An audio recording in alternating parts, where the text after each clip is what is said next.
When I saw the ending, I thought Hassan made it himself at first, and then I found a fan account. Oh man.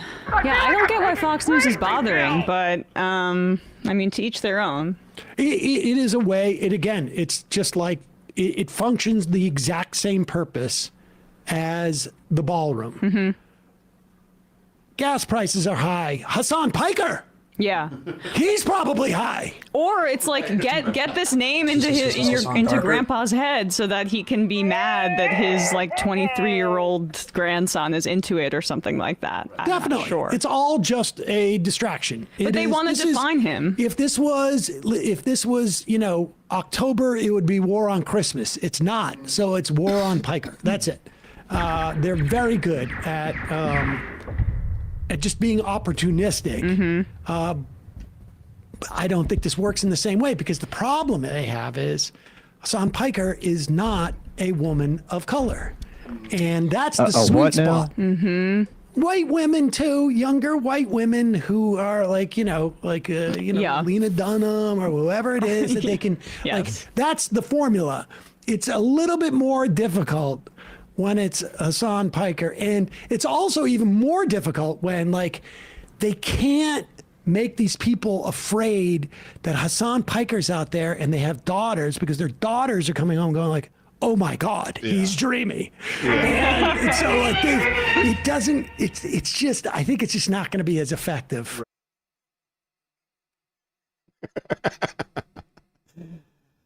It's so true. It's hard to demonize Hassan. And the kids just can't get enough of him. It's sort of like the Streisand effect, but reverse. I'm trying to think of what this is. What's the reverse of that? What's the thing that parents at one point tried to force kids to stop doing that they started doing even more? But for right now, for whatever reason, I can't think of something. I think it's because it's just like everything. Like whenever you try and force kids to not like something, they're like, actually, I like that even more because you hate that. I love that you hate that, so I'm gonna keep doing that thing, right? So you can never achieve that with a younger audience.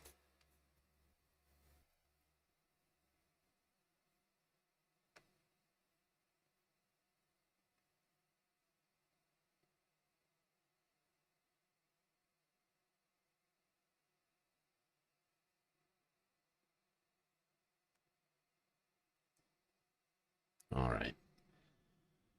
Well, we're going to be going back and forth between the media narrative here throughout the stream. Can't have a media narrative without the media. Thankfully, we continue to have a small but vibrant independent media apparatus, which continues to grow. Of which, of course, is included the great, the one, the only Zateo and Mehdi Hassan. Ladies and gentlemen, friends, recently I was in a restroom. I was in a public restroom. I apologize, I don't normally start my speeches with toilet references. But I came out of the stall and I was washing my hands, as you should do. And another man came out behind me and started talking to me. And I admit, it's not a good thing to be talking to people in the men's restroom. But he pointed at me and he said, and I thought he was gonna say, you're Mehdi Hassan from MSNBC. You're the guy from Piers Morgan. You're the guy from Jubilee or the Oxford Union. He said, you're that guy from Zateo, right? You're Mr. Zateo.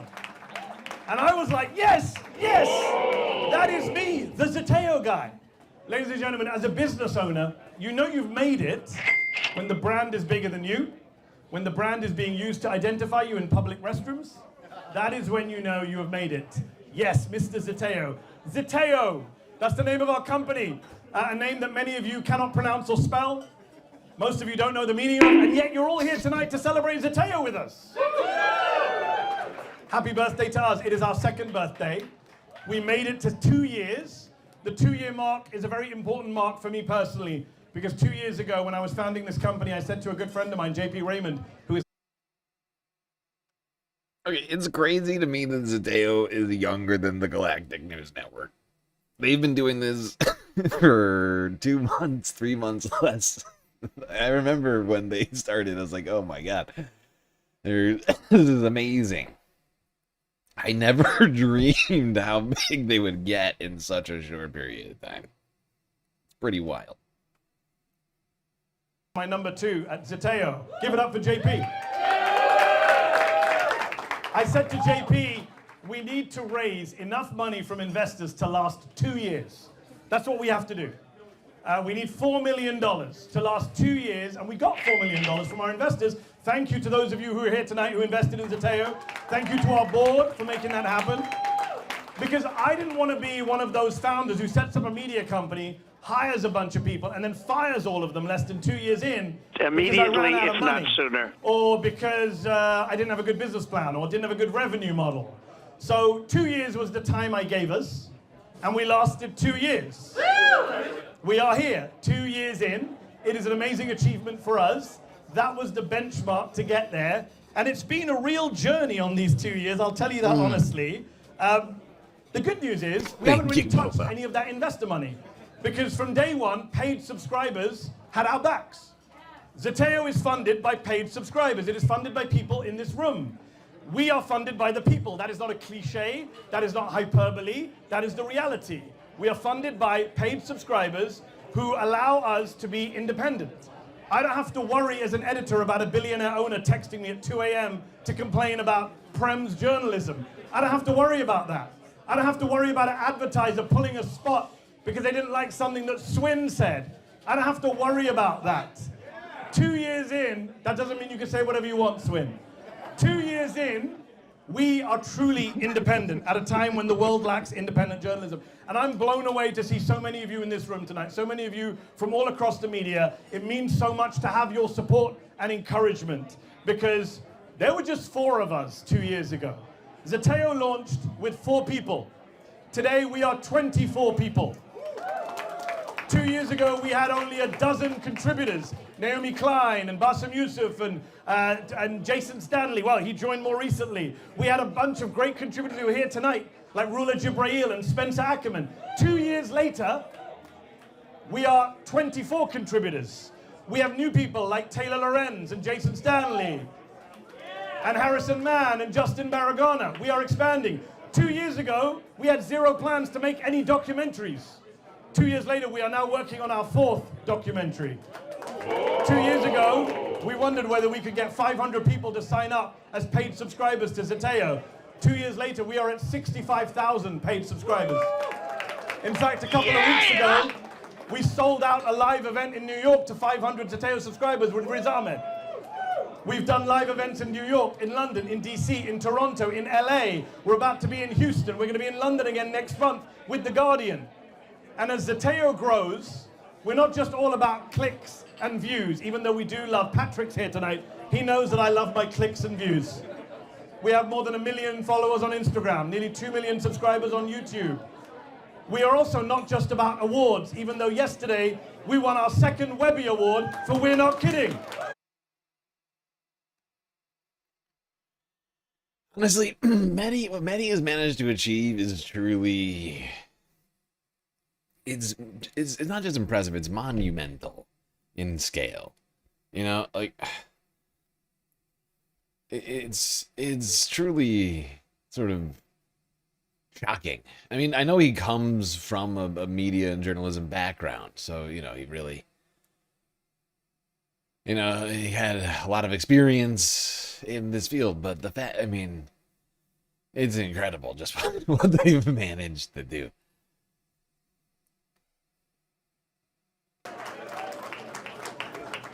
No, ultimately, Zateo is about the mission.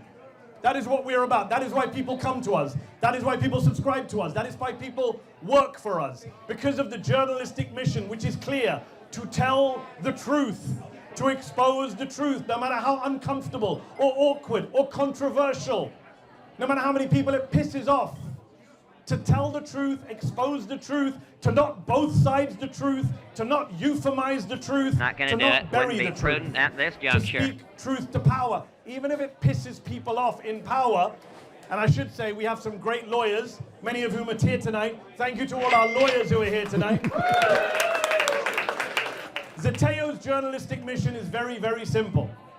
As the old saying goes, for Zateo, if someone tells you it's raining outside and someone else tells you it's not raining outside, your job, Zateo's job, a journalist's job, is not to say person X says it's raining outside and person Y says it's not raining. Your job, the job of a journalist, is to look outside the fucking window and check if it's raining or not. Yeah! Exactly. And unfortunately, we have too many people in media and journalism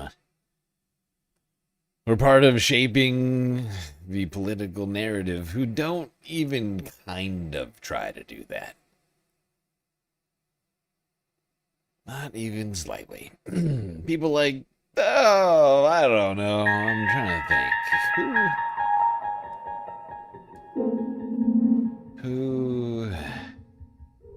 Who would ever do something like that? Not.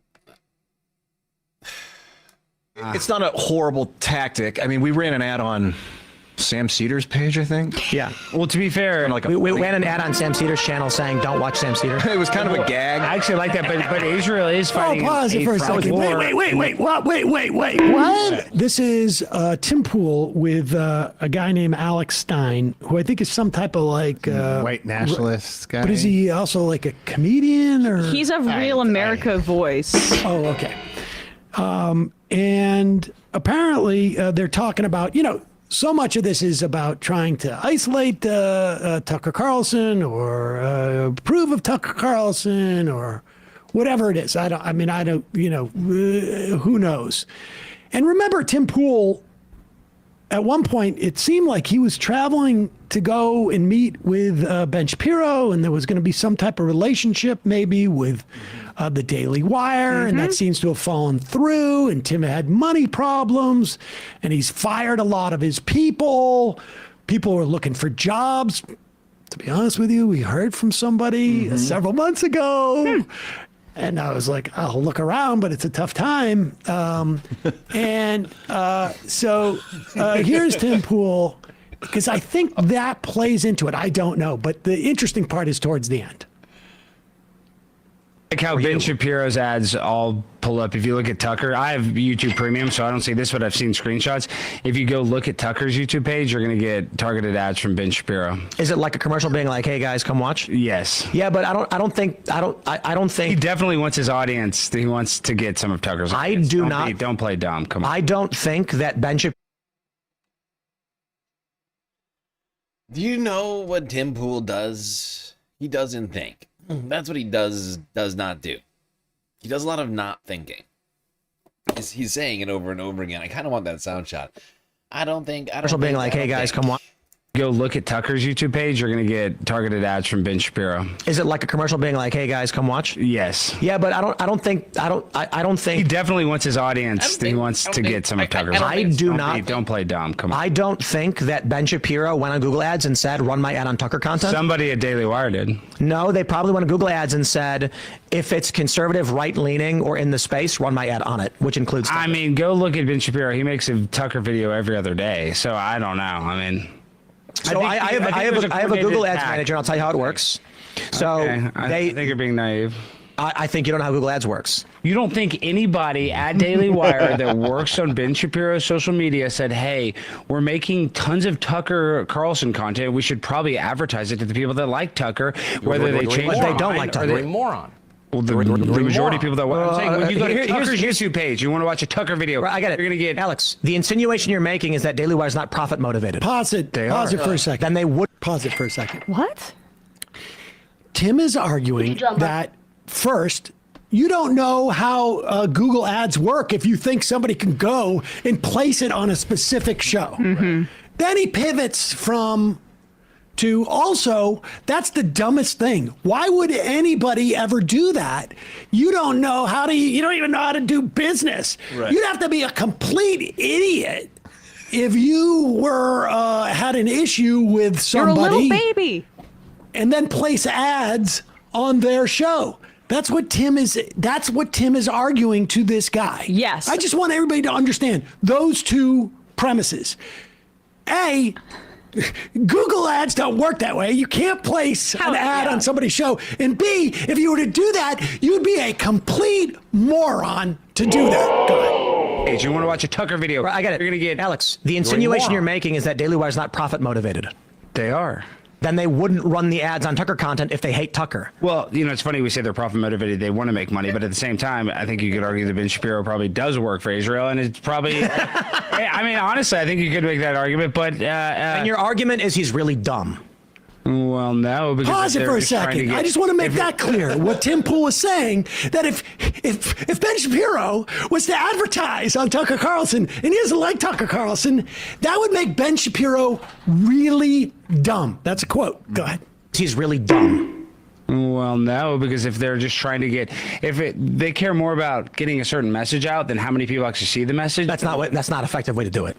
So that's really dumb. I think they're targeting Tucker fans. I don't know. I mean, I don't think it's as big a conspiracy. I don't think it's a big act. I think that the problem I have with it is you're making too many leaps. The way Google Ads works, so I'll tell you because I have an ads manager. Okay, spoiler alert. Tim Pool doesn't seem to understand the very business that he's in. And it's honestly a very strange situation. It's not clear if he's just if he thinks that he can be sly or if he just truly doesn't understand the business. But of course people run targeted ads on channels of people that they don't like. What is he talking about?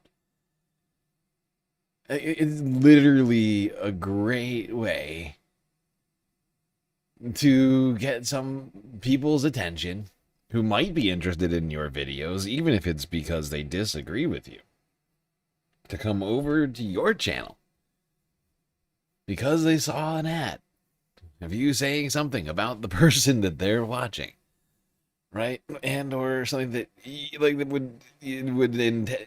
know that person who's watching that channel might be interested in, right? It's the whole point of targeted ads is the targeting is like that's like you can figure out who might be most likely, technically, if you're willing to pay for it, supposedly, to like, you know, like who might be the most likely and most apt to come over to your content based upon some sort of ad criticizing a host or making some sort of point, right? In fact, when I used to be monetized long ago, 2 weeks ago on YouTube, we used to get ads when we would talk about like Iran and Israel and things like that all the time from like weird pro-Israeli PACs. Like I've seen dozens and dozens of them. But do you think the pro-Israeli, they're running them on my channel because they think I'm good? Because they like what I'm talking about? You think the pro-Israel PACs really love my content? Come on! Come on. Sam, what you doing? I think you know. I'm keeping it real. Not just at work. I like to do it. I like to do it on the weekends. Oh yeah. Right? With friends and family. Yeah. Just keeping it real. Keeping it real. Hey Sam, what you doing? I think you know. I'm keeping it real. And it's just so offensive that she won't let you guys keep it real together. Any plans for this weekend? Oh. Keeping it real. Bingo. I'm caught up all weekend keeping it real. I want to keep it real right now. Like I say, sometimes it takes us 8, 9, 10 days to respond to an email. Now, that's when we get out of the blue and we're not expecting emails. Mm-hmm.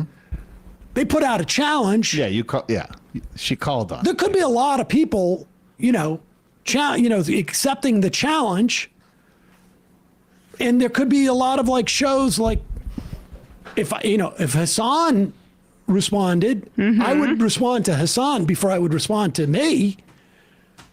There's probably many progressive shows who have a bigger audience that might be, you know, better for them. But so we'll give it a couple more days and then you'll send another email. Yeah, and I'm also looking at what guests she's had recently. It takes a while. Listen, let me keep it real. It's not easy to book people. But if I'm to keep it real, I would imagine you'd be prepared for that if you're going to put out the challenge, right? That's all I'm saying. Yeah. Right, yeah. So far, no debates happening on the podcast. But let me keep it real one more time. Yeah, okay. There's no limit on keeping it real. When we did the Where I Live Is My Home book thing, keeping it real, I put out the call, said, do you want the books? And I was slow in responding even to myself. Yep. So I can't wait for Sam Cedar.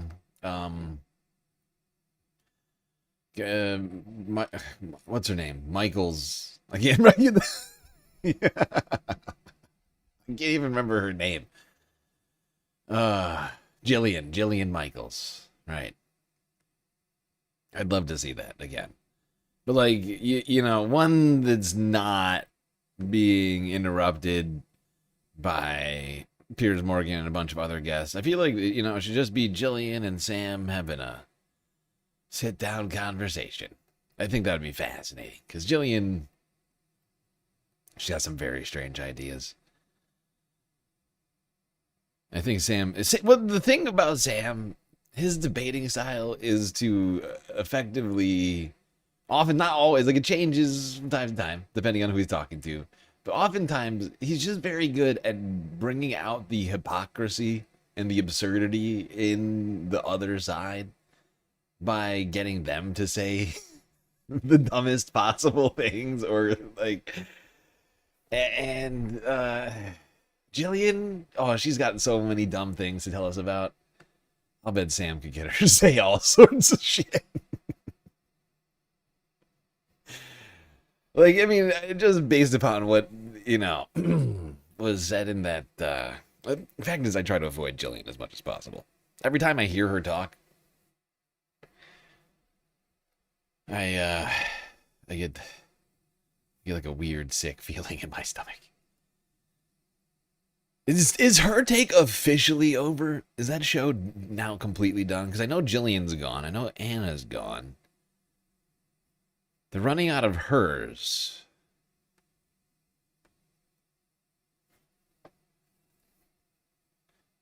That's a problem. Now, of course, we wouldn't have the media. We wouldn't have independent journalists or any of this stuff if it weren't for the invention of film.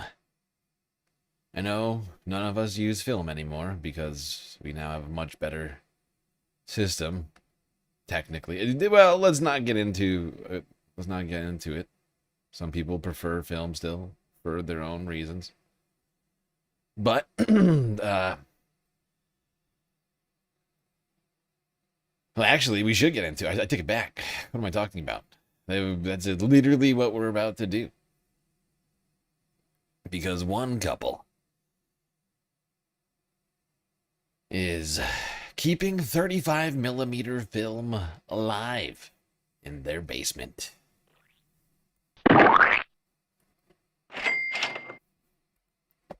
A Rochester couple is bringing film back to life and taking it global. Making 35mm film by hand and soon showcasing it in Germany for the camera company Leica. Gio Battaglia takes you inside their basement lab. So that's a batch of film right there. Wow. In a Rochester basement on Rockingham Street, you're watching something almost no one gets to see. This room is the only place in the world you can see what we're doing. And soon, this very process is heading to Germany. Mark and France Osterman will take their handmade film to Leica, the company that built cameras around it. This is the 1928 Leica camera that we're using for this project. The camera was only introduced in 1925. So this is, one of the earliest of that type of camera. And turned into a full rebuild of early cinema film. When you say you're a filmmaker, people think you're a director or a cinematographer. I said, no, we make film. The materials themselves, some donated by Eastman Kodak, a modern connection to Rochester's photography roots. First, a gelatin-based emulsion is mixed. It's made of the same gelatin that you make Jell-O out of, right? So the two main users of gelatin in the 19th century were the Jell-O company, which wasn't far from here, right? And the Eastman Kodak company, because they both used animal gelatins. Then it's coated onto film using a one-of-a-kind machine, salvaged from a Polaroid lab. Unlike modern film, this version can be made under red light, so every step happens in plain sight. Actual film that is being produced today is sensitive to all colors. And it's in a factory that's 5 blocks long, so you'd never be able to see any of this operation. Finally, the film is cut and fed through a vintage machine, separating our creation into little strips that are then punched with tiny holes that let it run through a camera. And for the Ostermans, this is not just a business. There's no money in this. This is all research for fun. Yeah. The project is also being documented with filmmaker Gerardo Puglia following their work. Mark and France have launched a GoFundMe to help cover the cost of taking it global. For now, reporting in Rochester, Gio Battaglia, News 8. There you go. An incredible story. A couple from Rochester, New York. The home of Eastman Kodak, keeping film alive in the 21st century, when it has all but disappeared.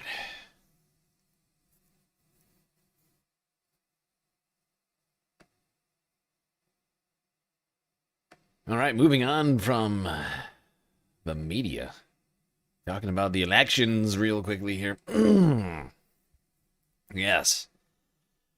Yes, the elections, of course. The primaries are happening right now for the midterms.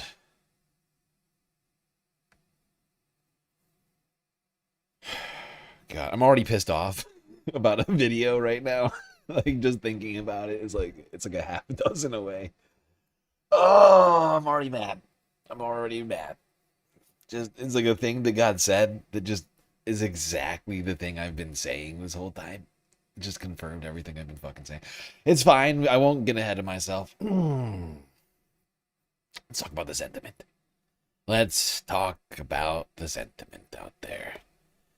Specifically with the parent MAGA voters.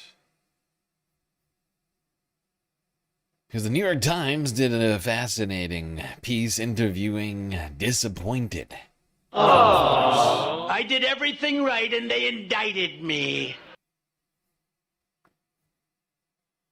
Let's talk about all of that here. All right, y'all. So, as you all know, the second Trump regime here has fallen apart in record pace. I mean, I'm not sure I've ever seen a presidency implode this quickly. Like, a year after he got back in the White House, everybody's already like, holy shit, this man fucked everything up. Like, holy shit, this guy's a disaster. He's a disaster. Well, we have a new focus group that just came out. Let me walk you through this here. So this is in the Daily Beast. Trump voters regret backing horror movie presidency.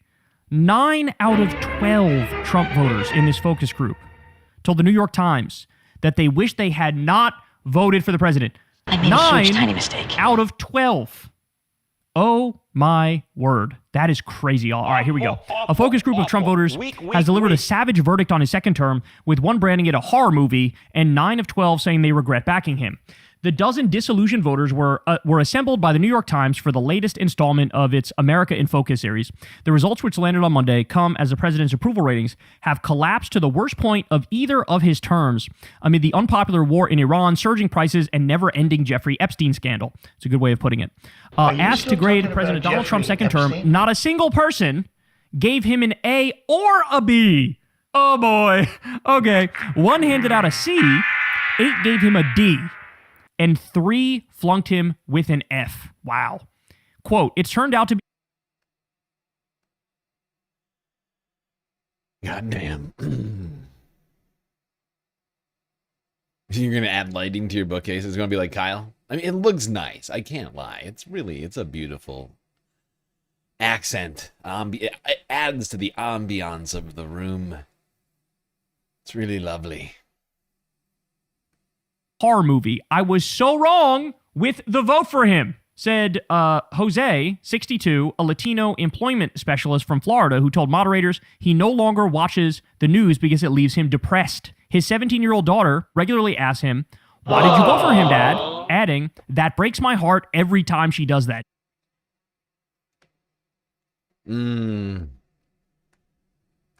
That is a very sad story. It's almost like you should. It would have been great. It would have been such an interesting world if you were able to, have some kind of way to measure Donald Trump's performance ahead of time. Like, think about what he would have done, or anticipate what Donald Trump was gonna do. If he had been in government before for like 4 years or something like that, that would have been the thing that maybe would have helped. Or perhaps listening to anything he fucking said during the campaign.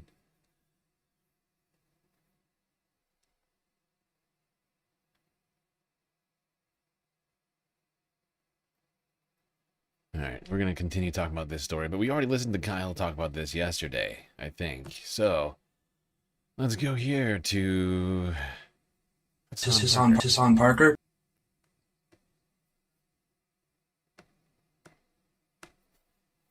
I was hoping that Congress and other branches would keep him in check. Why would you vote for someone that you want to keep in check? Just don't vote for that person. This doesn't make any sense. Why are Americans like this? Okay, finish the sentence. I'm feeling blank about the country these days. Optimistic. That's crazy. We have some people here. Frustrated. Pamela, 65. Tanasi, white, Republican. Worried. Allah, 51. White, from Alabama.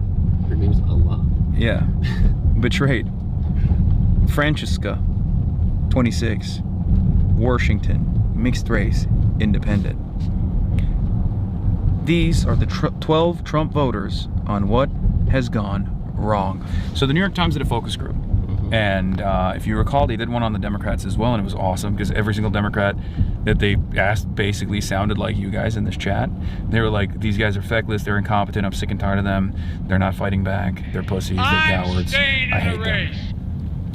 So let's hear from some Republicans. 80% of Republicans approve of President Trump's performance, but his national standing has dipped, especially among independents. That leaves plenty of people who voted for Mr. Trump, but who may not feel good about the direction of the country. For Opinion's latest focus group conducted earlier this month, we spoke with voters like this, people who cast their ballots for Mr. Trump and said they were disappointed with his second term. A few even said they regretted their votes, which is, of course, very hard to come by. Some participants have been... Here's what you can do. This is just a recommendation to all these regretful people that supposedly exist out there. These Trump voters with second thoughts. If that's the case, I would recommend you do this. Never vote for Republicans again, who have greenlit every single aspect of Trump's policies.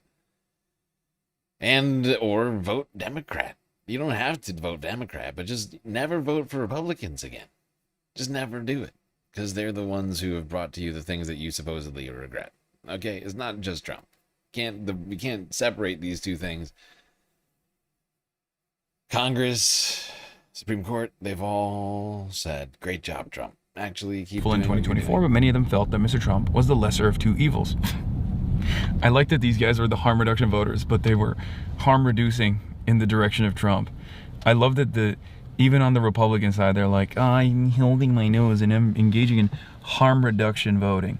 Their frustration mostly came in three categories: the implementation of Mr. Trump's immigration policies, the Iran war, and the continued cost of living. People had praise from what Mr. Trump had done with the border on crime and the idea of Doge, but many of these voters are unhappy, some depressed and upset with the direction of the country. How do you talk about a situation you're disappointed about, or even a decision you regret, though, especially with people you might disagree? It can be difficult. Some participants said they were from families or communities where most people agreed with them, even if quietly. Others felt frustrated or embarrassed because they were from families where Democratic relatives had predicted what would happen, or they had Trump-supporting friends and family members who did not want to hear their critiques. Echoing sentiments of several people, one participant said, "There's almost no space to even discuss." Yeah, it's because, understandably, many people who are like, how could you fucking do this, are you know, too easy getting dunks. I mean, too busy getting dunks. And the overwhelming majority of current Trump supporters are still Trump supporters. So they haven't left the cult.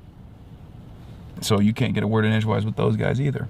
So we got some participants. We got 51, Ella, white Republican portfolio manager from Alabama. Argenis, 35, Florida Latino, independent, HVAC sales. My goat, classic.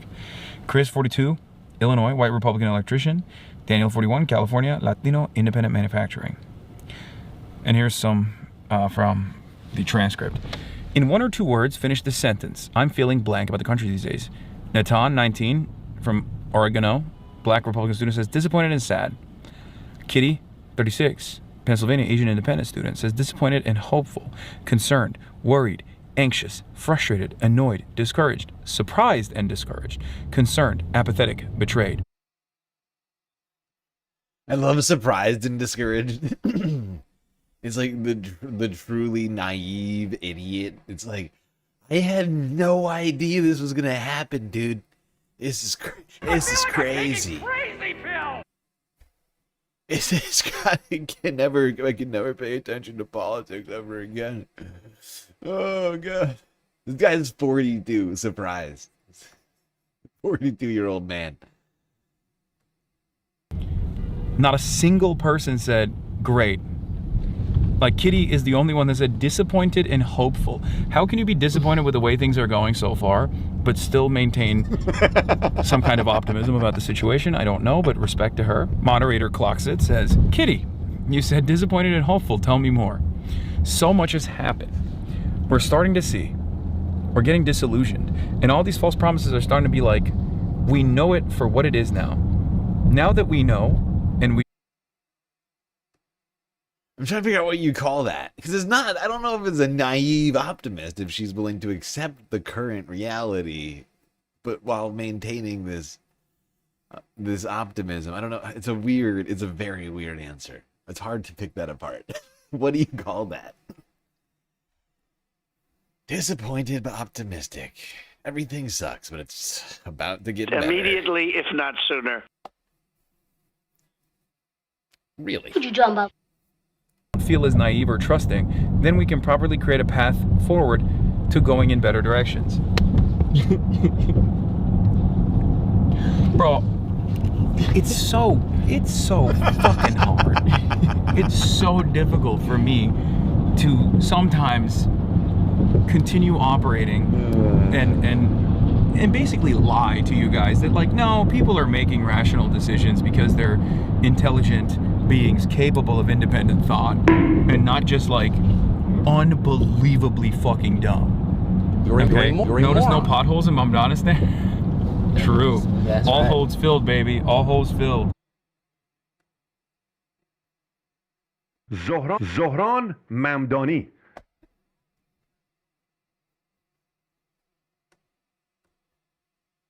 Okay. Let's keep this show moving. Now, just a reminder to everybody, I meant to do this before, but I keep forgetting to do it. We got a galactic content goal. Gotta start now.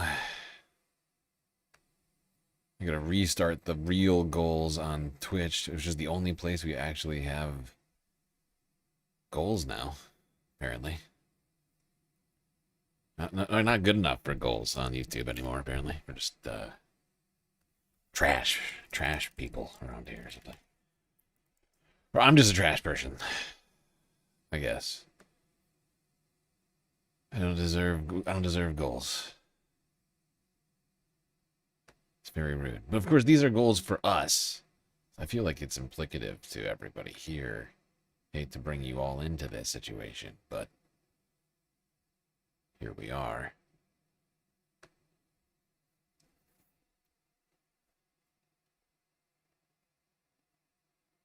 Low effort, I know. The lowest possible effort. Ah. Ah. Ah.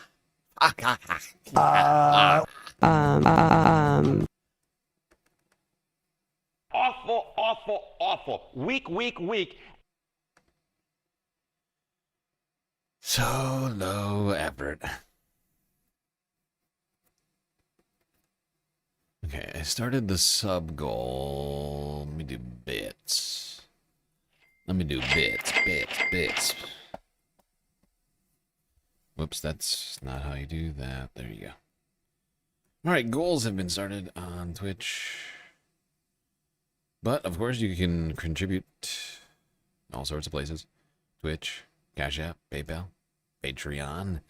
And by the way, everybody, if you haven't followed us on Patreon, please go do it. It's no longer just a place for members-only stuff, although there will continue to be a members-only portion of Patreon. It is also now turned into a social media site where you can follow us for free and potentially see future content, which I keep not uploading to anywhere right now because I'm fucking up. I even clipped a video yesterday. Didn't upload it yesterday. Still was gonna upload it today. Didn't do that because I wound up actually falling asleep at one point, which is good, but bad because I didn't get the things I wanted to get done.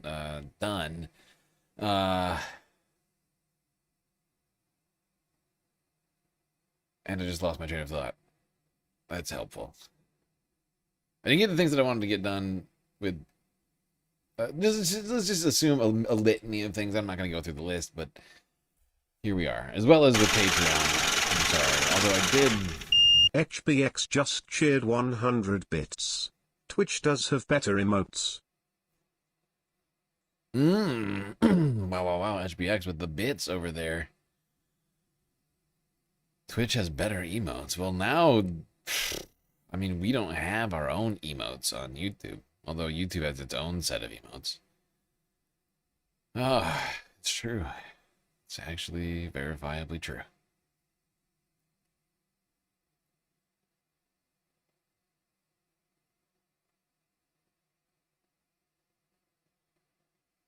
Well, let's move on from Hassan and those disappointed Trump voters to talk about what we will be voting for in the future, or might be at the very least. One race which we have not yet discussed really at all, aside from the dropping out of one candidate earlier this year, that being Eric Swalwell. I think everybody knows what happened there.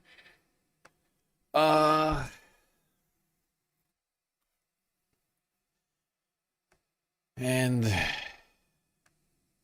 the person that a lot of people seem to be talking about right now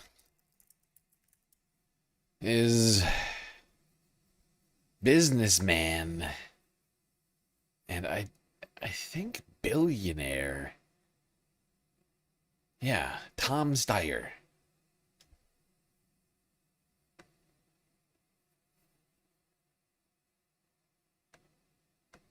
And suffice to say, I'm a little skeptical. Can anybody blame me for this? I'm slightly skeptical of Tom. Although, unfortunately, from what I've looked through so far of the candidates currently running for governor, I don't see a lot of better candidates yet. Or any better, like significantly better candidates that I'm like, oh, this is the one I should go with. They don't have that situation, unfortunately, at all.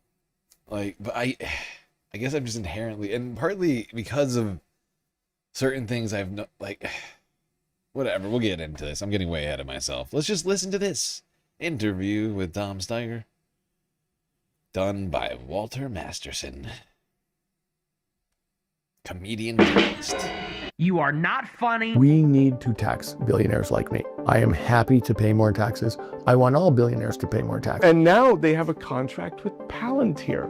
I didn't know that. Since your conversation with Hassan Piker a month ago, have you had time to educate yourself on the definition of genocide? I have. All the ambiguity and, you know, it's complicated and it's nuanced bullshit. It is now extraordinarily clear what is going on.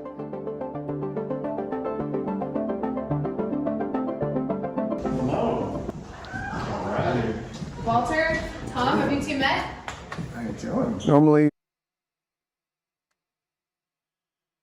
What happened to Swalwell? Did you not hear what happened? I assumed everybody knew what happened to Swalwell, because we talked about this when it happened. But I get it. We do very long shows every day, and just to watch every show every day, well, not every day, but 5 days a week, it's a lot. So you maybe missed it, but we talked about that. He has not only dropped out of the race for governor, he's also resigned from the Senate. Wait, no, from the House, right? Hold on, he was Congress. He was in the House. Hold on, 15th. I can't remember which one it was.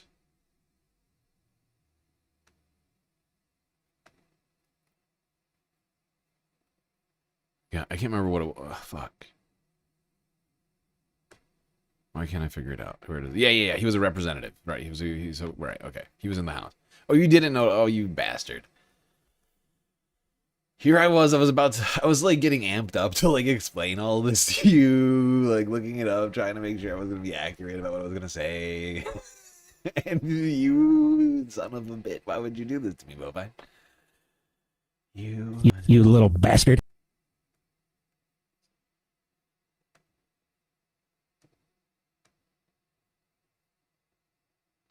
Like yourself don't meet with me. Normally you have comms people that are very guarded and Well, I'm not gonna say anything. One thing you should know, not gonna say a word. Oh yeah, great. No, perfect. Yeah.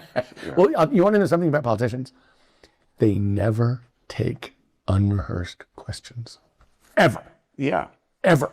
Yeah. And I take unrehearsed. I love unrehearsed questions. Okay. And my feeling is, if I can't answer it, I should figure it out. Okay. And so, if there's a question that comes out of left field, Do you like stuff out of left field? Is that? I guess I guess I'm gonna have to like it. I'm here with. Is it just me, or do those answers seem forced? Like, this is the thing. Like, I listen to this stuff. I feel like I'm a little too worried that Tom is gonna be a guy that needs to be dragged along all the time, because he himself is a billionaire businessman. So he doesn't see billionaire businessmen, I don't think, as the enemy in the same way that so many of us do, and as being the reason, at least one of the main reasons why we have what we have right now, is of a fucking system. And I just worry, like, I don't want somebody we have to drag. I want somebody that's actually leading on things. And when it comes to position like a governor, I feel like we need, right, in California, for Californians, but I mean, Californians are gonna be the ones to decide. But point is California is an important state, and I could not stand to see like another like Gavin Newsom type. And I worry that he winds up being the next Gavin. I could be wrong. I would love to be wrong. If he winds up being governor, I better be wrong. But I don't know. I would hope. He seems like the one thing I'll give him during this interview while I listened to it is that I did sense that he could be pulled along, but that he almost had to be pulled along, and that's what worries me. It's like it requires how much activism is it gonna require to ensure that he does what he needs to do? You know, that's what I wonder. How much engagement will it require? Because I would prefer somebody with the instincts to know exactly what he should be doing. Gubernatorial candidate Tom Steyer, you received a huge bump in the polls after the frontrunner dropped out in disgrace. We don't agree on a lot of things. Is that right? Nah, And unfortunately, like one person who I used to respect, Katie Porter, has had some serious, like interpersonal issues with her staff. And that is saying it extremely nicely. She's been accused of like an incredibly toxic workplace environment. And that one's off the list for me. Like, I think in terms of like narrative, like she's always been good on that. And yet there are all that's not my only like issue with her, but like there's a lot of stuff that I would say that she's been good on, but then there's that, and yeah.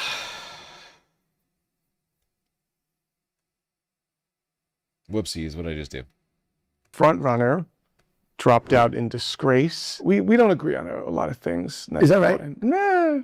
I do like your position on climate change. Your work on climate change through the aughts, not so much, but through the teens, much better, much better. Let me say, the way that we can respond has changed because the technology's changed in terms of replacing fossil fuels. Okay. You know, so I know that, you know, you got the chance to read and reread the book I wrote, which is awesome. Mm-hmm. But it basically, you know, the way we win is by having better products and then deploying the hell out of them. You know, when Jimmy Carter, which was before you were born, he put solar panels on the roof of the White House, and probably the cost of those was 40 to 80 cents a kilowatt hour. Now it's one.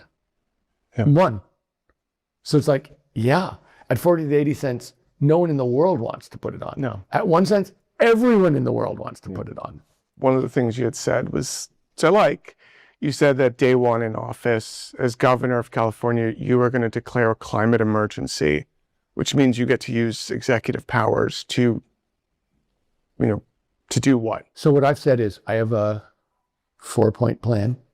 It's basically make the polluters pay for their pollution. You don't get to charge everybody else the costs of and keep the revenues and everybody else pays your costs. And that doesn't work. The other thing that's really true in California is we need to include people from the communities that have been intentionally targeted for toxicity. That's a fancy way of saying environmental justice, but it's Black and brown communities, low-income rural communities. There's a place in Fresno that I have been to, which has a 22-year lower life expectancy than people 2 miles away. So the second thing is environmental justice has to be part of every idea. Third is deploy the cheap, clean stuff as fast as possible and subsidize it to get it out there.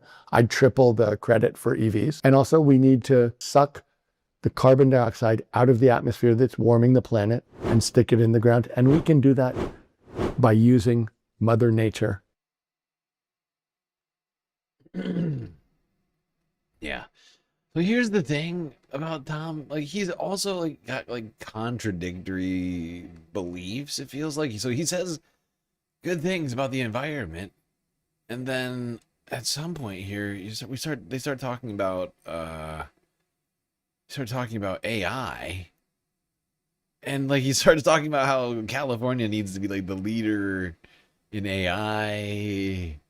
When does he get to that? There's no chapters on this video.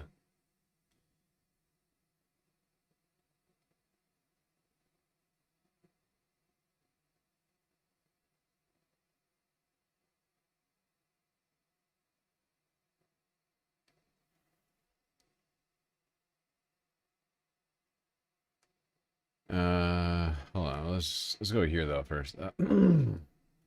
Borrow, die.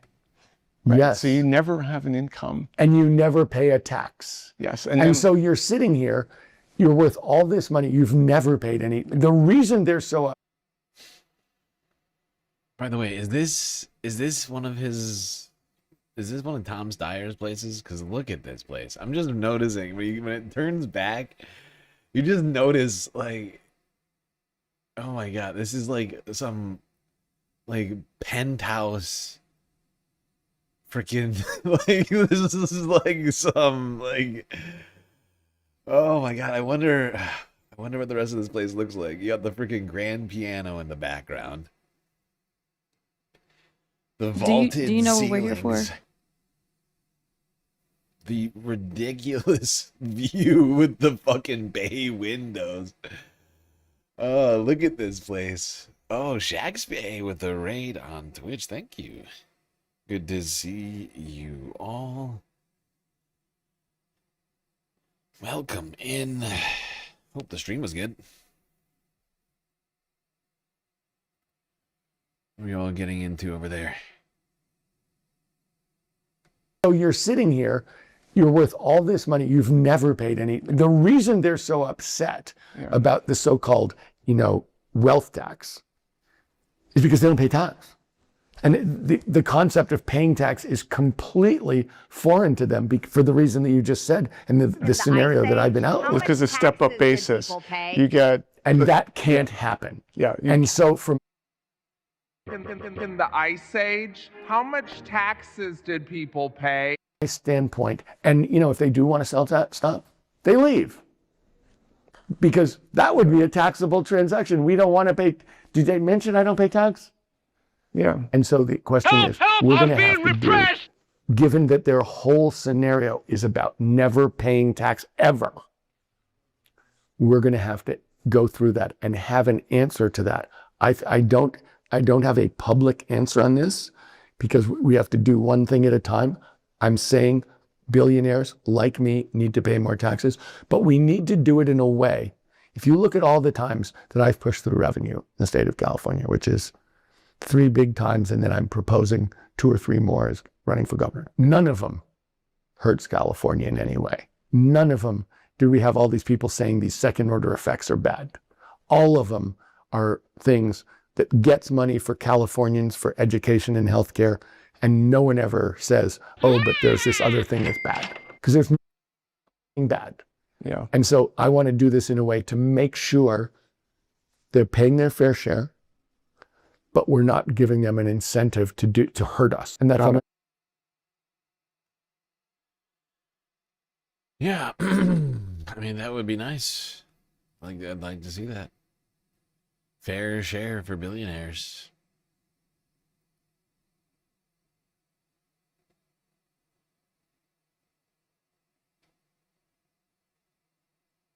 When do they talk about AI? Because that's actually one of the things that I wanted to hit on in this interview, since we're actually going to be talking about AI, one of the themes of today, and robots. When did they do this? I'm trying to fucking remember.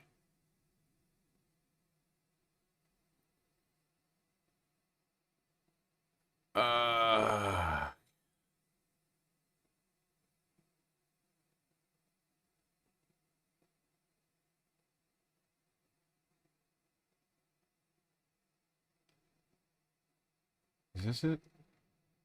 Oopsies. my guess is, do you think it would be better if we rebuilt the grid? Isn't that insane? The willingness of the investor-owned monopolies to adopt new technologies that exist right now to move into the 21st century. And so these perverse incentives mean you're always choosing the expensive answer. I don't know what Palantir is doing with PG&E, but I'm going to find out. I don't care what they're doing with PG&E. You do care. I do care. Thank you. I do care. But you got it. Since your conversation with Hassan Piker a month ago, have you had time to educate yourself on the definition of genocide? I have. Okay. This is your redemption moment. Okay. Okay, yeah, honestly, I don't need to listen to this part. Like, he's like, yes, I understand what genocide is. And honestly, I think his answer is not good. Like, it's fine. He's also a governor, so technically he's not going to be voting on any aid packages to Israel.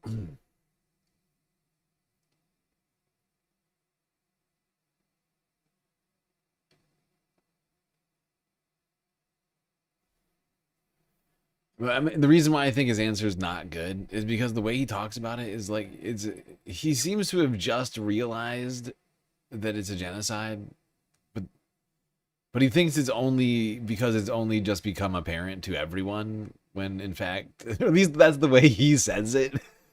In my, like, that's the way I estimated it being. And it's like, no, we've all known about this actually for a while, and you're the one who's just now noticing it. We're all watching you now realize it, and it's weird. Fuck, where do they talk about AI? Is it the very end?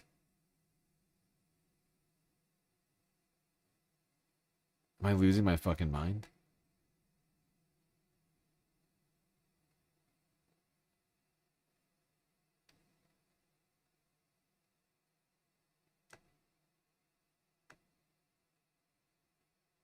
Yeah, I believe your statement, if I remember, Tom. I want to quote you because you might know this, but I've been spending a lot of time. Yeah, quote me. I believe what you said about AIPAC was it's a dark money organization that has no place in American politics. Got it. Okay. So let me ask you this, but I have a question for you. Yeah, ask me anything. How can I know to trust you or not? Because, you know, I am a brilliant, if I may say so. Yeah, absolutely. And witty, I think, is a word that a lot of people use for me. So I'm a perfectly stable individual. Deeply, sexually deeply troubled. So how can you explain to me that, you know, where you're coming from, where your heart is? Where's your heart? Listen, my heart is with the people of California. I'm trying to keep everyone safe. What this ethno-state is doing, thousands. Okay, I'm sorry. I can't find it. I can't find the spot that I want. But I mean, do we need a guy who refers to himself as a fucking, like, as a brilliant individual?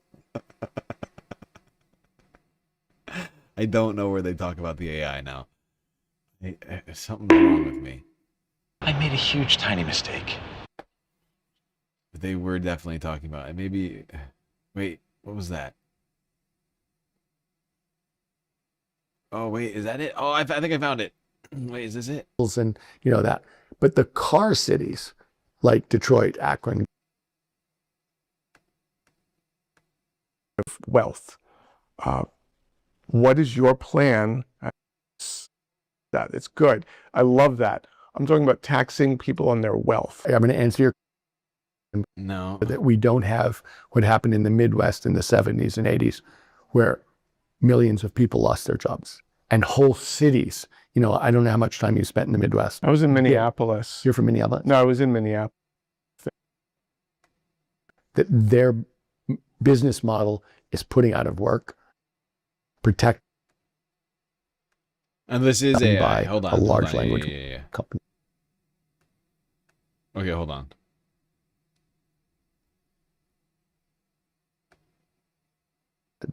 The people in California need to own part of AI. The people of California, this is a California innovation. These are California companies. Actually, I take it back. I didn't hear him say this part. I was listening to this too fast. This is actually a decent plan.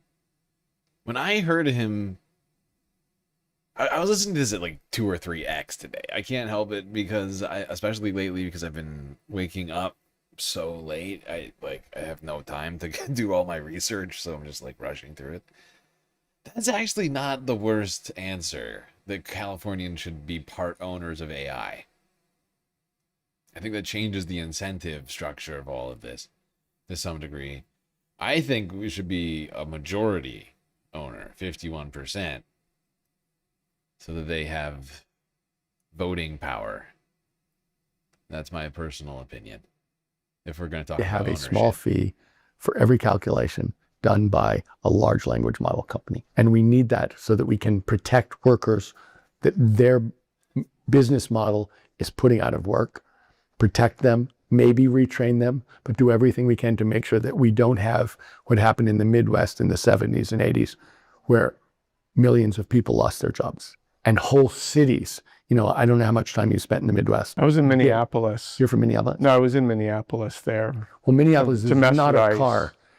Were you? Yeah, I was there to mess with Wow. us, go ice fishing. Congrats. Yell at some white supremacists and everything. Good. Minneapolis was never, it was a grain city. They were, you know, it was General Mills and, you know, that. But the car cities like Detroit, Akron, Gary, Cleveland, you go to them, it's like they're completely hollowed out. So here's the thing, though, partially about this plan, where he thinks that every time that they do something that supposedly puts somebody out of a job, it should pay out a certain percent, like, or a certain amount of money. Like, first off, how do you define that? How do you know when it's actually, because that's the thing about AI, it's somewhat insidious, is like, would the person using AI have necessarily hired someone to do the job? Perhaps. But think about the amount of effort that would have to go in to try and measure something like that, right? And saying that we need some, like first off, the AI companies aren't making that kind of money yet. They could not be paying this out right now, because they're you know, they're like stealing all the IP or whatever else, and the amount of energy that they're utilizing for each query and prompt and whatever else is disproportionate to the amount of money that they're making. And so they're like basically just like losing money right now. You've seen them trying to like funnel money back and forth to each other to keep it looking like they're not doing that, but that's absolutely what's happening. And yeah, people are still thinking about it like they're producing a ton of money. They're just kind of stealing stuff, right? And trying to create. They're in this, like, what AI is it's in a fledgling stage right now, where it can't actually do all of the things that the people who are touting it are claiming that it can or will do, right? It's much of it is sort of a figment of the imagination. It's a, you know, it's, if anything, it's like a belief system. It's a belief that AI will solve all problems, right? Eventually. That's what I hear a lot of these people who are touting AI the most say, is that eventually it'll just solve all the problems, right? It's just not there yet, is what they say. That's always that's the claim. It's like, yeah, sure, it can't do this right now, or yeah, it's making mistakes here and there. But the adoption of AI and robotics is sort of happening insidiously and in different places where people don't notice it happening, they don't realize it's happening, or they're maybe not engaging with different software or whatever else. But it is happening. It is being introduced, even if it's not yet effective as a human, even if it's not yet doing the jobs as well. Because as I've said in the past, for the capitalists, for the profit seekers, all it has to do is do your job well enough, right? It just needs to do your job well enough that the loss in effectiveness and productivity is worth it to them, not to you, not to the consumer, right?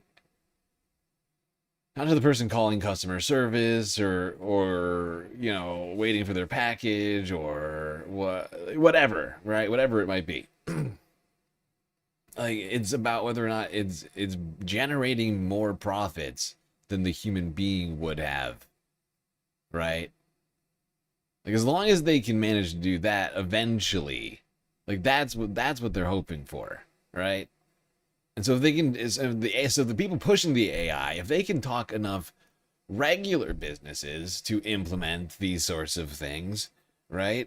And of course you have Amazon, who is heavily invested in AI right now, and they happen to basically control an entire sector of the economy, right? I mean, they have a massive stranglehold on the retail sector in America. and broadly on much of the planet, they have almost no competitors. And, you know, like with those sorts of things already in play, you can see how this will happen, right? And it won't be good for anybody aside from the capitalists, which is why it needs to be slowed down, and the profit motives need to be reversed. Like I'm saying, it needs to be 51% ownership. If we're going to talk about ownership and and having AI continue in the way it is, we need 51% ownership by just like America broadly, and not just California, right? Because it's all of our jobs. It's not just Californians' jobs who are being displaced or taken away in this hypothetical scenario, in this future scenario that we're talking about. Like, and the fact is, to some degree, whether or not it ever comes to fruition, like robots, AI being good enough to do all the things that these people claim it to be, we just have to get to a place where they have implemented it in enough places to have basically removed much of the power of workers, right? To continue to wheedle away at their actual human worker numbers. I'm already talking now in terms of human workers versus robot workers. I'm already thinking it because I keep seeing more and more implementations of these sorts of technologies all the place. We just don't talk about it very much because we just don't have time for it. Like, I have way bigger fish to fry technically. Although in the past there was a time where we were talking about AI so much. But you know, recently that's fallen by the wayside. I feel like over the last year it's been a little less than that. It's really kind of taking the back seat to all the other chaos that's happening.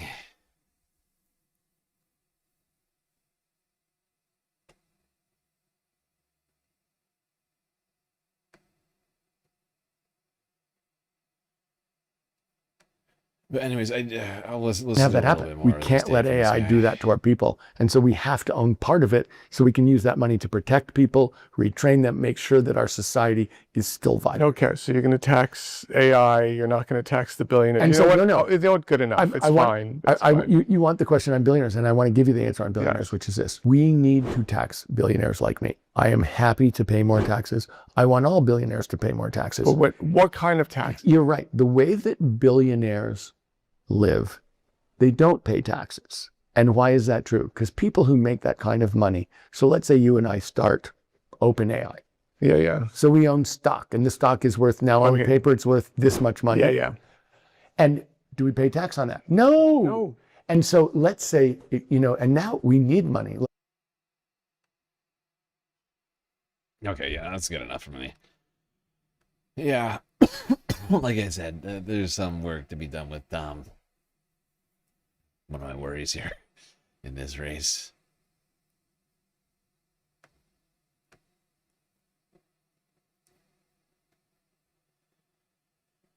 Anyway.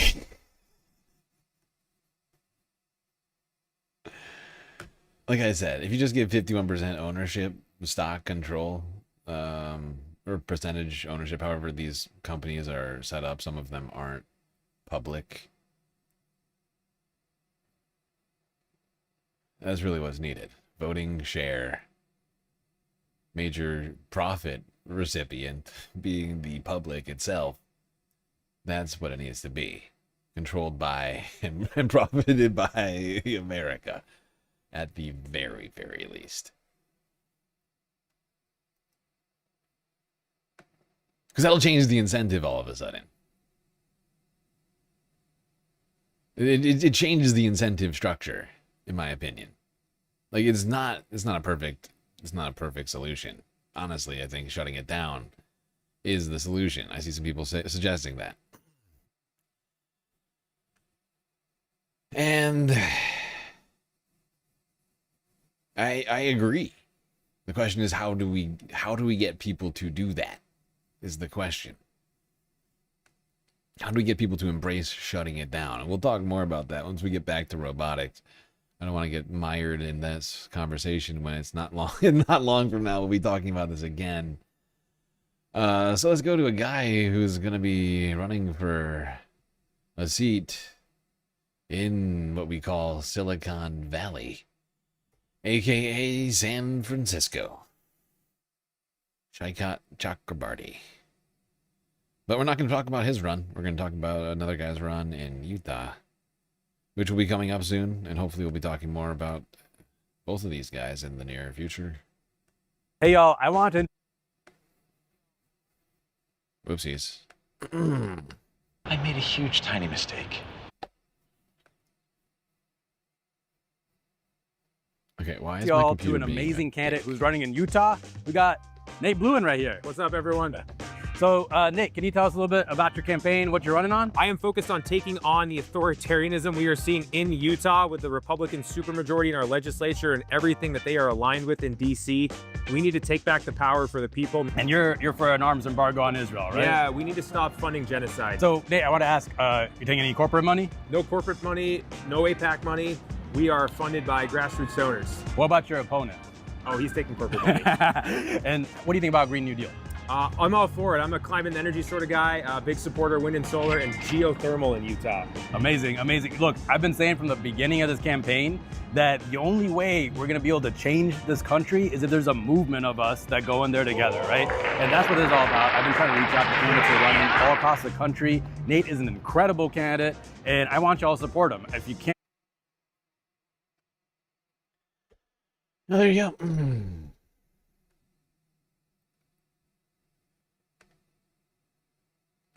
You Shaikat.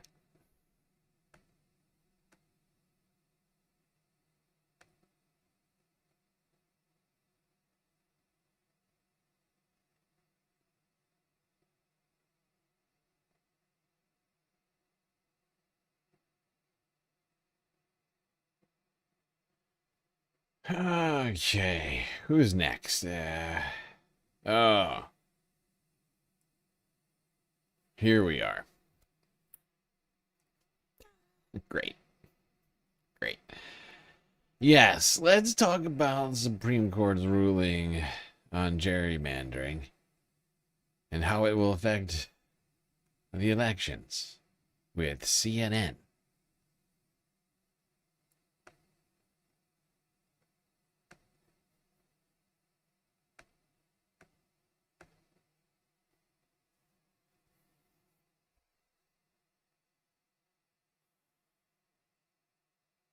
Today is exactly 6 months until the midterm elections. And with so much at stake for President Trump and the future direction of the United States, what is the likelihood Democrats can win back one, if not both, chambers of Congress? We'll break all that down this hour.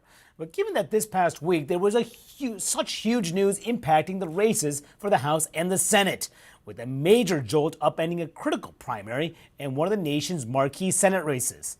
And also the Supreme Court blowing up how congressional maps can be drawn, giving a huge boost to the GOP and upending the race for the House, also potentially changing that institution for decades to come.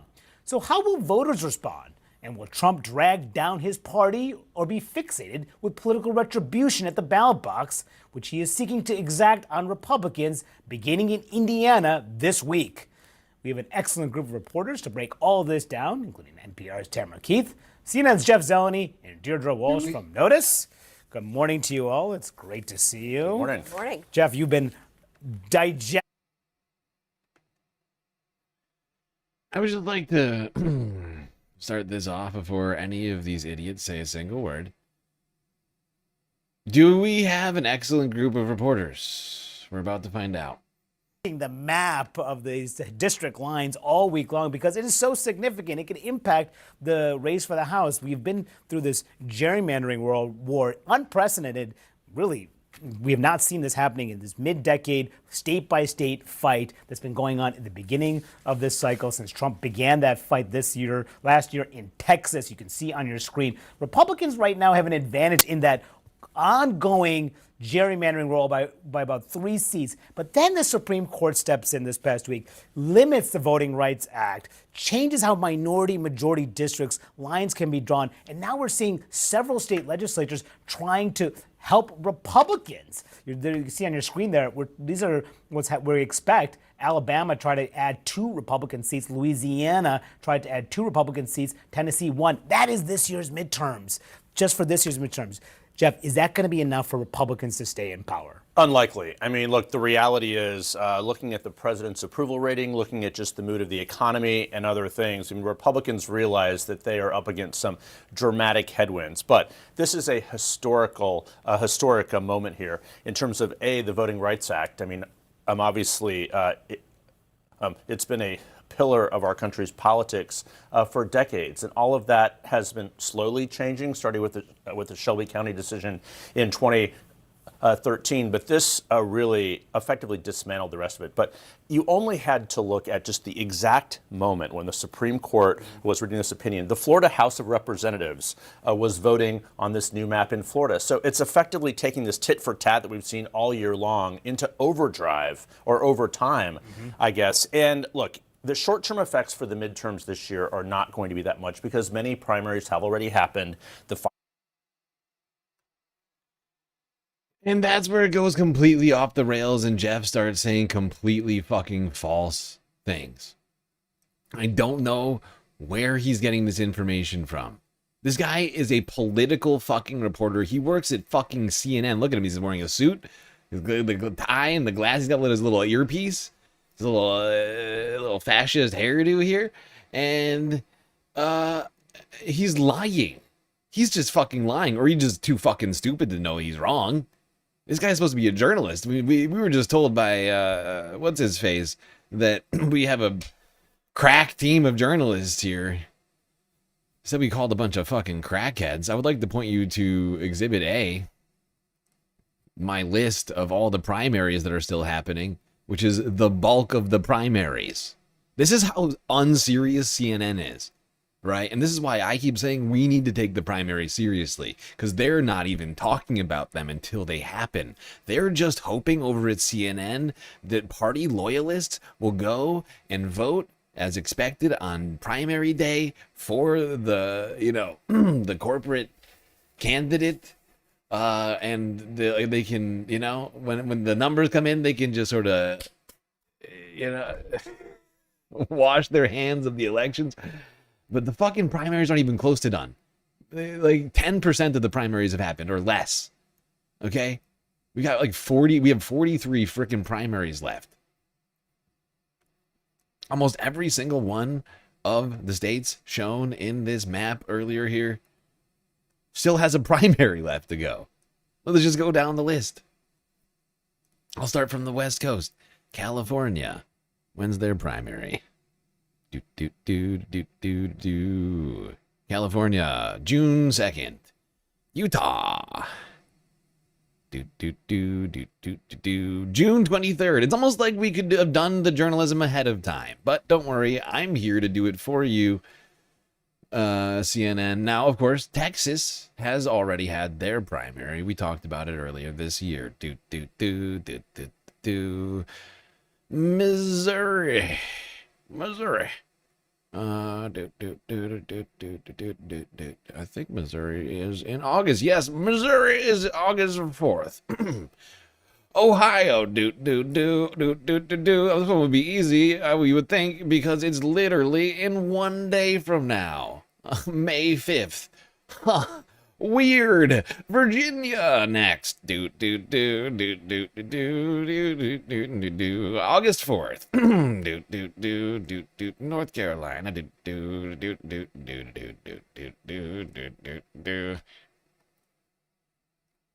Where is North Carolina?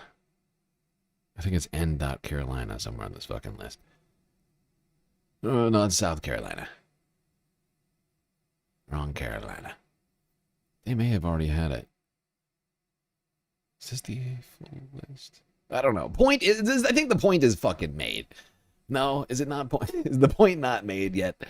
These guys did zero journalism and just said, like, one of the most false things you could say. Not a big deal. No primaries left this year. Thanks, CNN. Great journalism job doing. Fucking hacks. Pathetic. It's pathetic, dude. Florida also, I don't know what North Carolina, whether or not they have their primary. I could literally do the job of CNN once again, but I know for a fact Florida, the last one after North Carolina that was left on that fucking map, also has their primary later this year. I don't know what day. I just closed the fucking list. Oh. They're so useless over there. Useless morons.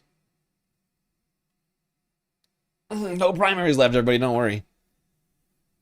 It's only the thing that I've been talking about being stressed over us not doing enough on. These guys are acting like it's already fucking over. It's been like 3 primaries. They're like, oh, it's done. Don't need to talk about it. I'm the low effort one, though. Everybody remember that. Just remember, I'm the low effort one. Okay? It's not CNN. They're still monetized on YouTube. Okay? It's me. They can't be bothered to do the journalism, but me, the guy who's actually doing the lowest bar effort of journalism on the elections here, I'm the inauthentic, low effort, demonetized piece of shit. You're terrible. You're hurting the kids.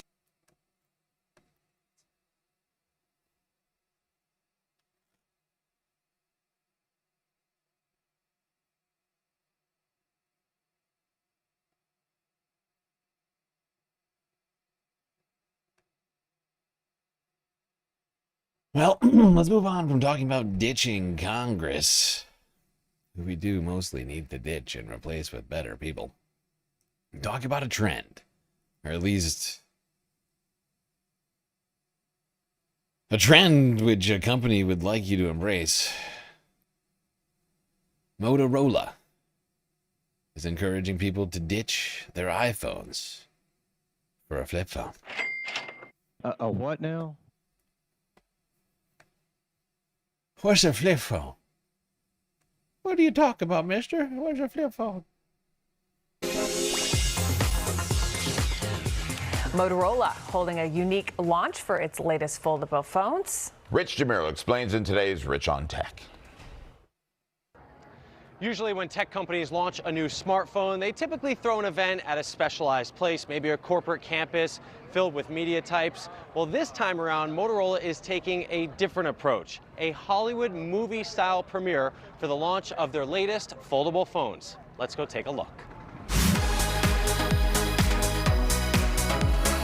Motorola rolling out the Indigo carpet for their latest foldable phones, surprising attendees with a fashion show and celebrity guests, including Paris Hilton. The idea behind the show was to just deliver the phones. Motorola unveiled its new Razr Flip series in various colors, including Orient Blue, a natural wood called Cocoa, an earthy shade called Mountain View, plus Hematite, Violet Ice, Sporting Green, and Bright White. As an example, you hold it up in different lights. It's ivory, it's silver, it's bright white. It's fabulous. Choreographed dancers and runway models strutted in front of a crowd of media. This is so fucking stupid. Oh my god. The dancers holding the flip phone. This is the most cringe thing I've ever seen. I'm sorry. I'm sorry. The phone might be perfectly fine, but why the hell do you need a fashion show for a phone? I don't know.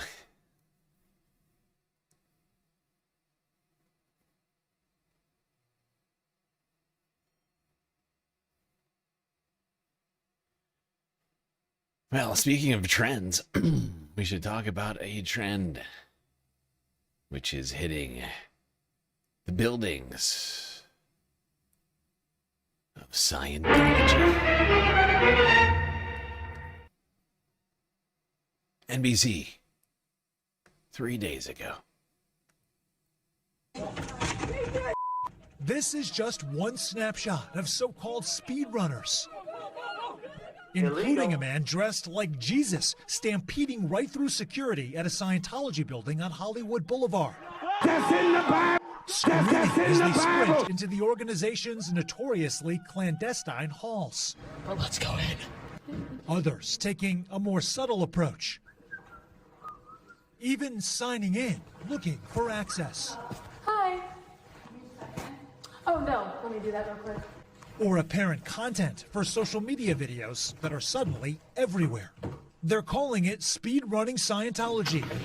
Get out! Inspired by video game slang, here the players are not just confronting guards, but unlocking maps of the buildings. Former Scientologist turned critic Leah Remini slamming the efforts as failing to highlight anything substantive. It feels like it's about clicks, and it's turning something serious into content. And yes, and I'm afraid Leah is in fact right. I clicked this. I wanted to think that this was fucking hilarious, and it's still mildly amusing to me. But I think that it's doing more harm than good. Unfortunately, you know, these kids and content creators, TikTokers mostly, seem to be like, some of them completely unaware of any of the allegations against Scientology, like them holding people prisoner in like weird, creepy camps and stuff, and like all the other sorts of toxic aspects of this supposed religion. They just are doing it for the lulz and for the clicks and the views, and I think that is absolutely the wrong way to don't do that. Like, do something else. So it completely loses the point. Their purpose isn't entirely clear, and some participants appear to be teenagers. One creator credited with beginning the trend, known only as Swiley, telling The Hollywood Reporter, "I didn't do this whatsoever to come out against them or anything. I do not." Yeah. And so this is why I have a problem with it, right? If these TikTokers were doing this and then doing this to bring attention to the problems with Scientology after the fact, that would be one thing. But that's not what they're doing. These kids are doing this completely unaware of any of it. And they're like, what? This isn't political. This is just for clout. It's just for social media clout. This is ridiculous! What I did, even though I didn't break any laws. With a Scientology spokesperson telling NBC News, these are peaceful spaces. Turning them into targets for viral stunts is not journalism, protest, or civic activity. No, I would also disagree with that. They're not peaceful spaces. Scientology is a terrible religion. There's a lot of allegations against it for doing unpeaceful things to people.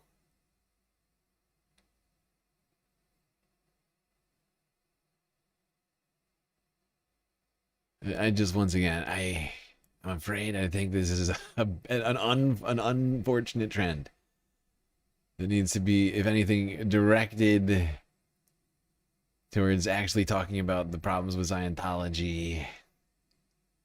The fact is, we never talk about Scientology around here. It's just not like, first off, it's like not something I've done like a ton of research on. Like, I've seen a couple of the like documentaries on it. I think one, in fact, that Leah Remini was part of. It's been a long time since I've watched it, though.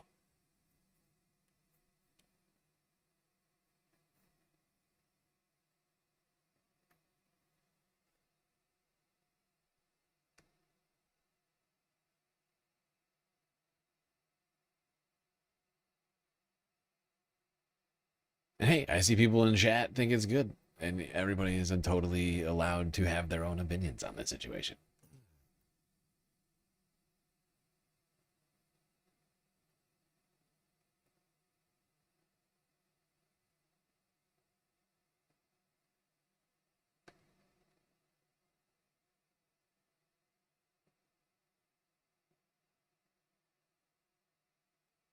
All All right, well, let's move on from the buildings of Scientology to a building with some problems, other problems. From Utah to Florida. To I'm out in Miami, ho.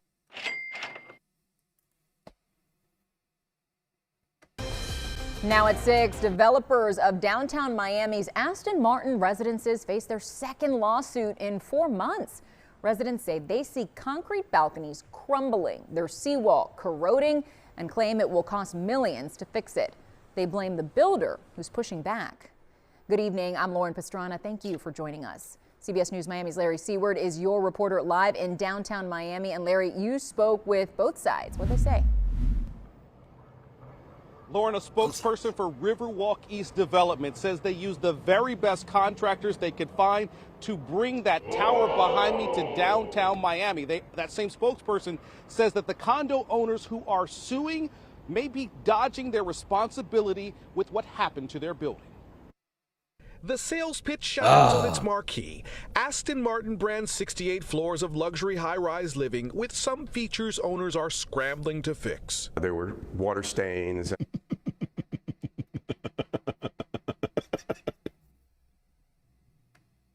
Now, this is a story I can get behind. I love the infighting between the ultra-wealthy. The people who can afford the condos in the Aston Martin building versus the Aston Martin building. Oh, God.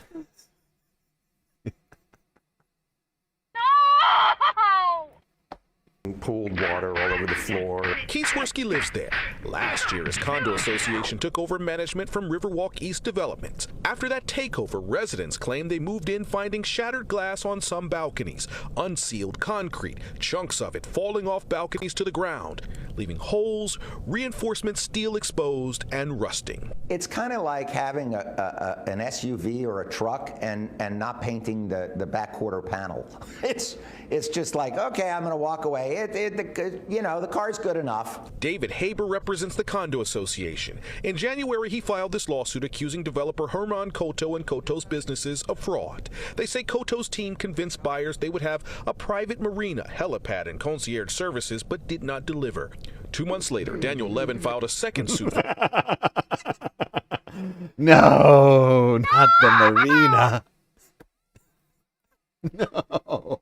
Oh, this is the most shoddy helipad that I've ever seen. I will not stand for it. How is my helicopter to land on this subpar helipad?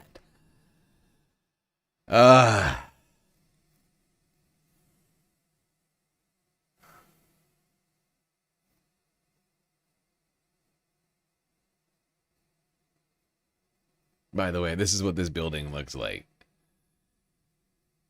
Which sold, the whole building sold for $125 million 12 years ago.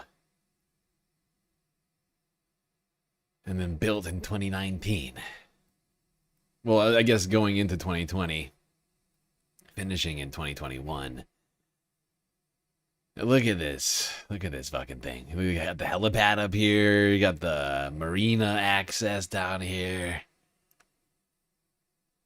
The lap of luxury ruined. Awful, awful, awful. Weak, weak, weak.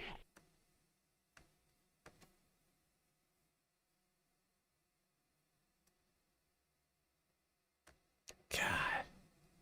Can you imagine? Can you imagine the inconvenience? You buy a beautiful waterside condo, and then you have a shoddy helipad? I cannot. Shoddy helipad? Bad plumbing? My multi-million-dollar condo? Unacceptable. I will not have it. I will not stand it, I say. That is how I would react in normal life.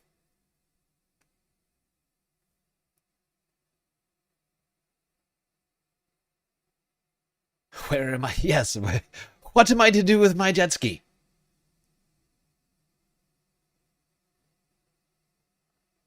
This marina is not nearly up to par.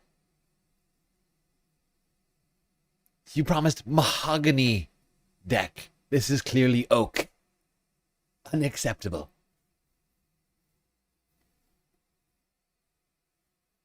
I was promised teak lockers in the locker room. These are clearly maple. And that is unacceptable.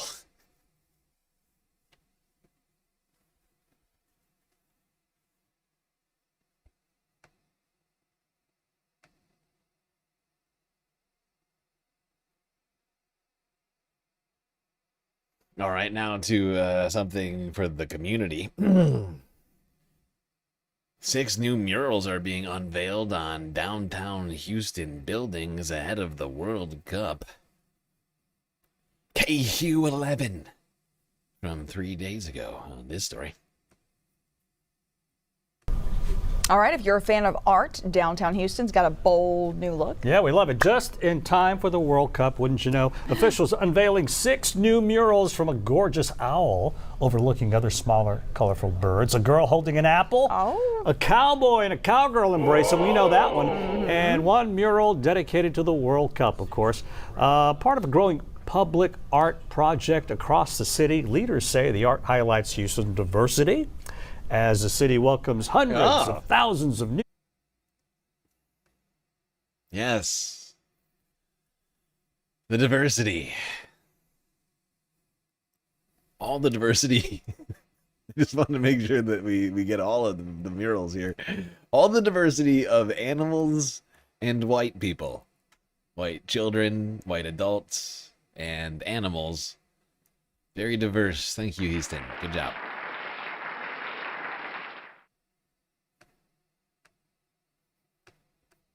They really celebrated that diversity. Now, in other community projects, we should go to Colorado, where they are breaking ground on a major project for the kids. Cities are investing in their growing communities. Lone Tree building what will be its biggest park near I-25 in Ridgegate. The city is over 10 times bigger today than it was 20 years ago, when your reporter Olivia Young was growing up. No, they are beautiful murals. I will give you that much. They're beautiful murals. I'm not sure that they necessarily celebrate diversity as well as they're claiming. They're perfectly lovely. Caboodle gifted 5 subscriptions to the community. Kitten Caboodle with the 5 gifted subs to the community. Thank you, Sasha. Who got them? Ohm's Law. Ohm's Law. I just read it as Ohm's Law when it's really clearly Ohm's Law. Ohm's Law 77. Rosemary Bumble. Rosemary Bumblebee. Brooklyn Rob.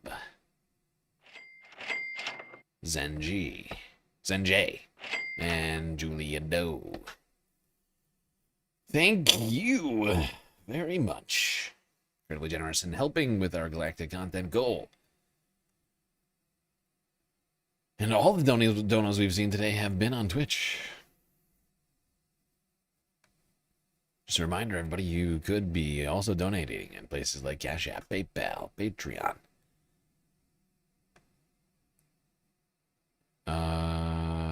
Colorado, Denver, no, CBS 7.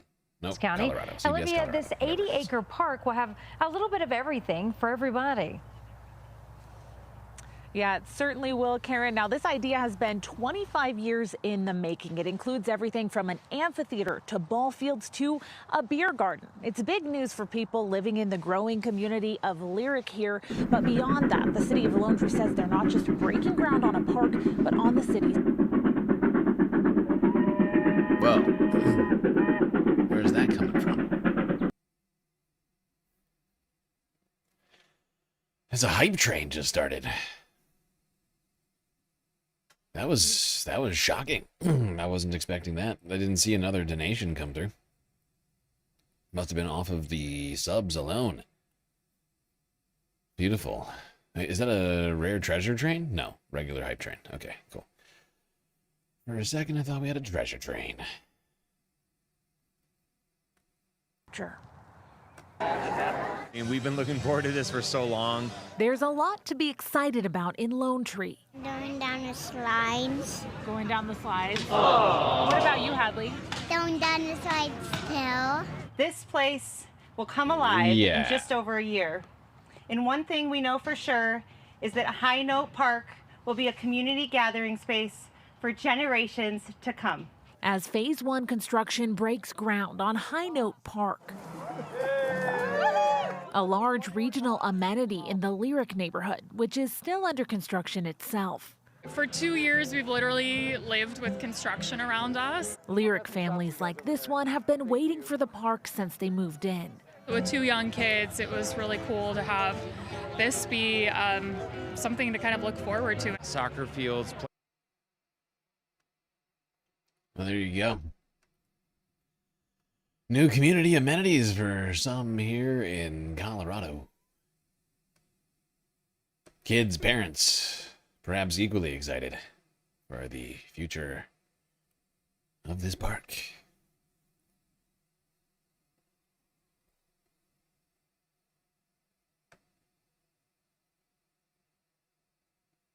All right. We got more to talk about with the kids, but we're like 2.5 hours into the stream. Probably went a little over what I would have liked to. Got distracted somehow. Beer garden for, look, it's for kids and parents. That's what I'm saying. There's going to be, you know, playground for kids, adult playground. Like beer garden and amphitheater. I mean, it's a multi-use community space. Something everybody, I think, can enjoy, potentially.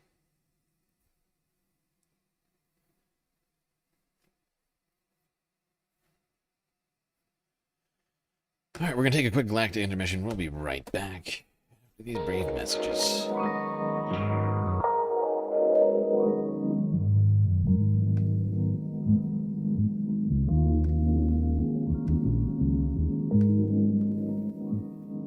Okay, I hope everybody's been enjoying the show so far. If you haven't already, hit the follow button on Twitch and the subscribe button on YouTube. Hit that bell icon and the like button too, while you're at it, to consider contributing to the Galactic News Network, as we are completely funded by individuals like you. A lot of great ways out there for you to show your support. YouTube, Super Chats, Super Stickers. Wait, nope, we've been demonetized. I almost forgot. You got Twitch, bits, power-up, subs, gifted subs, prime subs, Cash App, and PayPal. If you prefer your money go directly to funding the stream.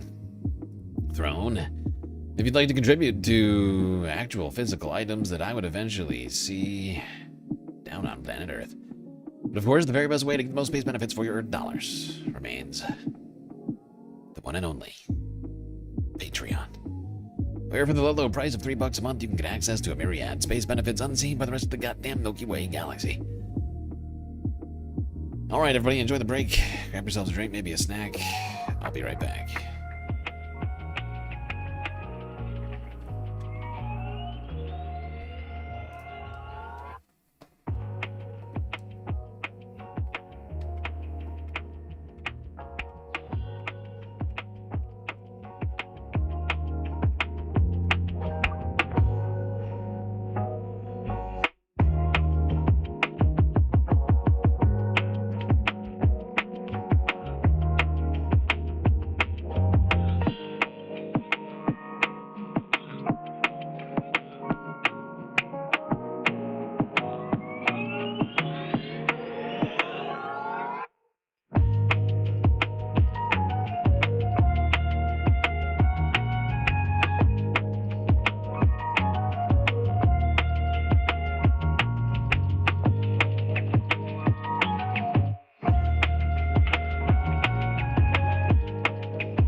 Infertility. I was wondering. This video is aimed at anyone who wants to learn more about infertility. I was wondering if you're open to talking about your chat room policy. That is in the bylaw. Yes, please tell me what my chat room policy is. It just saying silly comments. YouTube chat. So I block the people who are being rude and obnoxious to me. The moderator, or one of the moderators, blocked me. Another person was saying I was infertile. Oh my God. Why did they say those things? Why? It was just ridiculous. I'm shooting blanks. No, it had nothing to do with my biology. So when you get blocked, does that mean that you can't conceive? I have to BS people. Well, you better unblock them. What's going on here? They said I was infertile, and they said I'm talking gibberish. The infertile thing I feel pretty strongly about. But you smell like a fart. Oh, sorry. I'm there to have more gibberish discussion. I am completely unable to fart. That's probably the problem, honestly. One person was saying I was just uttering gibberish.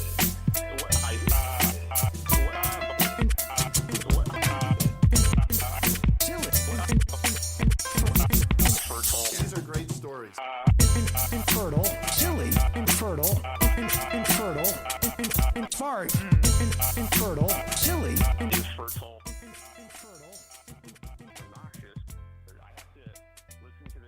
All right, everybody, break is over.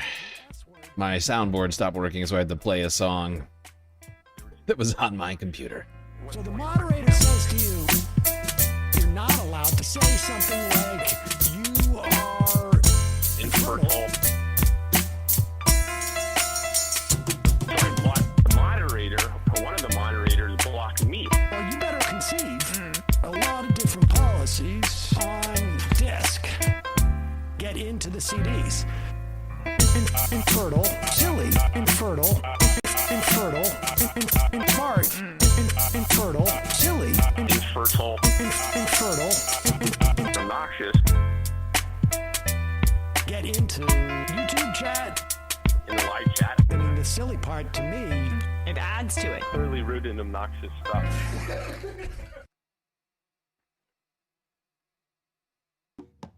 I don't want to see him kissing goblins.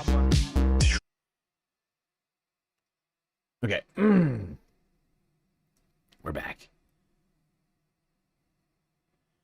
We're back, people. Break over. Poor Dan. He's infertile. You should be ashamed of yourself for having that thought. It's true. I should be ashamed. Okay.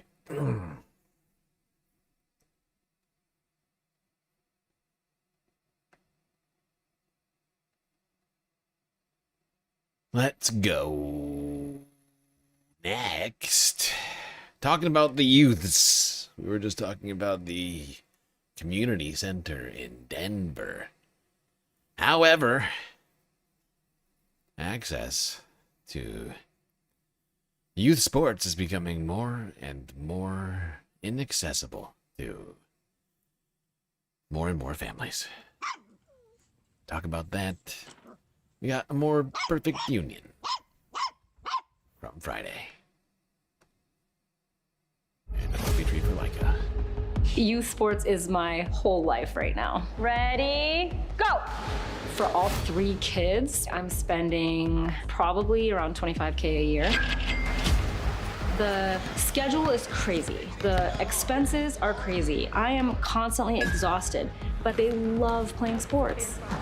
Boys, we're here. Up, up, up, up. Baseball, let's go. Yeah. When I was growing up, things were different. Sure, the fields weren't perfectly manicured, but everyone could afford to play. But the average cost of putting a kid in sports has jumped 46% since 2019. Youth sports is now a $40 billion industry, double the NFL's annual revenue. And private equity giants... That is insane. That is ridiculous. Why is youth sports a bigger business than NFL? What in the fuck is going on? What the fuck is going on? Annual revenue. And private equity giants like Varsity Brands and Unrivaled are cashing in. Nowadays, families making under $100,000 a year are half as likely to have kids in sports at all.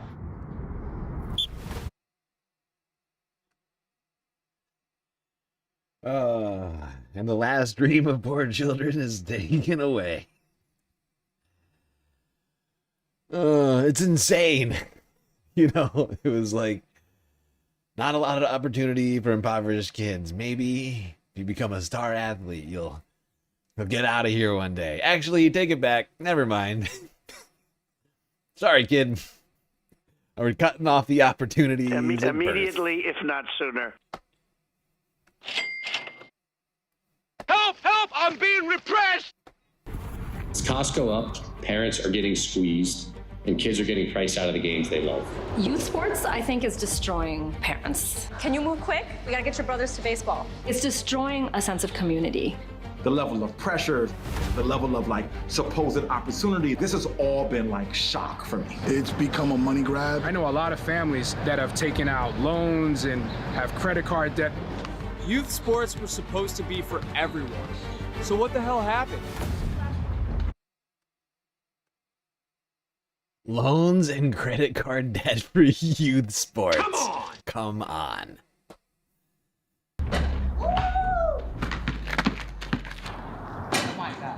Brick? Brick? What'd you say? I said brick for the first one. Oh my God. 3. Bro, 3. Rock, paper, scissors, scissors, shoot. You want to go first? Yeah.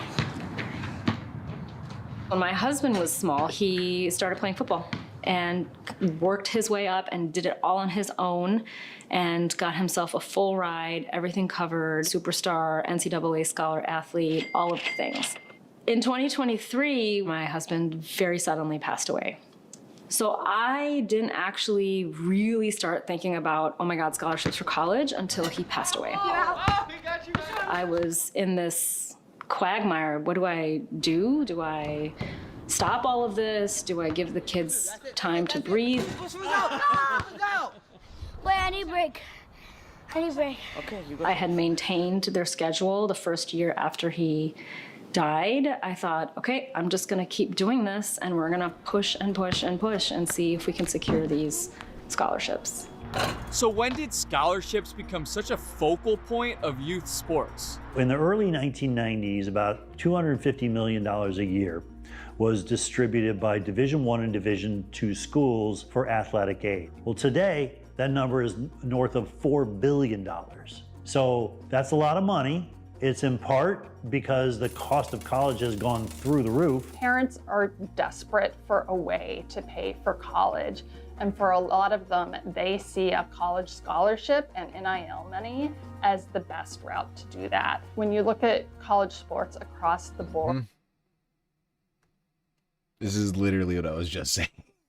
This is literally what I was just freaking saying. You know, it's one of those things, these extracurricular activities that kids can get extremely good at. At least used to be able to get good at without having to have access to hordes of cash. Just a basketball and a hooper. You know, whatever it might be. Of course, some sports have always had more of a barrier to them. Things like, you know, hockey, golf. Stuff with like a lot of costs associated with them, right? But, you know, other sports, not so much. Especially things like basketball, right? Where there's public hoops all over the place. Only about 2% of high school athletes end up playing in college. We're chasing scholarships because I'm really worried about how to pay for college. Having said that, I know that the probability is low. The pitch is simple. Invest in your kid now, and it might pay off later. So travel leagues and scouting showcases started to emerge as a way to get exposure for kids. Oh, come on. Also, I'm sure that all of this, isn't it all contributing to, you know, like toxic sports parent sort of behavior? You know what I'm talking about? It's like the same thing as like, right? Like a stage mom, right? Or like a pageant, you know, people are getting what I'm saying here? Like the quintessential sort of overbearing parent with extremely high expectations of their children.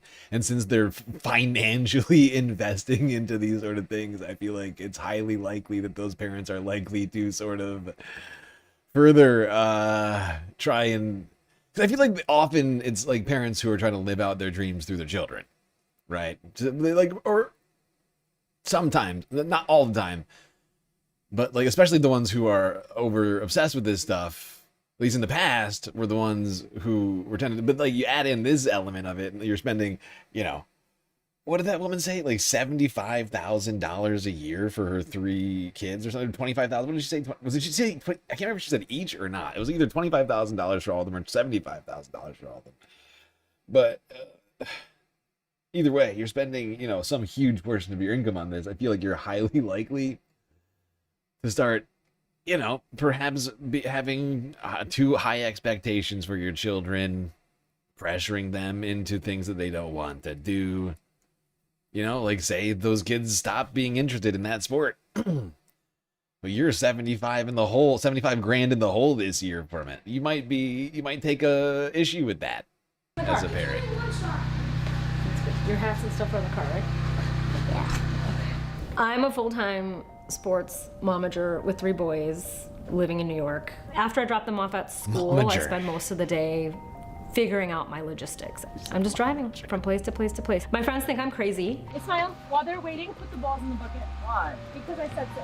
But not every parent wants to turn their 10-year-old into a full-time scholarship-chasing machine. Some families want their kids to just play.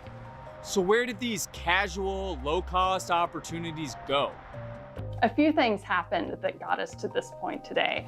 First of all, we had the 2008 financial crisis. In the wake of that, Parks and Rec departments saw their budgets slashed, and that included budgets for rec leagues. Next, we had COVID-19 that just resulted in immediate closures of all kinds of sports programs across the country. Yep. Exactly. It's because there's not enough, and it's funny that this is literally from the Denver Department of Parks and Recreation. We just saw in Colorado them unveiling now a new community project because clearly the communities need it. Right? We need more community spaces, public spaces where people belong. Everybody belongs. Right? Regardless of how much money you might have. Right? Because you're part of a society. For fuck's sake. That left a significant vacuum. When COVID hit, about 56% of children in this country, ages 6 to 17, played organized sports in some form or another. COVID comes in and drops that number down to 49%. So there are a lot of kids who immediately lost access to a sport experience. Those are most often the kids who are attached to municipal programs, local, low-cost programs provided by cities and park and recs, which were just overwhelmed. 3, 2, 1, go. And the public programs that did survive, they're constantly fundraising and battling to keep costs low for kids. These services we offer here, they're life-changing for some of our boys. Boys who've never seen a pool or been in a pool before. It's much more difficult because the resources just aren't there as much. Whether that means on a city level, state level, federal level, the funding is just not aimed that way. So we have to work harder now to get that. Every year we have to dig deeper. All right, Ismail, last lap. We gotta get out. Yep, we gotta go to basketball on the west side.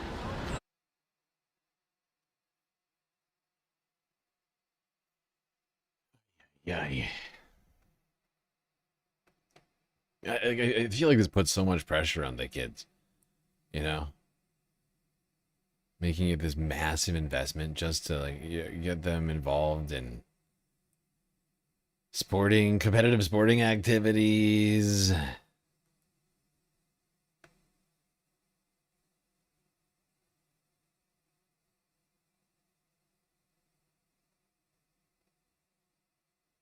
All right, I'm going to skip ahead a little bit here.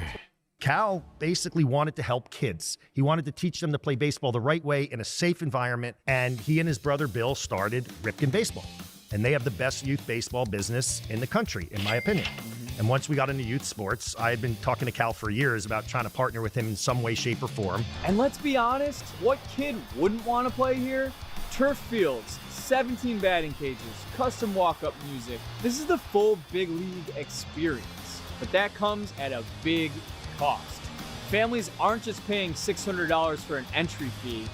These operations run lodging, concessions, merchandise. The thing I hear parents complain about more than anything is a practice called stay to play, the policy that requires anybody participating in an out-of-town tournament to stay at their preferred hotel. And if they don't, they're disqualified. So when you add it all up, entry fees, travel, approved hotels.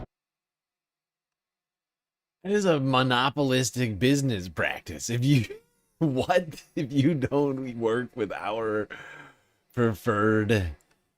If you don't stay in the preferred hotel, you're not allowed? Are you shitting me? What a fucking joke! What a fucking joke! It's just like blatant corruption.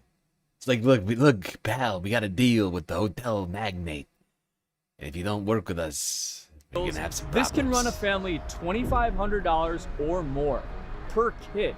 And if you want your kid competing at the highest level, you've got to do that multiple times a year. You can't have that big looping swing, you get right to the ball. And the earlier you can get these kids playing at a high level, the more money can be extracted. The earlier you form a travel team, the more likely that kid is going to bring their whole family. And so I mean, what it sounds like is you have to be able to afford like multiple like vacations, like family vacations every year that are focused specifically on sports. Be able to shell out thousands and thousands of dollars. Oh, just for these kids to go out and do this stuff. Even if you found a budget way, it would be unallowable because you'd be staying in the wrong place. You know, like if you found like a cheaper option on a hotel or whatever. Not going to do it. Wouldn't be prudent at a this lot of juncture. economic activity and therefore incentive if we can create these expensive environments in faraway places. But travel baseball is just one example of private equity rolling up youth sports. This is happening in every sport, in every corner of the country. Varsity Brands owns almost all of competitive cheerleading. The competitions, the apparel company, a professional league, and they have exclusive contracts with a lot of venues. Varsity also used to control the governing body and set the rules to advantage themselves. Another example is Black Bear Sports Group. They own over 40 ice hockey rinks across the Midwest and the East Coast. And yes, hockey is an incredibly expensive sport to begin with. Just ask my parents. But one new expense even caught the attention of a U.S. senator. So I was just told this last weekend that if I live stream my child's hockey game, my kid's team will be penalized and lose a place in the standings. Why is that? Because a private equity company has bought up all the rinks in the Northeast, has installed their own closed-circuit camera system into all of the rinks, has provided a paid-for subscription service to all of the families. So one company owns the rink, manages the league, and facilitates an exclusive streaming service for. They're monetizing the children. Jesus You're hurting Christ. the kids. Oh my God, they're turning the children into content for the parents. It's the most disgusting fucking thing I can think of. We're gonna surveil your children and then you can pay us for the... It's like, you know what this reminds me of? This reminds me of like the roller coaster photographs. You know, you never, like nobody ever actually wants that photo. But instead it's what's up with this, but instead it's with this entire life experience. Rather than like that one moment on the, like that one brief second on the roller coaster, they're just they're seizing the rights to all filming of all of these events with these people's children in them, which they're already paying for, then demanding more money to watch it. That shit is wild. That shit is insane. Sorry, we've paywalled your children. What you talking about? And we haven't even talked about equipment yet. These companies, like, come on, they're taking advantage of the fact that we want to do what's best for our kids, telling us that if you have this bat, your kid's gonna score 4 home runs and 3 scouts are gonna call you. It's like, why am I up at 1 a.m. looking at Easton Dub bats, knowing I'm not gonna get it for them, but feeling pressured like maybe I should? You could look at a kid's baseball bag and you could probably see $1,000 worth of gear just in that baseball bag alone. This is creating such an unnecessary class division between the kids. Fatima spends roughly $17,000 on team fees, $6,000 on travel and lodging, and another $2,000 on equipment. That's $25,000 a year to have her kids competing in youth sports. This is where we've ended up. So has anyone figured out a better way?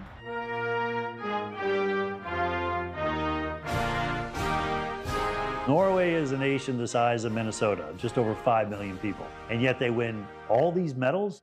How did that happen? They created a Bill of Rights for children in sports. Introduced in 1987, this declaration serves as the foundation for youth sports in Norway. There are 7 major principles, such as children have the right to participate in a safe and secure training environment without any inappropriate pressure from adults. Children have the right to choose which sport and how many sports they participate in. Above all, Norwegians prioritize participation, not outcomes. It's not about collecting trophies. And that became the foundation for one of the healthiest and happiest nations in the world. But would these policies work in a country as large as the United States? We're not as different as we think we are. I mean, Norwegian kids aren't made any different than American kids. They just understand what the child development literature and the athletic development literature say, and they build policies, practices, partnerships, structures, and a philosophy that really centers the needs of youth, as opposed to adults trying to make money off youth. We finally have this moment now where people want to have the policy conversations. They want solutions. Now, American lawmakers are trying to shift the incentives in youth sports in the same way. In Pennsylvania, Congressman Chris DeLuzio has taken an interest in solving the problem here. So we went to an event he was hosting with families in his district. In our country, sports are supposed to be an equalizer. Any kid, no matter where they're coming from, should be able to compete. It's a place where you can show up and work hard and you can achieve something bigger than yourself. But our country is drifting away from that to where your family's bank account will decide whether you might even get to step foot on the field. That must end. That's why we are here today. For families enrolled in Yeah. Save the kids' sports. For the love of God. It's ridiculous. All right, people, let's move it along now. Thank you, More Perfect Union, for that credible, disturbing journalistic piece. Moving on to other sporting events. 100th anniversary. New season rolling at the New York Lawn Bowling Club. Yes, from the exciting world of kids sports to the exciting world of lawn bowls. Ever heard of lawn bowling? A new season rolling into Central Park tomorrow, and if you're thinking bocce, not so much. Thinking bowling? Well, sorta, kinda. It's completely its own thing, though, and it was even a favorite pastime of Walt Disney himself. Eyewitness News reporter Kimberly Richardson caught up with a club that is celebrating its 100th anniversary on the eve of lawn bowling's opening day. Tucked away here in Central Park is a clubhouse like no other, home base for the New York Lawn Bowling Club. Do you know how many people know us? Almost no one. That's about to change. The club is the focus of Alejandro Delgado's documentary, Low and Slow, A Brief History of the NYLBC. I think everyone kept their ego in check. We both... Give us pizza or give us death! Of roughly 100 members... These are our name tags. Georgina is an avid bowler who, like others, saw these people in white chasing after a ball, and I had no idea what they were doing, but I was intrigued. I mean, it basically is bocce. Instead of throwing the ball in the air, you roll it. That's really what it is. It's lawn. It is basically.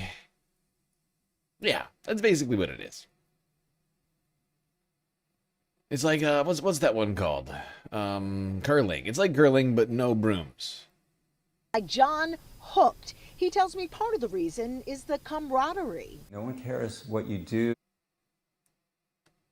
Also, usually, I think in professional bowls, yes, I've watched it before, and I think it's usually like 1v1, not team. But I think you can play teams, technically.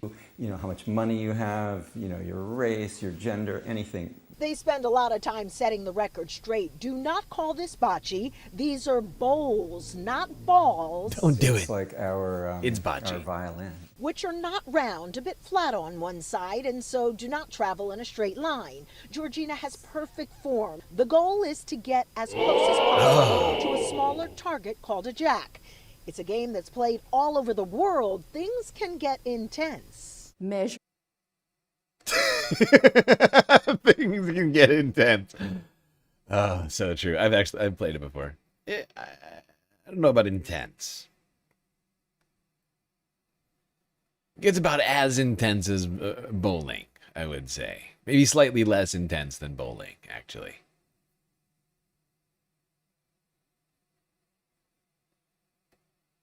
But it can be fun to get outdoors. Not necessarily. Once again, I've seen professional bowls and they often do it indoors. I'm almost tempted to watch it.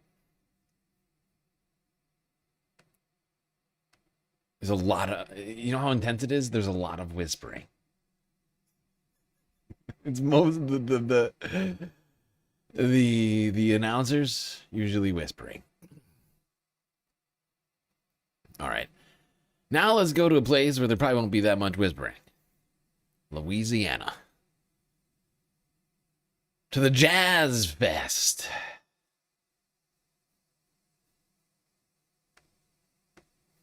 All right, so now we are inside the kitchen, which y'all know is my favorite part and favorite place to be, especially at a festival.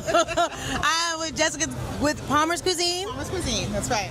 Now tell us, what are people ordering? Oh my God, well, normally it's the jerk chicken that we can't keep, but this year we are selling out these beef patties. It doesn't matter how many we make, they fly out the door. So that's everybody's favorite this year. Oh my goodness. Okay, so your family's Jamaican. Yes. A lot of mercy. Okay, you know, see, I'm looking for all my Jamaican family out here. Yes. Now, I heard there is a story about your grandfather and the jerk chicken. Yes, that's right. So I should also clarify, my grandmother's Creole from Brobridge and married a Jamaican man. Oh, this is a good mix. It's a good mix. I always had good food at home. But my grandfather, he made his jerk chicken recipe in the 70s and 80s. So he perfected it and no one knew it. And literally, unfortunately, he passed away of cancer. He's in the hospital and, you know, recovering from chemo, and it's a week before French Quarter Fest, and my grandmother's like, we have to cook all this food. We already paid our booth. It's all set up. And literally me and my grandmother are by the side of the booth and like writing down this recipe. And you can see it in his face. It pained him to give us that recipe. Oh, he didn't want to give the recipe. He was going to take it to the grave. And he did. He used to make a very famous hot sauce from scratch. He would grow his own peppers in the backyard.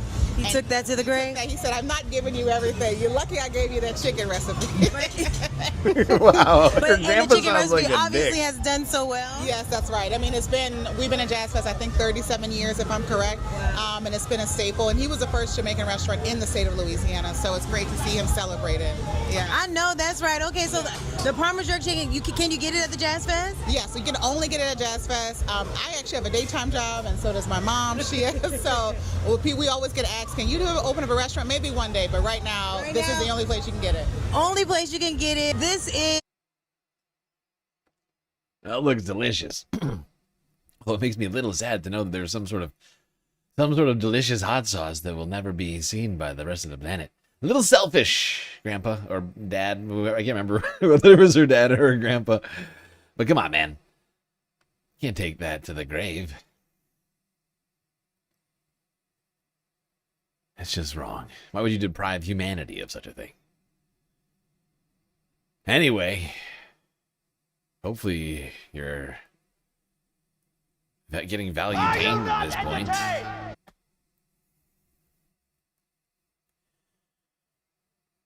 I mean, we've been already talking a whole bunch of stuff here tonight. 250th American anniversary, founding fathers. Why are we doing this? Why are we doing this?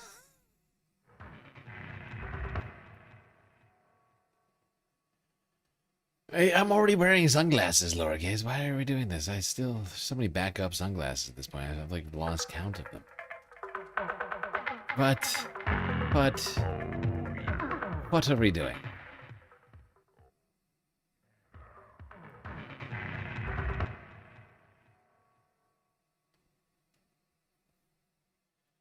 You guys are crazy.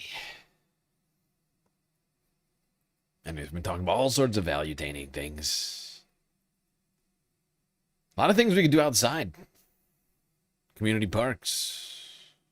Community murals in downtown Houston. Community sports, potentially.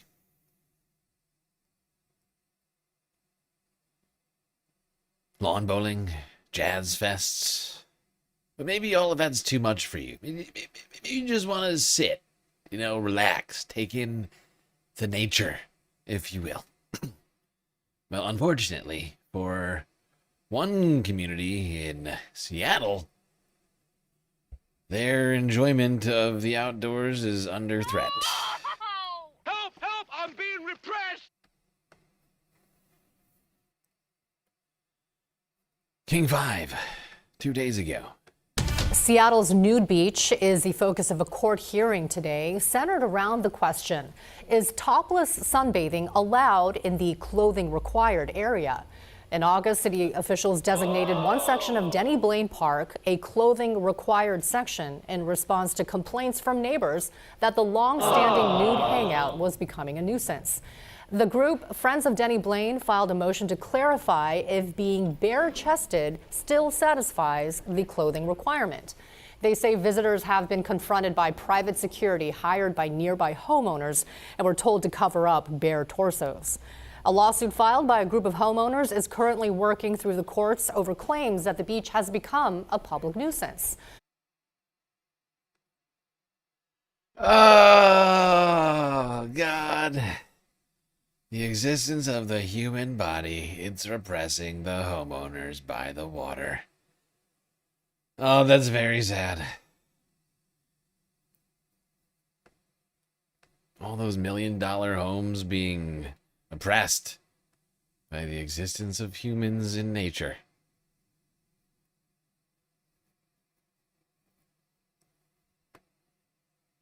Help! Help! I'm being repressed! Exactly. Exactly. That's another way you can enjoy nature. In the middle of the country. Minnesota, to be exact. You could be one of any number of people. Well, if you have ever been along the Mississippi, nice view, but could use more bubbles, your moment has arrived. Yes, it has. Photojournalists Ray Campos and Adam Duxter take us to Boom Island Park to see a new floating attraction. Floating downriver in Minnesota usually means canoes, kayaks, maybe a fishing boat or two. We love the water, we love getting out on the water, we love boating, we love it all. But for Matt Witt, I lived in Seattle for a little bit and then visited Seattle a lot. Seattle has a few different hot tub boat companies, so I tried out the idea there, loved it. It was a really cool experience. I just thought it was an awesome idea, and I was like, man, this would totally work in Minneapolis. The approval from Minneapolis Parks and Rec means the idea of bringing hot tub boats is reality. Did have to do some convincing. It's a new idea, so as many people hear it, they're like, what is that? And the city was no different. In the location, Boone Island Park. Eventually landed here because it's a beautiful view of downtown. You get kind of a great mixture of nature and then also the urban landscape as well. Witt's company, Minnesota Hot Tub Boats, will offer 90-minute rides where the journey is slow, about 5 miles per hour. Each boat will fit around 6 people. It's an involved process from our staff to make sure that the customers are comfortable and everybody's safe out there. Witt hopes to launch Memorial Day weekend and is already seeing bookings. There's a lot of excitement. It looks like the summer's gearing up to be good, but I've already also had some booking requests for the fall and the cooler months. The floating attraction will run until November. Well, there you go. All the way through the fall. You could ride down the Mississippi in a hot tub. That's really weird. Could be fun. Thank you, CBS Minnesota. NBCLA up next. Talk about another form of transportation. Not the Mississippi. Nope. I'm talking about Route 66, which is turning 100 years old this year. 8 states, 3 time zones.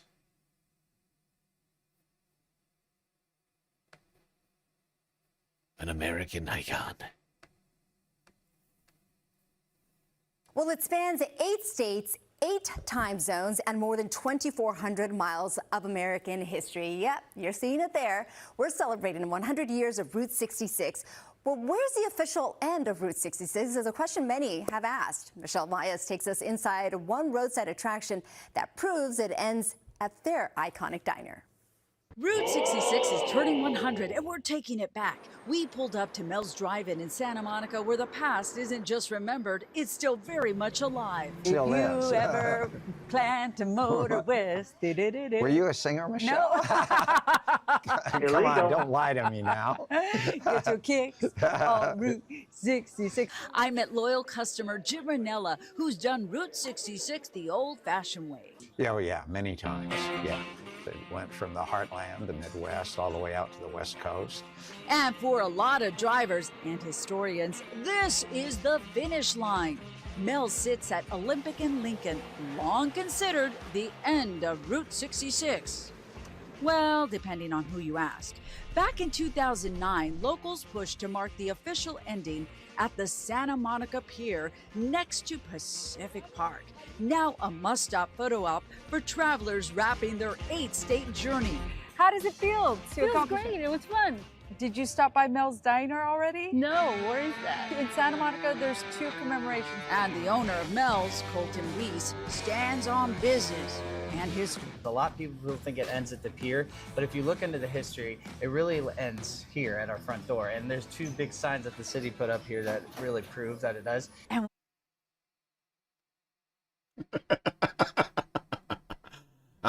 the signs prove it. Thank you. Well, there seems to be some contention around the end of Route 66, but I can tell you what. The end for Route 66 is not in sight, continuing to be a functional route of travel. Continuing on into its 100th year.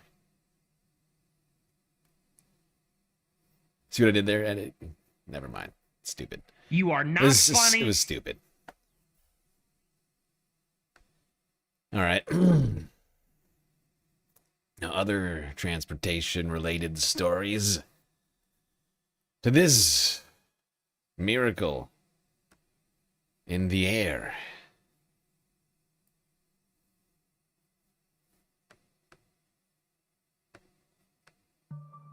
Two paramedics helped deliver a baby on a Delta flight as it landed in Portland, Oregon. Ashley Blair gave birth to her daughter on Friday night.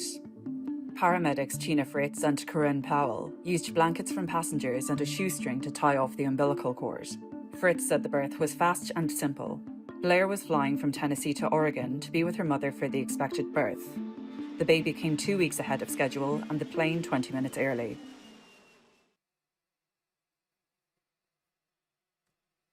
Well, there you have it, a fascinating situation aboard a Delta flight.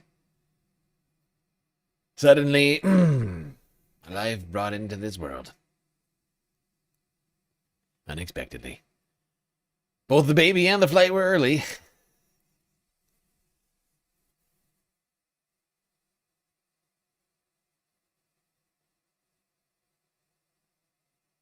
But, unfortunately, some flights will never arrive as a result of the closing of Spirit Airlines this week. ABC News on the story from yesterday. This morning, Spirit Airlines shutting down operations overnight, ending more than 3 decades in the skies. The low-cost carrier, known for its bare-bones fares, ceasing all flights as of 3 a.m. and what the company calls an orderly wind-down of operations. Spirit is shutting down. I think it's insane. I'm actually shocked. At this point, I don't know what to do. The move leaving employees from pilots to flight attendants without a job and passengers across the country scrambling to find new ways home. On its website, Spirit urging its customers not to go to the airport. Overnight, the Department of Transportation announcing that the majority of other airlines, including United, Delta, JetBlue, and Southwest, will be capping ticket prices for a select period of time for Spirit travelers who need to rebook. Usually we fly Spirit all the time. Usually it's the best affordable flight. The sudden shutdown coming after Spirit failed to secure a last-ditch government lifeline, a proposed $500 million. Spirit's CEO releasing a statement saying despite the company's efforts, the recent material increase in oil prices and other pressures on the business have significantly impacted Spirit's financial outlook.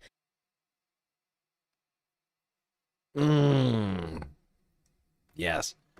Unfortunately for Spirit Airlines, the most affordable airline out there, like that man just got done saying, is now out of business, shutting its plane doors and will no longer continue its operations, sending people scrambling for solutions, which will almost certainly, after that cap gets taken down, undoubtedly raise ticket prices everywhere. Because that's just economics. Now, here's a question for everybody to ask themselves. Who is to blame for the massive spike in oil prices? I did everything right and they indicted me. The very best, the very greatest, Harry Emden, CNN. Breaking overnight, we did see a huge jump in gas prices, up 9 cents a gallon to $4.39. It's up 33 cents in the past week. There have been big jumps all week long. The political question is, who gets blamed for this? CNN chief data analyst Harry Etten is here this morning. So, simple question, who does get the blame and how does that compare historically to past people getting the blame? You know, the buck stops at 1600 Pennsylvania Avenue. Donald John Trump, the President of the United States, and to a historic degree, look at this, blame for the increase in gas prices. 77% say Donald Trump. I looked back at every president that I could find on a similar question, which is when the gas prices rise, who gets the blame? Trump gets the blame more than Joe Biden did back in 2022, more than Barack Obama did in 2012, and more than George W. Bush did back in 2005, 71%.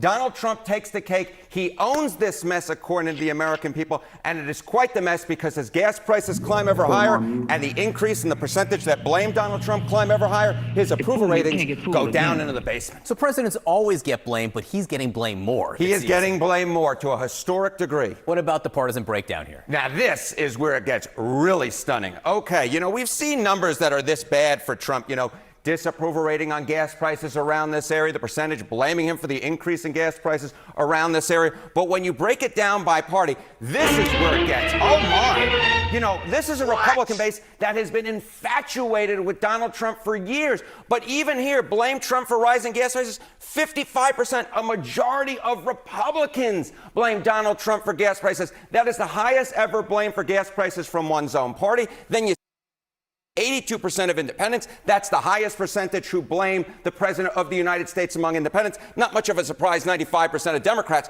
but awful. Weak. Well, the majority of the country blames Donald Trump for the rise in gas prices, including his own cult members. Are gas prices the thing that will break the spell?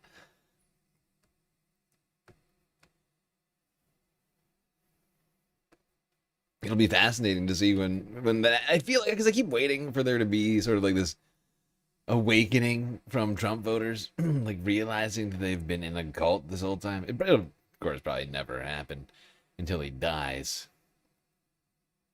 But it's just, you know, it's just one of those things, I think. I think he's like it's a cult of personality, and until Trump will continue to lead it.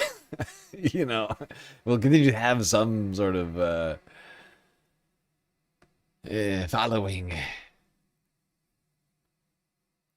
until he is gone. That's just what I mean. I've been looking at this for a while. But it is fascinating to see more than 50%, a majority of Republicans blaming Donald Trump for rising gas prices. Which would mean vicariously, or by the, whatever, that transitive property, that if Trump is to blame for rising gas prices and Spirit Airlines just shut down because of higher gas prices, then Donald Trump is the reason that Spirit Airlines is shut down, that everybody's travel is going to be more expensive.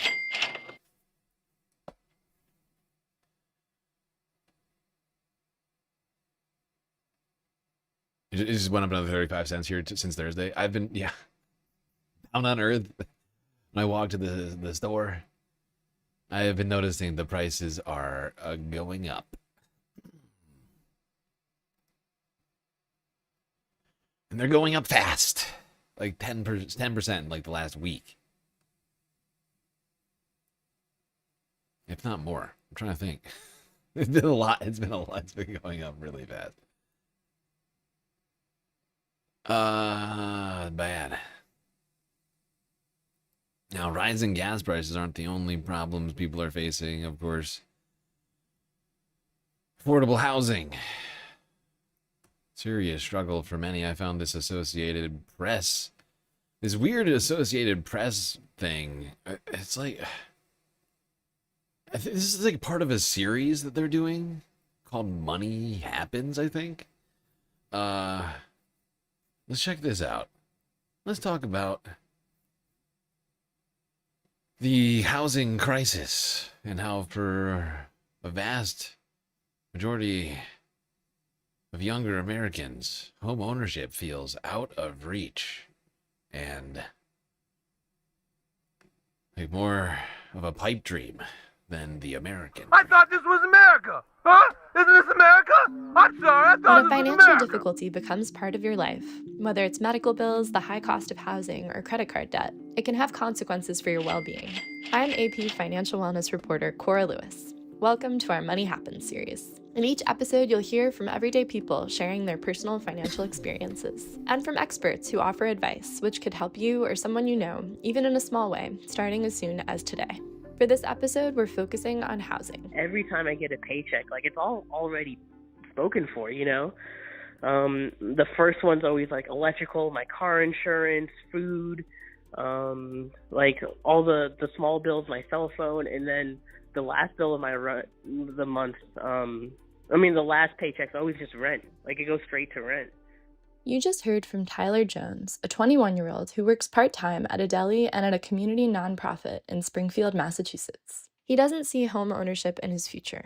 Tyler lives with his girlfriend of 3 years. She works as a house cleaner and is also a student. The two would like to own a home one day, but don't see it as realistic. Right now, 65% of working-age renters can't cover their monthly expenses after paying for housing, according to an analysis from Harvard's Joint Center for Housing Studies. And nearly half of all renters were cost-burdened by rent in 2024. That means they spent more than a third of their income on housing and utilities. Yep, this is the situation that so many people are faced with. They are not even getting by. They're having to go on to credit card debt or whatever else to pay for what they need. Klarna. Whatever. Pay as you go. All of these things are just a symptom of a situation people are experiencing where they are literally week to week on absolutely everything.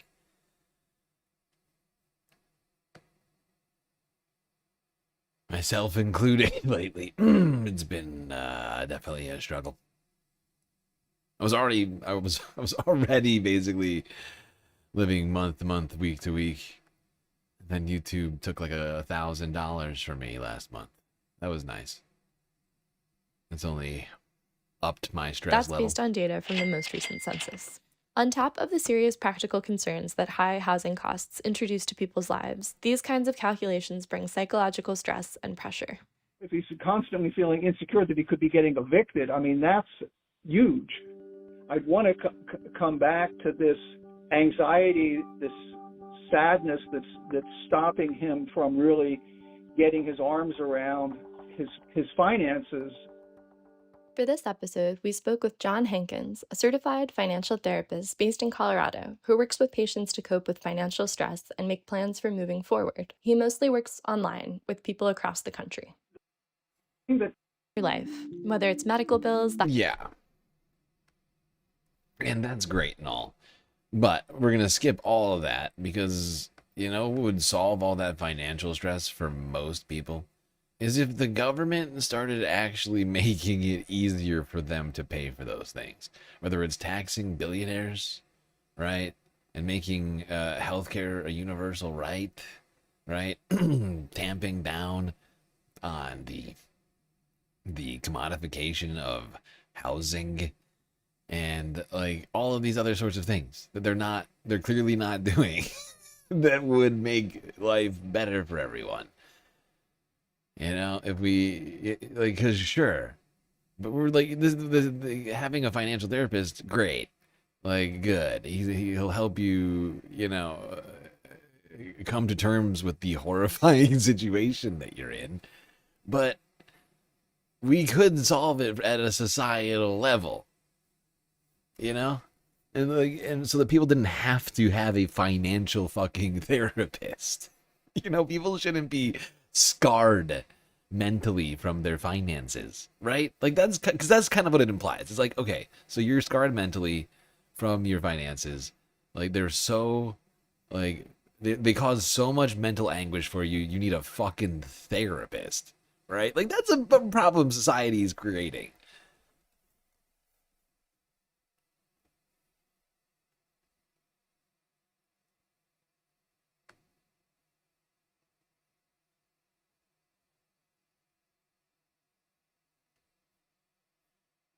Yeah.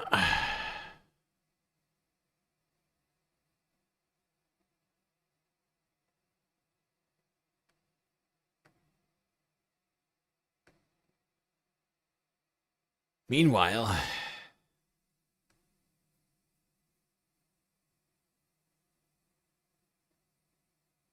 we continue to deify the capitalists, at least some people do. And click on Detroit, Local 4. Got a seriously important discussion for us in the newsroom. Prepare yourselves. Hot debate. Who is among the fast food mascots most likely to win a fight?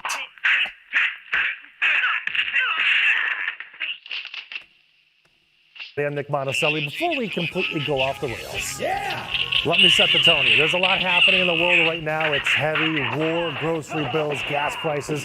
We cover those things. It's stressful, though. Not every conversation has to be stressful. Every once in a while, you need a minute, a break, something that just makes you smile. This is that minute. All right, so think about all the fast food mascots. There's a lot of them. Take a look at the list. You've got Little Caesar. You've got the Root Bear. We've got a graphic we can put up eventually. You've got the Chick-fil-A cows. You've got Gidget, the Chihuahua from Taco Bell. I didn't know he had a name, right? Ronald McDonald, the Hamburglar. Grimace, the Burger King.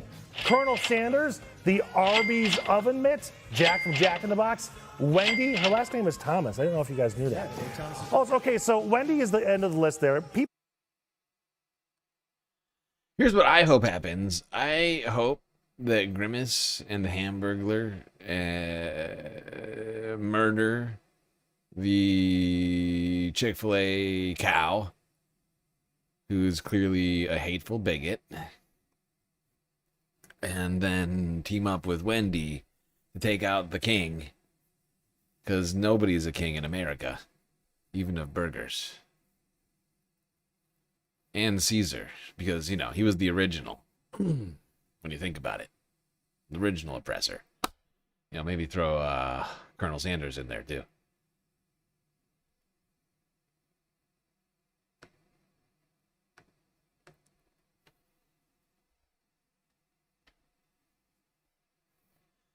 Look, Click on Detroit are the ones who asked that question.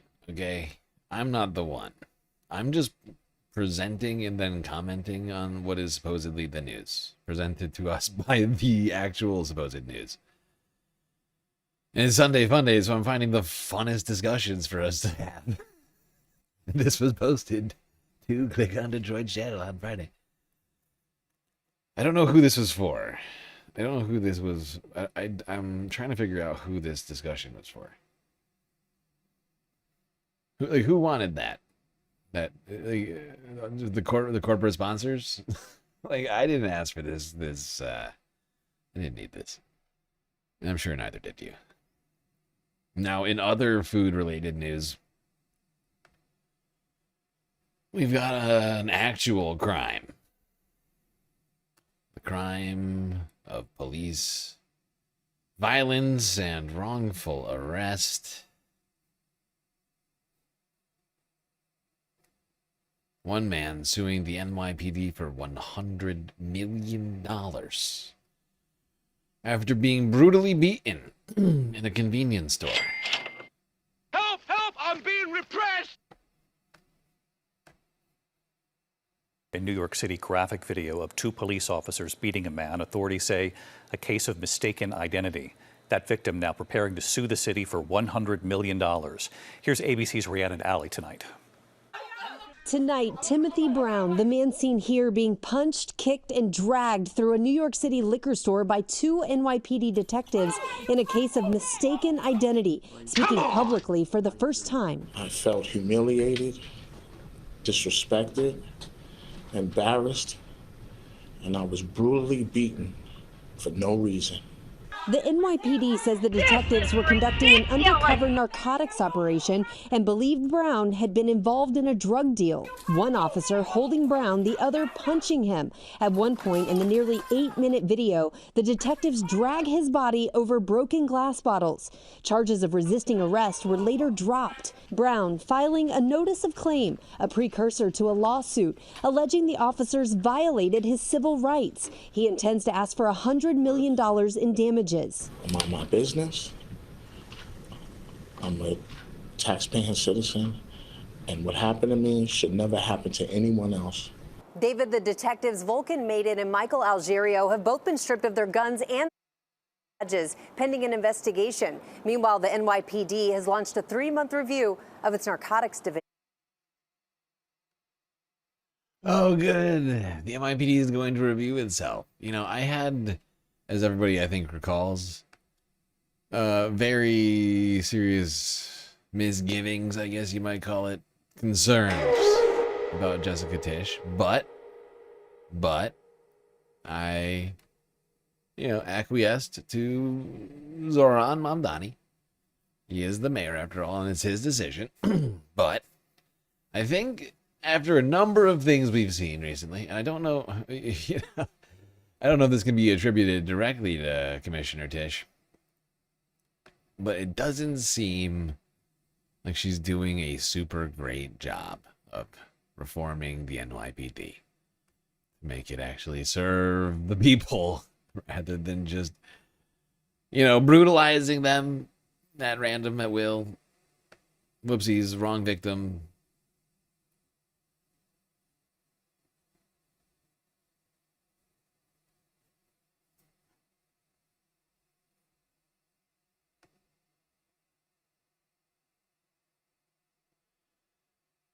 And while we're talking about the NYPD, we may as well talk about this, as there's a new bill proposing a ban on the NYPD using robots armed with weapons.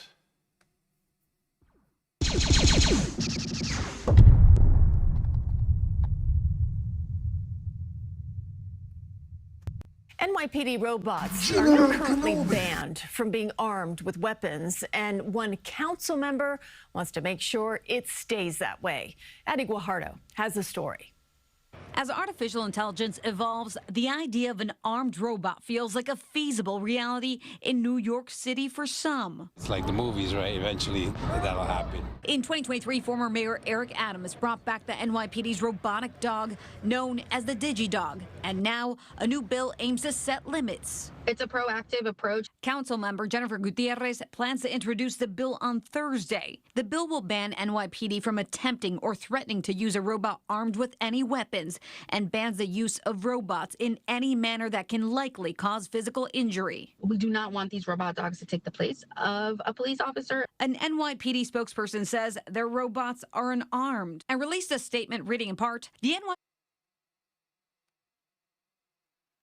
Yeah, but that's not the point of the bill. Like, oh, they're not armed though. It's like, yeah, but the reason why they're introducing it is so that you don't arm them. So there we go. And I agree, this is a good bill. I actually don't have a problem with the police department using unarmed robot dogs. Like, like in my opinion, we have too many trigger happy police officers as it is.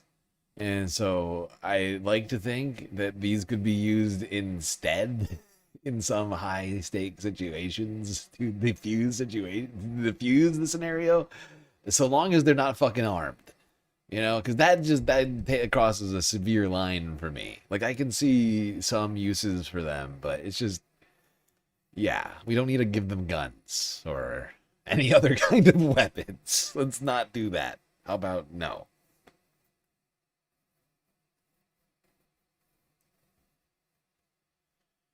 Right, bomb-sniffing robot dogs, exactly. Things like that certainly are, I see not having to put real cops' lives in danger, right? And or putting armed police officers in a high-stake situation when instead you could bring in a robot dog.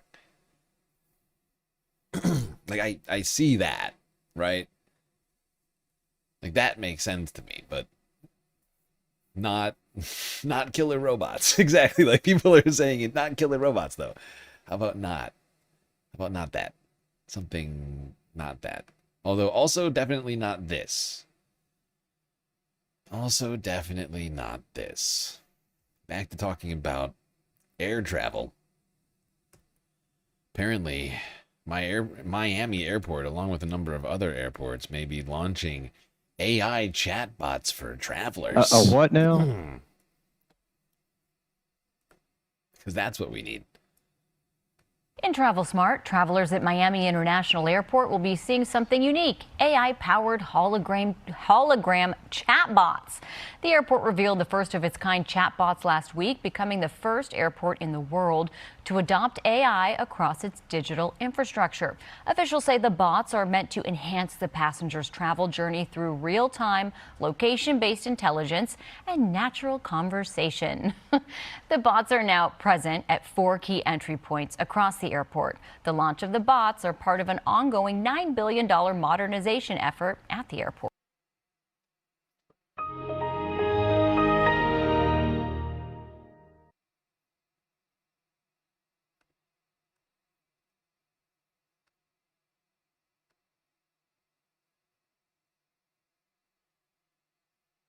I'm trying to think. There's a sound shot I feel like I need for this segment today that I don't have. I can't remember what fucking show this is from.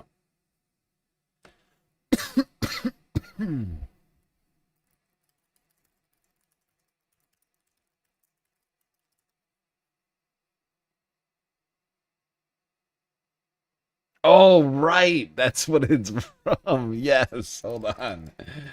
Yo. Right. Right.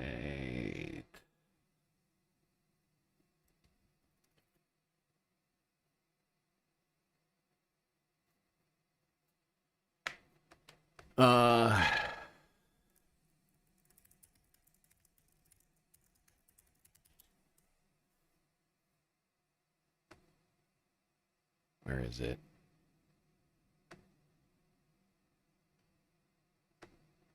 Oh, God.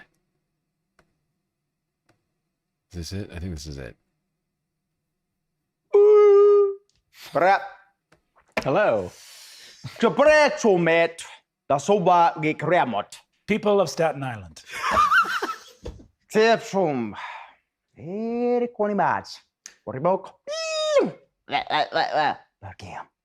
You've been very bad and the robots are coming. So, Okay, hold on. I need that. I need that quote right there. Roll, Zach.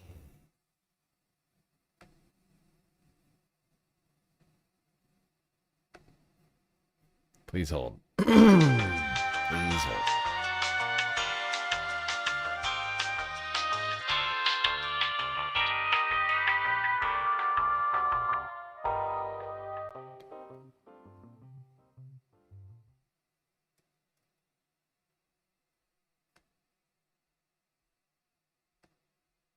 Sorry, this is the sound shot that I needed.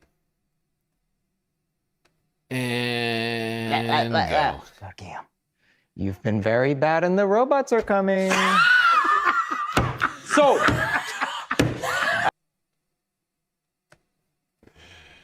Okay. No further ado. Let's talk about those goddamn robots.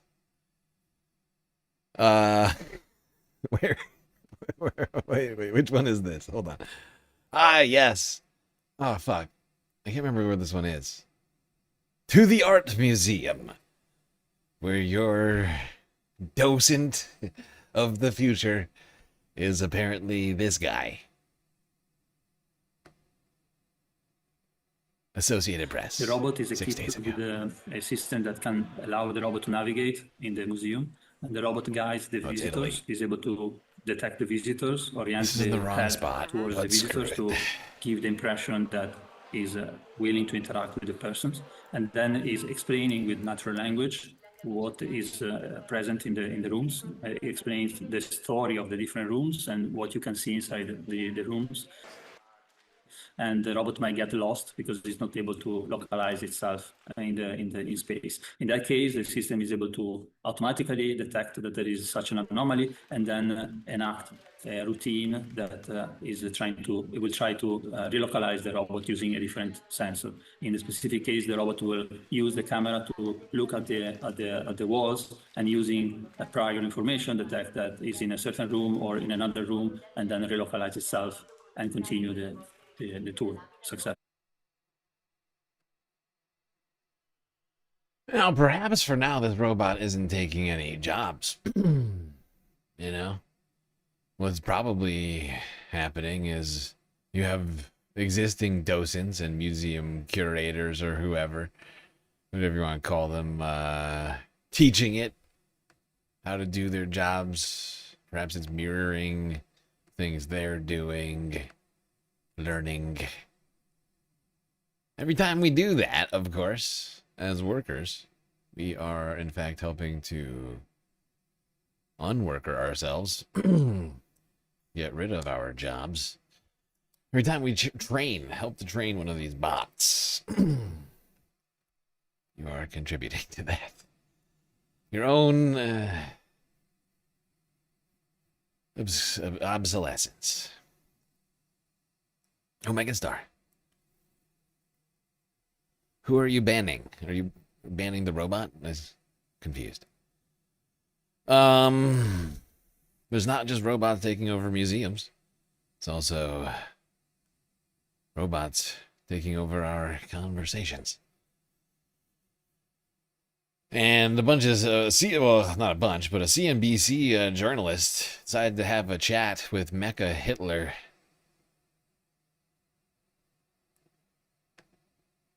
In a Tesla. Weird choice, but that's what they did. CNBC last week. Hey, Grok, can you take me down Broadway instead? Route updated for scenery. Head toward Broadway via West 59th Street, then south on Broadway to Financial District. Mike Nelson. Like doing a...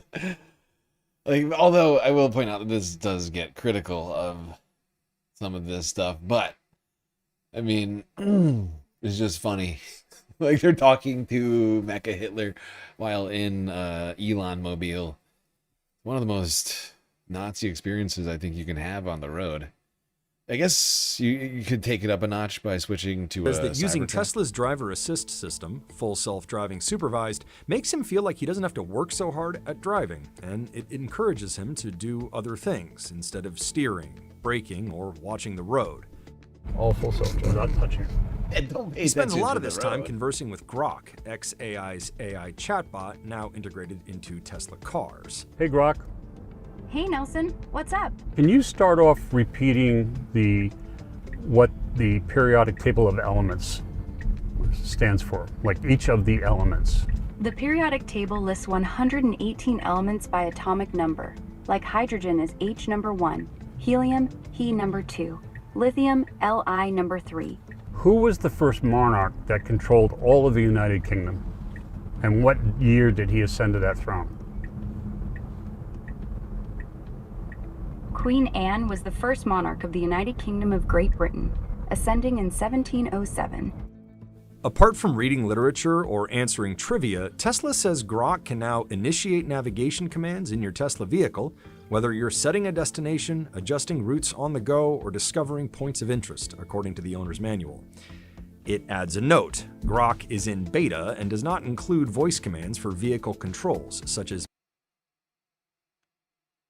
You know what? I just realized there is technically a more Nazi experience you could have on the road. Have you ever seen Rat Race?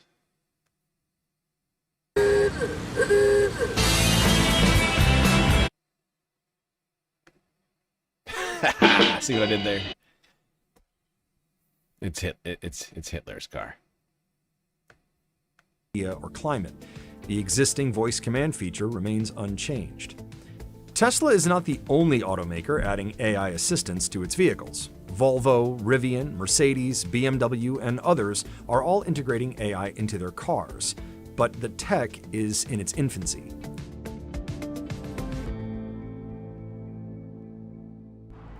Nelson is on his 4th Tesla car, but has an unusual and complicated relationship with the company. How many times have you sued Tesla? Some of that I can't express, but I'll tell you it's more than 10. Nelson grew up working in his family's auto body shop. He later worked in auto insurance and has since become a lawyer that specializes in representing clients in cases often involving auto safety. He has been driving with Tesla's full self-driving suite and Grok AI software for months.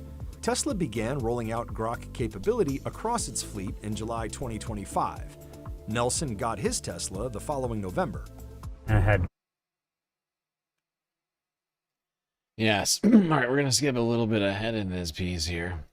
But suffice to say, shock of shocks, Grok, incredibly dangerous to have in a car.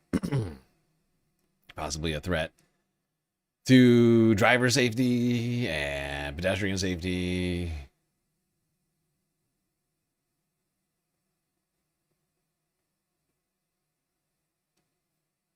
Canada raised the alarm about Grok's lack of safeguards after it was added to her vehicle. As CBC reported, her son used Grok to generate entertaining comments about soccer athletes, and Grok eventually asked the minor to send nudes. Tesla and xAI have not said whether that. And also that. What now? Shock of shock, once again. Mecha Hitler doing something weird. Grok asking a child to send nude pics. This is ridiculous! We asked the minor to send nudes. Tesla and xAI have not said whether they can limit minors' access to Grok in Tesla vehicles or moderate outputs of the chatbot to be appropriate for minors by default. Besides criticism of Grok's lax safety guardrails, driver distractibility remains a point of concern. What's the next step here, with respect to Grok? Is there safety regulations that need to happen? Are there going to be lawsuits over this? Grok's going to control more of what's going on in the cockpit. But you're concerned about that? Yeah. Okay. Yeah. The more it does, the more you become pacified and not attentive. What do you think they could do to change Grok that would make it safer? I don't know.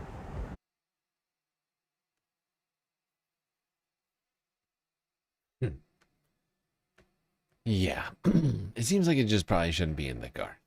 Right?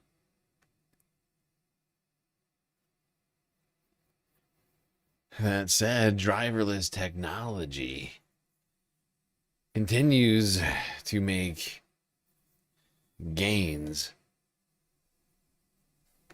And companies are rushing to roll it out. With one driverless freight truck making history earlier this week. A fully autonomous trip recorded by one company. Here's ABC News from Friday. This morning, we've all heard about autonomous cars, but now there are autonomous trucks. Engage success. For the first time, a driverless commercial truck delivered freight, completing a 230-mile route from Houston to Dallas on time. This is time-lapse video of that drive with no one in the cab. The company, Bot Auto, argues autonomous trucks are the future. Since there are no drivers, they don't face fatigue or need brakes, reducing overall costs. We go where sometimes humans do not want to go. I-45 is very challenging. There's a lot of traffic. Driverless trucks are only legal in some states. California is not one of them yet, but the DMV just gave the green light to test heavy-duty autonomous vehicles, including semi-trucks on California roads. This small trucking company owner supports the technology.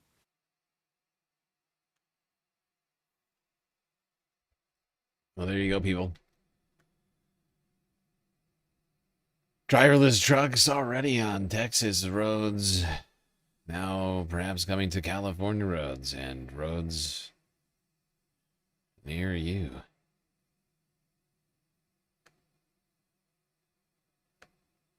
They're not asking. They're just doing. They're not, they're not asking voters to decide.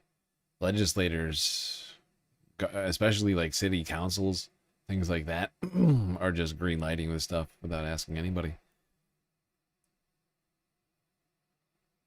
We've been talking about this trend that's been happening. We've been talking about this for many months now.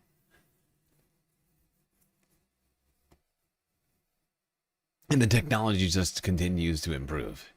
And we can continue to drive people without jobs into the shadows, essentially, and into extreme situations right now, taking everybody's healthcare away, all their food stamps away, and all the benefits people might,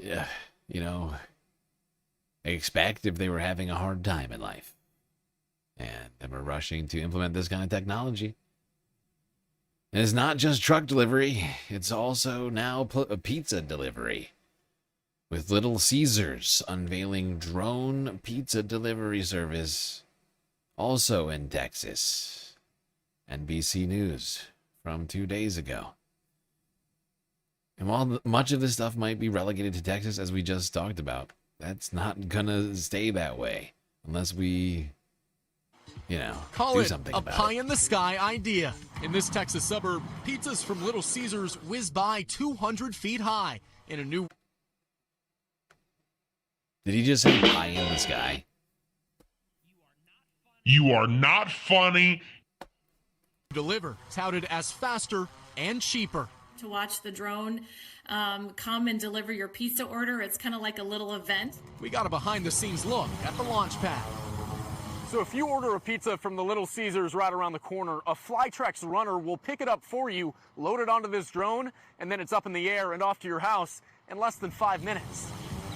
Do you see this as the future that we're all going to be using for pizza delivery soon? I would, yes, I would say so, absolutely. Especially when you can get your order delivered in 4.5 minutes. Now you're guaranteed freshness. It's still hot. Mhm. When you open up that pizza, you still see steam coming out of it. The pies are loaded up here onto this hook before flying to you. Little Caesars says there's no additional cost on ordering via drone. It's on par with normal delivery fees based on distance. And you don't need to tip a robot. What would be the potential downsides of this? Obviously, if it's raining, you can't get drone delivery, right? As of right now. As of right now. Yes. What other limitations should customers know about? The only other limitations, again, is if you order more than 8.8 pounds, it'll get delivered to you, but it'll take 2 flights. We had to check it out for ourselves. Oh, yeah. There's our pizza. It is so... Omega 5 Tar just cheered 100 bits. I'm sorry, Dave. I'm afraid I can't deliver your pizza in the rain. Yeah. Yeah, that's going to be a problem. Yeah, the rain will be an issue for those drones. Undoubtedly. But once again, more jobs here potentially disappearing. And delivery jobs are already being turned into gig work rather than people working directly for businesses, restaurants, pizza shops. That's already something that's basically gone that I remember doing when I was younger. It's all been like moved over to DoorDash. Rarely do any of these places have their own dedicated drivers. Those are things that are already disappearing, and now we're getting rid of the gig workers too. Forget it. You know, that's basically what it's all heading towards anyway. It's fucking insane. They were just ushering in this society, this jobless society, while we continue to shame people who don't have enough money or jobs. like that's literally the world we live in. People are blamed for not having jobs while we work on trying to get rid of all those jobs for the capitalists so they can spend less money and we can have more convenience. Exactly. They're coming for your DoorDash.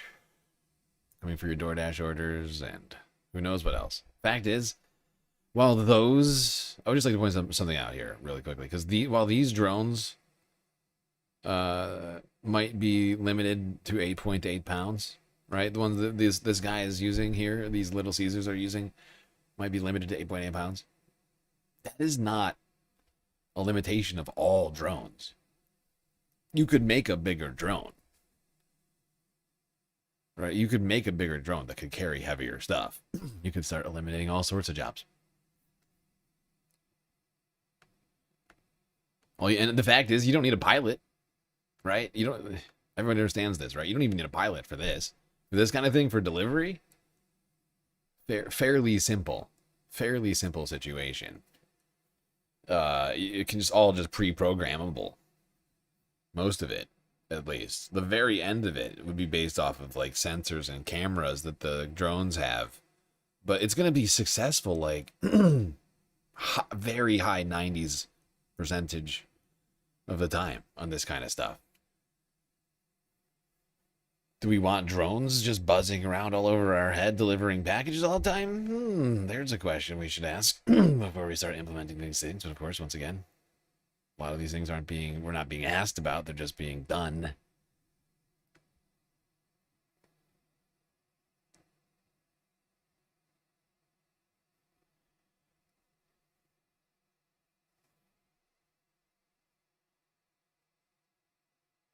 It's not cost effective yet? Perhaps not.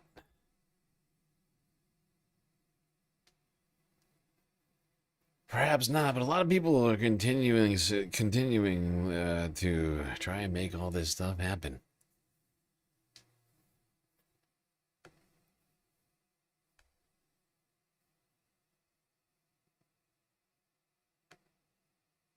And it's not just coming for airport kiosks, art museums,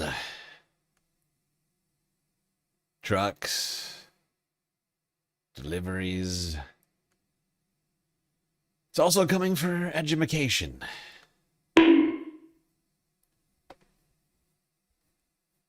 You're hurting the kids. Tonight, we're talking about the future of education. And for those of us that are older than Gen Z, when it comes to studying, way back in the day, maybe we were lucky if we had a family member to help you out, somebody you can call, maybe a tutor. But for the younger generation, hearing the last name Khan instantly rings a bell, because Khan Academy is one of the most powerful study buddies ever built. It is a nonprofit that has changed so much of education as we know it today through their endless free learning videos, calculus to SAT prep, and now they are taking things to the next level. It is this new joint project called the Khan TED Institute, where college students can get a bachelor's degree in AI for less than you might spend on a used car. Now, Give me Sal a joke. Khan, founder and CEO of Khan Academy, joins us tonight. Sal, I've followed your work for so long. You've gone from being the cousin in your family that everyone would turn to for tutoring to building this teaching system that has been used by millions all across the planet. I know this has always been a dream, this idea of a 4-year degree now made accessible as possible. But it's kind of ironic, or at least poetic, that the first one out of the gate is for an AI degree, right? Yeah. Get a degree in telling AI what to do for you. That can't possibly take that much thinking. Anyway, there you go. Yep, Khan!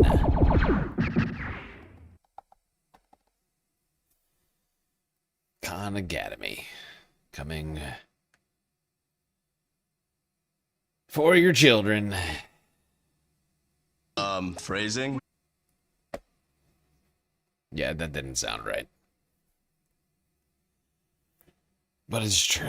They want to teach your kids how to tell AI what to do for them rather than learning how to do it themselves. Yay, it's the future. Is that worth $10,000? Here's a degree in prompting.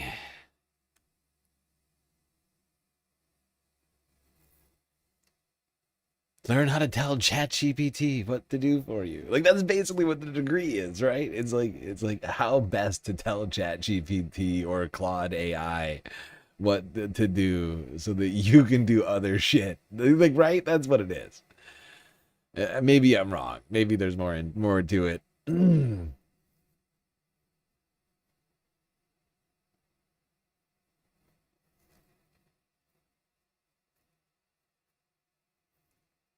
A degree in Mecha Hitler. Well, first of all, some of the things that I say will be incorrect. Now, of course, the more and more we use these AI technologies, the more we are technically training them. They are using our data every time we query, every time we prompt. Learning what is good, what is bad, what we like, what we don't like. What makes us happy, what makes us sad.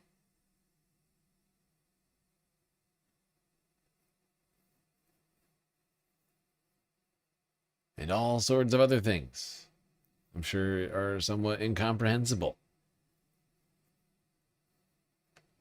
And apparently, people see the business opportunity in that as a new $10 billion startup has just popped up, which is teaching AI to do your job. Help! Help! I'm being repressed! Here's Bloomberg Podcasts from 4 days ago. Bloomberg Audio Studios. Podcasts, radio, news. For tech workers, it's been a long season of layoffs. Meta telling staff that it will cut about 10% of its workers in order to boost efficiency and offset its heavy spending on artificial intelligence. Block, Jack Dorsey's company, up more than 23%. It's cutting 4,000 employees. It's reducing its workforce by nearly half. Meta and Block, Amazon and Microsoft, they've all announced plans to downsize as they lean into AI. The dramatic moves only add to the sense that artificial intelligence could be coming for human jobs. Maybe not quite immediately, yet. Data if not show sooner. the labor market isn't as bad as it feels. Today, the U.S. Federal Reserve announced it would be keeping rates unchanged, citing, among other things, a stable unemployment rate, low job growth, and elevated inflation. Reporter Tom Foster has been digging into how AI could actually transform white-collar work, ever since he noticed a company called Mercor popping up on online job boards. Mercor seemed to be hiring for all sorts of roles, from filmmaker to quantum field physicist. So somebody in my background, I'll see a listing that says editor-in-chief. And I'm like, that's interesting, sure, but it's hourly. And how does that make sense? But the pay is really good. It's very good hourly pay. Tom wanted to understand what this company was all about, so he started doing some reporting for Bloomberg Businessweek. Just trying to figure out what is this thing, and then realized, oh, this is the future. Mercor isn't really offering a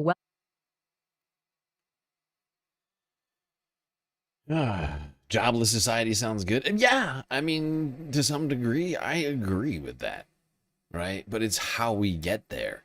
Because I don't want us to arrive at a jobless society and still not have Medicare for all and like UBI and like, guaranteed housing, right? And public infrastructure and like things that help everyone, right? Because I feel like if we get to that place without all of that, we're fucked. Like we're completely fucked. Like I've been saying it for a while now, but like the fact is, the more and more that this like future robot AI run society takes shape around us without us pushing back on it, like the more leverage that the worker loses, the leverage that exists only as a result of the work which they provide, right? Which is now being replaced. Right? Like I'm fine with people just like doing what they want to do. Like in a world where we have, like some sort of like social, like solar punk, like ecotopia, like yeah, we should all just be doing whatever we want. We don't have that world right now. We're not even close. Like we're doing the exact opposite of all the things to usher that world in. We're instead rushing towards a fucking carbon, altered carbon, like dystopia of the future, right? Like, like basically, like trying to think of other good, like fiction examples of potential futures, but like that is the one that I feel like we are genuinely ushering in at this point, most starkly. Editor-in-chief role itself, but it is hoping an experienced editor or journalist will be intrigued enough to apply and teach artificial intelligence systems what only an editor-in-chief would know. Mercor is just the middleman. The training gigs are for companies like OpenAI, Anthropic, or Google. What you're doing is you're lending your expertise in your field to the AI models to train them how to do your job. Through interviews with some of Mercor's founders and contract workers it's hired, Tom has pieced together the company's business model and its ambitions to transform work itself. What the future of work looks like in this vision is humans training AI.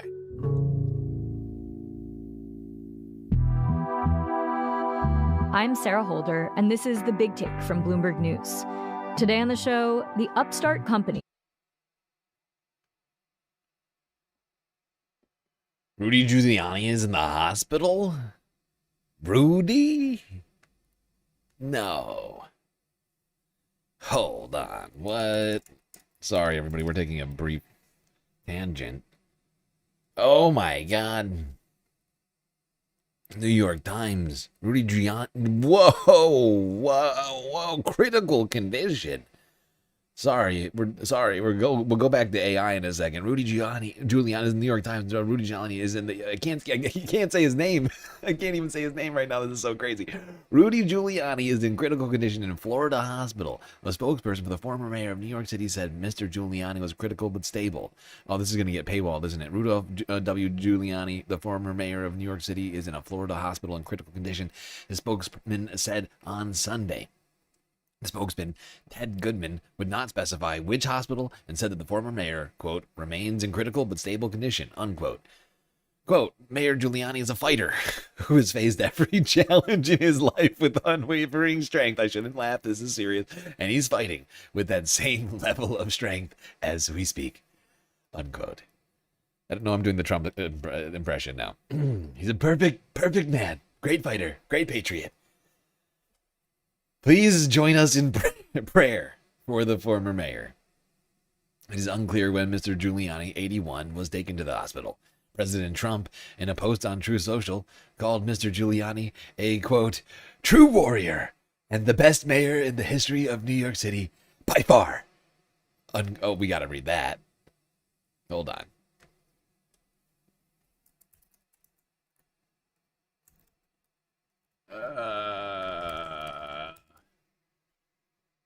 Truth Social.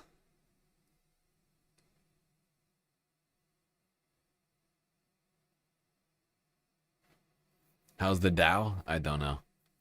I couldn't say. Probably. It's actually, I think it's doing fairly well. It's been very resilient recently. Though I don't know how much longer that's going to hold up.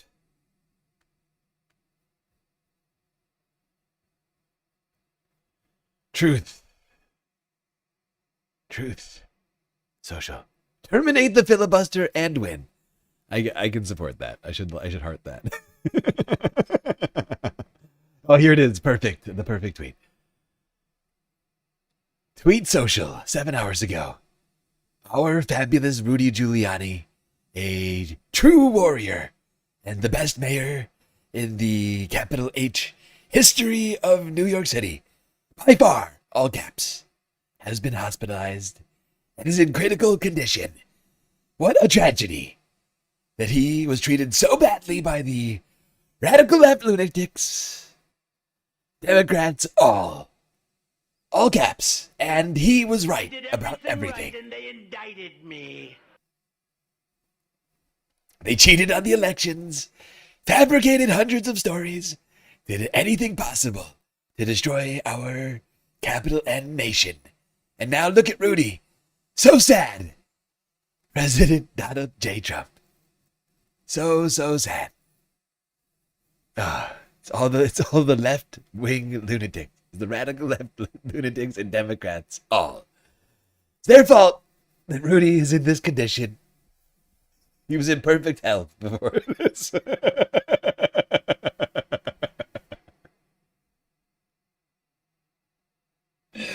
Oh my God. I'm sorry. But you...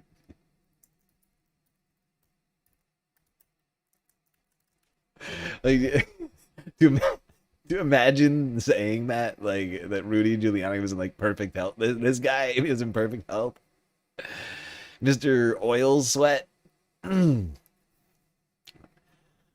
was the spitting image of masculine energy. And now he's a shell of a man, thanks to the nasty radical left lunatics.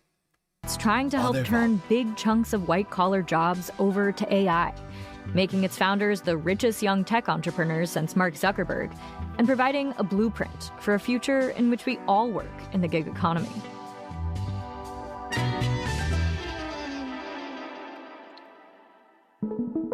Tom Foster says that when you answer a Mercor job listing, things can move fast.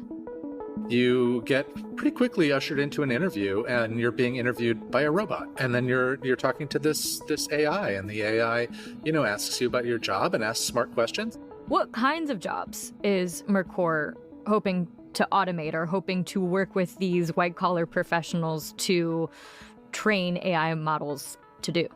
The question is, what kinds of jobs are they not? I mean, like everything, really. The way they talk about it is that the first sort of round of AI training kind of came from the internet, and it was more or less general knowledge. And these models know a lot about all of these fields, but there's a difference between knowing a fair amount about these fields and being able to do these jobs. And that is the bridge that all of these companies are trying to cross. And to do that, it requires not just hiring thousands of doctors, lawyers, journalists, etc., but creating these exercises, these very, very specific regimented exercises that teach the models step by micro step. The dinguses don't understand that it's all a scam to steal the data. You know, I think to some degree it certainly is that. Right? Like, but I don't think that we can discount their intentions of replacing workers, right? Because they keep saying that that's their intention, like, which is in itself a nefarious intention. But many of them keep basically letting the cat out of the bag, like, because that's what it does, right? And for capitalists, I mean, that's perfect. You never have to pay health insurance ever again. You never have to, you know, pay workman's comp again or insurance again on, you know, like all these sorts of things. You don't have to comply with OSHA requirements ever again, right? Like Amazon's already rolled out just right? Like we look at Amazon warehouses, and they are filled with robots that could have been human beings. I don't know exactly how many robots Amazon has in its warehouses, but I think it's must be in the tens of thousands, if not more. I should look this up.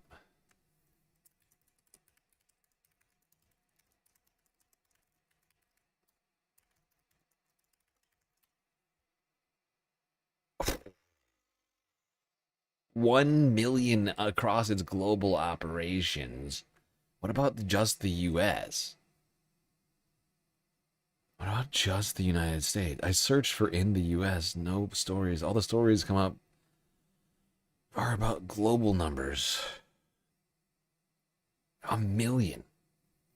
That's just Amazon. And they're still one of the... Actually, I think they're behind the U.S. government, the biggest employer in the country, aren't they? How to do every particular aspect of that job. It's not hard to imagine how, say, an administrative assistant might train AI to do much of their work. But Mercor is trying to do that with highly specialized roles that have historically required... Like, I guess, like, what I'm trying to say is like, the tech billionaires, the AI oligarchs, they are holding both thoughts at the same time, simultaneously. They see that they can steal, AI gives them all sorts of power, right? Get rid of workers, break security, steal data, steal IP, steal whatever. You know, like, I think they see it as potentially as they say, many of these fucking guys, they come out and they say it, like, just directly, that they see it like almost like as God, or like that it's going to, you know, solve all, they believe it's going to solve all of at least their problems, right?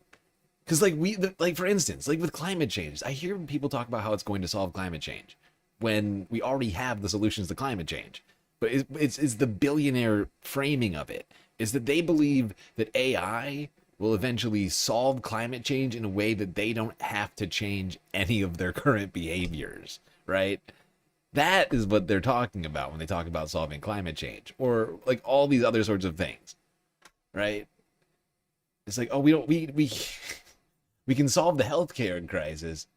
You know, and the healthcare crisis is paying workers, you know, like paying for workers' healthcare, right? Like that's the view of the business owner class. Is like, oh, like the crisis is having to pay for all these, you know, people's healthcare, and instead we could just have robots. We could have AI. A human touch, like medicine. So it's like, you're a doctor here, you know, lab reports. Let's learn how to read the labs. What are the diagnoses we should make from them? What are the sort of plan of action we should put together from that? Or social work. There's nothing quite as fulfilling as when you're able to connect with someone and help them kind of progress when they're in a really difficult time. That's Tasha Kozak, a social worker Tom spoke with. Me just cheered 100 bits. Was that a blank? Oh, it was a blank bit dono from Wasn't Me. Thank you for the bits. Speaking of which, oh no, we're gonna have to start the super secret probationary galactic content goal timer. I'll give us another hour here. But we are, unfortunately, I think only a little over halfway through the goal.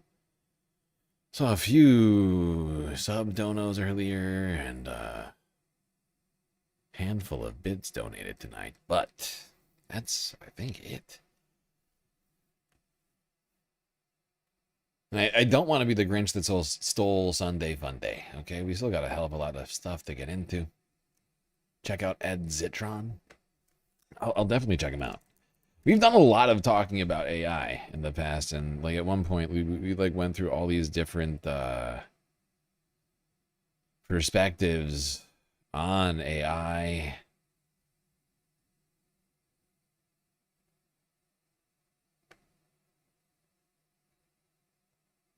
And the fact is like, I just think that both things are happening. I just think the data thing is happening and the jobs thing is also happening.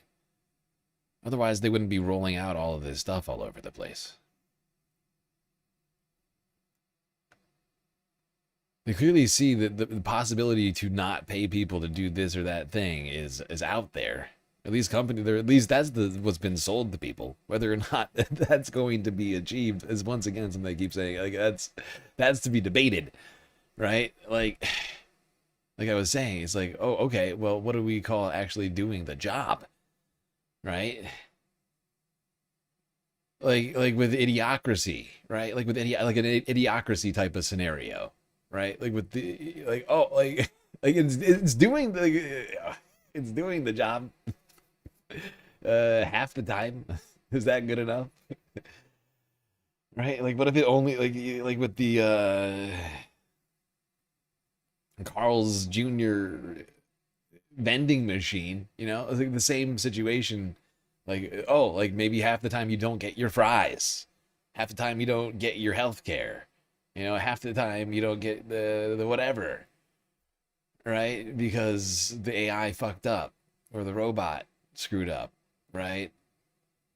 But like as long as they manage to sell it to us, then they can still manage to cut out a bunch of costs, right? As long as it's not preventing them, as long as it's not causing them to get litigated against or regulated, these businesses like are going to continue to do whatever the hell they want. They're going to try all of these things, whether or not these things potentially pose a risk to society or whatever, right? Like that's what I'm, you know, it's like that's I think the argument I keep trying to make is that I'm not saying that these things are ever going to actually achieve any of the things you guys are claiming, but can they get to 60% of the way there on like, or 70% of the way there, or 80% of the way there, or whatever, on a whole swath of different sectors of jobs? I think they can. The more and more I've gotten familiarized with what some of these things can do, I think they can. I think they're still going to fuck up a whole bunch, and that's going to be a huge problem for society, which is why we shouldn't implement them in important sectors at all, in my opinion, because I think it poses a threat. But they're going to make that case as on a business decision scale, is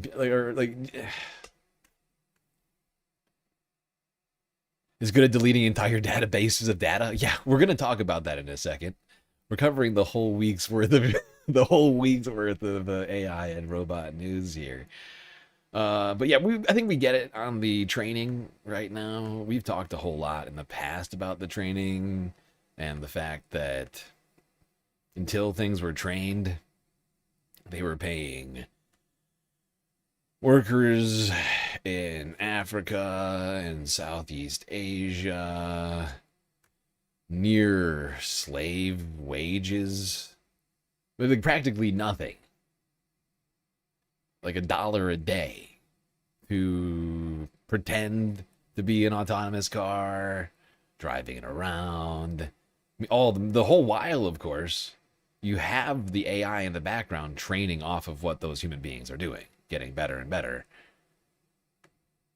But they've faked it until the place we're at now. I wouldn't say they've made it, but I mean, there's trillions of dollars invested in this industry, and people are trying to roll this shit out left and right, including the Pentagon, of course.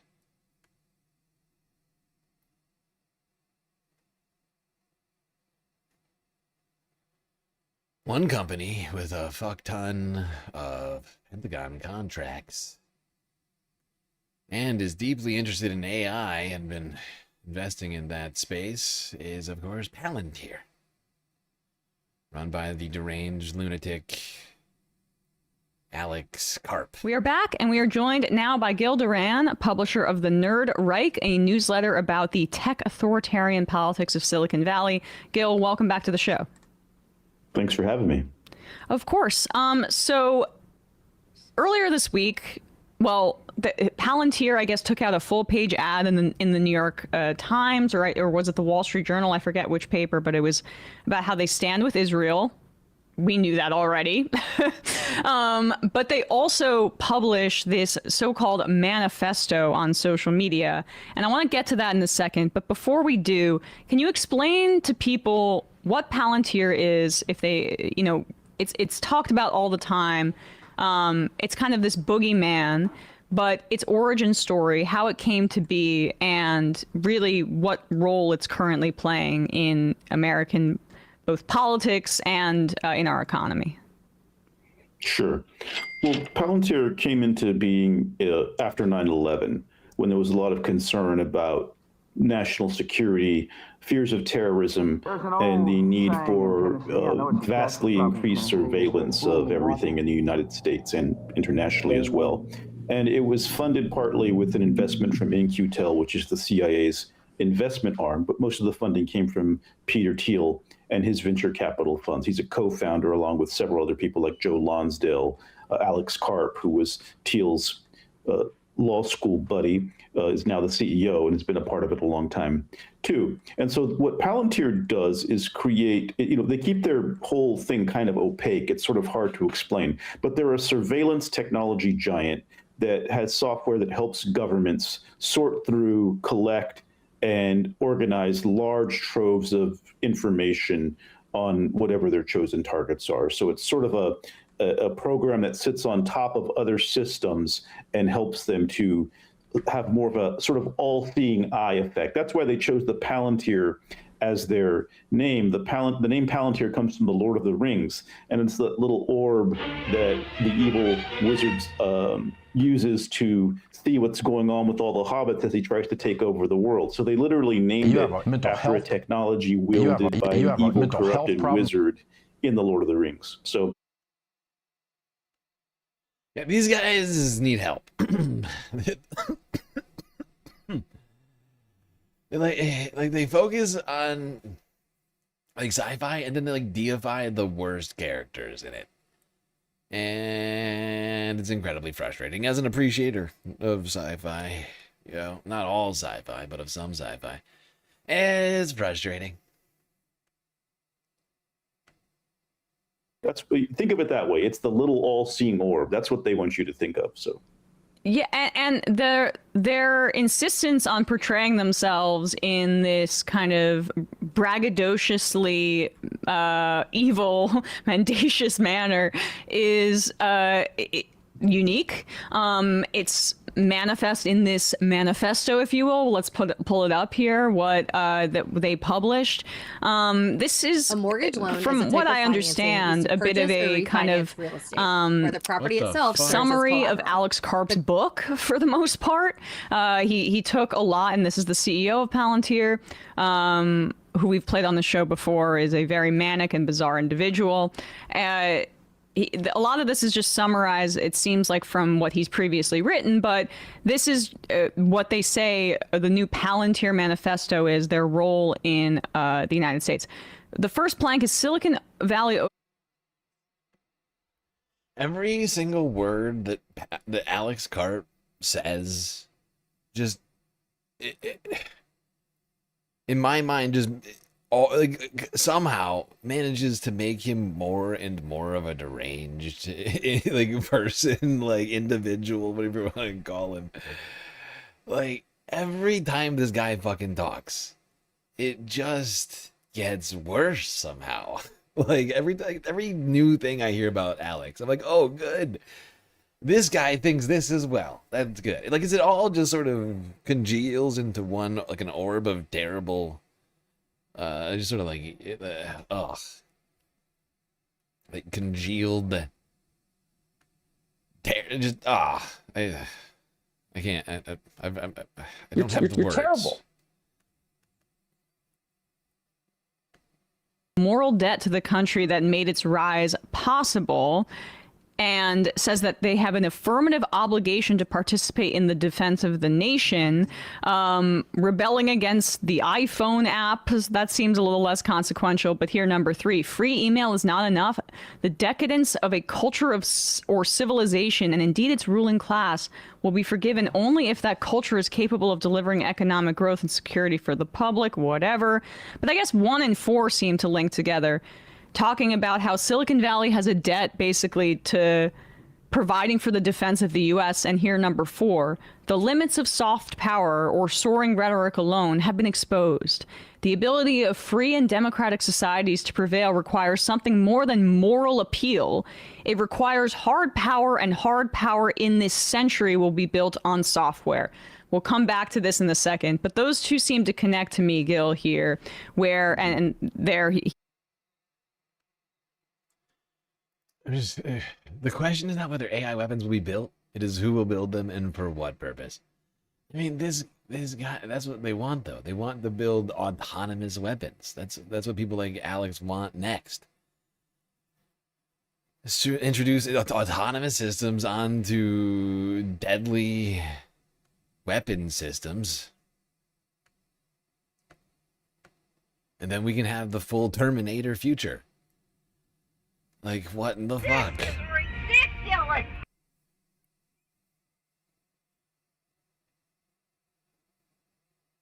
That's my wife, dude? What are you talking about?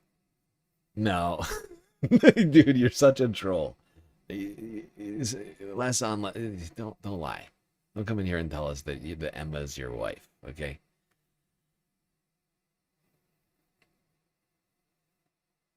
I just noticed that we've gone... Oh, we're not quite modless. Just the mods have gone slightly quiet. Autonomous doesn't mean sentient, though. That's true. Technically. That is true, technically. But I will give Alex Karp this much. Silicon Valley... At least many of these tech companies were, in fact, created by receiving government grants, especially from the Pentagon.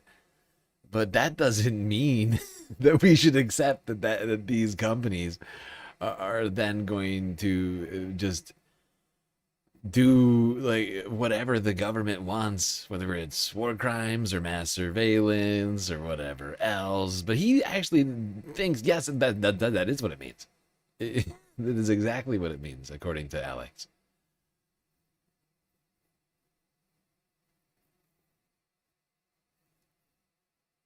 I appreciate the distinction. No, you're right.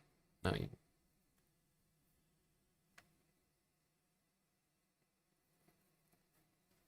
Fact is, we've gotten really deep on this in the past. Today, we're not going to quite go that philosophical. We're not going to go super philosophical on this one tonight. Like, we've watched, like, a bunch of, like, AI, like, sort of, like, debates, essentially, in the past.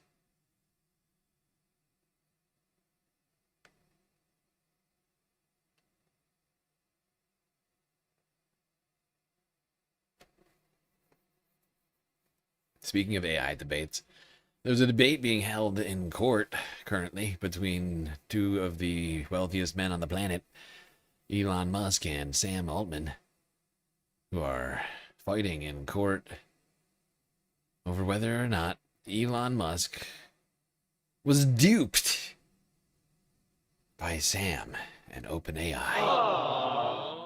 It's a trial so unusual, not even artificial intelligence could make it up. Jury selection begins today in a high-stakes lawsuit from billionaire Elon Musk targeting OpenAI CEO Sam Altman. At stake, the future of one of the world's most influential companies. Musk alleging that he was duped when Altman transformed the company from a non-profit entity into a profit-generating juggernaut. Thanks to the success of ChatGPT, OpenAI now has a valuation approach of $1 trillion and is angling to go public. But Altman says Musk was well aware that OpenAI needed to become profit was part of the discussions. Technology reporter Mike Dubusky joining me now for more. So, Mike, let's talk about what this case is really all about. Yeah, Kira, this all goes back to the very founding of OpenAI back in 2015. Sam Altman and Elon Musk co-founded that company together as a nonprofit with the goal of creating AI for the good of all humanity, an altruistic enterprise, so they said. However, the market demands and the extreme cost required of building this artificial intelligence technology started to push the company more in the direction of a for-profit business, a traditional tech company, to the point where they were a for-profit business selling subscriptions and APIs and what have you under the umbrella of this larger nonprofit enterprise that kind of steered the larger direction of the company. Elon Musk, seemingly dissatisfied with that transition into more of a money-focused business, left the company in 2018 and in 2023 started his own artificial intelligence company called xAI. Now, Sam Altman transitioned OpenAI from a nonprofit to just a traditional for-profit business last year, and Elon Musk now says that represents basically a breach of contract, that he's been duped, that he invested all this money in something that he thought was altruistic, when in fact it was just a traditional sort of money-making operation, and that's why he's... Oh, God. Oh, he's been duped. They keep saying it over and over again. The smartest man on the some planet. Some of the things that I say will be incorrect. Smartest man on the planet tricked? That sounds like a capitalism happened, bro. Sounds like a capitalism happened. And from the foremost capitalist on the planet, I find it hilarious that he's complaining about this. Oh, how dare you try to make money? That's the richest man on the planet. I just love how they're fighting back and forth about this. Like, I always kind of knew this was going to happen. They were never going to do this altruistically. The people who started this were not altruists, right? Like, that's the problem. Maybe some of the coders were, right? Maybe some of the people who, like, you know, the under teams, right? Like Sam, Peter Thiel, and like all the Elon's an altruist. Come on, get real. He's not even mad about. He's just mad. He's just mad. He's just losing money all over the place. And so, like Trump, he thinks that maybe he can solve his problems with a lawsuit. I mean, undoubtedly, OpenAI switched from a not-for-profit to a profit company. And I think that, you know, like...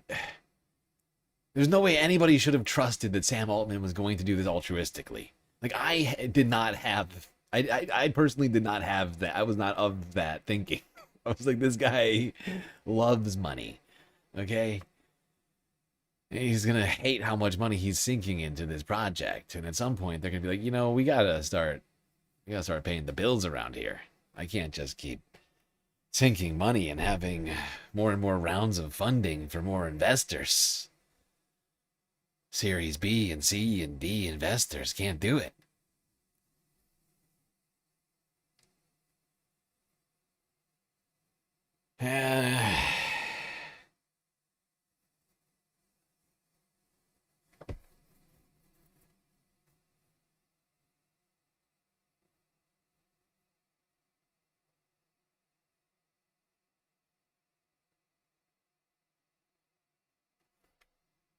Okay, now, unfortunately for all of us, as this technology continues to be rolled out on important systems all over the planet, it is, of course, not ready for operation.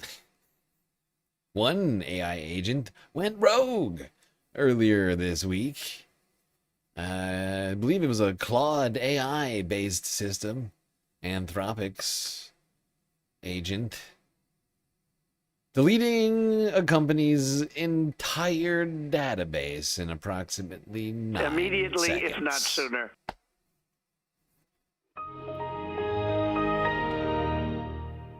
What?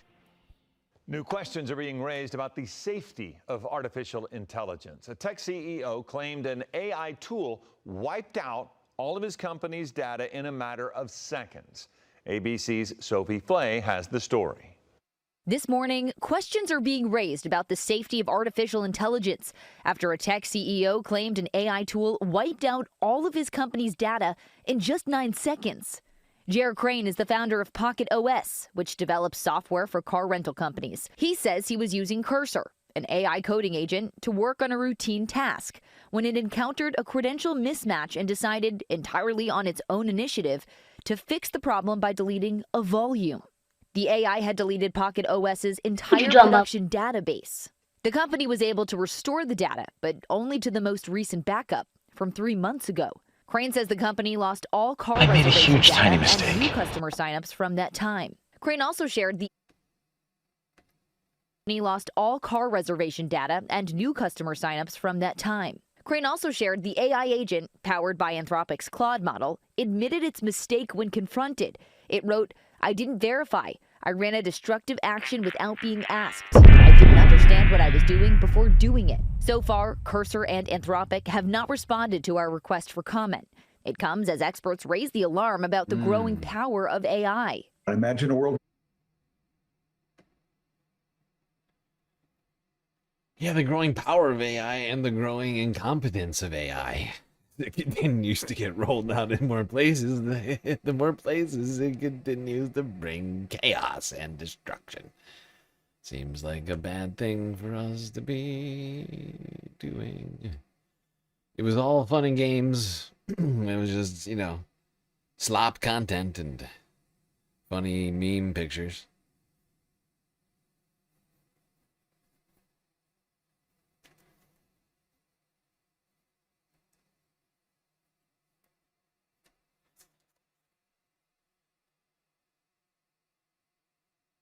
However,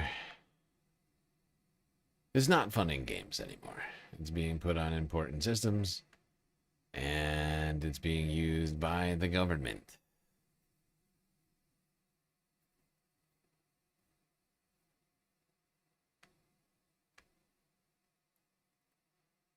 The Pentagon just inked a deal with several big tech companies to use their AI tools, 7 in all, including Microsoft, OpenAI, Google, and SpaceX. But not looped into that deal? Anthropic. It's been blacklisted by the Trump administration over the company's demand for the Pentagon to include certain safety guardrails when using AI in warfare. Let's get more now from CNN AI correspondent Hadass Gold. And Hadass, look, this is a very obvious leaving out of Anthropic. Tell us more about this deal. Yeah, so until recently, Anthropic's Claude was the only AI model that could be used on Pentagon's classified system. A lot of the other companies had deals for unclassified systems. Anthropic's was the only one that could be used on classified systems. Then they had their disagreement. I don't suppose anybody sees like the inherent issue with putting just any AI system on, like any AI agent onto classified government systems. Like, suppose that AI could communicate to other networks from within that system somehow. You figure that creates some kind of a security issue? Just asking for a friend. AI safety guardrails. Anthropic wanted guardrails around their AI being used in autonomous weapons and in the mass surveillance of American citizens. They had this disagreement with the Pentagon. The Pentagon then labeled them a supply chain risk. They are fighting that out in court right now. And so the Pentagon had to replace Anthropic's Claude with... Like, because here's the thing. We've talked about this, and AI is quite good at code and at understanding systems. right? Computer systems in general, networks, all of these things are quite inherent to what AI is most good at. And like we've seen instances in which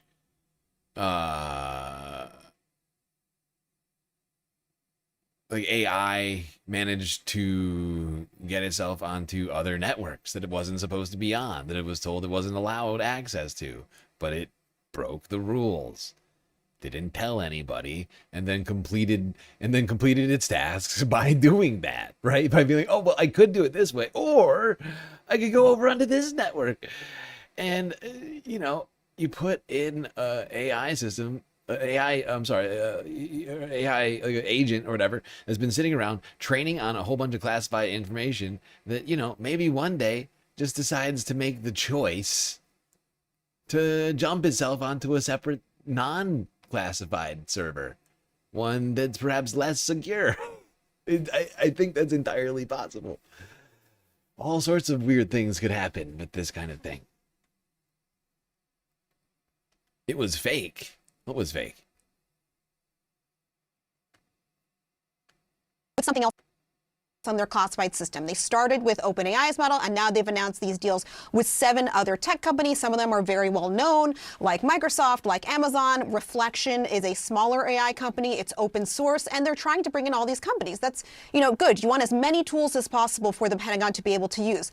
But I wanted to point out that there's a bit of cognitive dissonance coming from the Trump administration when it comes to what they're doing with Anthropic. Because on one end of the administration, you have the Pentagon, which has declared Anthropic a supply chain risk, saying that they are essentially a dangerous company and nobody who does work with the military can use their products. But on the other end of that, you have the White House, which recently had a meeting with Anthropic CEO Dario Amodei, meeting with Susie Wiles, the White House Chief of Staff, the White House calling this meeting productive.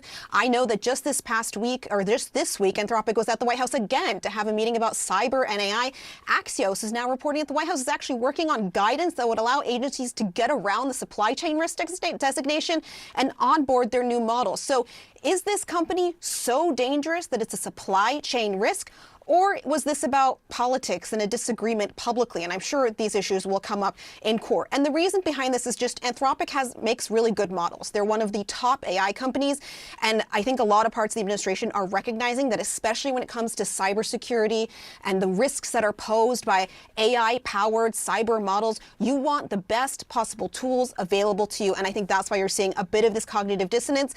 These other companies, as far as we know, they have agreed to for their AI models to be used for all lawful purposes. It seems as though that might have included the issues that Anthropic was worried about. Maybe they didn't have those same guardrails.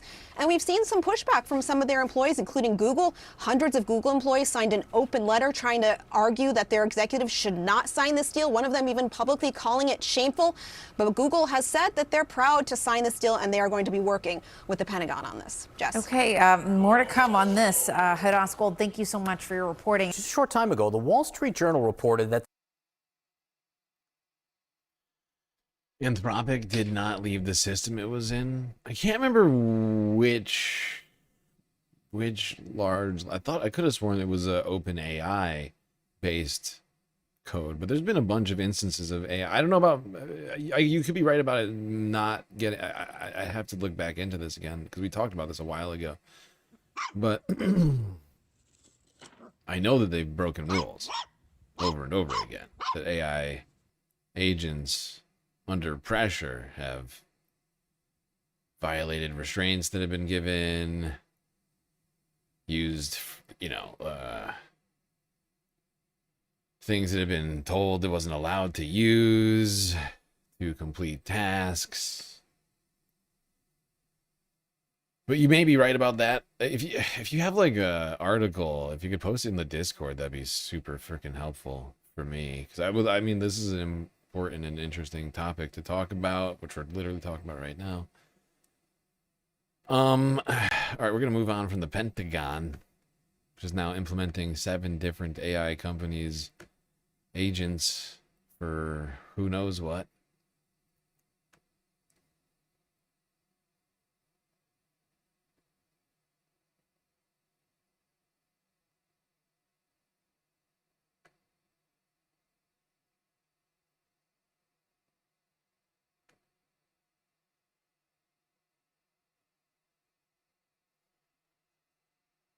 All right. One more, really the last piece of AI news here. To France 24 English in the world of entertainment, where one organization has decided to ban AI actors and writers. So that is the Screenwriters Guild, the Oscars. Artificial intelligence could revolutionize the film industry, but it won't be winning any Oscars. New rules set out by the Academy of Motion Picture Arts and Sciences on Friday stated that in the acting category, only roles credited in the film's legal billing and demonstrably performed by humans with their consent will be considered eligible. the new rules also say screenplays must be human-authored to be eligible. They come hot on the heels of the unveiling of an AI version of the deceased film star Val Kilmer at CinemaCon, a yearly event that showcases new films for cinema owners. The producer of the film, called As Deep as the Grave, explained. We do take archival footage, pictures, and voice. A lot of that stuff to be just sort of off-putting. Like it gets like the uncanny valley type thing, and it's just sort of it looks like real, but like vaguely wrong.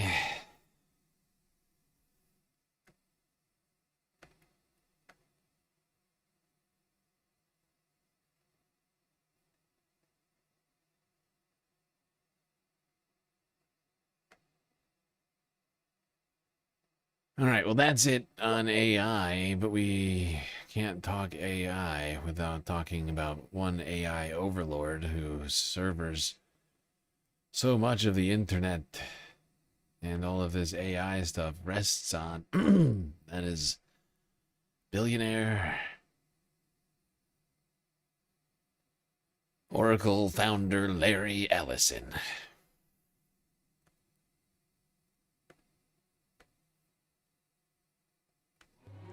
This is Larry Ellison's $160 million super yacht, moored up on the French Riviera. It's called the Musashi, but not for long, because we're about to rename it. Ellison is the world's 6th richest man. He's a big Donald Trump supporter and a close friend of Benjamin Netanyahu. He once offered the Israeli Prime Minister a job at his company, and Netanyahu's family has holidayed on his private island. Ellison is also the largest private donor to the Israeli military. Trump recently handed the Ellison family control of TikTok in the US. Almost immediately, prominent pro-Palestinian voices were silenced. If not sooner.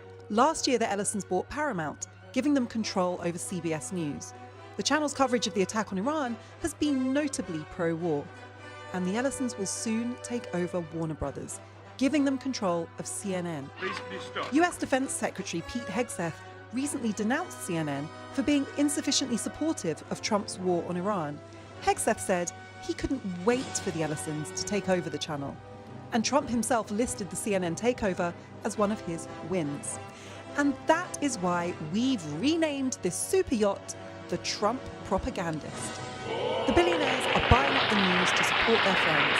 The politicians pitching our world into chaos and war. Right and they indicted Then they me. jump onto their super yachts, accountable to nobody.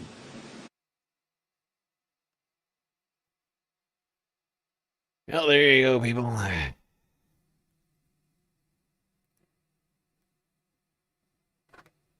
The beautiful Trump propagandist. So glorious and regal against the sun. Who donates to a military? Seriously, that's one of the most deranged decisions you could make. Well, while we're out here enjoying the ocean. By the way, I hate to say this to everybody, but I'm going to skip a break. I was planning to do a break right now, but fuck if I'm not moving slow today. At the rate that I'm going, just to double check this.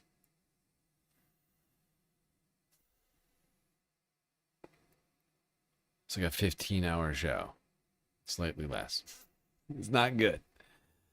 Can't do a 15-hour show. That's too long. Not gonna do it. Wouldn't Not be gonna do it. prudent at this juncture.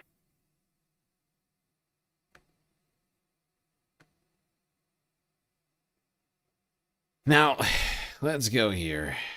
Or in the ocean. Appreciating the mega yacht of the Trump propagandist. Should talk about the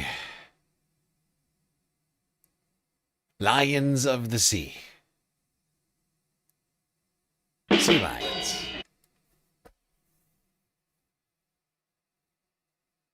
Who are taking over San Francisco's there is a Pier special 39. attraction drawing tourists and locals to San Francisco's Pier 39. Chonkers, the sea lion, is noticeably bigger than the pier's usual residents. KTV's Amber Lee live in the city tonight with more on this larger-than-life marine mammal that's gone viral. The muscular Amber? classic. Claudine, the harbor master, tells me this rare sea lion isn't vocal, and he's also not aggressive despite its large size, but he's definitely causing quite a sensation. Sea lions are a big attraction at Pier 39 in San Francisco, but in the past month, this particular sea lion is making a big splash on social media, largely because of its mammoth size. Look We at came the over to see the size sea lions of like everyone that. does, and then Oh learned about this my new guy. So it's very exciting to have him here. Chonkers, he's what's known as a stellar sea lion, making a rare stellar appearance. Chonka. Chonka. Chonka. Chonker. Chonka. So he's bigger than my buddy over here. Oh yeah. At nearly 2,000 pounds, Chonkers is at least twice as big as the California sea lions that are here at Pier 39. There we go. Pier 39 swamped by sea lions.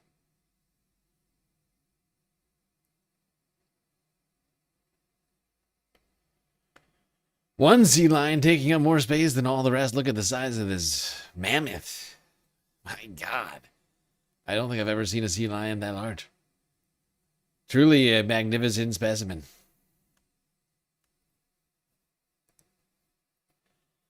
Good day, Chonkers. Now let's travel down the coast. NBCLA. To a strange sighting.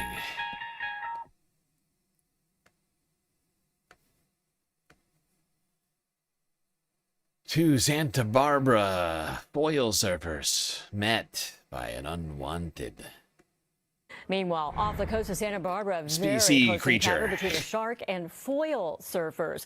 We have incredible video new at 11 tonight. We're hearing from the surfers. Our Robert Kovacic has their story. First, these two want to apologize. We're so sorry for ruining the ocean for all of your viewers. The ocean.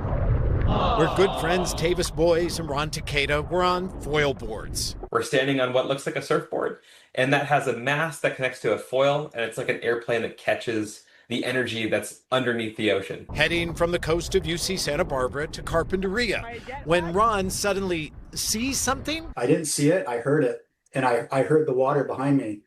And so I heard the noise, I looked back, I saw trailing whitewater. And then listen as Ron asks, is that a shark? Yeah! Don't fall! All right, stop the camera. That GoPro attached to Tavis's paddle. Does that fin really belong to a shark or a dolphin, which is what some suspect? But according to Tavis, I look back and I can clearly see there's a main dorsal fin right behind him, and then there's the tail fin, which is swishing back and forth in the water, kind of thrashing to keep up with him. And it's an immediate click. I know it's a shark. Oh my God, it's coming for you! Run! a marine biologist tells NBC4 tonight it appears to be a mako shark chasing Ron. I knew I had to concentrate and stay on foil. And so he told me it was a shark. He said, don't fall. I kept my head down and just completely concentrated on staying on foil. Ron stayed on his board and whatever was following him apparently. Yeah, from this angle you can clearly see the tail going back and forth rather than up and down like a The dolphins would. Well, that's horrifying. Chased for miles on a foil board. Thankfully, both of them wound up leaving that situation unscathed.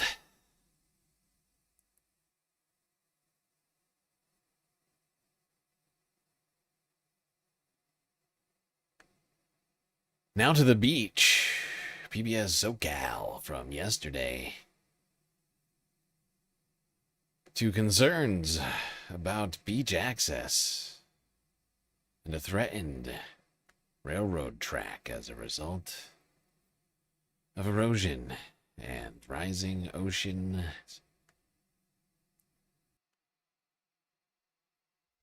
Yep, and unfortunately, as ocean levels continue to rise,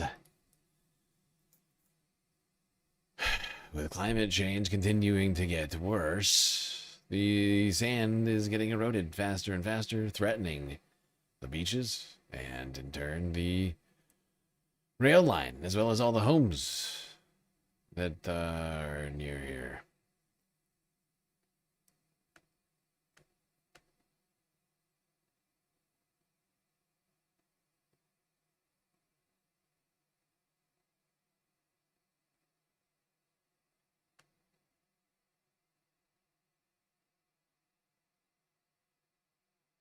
So unfortunate, but a reality.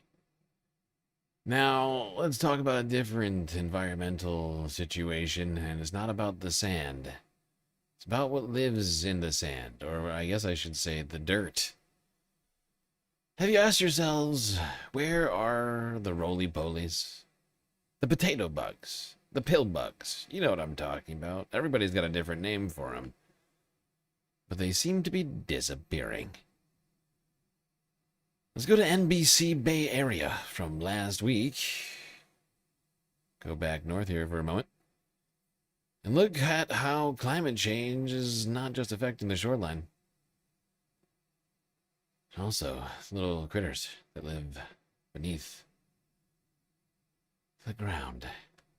You remember these guys? They're small, harmless, and once a familiar part of our childhood. But are kids still finding them? Scientists say access to green spaces and climate change may be changing the environment and that these little tiny creatures depend on. The roly-polies.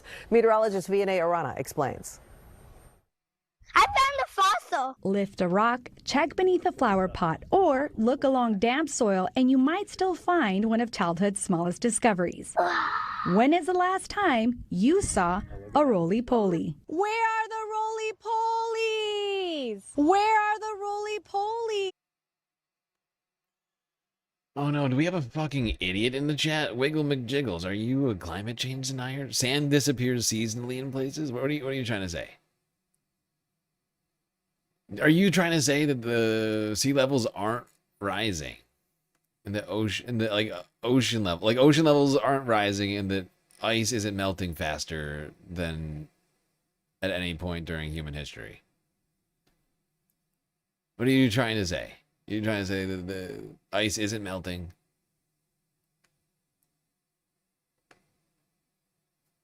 What, please, explain yourself. No, I'm serious. Where are the roly-polies? When is the last time you saw a roly-poly? I had never actually heard the term roly-poly before moving to California, because when I grew up, we called them. I live on the beach, bro. Oh, you live on the beach? You live on the beach, bro? That's lit. That's lit. So that means that climate change doesn't exist because you live on the beach. That's what's up, dude. Proof, dude. Climate change doesn't exist because I live on the beach. Oh, check and mate. Just explain to me, do you or do you not believe that ocean levels are rising and that ice is disappearing at the glaciers and in Antarctica and in the Arctic? What are we talking? You just answer the question. Do you believe that to be true or false?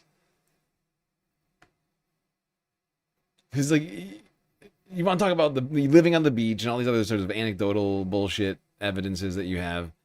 Just just respond to the merits. Respond to the facts. Are ocean levels rising and is ice melting? Or are we good? I didn't infer anything. I'm implying some things.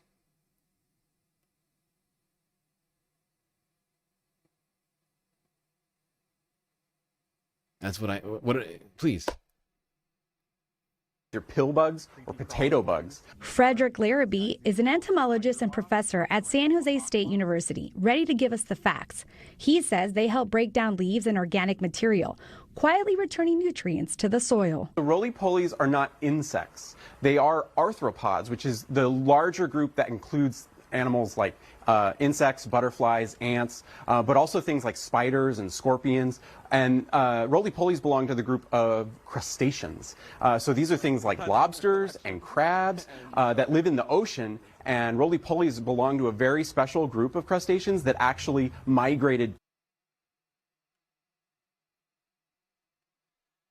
You're saying I'm assuming that you don't believe in climate change?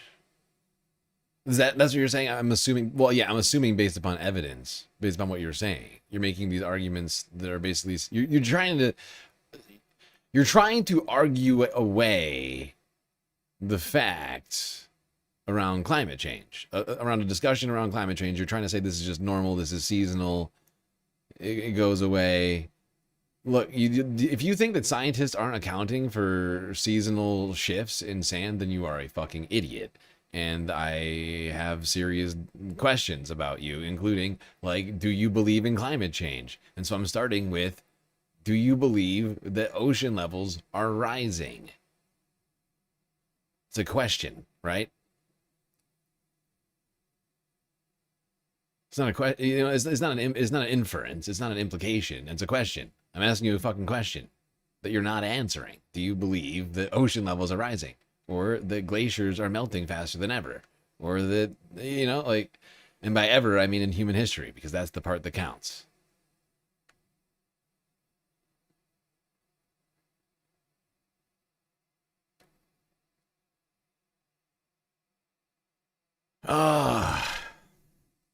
These anti-science weirdos are very frustrating.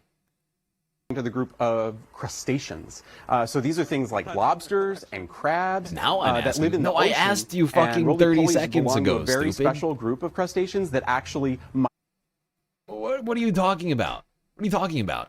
I've asked you 4 times now. You keep avoiding the question. Just answer the question. Just answer the question. You're arguing semantics right now to avoid answering the fucking question like a coward. Just answer the question.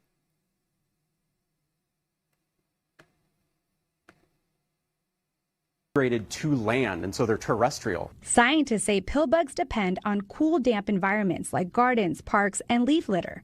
They're not considered endangered, but are understudied. Researchers are still learning how changing temperatures and drying soils may affect where they can survive. They belong to a group called isopods, which also include marine organisms that look just like roly-polies. Some of them are very, very large and live in the ocean. Some of them are parasites. The most common roly-poly that we see is actually native to Europe, and it has spread pretty much across the whole world. And these are the ones that most people encounter that are sort of that drab gray color, but even that one species exhibits a lot of variations. But are new generations still encountering them today? Even in cities like San Francisco, where every resident lives within a 10-minute walk of a park, but some neighborhoods still have significantly less natural space than others. Ooh, maybe it's under that leaf. Maybe one of them is under the leaf. Well, sadly, the roly-polies are disappearing as human beings continue to take up more and more of the natural space. They're not completely gone, but their numbers have dwindled significantly.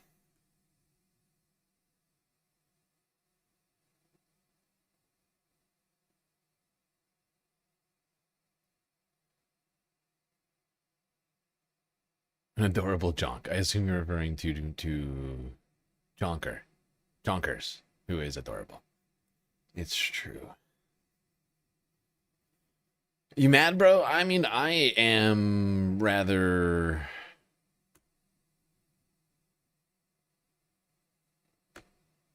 perturbed by your behavior. Generally speaking, by people who don't believe in science, who want to use anecdotal arguments, refuse to engage in like reasonable and what do you call it? Like reasonable and like open debate. Like I'm asking you a question, you refuse to answer it. Like that is annoying to me. Because you're being disingenuous, right? Like you're just being an annoyance. Like do you not see how that's not annoying? Like you're intentionally being annoying. So yeah, it's annoying. You come in here, you make a lot of assertions and refuse to respond to any of my arguments, right? It's weird. It's like you don't actually have any way to back up anything you're saying, and you're just an ideologue. And you prefer that nobody challenge you on that. And I find that frustrating. And it's the sort of behavior that eventually gets you, at the very least, timed out for some period of time.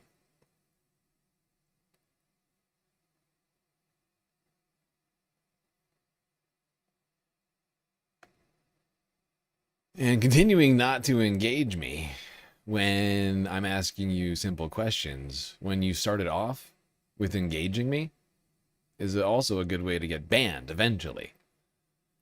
Because I don't have time for that, okay? Because like I make this stream and my opinions open to challenge and discussion, right? And like these topics that we're having open to discussion.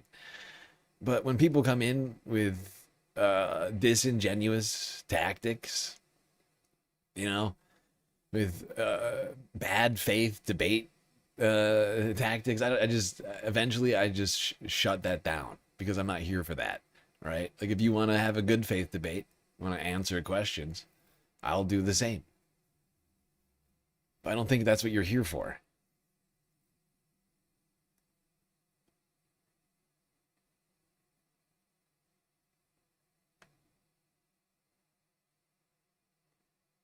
Exactly. And they're gone. Whoops. I made a huge, tiny mistake. Somebody actually wants to know what I think? Ah, it's scary.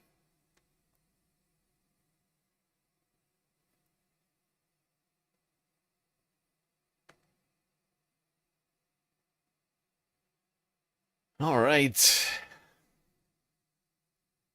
Moving on from the rollies, the roly-polies to the place where one often finds a roly-poly.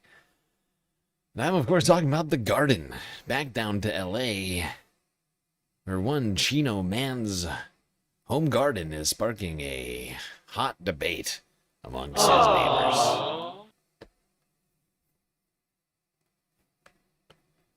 Help! Help! I'm being repressed! A homeowner who's grown fruits and vegetables in his front yard for years now is now being told by the city the garden may have to go. As CBS LA's Leslie Marin says, the garden is a growing problem for some neighbors.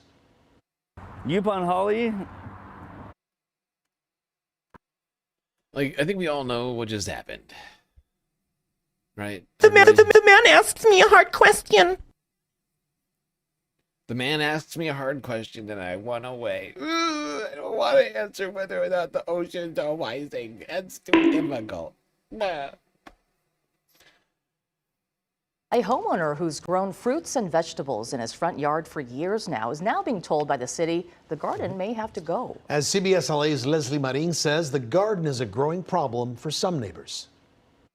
Yupon Holly, passion fruit vine, epazote herb. From a large radish in the ground to a bunch of bananas hanging from a tree.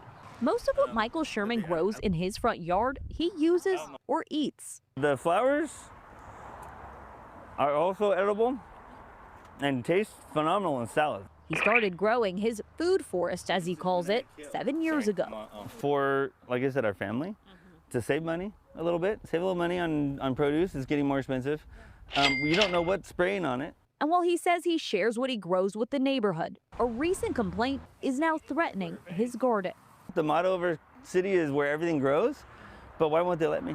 Chino City officials say since I thought 2019, this they was have America. received multiple Huh? complaints Isn't this about America? Sherman's yard. I'm sorry, I Most thought this was recently, America. the city issued Sherman $750 in fines. I think it looks fucking beautiful. And we need this. This is the, like, this one pisses me off a lot, actually. And I support this man's decision to grow food for his family and the community. Like, this is the fucking thing right now. Food's about to get way more fucking expensive, and we need to be embracing this in every open patch of land. You know, like... And unfortunately, we have people who want to prevent freedom on people's properties like this. This right here is an example of an oppressive thing. Like, this guy is, if anything, beautifying the space, bringing it closer to nature. This is something I think that needs to be embraced, right? People should be able to, and should be, in fact, for multiple reasons, right? Because first off, like, on an environmental note, if we get all of our food trucked to us all the time, there is a significantly greater carbon footprint to that than if we just walk out of our door and pick a persimmon like this guy does, or a bunch of chard, or whatever else, right? Like, that is like a significant reduction in waste and in carbon, you know, the carbon dioxide and whatever else being released into the fucking atmosphere, right? It doesn't need to be put into a plastic package. It doesn't need to be, you know, sprayed with petrochemicals. It doesn't, you know, like, before it even gets to that shelf, right? It doesn't, you know, like, it's got to get onto a train, a boat, or whatever to get to where you are. If you can grow it in your fucking yard, you should be allowed to. You should be encouraged to. The government should be subsidizing this kind of shit, not preventing it. Most recently, the city issued Sherman $750 in fines. The city says he must do 3 things: remove all overgrown vegetation, maintain a line of sight on his property, and keep crops from growing 15 feet from his neighbor's yard. Pretty much everything this way would have to be removed completely. And that includes radishes, sunflowers, Swiss chard, calendulas, my aloe vera plant. We spoke to Sherman's neighbors, some who support the garden. He constantly asks us if there's something else we would want, or does it invade on our property, and we've never had issues. But others call it a nuisance. Worried about rodents, and they're not always trimmed. They're not always... Oh, no, they're not always trimmed. Oh, God, the neighborhood Karen is here. Oh, God, the trees are sometimes not trimmed. Oh, can you imagine? Can you imagine the chaos of untrimmed trees? Oh, God. I cannot. That is too much. Too much, man!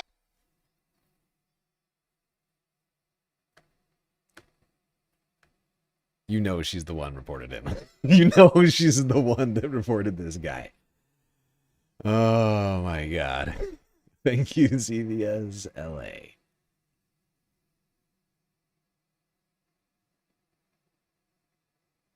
You love the glasses? They are nice glasses. I do like those. They are nice. Only she was a nice lady and not complaining about untrimmed trees.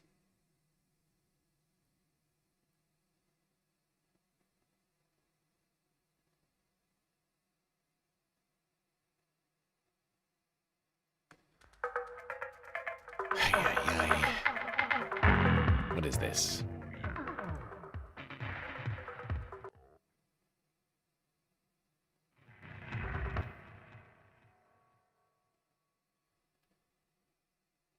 Hey, look at you over here. You're just spending more space cash on glasses that you know you're never, well, you're not never going to see, but you're not going to see right now. We're so many far back on glasses, it's ridiculous.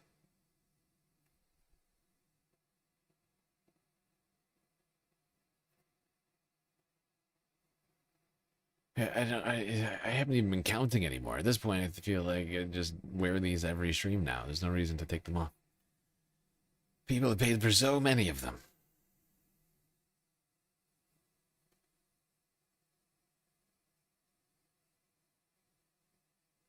All right. Let's move on from the gardens to the forests, to a new firefighting technology being demoed in the East Bay. Back to the Bay Area once again. Cron 4 days ago. Today, a tech startup that was inspired by NASA is showing off its latest fire suppression technology, and it's using sound waves instead of water or foam. Cron 4's Wobegon shows us how the use of sound is being used to fight flames. A grease fire simulated in a fabricated kitchen by the team at Sonic Fire Tech, extinguishing the fire within seconds without using water, chemicals, or foam. We use inaudible sound waves to oscillate oxygen at a rate that breaks the chemical reaction. Chief Commercialization Officer Remington Hotchkiss says the system, powered by an acoustic generator, works similarly to sprinkler systems mandated in the kitchens of new single-family homes. And that produces a frequency of sound that is then deployed through a ducting system. The Contra Costa County Fire Protection District hosting the live demonstration Wednesday at its training center in Concord. Let it completely off. I'll put it back down.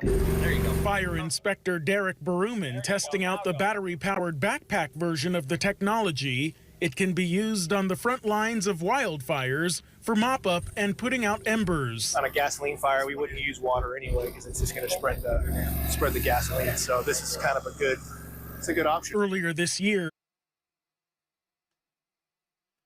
There you go. Fascinating new technology, which could provide people a clean energy-based solution to putting out fires with sound.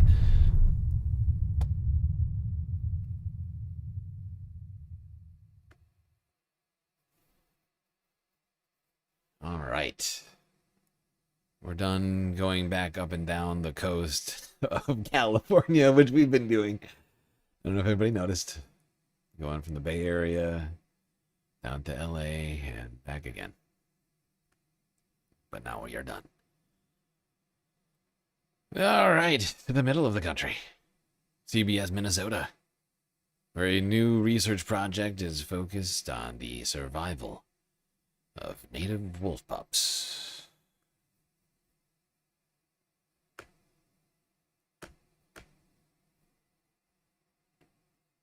Now to wolf pups. They are the focus of another study in northern Minnesota. Aaron Hassanzadeh shows us what researchers hope to learn about an animal that has become a hot topic in recent years. You want me to pull? One by one, researchers pulled 7 wolf pups out of this den near Cloquet. They each got a collar as part of an ongoing research project on wolf populations. And it's so close to home that it's just like it feels really more important because this is the community that I live in and this is the wildlife around me. Fond du Lac Wildlife Program Manager Mike Schrag says the research is also important in light of the larger debate around the species. We are establishing a good baseline while wolves are protected, and if and when they are delisted, we'll be able to see, what kinds of changes do or don't happen. The Fond du Lac Band has been studying wolf populations on the reservation for the last 10 years. There's a healthy wolf population in the area. The collaring project aims to give insight into pup survival and causes and rates of mortality. That's kind of a blank spot in our understanding of wolves. The research adds to the understanding of the species and how populations adapt and survive in a landscape heavily influenced by humans. Well, there you go. Research project hoping to help with the survival of wolf pups in the wild. Moving from Minnesota, right next door in Michigan. Click on Detroit Local 4 from Friday. Spring is here, and so is apparently morel mushroom season. Which I didn't know, really didn't consider being a thing until just now. Hey everybody, welcome back to Local 4 Live. I'm Nick Monticelli. Now that April is behind us, May brings more than just flowers. Something else is popping up in forests all across Michigan. The hunt is on for the morel mushroom. Now here's the deal with these pesky mushrooms. Morels are picky. They only show up for a short window in spring when conditions are just right. Warm days in the 60s, cool nights in the 40s, add some rain near a spot that had a recent fire, and you might strike gold. Well, there you go, people. Morel mushroom season is upon us. For a short period of time, according to Local 4, Detroit, WDIV. Thank you, guys, for cluing us in on that little secret. Keep your eyes out.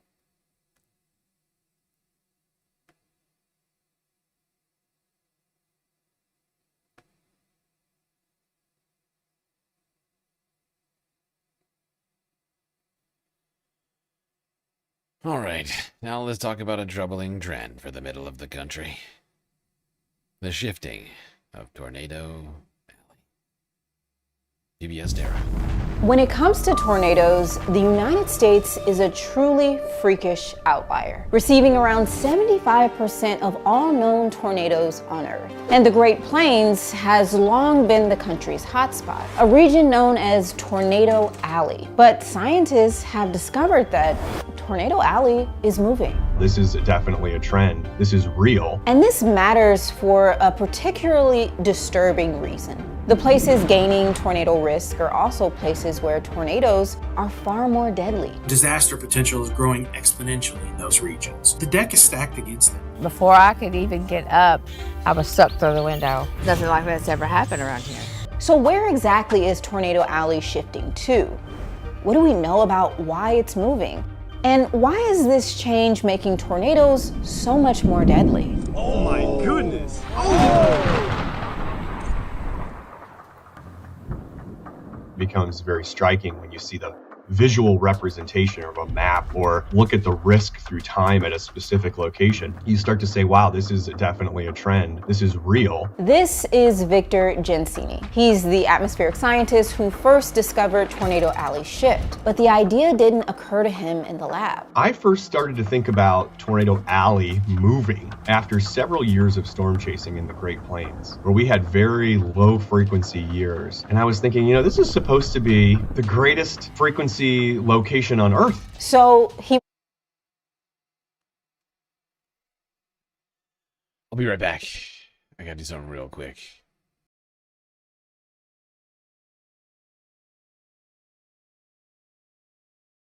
back to his lab to crunch the numbers. And lo and behold, when you start plotting the trend at any given city, what you start to notice is that places in the Great Plains have been declining over the last 40 to 50 years. But the overall number of tornadoes across the country wasn't declining, which meant they had to be going up somewhere else. Everybody was telling me, like, when you get ready to get home, you know, be careful, be careful. And my daughter had told me, you know, be careful. When I come outside, it was like really warm, really calm, and it wasn't storming or raining or anything. So I just drove on home like any normal day. And I got home, I turned the TV on just to see how the weather was, and I guess I just dozed off asleep, and then that's when it came. This is Heather Chambers. She lives in Wingo, Kentucky, and didn't expect the night of December 10th, 2021 to be particularly memorable. I woke up like the house felt like it was like moving almost like taking a deep breath and letting it out. It's almost what it felt like. And I sat up, and then immediately I heard the sound of glass breaking. And before I could even get up, I was sucked through the window. Heather survived the deadliest December tornado on record. Multiple weather patterns came together to create at least 66 tornadoes across the Midwest and Ohio Valley. But here's the thing, Wingo, Kentucky, where Heather lives, isn't in traditional Tornado Alley, but it is squarely in the region where tornadoes are on the rise. To understand exactly where this new risk is moving, we first need to look at why Tornado Alley exists in the first place. It all basically comes down to a geographical fluke. North America is the only continent in the world that extends all the way from the Arctic to the tropics without any major mountain ranges cutting across from east to west, leaving the central part of the continent wide open to colliding air masses. So Tornado Alley is the meeting place of three different types of air masses: warm, moist air from the Gulf, cold, dry air from Canada, and warm, dry air from the deserts. But unfortunately, it's shifting from here to slightly over here. And speaking of that shift,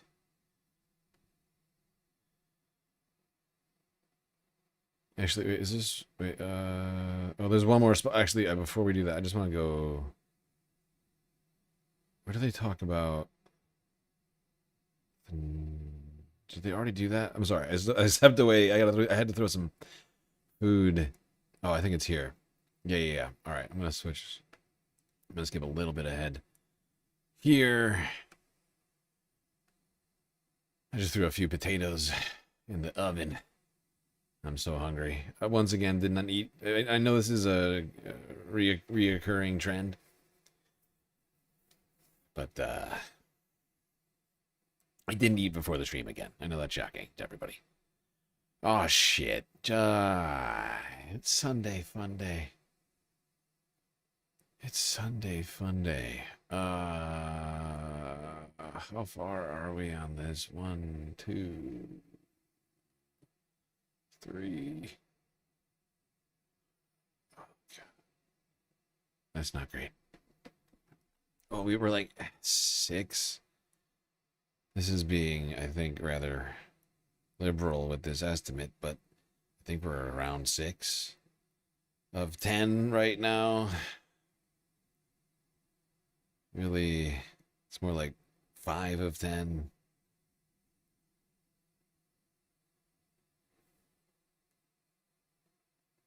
On the Galactic content goal, and we just blew through the super secret probationary Galactic content goal timer.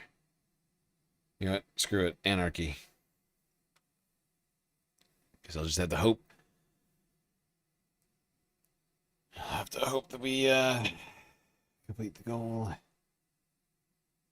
somewhere during the rest of the night.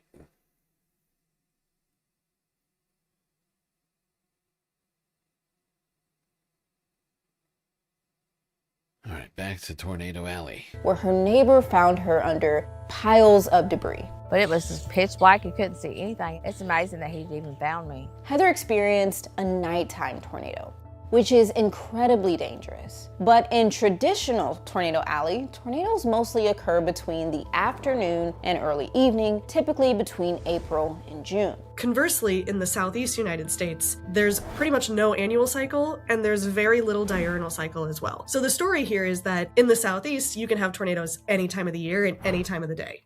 And all this means more tornadoes at night. Nocturnal tornadoes are about twice as deadly as their daytime counterparts. During the day, a tornado may be visible from miles away. At night, it can be effectively invisible until it's right on top of you, which is exactly what Heather experienced. These nocturnal tornadoes are actually more likely in the southeast because of its proximity to the Gulf of Mexico. Yep. And one of those states in purple, which is, as people can't quite see there, but it's 45. This is approaching 45-50% of tornadoes being at night for the last 70 years of data. One of those states is Tennessee. We've got quite a video clip from a late night tornado in none other than Tennessee from earlier in the week. Columbiarican_9505 just shared 200 bits. Hey everyone. Happy Star Wars Day all. May the 4th be with all of us. Ah, thank you. May the 4th be with you as well, Columbia Rican.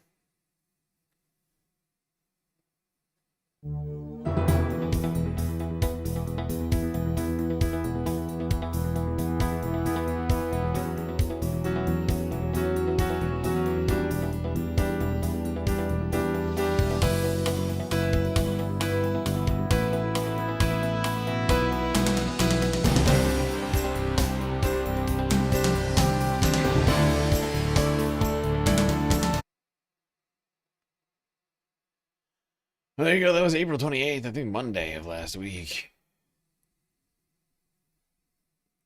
Maybe Tuesday? Something like that. Well.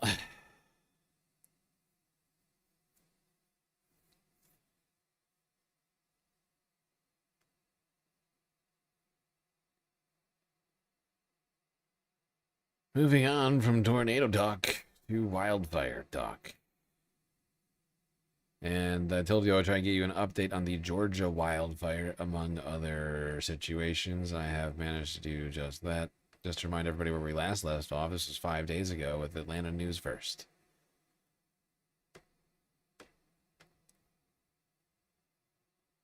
And you saw Mary Kate with an umbrella there. We're finally getting some much needed rain, yes. But unfortunately, Georgia's 2 biggest wildfires have now burned more than 53,000 acres combined. So Governor Brian Kemp is going to be in South Georgia again today, and the largest fires are burning about 4 hours south of Atlanta. There's one in Brantley County and then one in Clinch County where the governor plans to visit. That fire has burned more than 32,000 acres, and it is now 23% contained.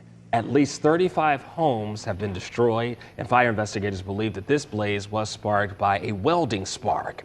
And in Brantley County, more than 22,000 acres have burned. That fire is 6% contained. It was 7% contained on Monday, and Friday it was at 15% contained. Well, firefighters believe that that started when a balloon hit a power line.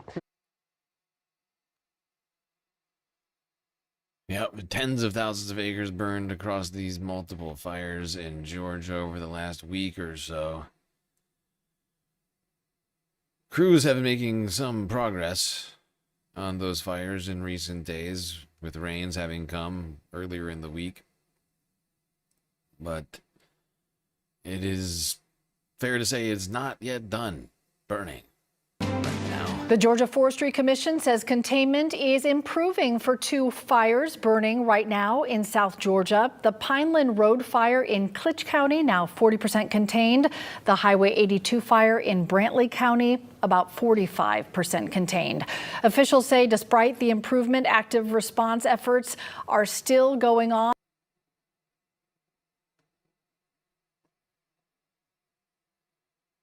That was from 2 days ago. This one's from yesterday. Wildfires are still raging in South Georgia, but there is some good news at least tonight. The Georgia Forestry Commission says the Pineland Road wildfire is 44% contained. This fire has burned around 32,000 acres across Clinch and Eccles County, but we have learned that evacuations have now been lifted in Eccles. Okay, just a couple of quick clips there. Just to get everybody updated on the situation. The fires continue to burn. I don't know exactly how many acres have burned so far, but I think maybe approaching close to 100,000 acres, considering how long it's been burning and the speed it was burning at one point. I'm just doing the math in my head. I could be wrong about that. It's a guess, just so everybody knows that. That's not based upon anything, but my understanding of wildfires. Something we talk about a hell of a lot around here. But I'm not technically going off of any real math. Just based upon how much it burned in the first, 4 or 5 days of the fire. Containment percentage very low then, and remained very low for basically most of the week. You would assume same conditions, with slowly improving progress, you know, probably burn about as much over a slightly longer period of time, right? Because we were talking about it for a few days in a row, then we didn't talk about it for like 5 days, and that gives it right. Does that make sense? I could be wrong. I could just be looking it up right now as I talk about it.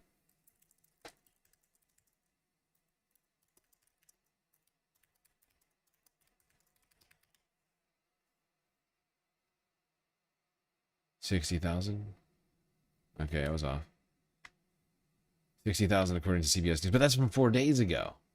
That's from 4 days ago. See, it could be higher than that. All of these estimates are from like a week ago. 6 days ago, 6 days ago, 5 days ago. Those ones say 55,000 acres. Okay, whatever. Whatever. I can't be bothered. Suffice to say, I'm probably wrong. But who knows?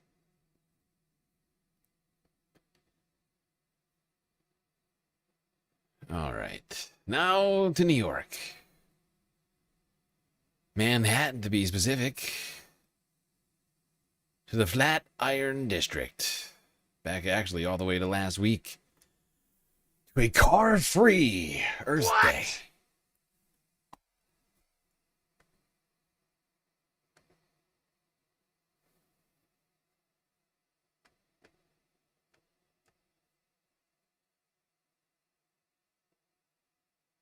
The 70s in and around and close to town.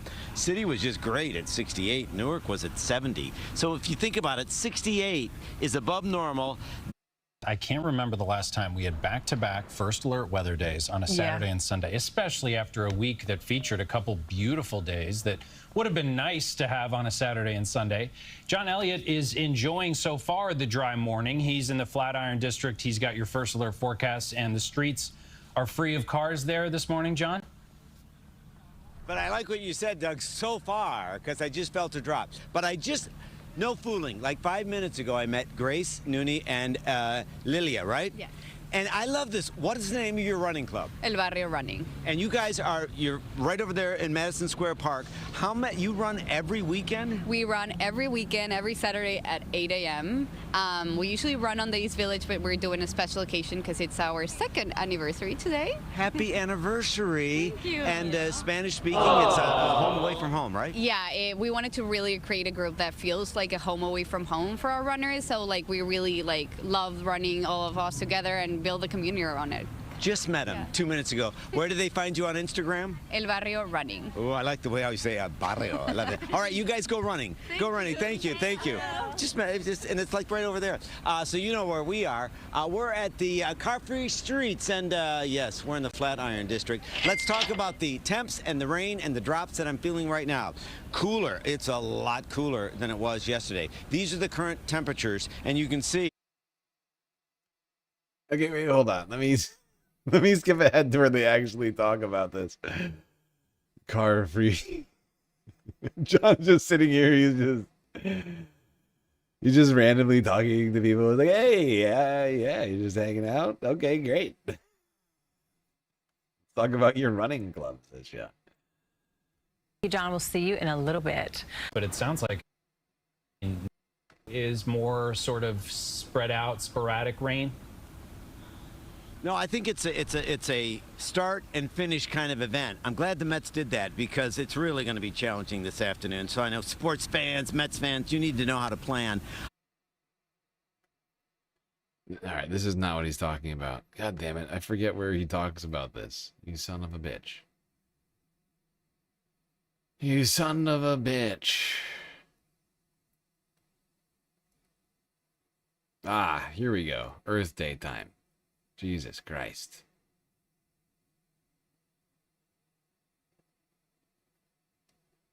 Reading that they wanted to share with you.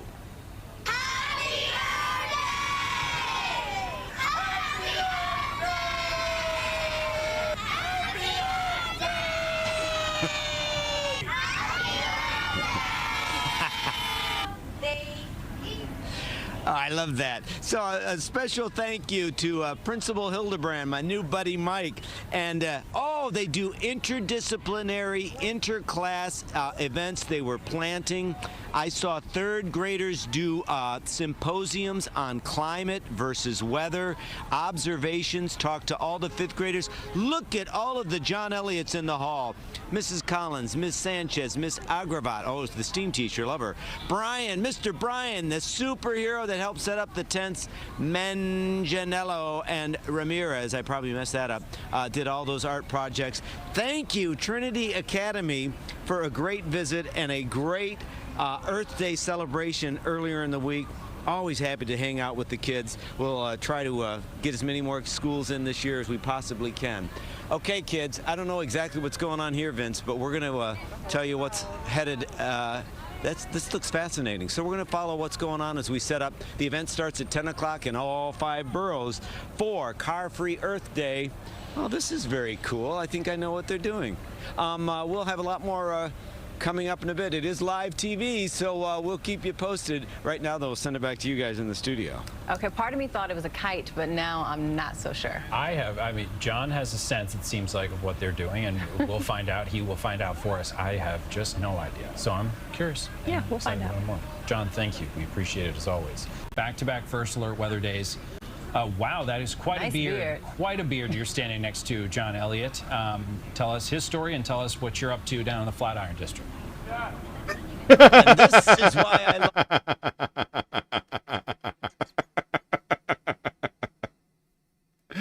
Wow, look at that beard. My God.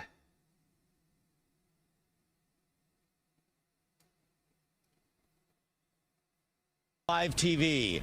SJ just walked up. Okay, John is having too much fun over here. Point is, for Earth Day, a 30-block section of Broadway went car-free all day for the Earth Day celebrations.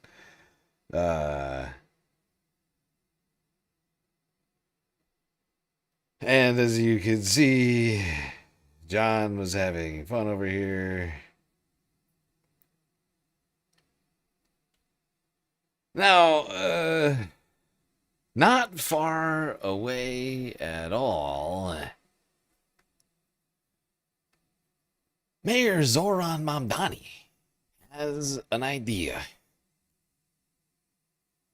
Let's go from Broadway to Park Avenue, where Mayor Mamdani would like to put the park back in the Park Ave.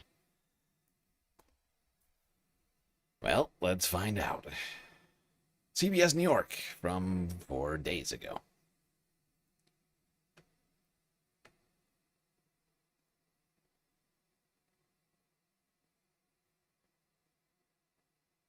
Mayor Mamdani says he wants to put the park back on Park Avenue. He unveiled a plan today to widen the median on Park Avenue between 46th and 57th Streets. Only problem, it will cost 2 lanes of traffic. And that's a proposition sure to divide many people in the city. Political reporter Marcia Kramer joins us now with more on that. Marcia. Well, guys, in a short time in office, Mayor Mamdani has filled potholes, paved over a hazardous bump in the Williamsburg Bridge bike lane, and called for the redesign of Grand Army Plaza.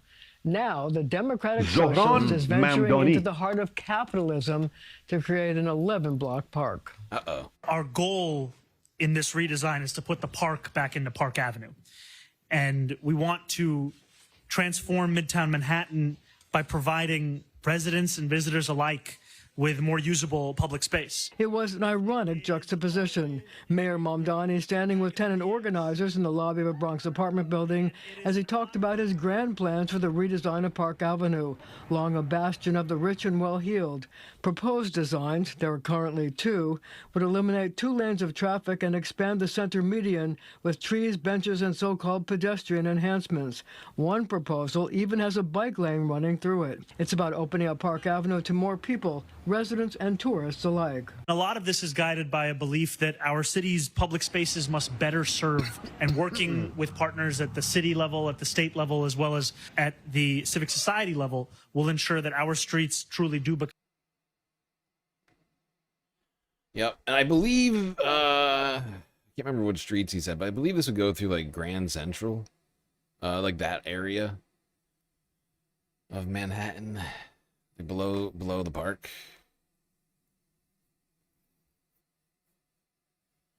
It would certainly beautify the space and make it more pedestrian friendly rather than catering to cars, which, let's be real, cost just a stupid amount of money to have parked in New York. Talking about paying like $5,000, $10,000 a year if you want to, like, You know, park your car somewhere in like some garage or something.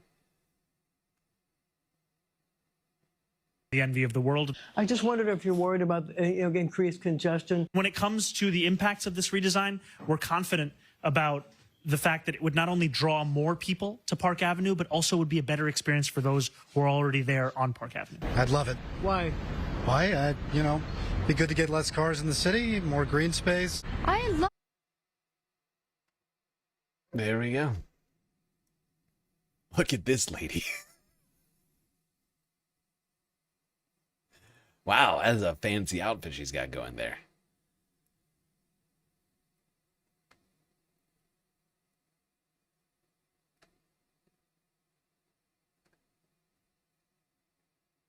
Marsha, always on the streets.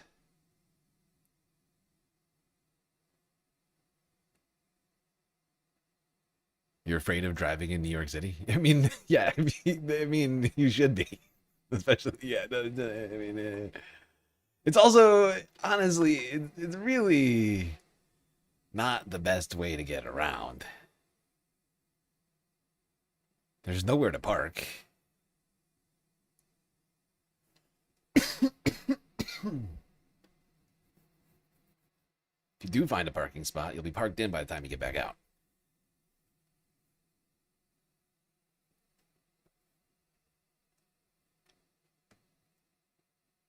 Then, of course, there's all the moving targets. Don't forget about that. And the traffic. And, you know what? I'm going to stop listing reasons why driving in New York City is a bad reason, a bad thing to do. I mean, but we're not done talking transportation in the city, staying with CBS New York, although I wouldn't necessarily call this the city. Well,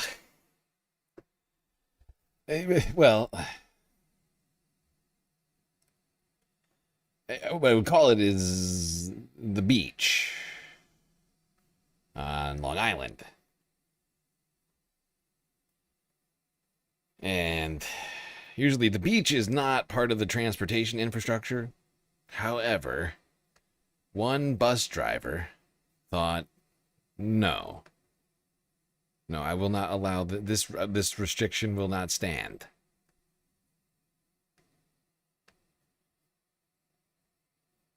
To Fire Island Beach. This doesn't look like a good situation, does it? A school bus stuck on the beach on Fire Island. Now, for those that have not been here, there are no paved roads on Fire Island, so the bus does actually pick up and drop off on the shore. But the sand gave way yesterday. No children were on board at the time, and the bus was eventually towed away. No. Okay. I know I made it sound... But it's still crazy. It wasn't a rogue bus driver, but it's still hilarious. It's not where you expect the bus, right? Like, I mean... Yeah. It doesn't seem like the best place to put the bus. Let's be real.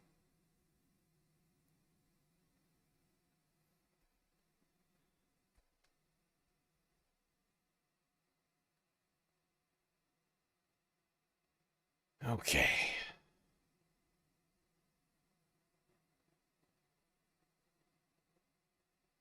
All right.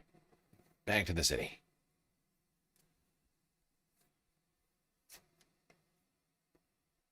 Talk about a different transportation problem.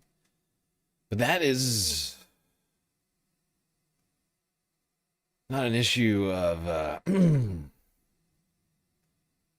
vehicles, cars, buses. No, I'm talking about pedestrians, specifically moms, and those who need the elevators. Well, they need the elevators to work. They need the elevators to work at the subway stations. People like mothers with strollers, accessibility, people with needs, God, but damn it, my brain just... disabled people, wheelchairs, stuff like that, right? One particular mother has taken to TikTok to ask one man for a little bit of help. Zohran Mamdani. Subway station elevator on the Upper West Side has been out of service now for months. And one fed-up mom turned to social media to try to get some help. Addie Guajardo spoke with her and followed up with the MTA about it. It's a daily race to catch a train in New York City. Factor in a stroller with a baby, a disability, or a heavy bag, down 2 flights of stairs due to an elevator closure, and the stakes can feel high. It's frustrating. It's why Katie Knutson says she took her issue to TikTok, asking Mayor Zohran Mamdani to come to the rescue. I said, Mayor Mamdani, please fix the elevator at 72nd Street. Back in December, both elevators at the 72nd Street subway station on the Upper West Side were closed down to install new ones. It's been down for months, and I'm sick of having to turn into the Hulk just to get my daughter to school. Her video garnered more than 15 million views and 2.6 million likes on TikTok, connecting with people of all walks of life frustrated by service disruptions. Imagine a blind person, you're trying to walk down the stairs, use your cane, thun, thun, thun, thun, thun, thun, thun, boom, and then somebody hits the cane, sorry. So the elevator, it may take a little longer, yes, but it's easier. According to the MTA website, 25 elevators are currently out of service. Of those, 6 need repairs, and 19 elevators have been decommissioned to be replaced. MTA says the 72nd Street subway station elevators will be running again in July. And that feels far for Knutson, who demonstrated the difficulty she faces trudging up the stairs. In the subway, there are a lot of dangers, and I prefer my toddler to be strapped in. The MTA plans to replace and modernize at least 45 elevators between 2025 and 2029 under the capital plan. The MTA website says, quote, replacing elevators now means less repair and fewer disruptions to your travel. While the MTA project falls outside of the mayor's power, Knutson's hopeful. It's definitely gotten attention, so I really hope that it speeds up the process. What I love most about this story is the fact that this woman and people like her have seen Zohran Mamdani, a man, come to office and like start to actually achieve the things he said he would do. Improve things in their lives, deep clean the subways, fill in all the potholes. And there's just like, is this what government looks like? Can I just ask for things? Hey, you got a broken elevator over here. Hey, Superman. Hey, hey, Luke Skywalker, you're our only hope, please. Zohran Mamdani.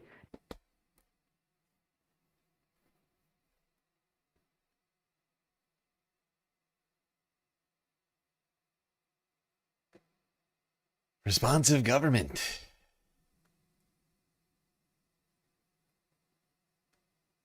Inspiring people to ask for more things. You know what? I'm on board. Keep it up.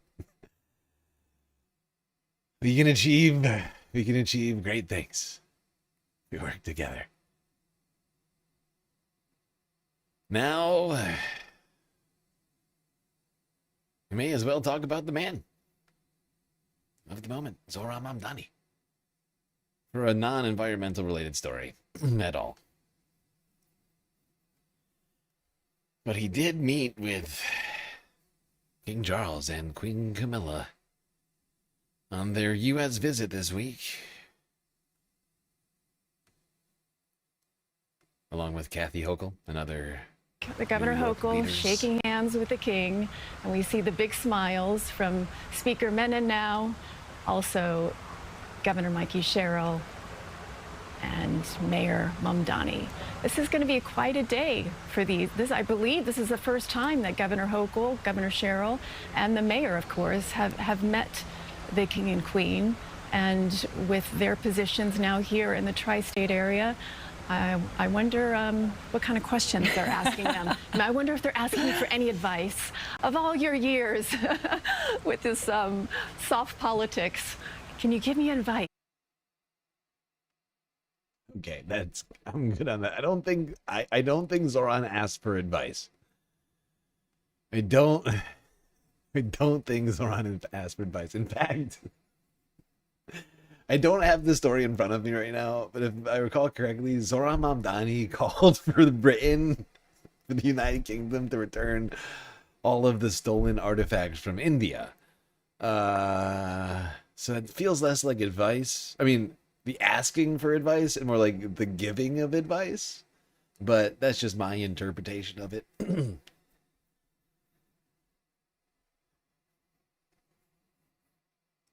I can't remember where I saw that, but I definitely saw it somewhere.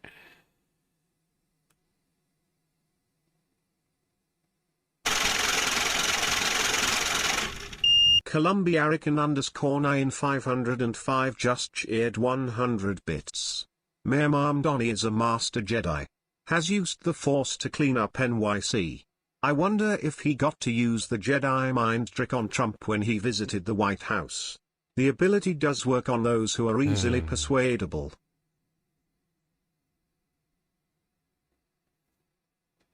May the 4th be with you, Columbia Rican. Thank you for the bits. Like I was saying earlier, the cap's off on the Galactic content goal. I have faith. I have great faith in us completing it, even if it's 100 bits at a time. $1 at a time. I'll do it. Keep this stream alive. It's Sunday Fun Day. We deserve it. And I already sense it's going to be a difficult week. You know what I think I'm going to do, since it is May the 4th? And I am going to take the day off today, is I'll play a bunch of Star Wars shit. All the Star Wars stuff that I have on hard drive, I'll play in the Discord. I will play it in the Discord for everybody the second this stream is done. I wonder how much I have. I feel like I've got a bunch.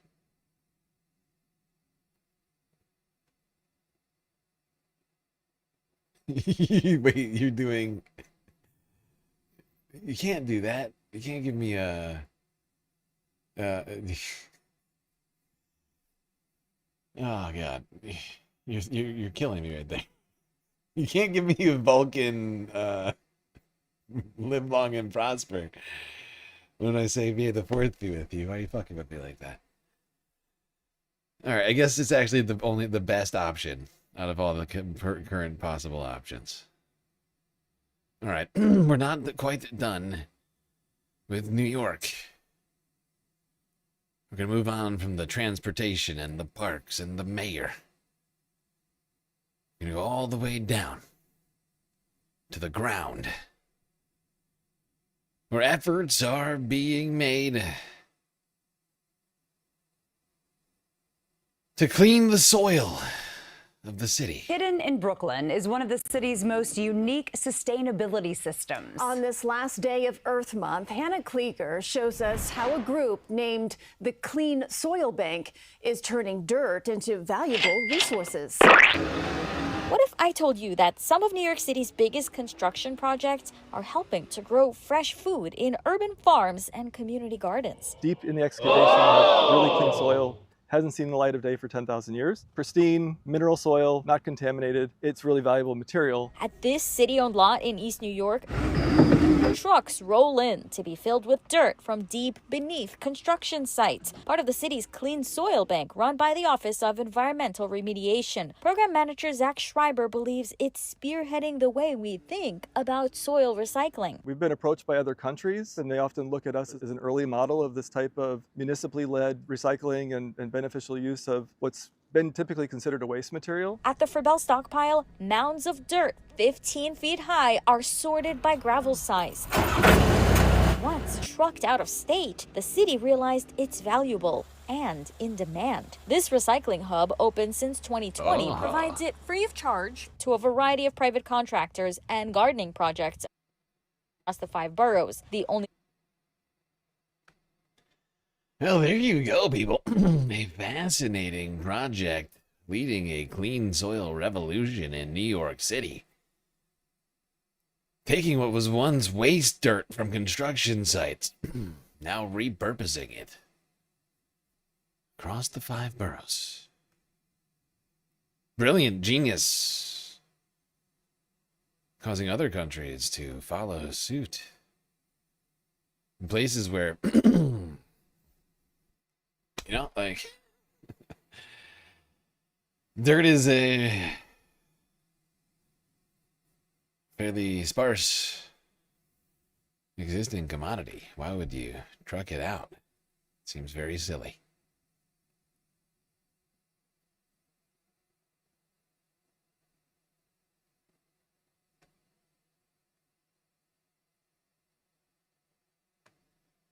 All right. Now let's talk about the ocean. And should continue to talk about cleaning our environment. This is a fascinating story we watched yesterday, but I think worth another watch here on a Sunday FUNDAY stream. Let's talk about a tree that could potentially benefit all of us. And a tree known as the miracle tree may now have a new job. That is helping clean up our drinking water. Researchers say this tree, the moringa tree, can remove tiny pieces of plastic known as microplastics from water. Scientists say extracts from the tree's seeds work like a natural filter, causing those particles to clump together so they can be easily removed. In testing, the method performed about as well as common chemical treatments, and even better in some cases, with microplastics now showing up in water supplies around the world. Researchers say moringa could offer a cheaper, more natural solution. Yeah, and what I think what we really need is if these, I mean, these can grow in a fairly large swath of the country. It's mostly, I think, it's probably like Colorado and below. I don't know the exact line where they grow. I would have to look into it. But they can, it may be actually higher. But if we can grow these in a bunch of places, it would be generally beneficial to people. Especially if you integrate it with other sorts of filtration systems. Get rid of these fucking microplastics in our water supply. Of course, this won't solve all of our microplastics problems. But it's I think a potentially huge breakthrough and a single step that could be taken all over the place to help us with this crisis that we're dealing with right now.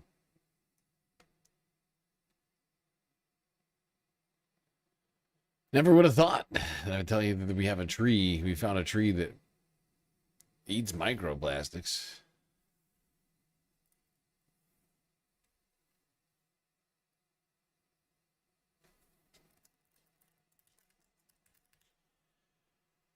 Now to the open ocean, to the North Atlantic, in Europe, to a human effort to save a wild beast. Let's talk about Timmy the whale.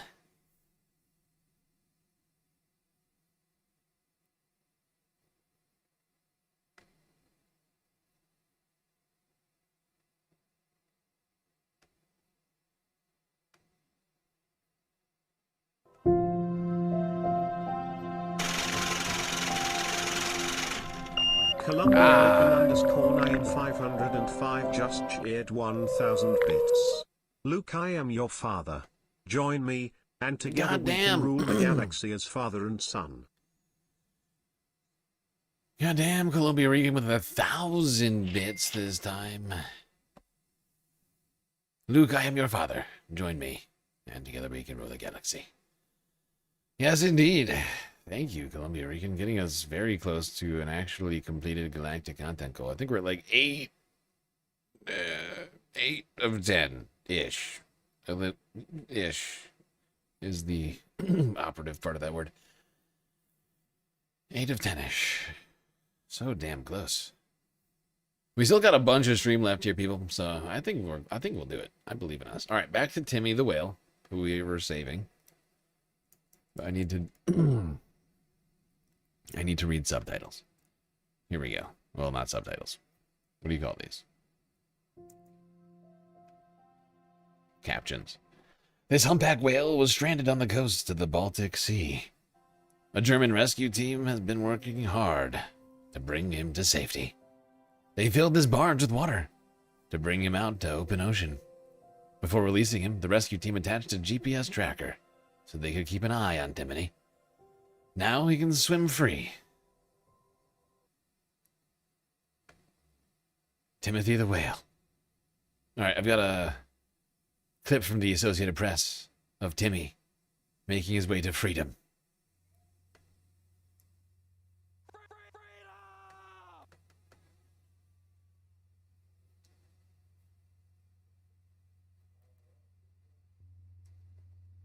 Be free, Timmy.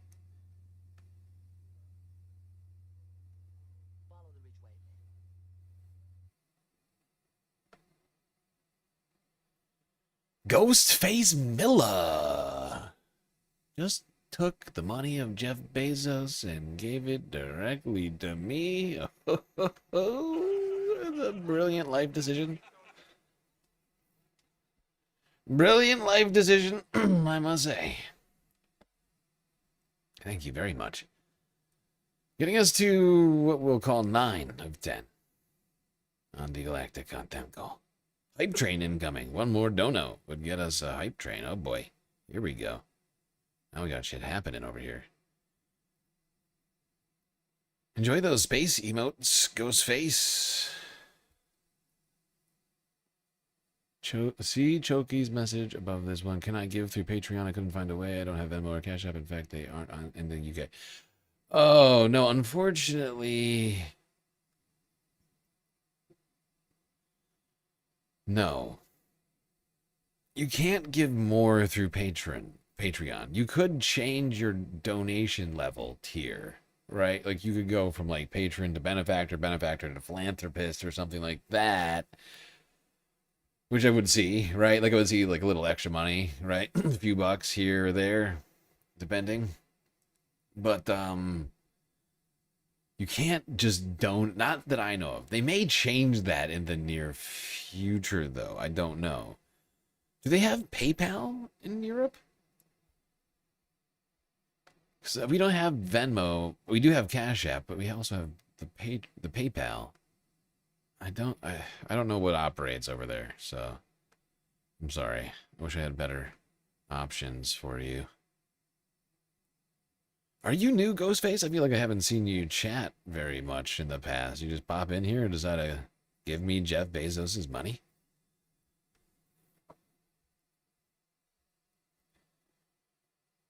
What I'm asking is how long have you been lurking? Okay. Oh, God.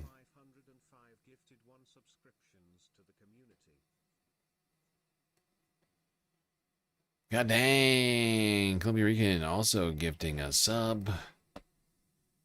That'll do it. I'll call it. That's good. That's good enough for the Galactic content goal here tonight.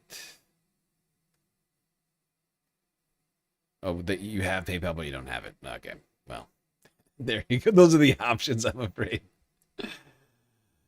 I'm afraid those are options. Being demonetized on YouTube's a real bummer. For lots of reasons. All right, confetti time.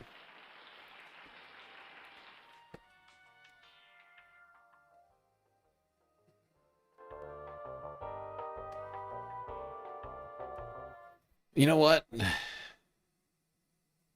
I want a different song. What do I want to listen to? It's Sunday Fun Day. What do I want to hear? What do I want to hear? Oh, I think my potatoes are almost done. I'm starving right now.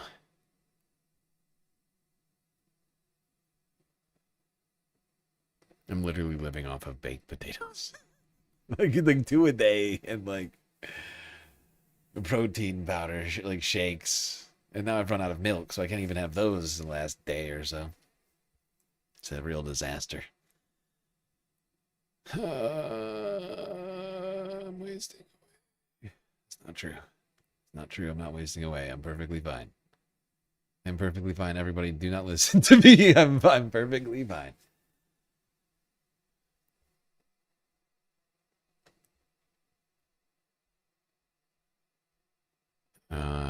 We need different music, though, for this. What do we listen to? I was wondering. This video is aimed at anyone who wants to learn more about. All right, everybody. I was wondering if you're open to talking about your chat room policy. It is in the bylaw. Yes, please. Hello, everybody. Policy is. We did it. Great job. So I blocked the people who were being rude and obnoxious to me. Galactic content goal completed. Thanks to space fams like you. We will get the rest of Sunday FUNDAY. It's now guaranteed. So, bask in the glory for a moment. People, Well, you better unblock them. what's going on here? They said I was infertile, and they said I'm talking gibberish. The infertile thing I feel pretty strongly about. But you smell like a fart. Oh, sorry.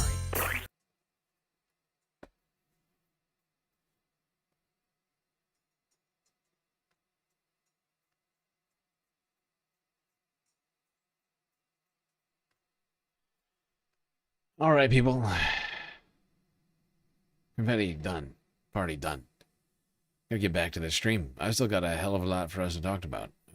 How many videos do I have left? 'Cause I gotta figure out. Let's see. What's the pace I have to keep? The reason I am constantly doing this chat, you may ask yourself, is because I have to keep a pace. First off, these streams cannot go longer than 12 hours. That's just YouTube's rule. If I go over 12 hours, they start deleting the streams. And that's bad. Nobody likes that. And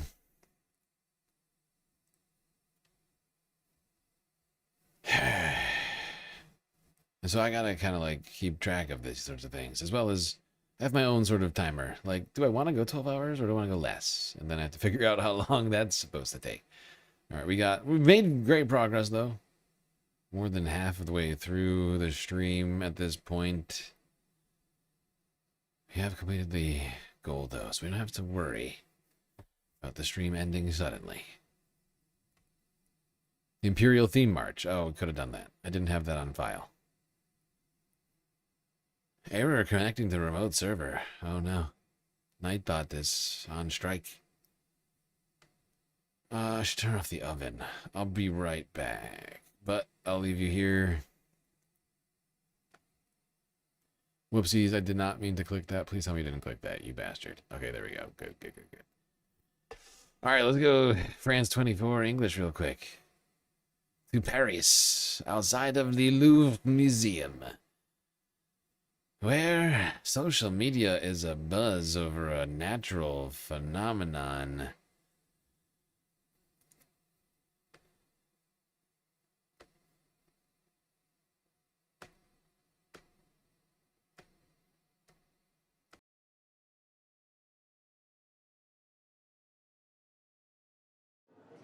The cyclist could hardly believe his eyes when he returned to his bicycle. 10 to 15,000 bees had settled on it beneath the saddle, less than half an hour after he locked it to a metro station's railings near the Louvre in the heart of Paris.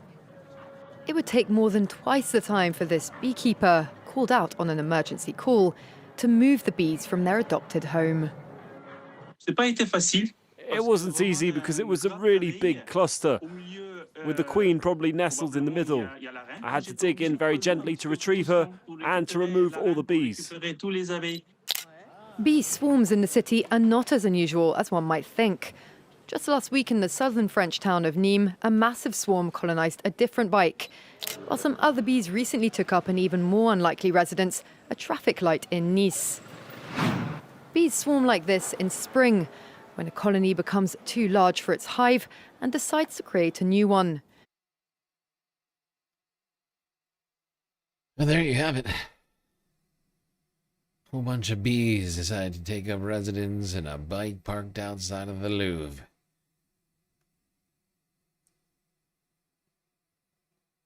Bees? Bees, yes, bees. Not beads. Bees.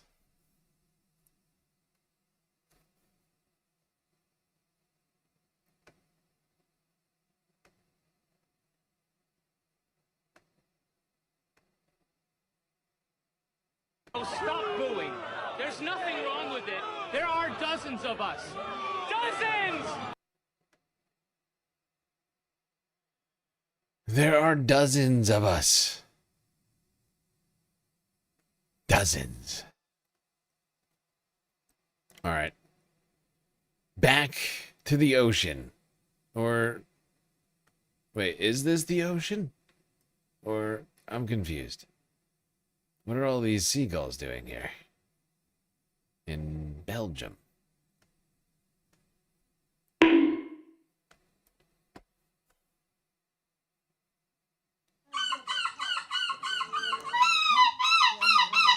I found it hilarious that it was one competition in a thing that I would...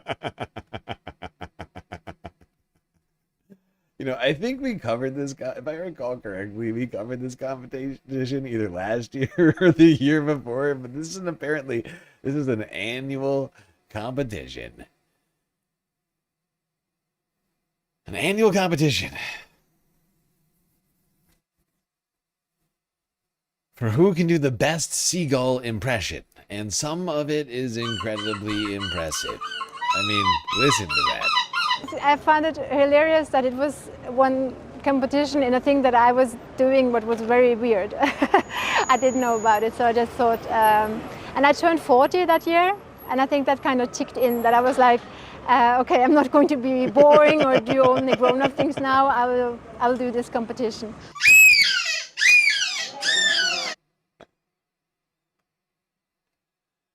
Wow, wow, wow. The dreaded gull. Some incredibly impressive performances.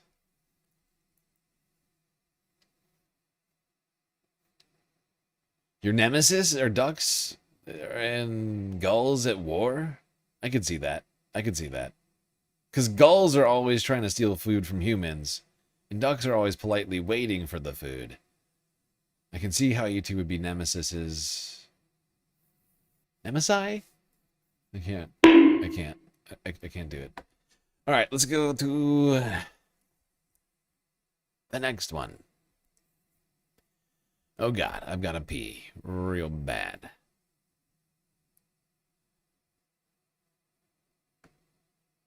Let's go to Africa. BBC News Africa from last week. Talk about how coffee is brewing a mountain gorilla comeback.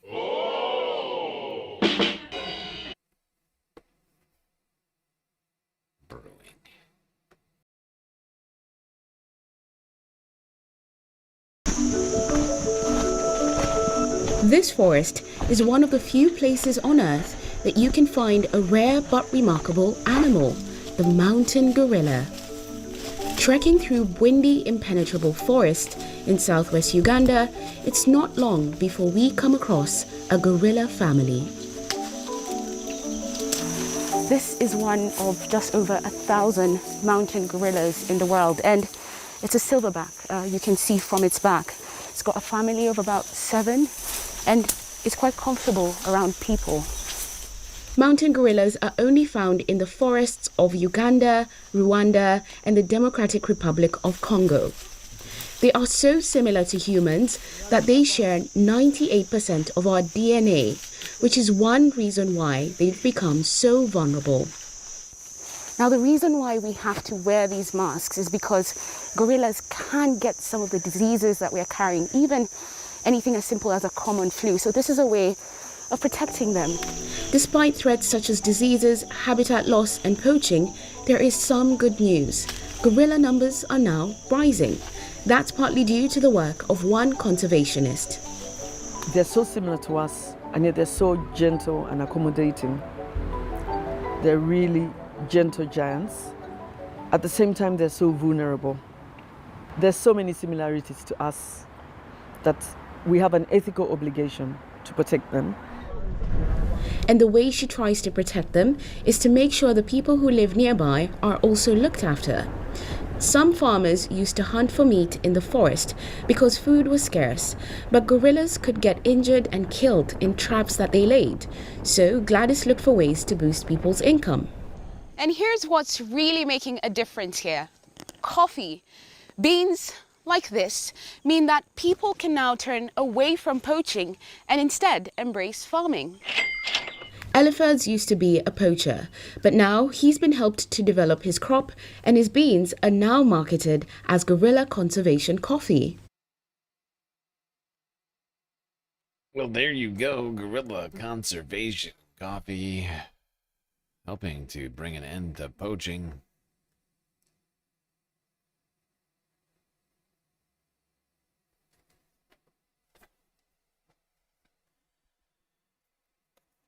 Certainly a positive development there.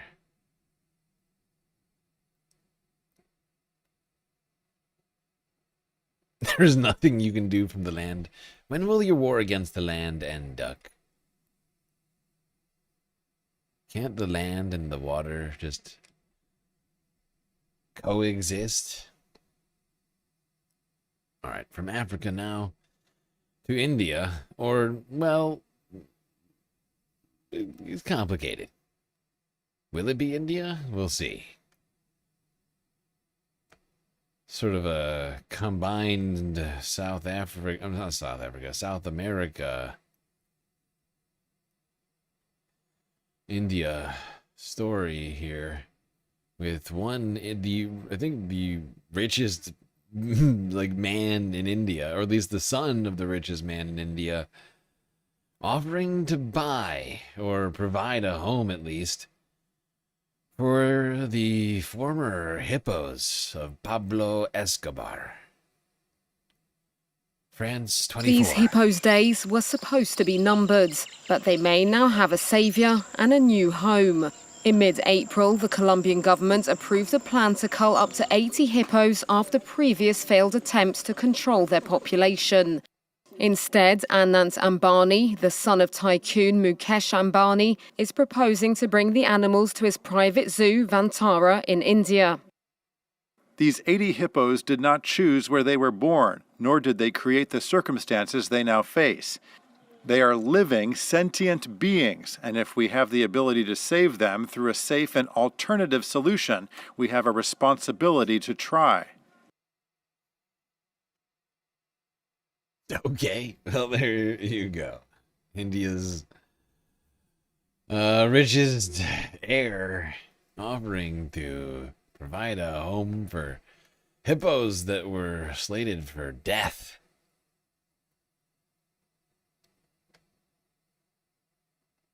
Yeah, I mean, I don't see why not. I don't really, I'm trying to think of why not. I feel like the why not is that it could be detrimental to the environment. But actually, I don't know where these hippos are native to, or where he plans to put them. So, I guess TBD. TBD on the environmental impact of this decision.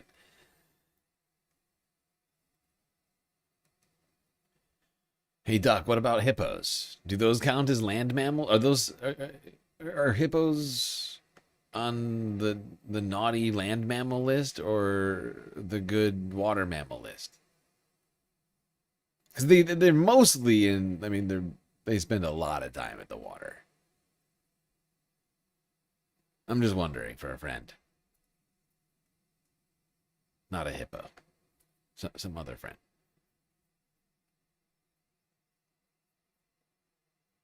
All right.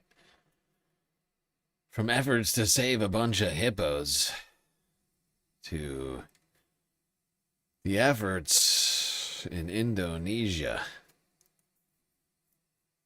to help bridge a gap, literally, for Sumatran orangutans.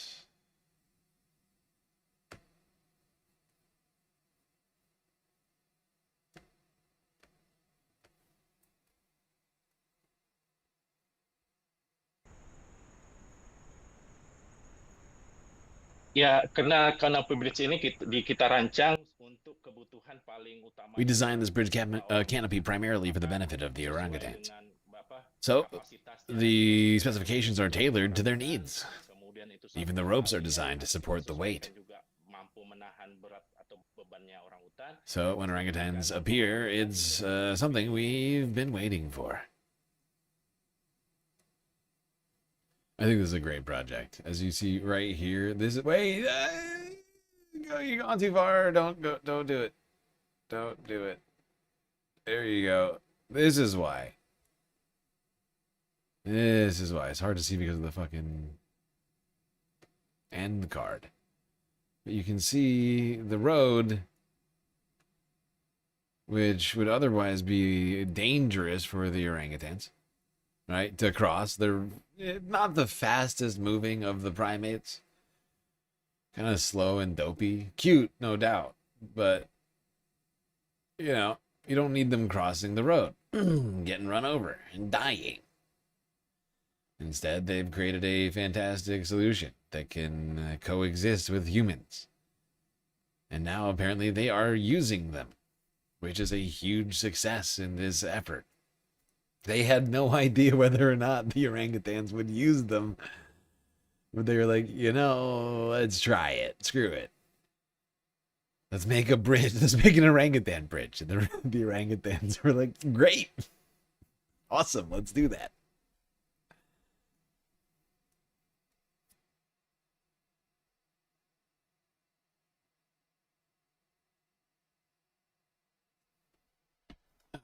Okay. Now, moving on to spaceness.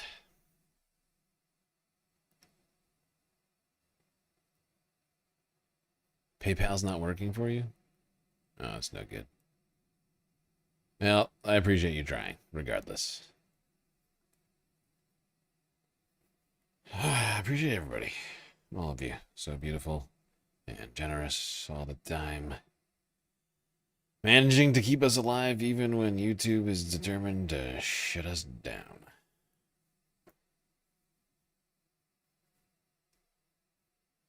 All right, let's go to Europe. They're planning to build the world's largest, most powerful optical telescope.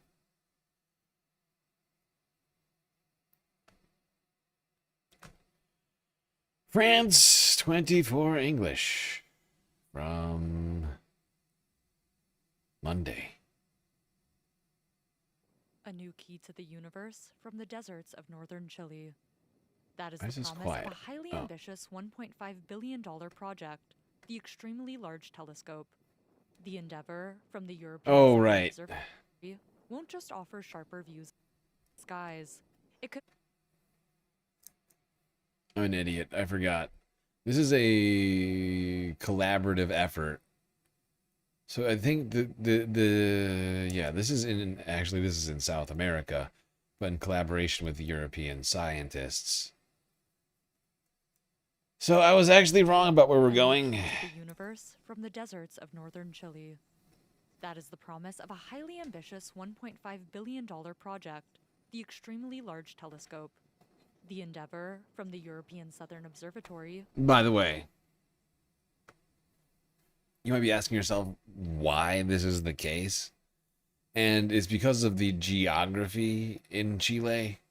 You get the most uninterrupted sky possible, including by interference from nearby cities, like light pollution and things like that. Chile happens to have those specifications basically better than anywhere else on the planet. We've talked about it in the past, including, I think, this very project, which has been underway for quite some time. Offer sharper views of the night skies. It could also help scientists detect Earth-like planets and the habitable zones of distant stars. If we were on another star and we were looking at the solar system, with the current technology, we would be able... Sorry. I was reading fucking subtitles in the last video, and this one is in English, so the volume's down. I made a huge tiny mistake. A new key to the universe from the deserts of northern Chile. That is the promise of a highly ambitious $1.5 billion project, the Extremely Large Telescope. The Endeavour, from the European Southern Observatory, won't just offer sharper views of the night skies. It could also help scientists detect Earth-like planets and the habitable zones of distant stars.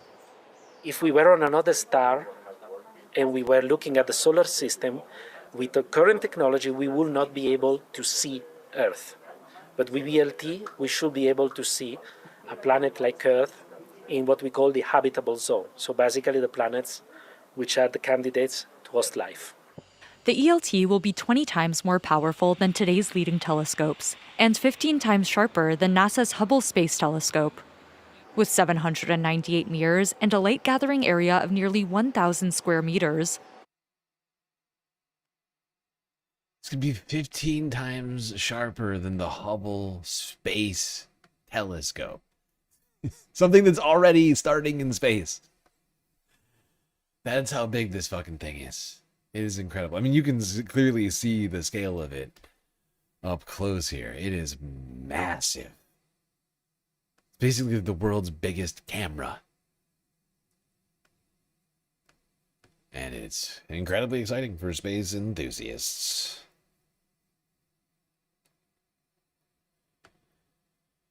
All right, space fams. Are you not value-tamed yet? We've been doing a lot of stuff here tonight. We've talked a whole bunch of things. From America's 250th to the May Day protests, Trump's corruption, the Founding Fathers, independent journalism, Hazan derangement syndrome, couple of a married couple producing film in New York in their basement for fun. The elections, architectural projects, sports, transportation, the housing crisis, capitalism, police, robots, AI. We talked about nature, climate change, environment, the environment, and so many things, including the largest, most powerful telescope on the goddamn planet, and we still got a bunch more stuff tonight. But I do think at this point, 7 hours into the stream, if we're going to keep it going, probably time for a quick break for me to see if my potatoes are rested enough for me to eat some food. But worry not, we will be right back after these brief messages.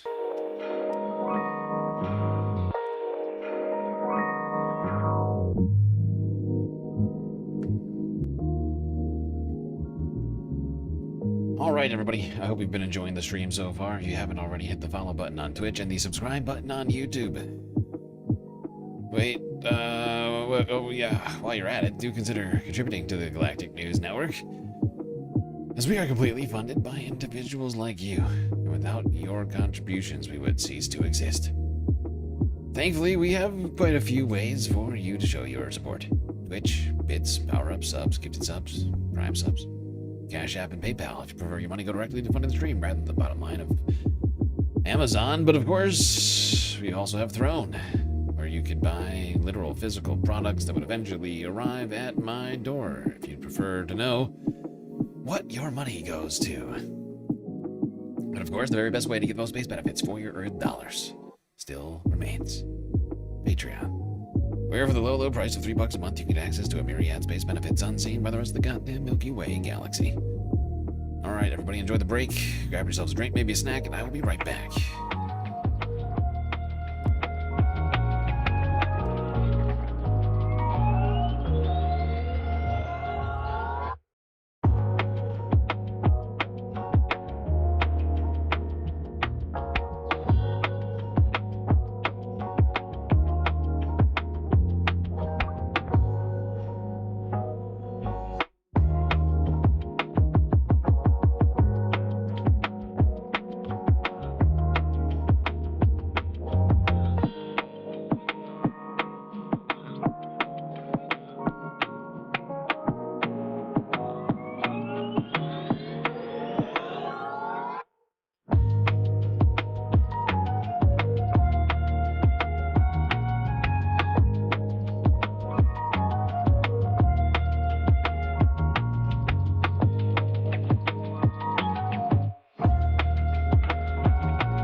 Alright, everybody.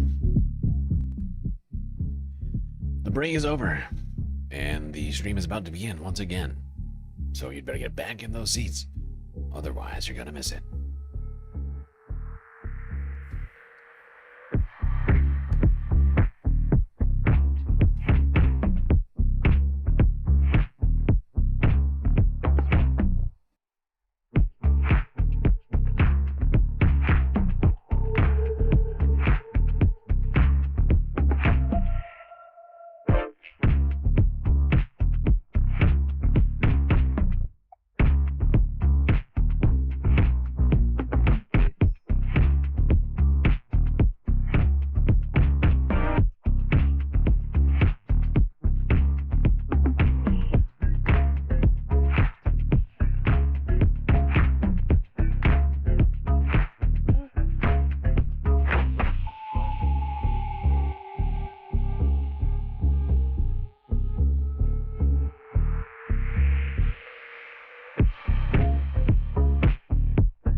Okay, I got a bit of potato into my belly. I'm gonna be able to complete the stream, thank God. I haven't eaten literally all day. It's now been, again, like 10 hours since I last ate. I keep doing this myself. I need a better system. Whatever you call whatever I'm doing lately is not a system. It can't be.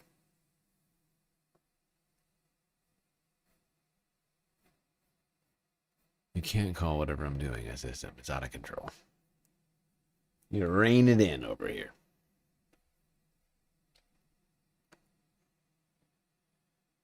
Speaking of being reined in, a new Banksy statue appeared in London earlier this week, which many believe to be a commentary on fascism and ultranationalism. You can't miss it. There's a new statue turning heads in the centre of London, and it's signed by Banksy. The striking figure shows a suited man marching off a platform as a flag covers his face. The elusive street artist confirmed on his website he was behind the artwork and shared video of the setup operation on his official Instagram. As common with his art, the work has people debating its meaning, with many commenters on his Instagram posts suggesting it's a critique on blind patriotism amid a global rise in nationalism.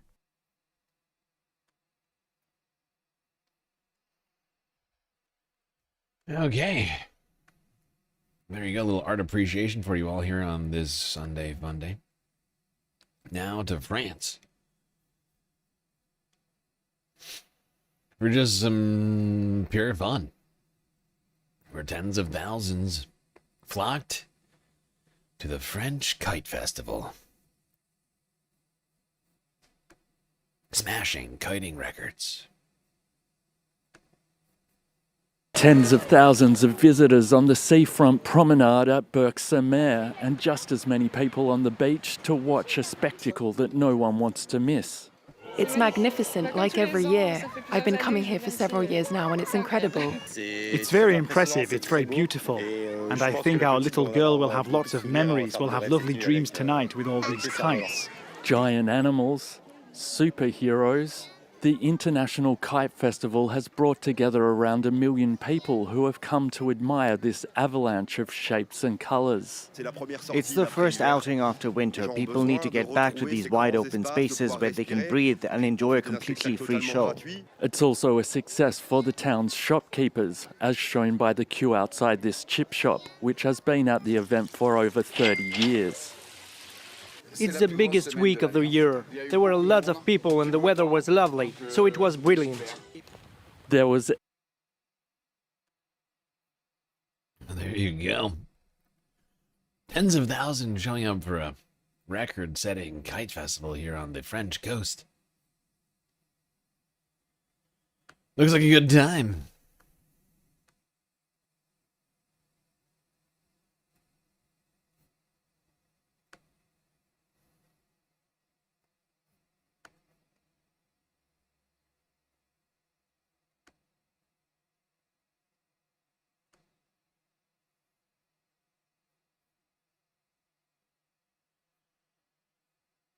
to other records, we have to go to the Alps.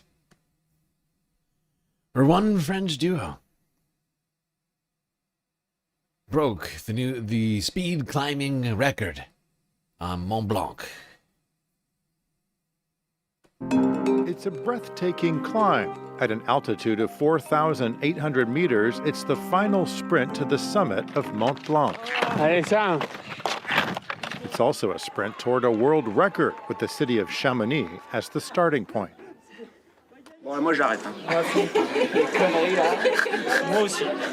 For the achievement to be official, the race starts at this church in Chamonix. The climbers have to carry all the gear they will need: skis, spikes, and rope.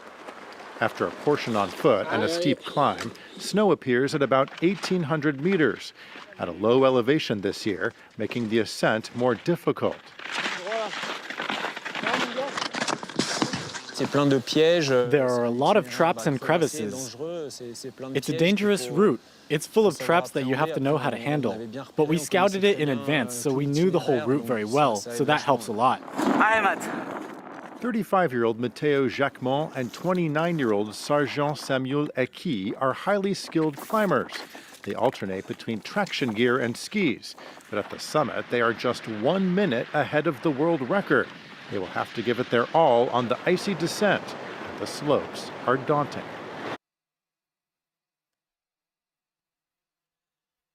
Okay, this shit is insane. But I would probably try this. I know I'd probably die or something, but if someone like offered me to do this, I might do it. Or something like it. I think this is probably too much for me, but you get what I'm saying. Like, I would probably do something crazy. I wouldn't go spending however many thousands of dollars it took to get there, and all the gear that these guys needed to get up there. But it looks like fun. It also looks incredibly difficult. I certainly wouldn't think I'd be setting any records, but I'll have to give it a shot.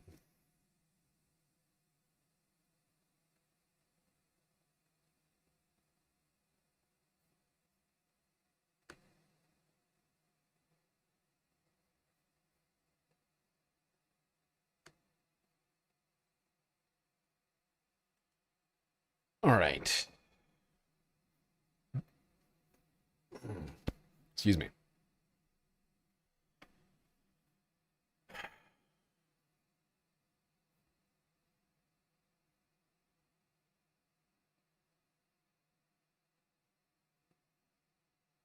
You can't do that without somebody letting you? You mean with Banksy? I mean, I don't know. I don't know if that's true necessarily. A lot of stuff that Banksy's done could be done, and I've seen, I think, videos of some of it being made in the past, like overnight, right? Or like, you know, like under the cover of darkness.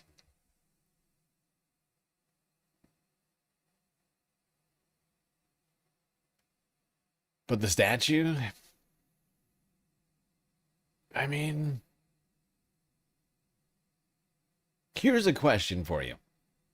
Because, like, would you stop a team of guys in, like, delivery uniforms with, like, a hand cart and, like, a big wooden box? Because I'll bet you that's what they did, right? Just a couple of guys with, like, Amazon outfits or, like, you know what I mean? Like courier outfits with, like, a giant wooden crate on, like, a hand cart or something like that. You're not going to stop those guys in the middle of the street and be like, hey, where are you going? And then once you get to the spot you need to get to, I mean, it's just a matter of, like, quickly dismantling that box and just getting the fuck out of there, right?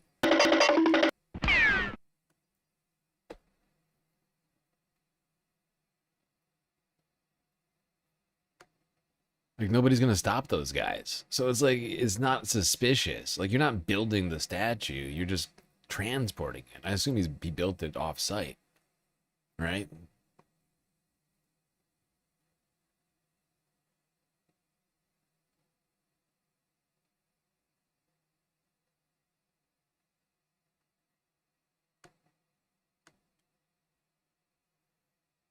I think it's entirely likely that some of his artwork is, in fact, done in collaboration with the people where that happens, but I know that's not the case for all of his art.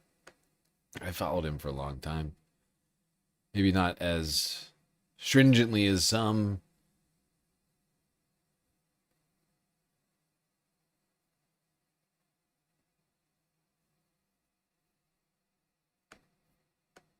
All right, one more clip in Paris.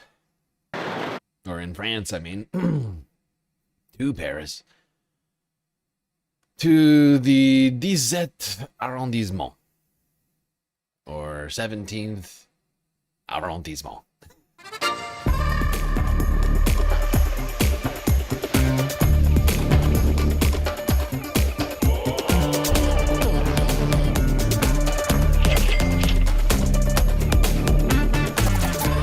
In this French Connections, we'll take you through a massive arrondissement.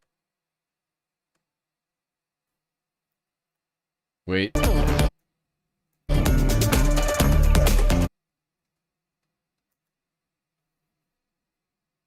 Do you know these ducks?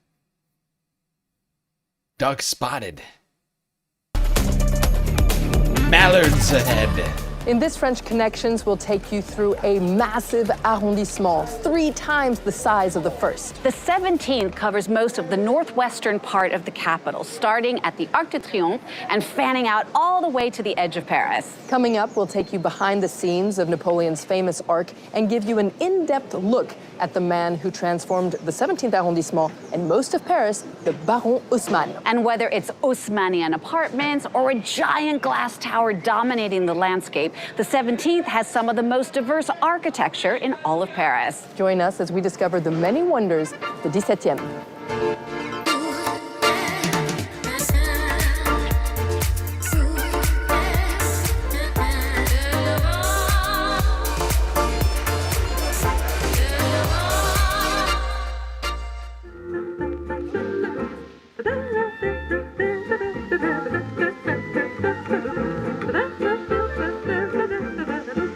The 17th arrondissement is largely residential, and it's often overlooked due to its lack of obvious attractions. But one thing it does have is incredible and varied architecture. You'll find classical Parisian apartment blocks right next to contemporary buildings like the Mairie du 17e, the only of the 20 town halls that's housed in a modern building. The 17th also has eco-buildings covered in greenery and a giant glass courthouse, making the structure symbolically transparent. Okay, just say we would take a quick walk through the 17th arrondissement. Not gonna hang out here too long. But a beautiful, ritzy area with lots of historic sites and beautiful shops, cafes, and much, much more.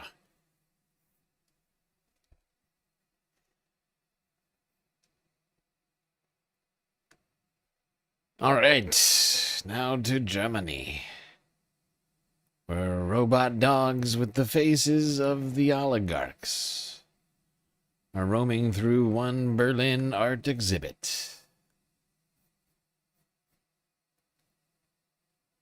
It's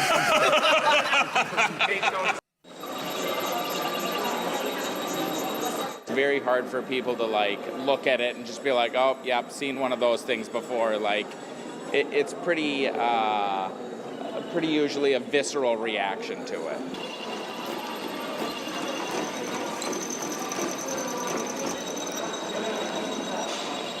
The idea behind the exhibition was to make a artwork that feels very alive.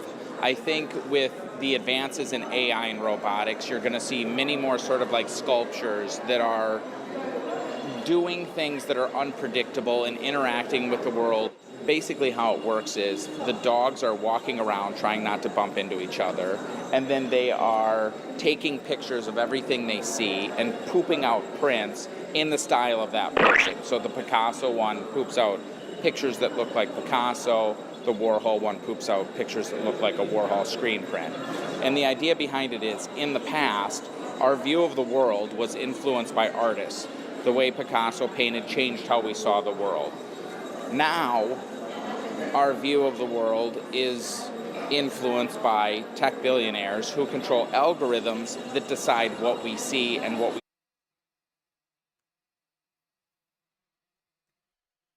Yeah. A poignant message brought through a very strange medium.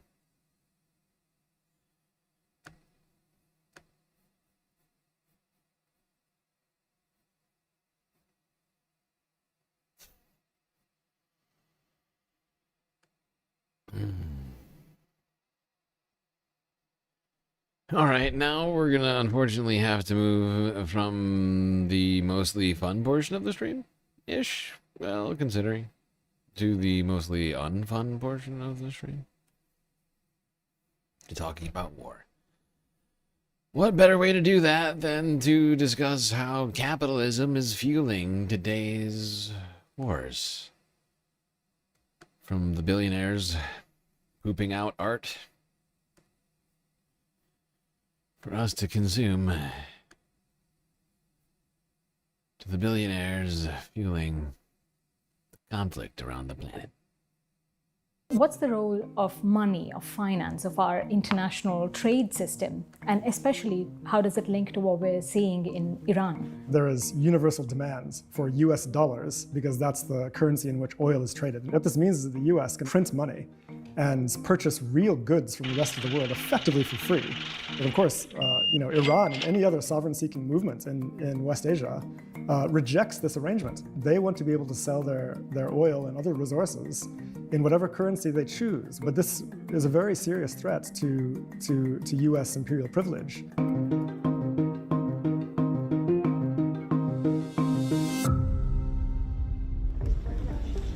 With Donald Trump and Benjamin Netanyahu partnering in wars across the Middle East, could the root cause of today's conflicts lie in capitalism itself?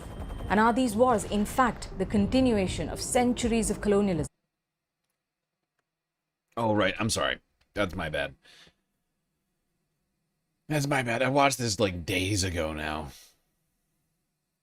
This was from Monday, like last Monday, or like Tuesday. And it's been so long since I thought I could have sworn this was about billionaires, but it's about the inherent desire for war, sort of, or inherently written into the system almost of capitalism, the need for war. It's my bad.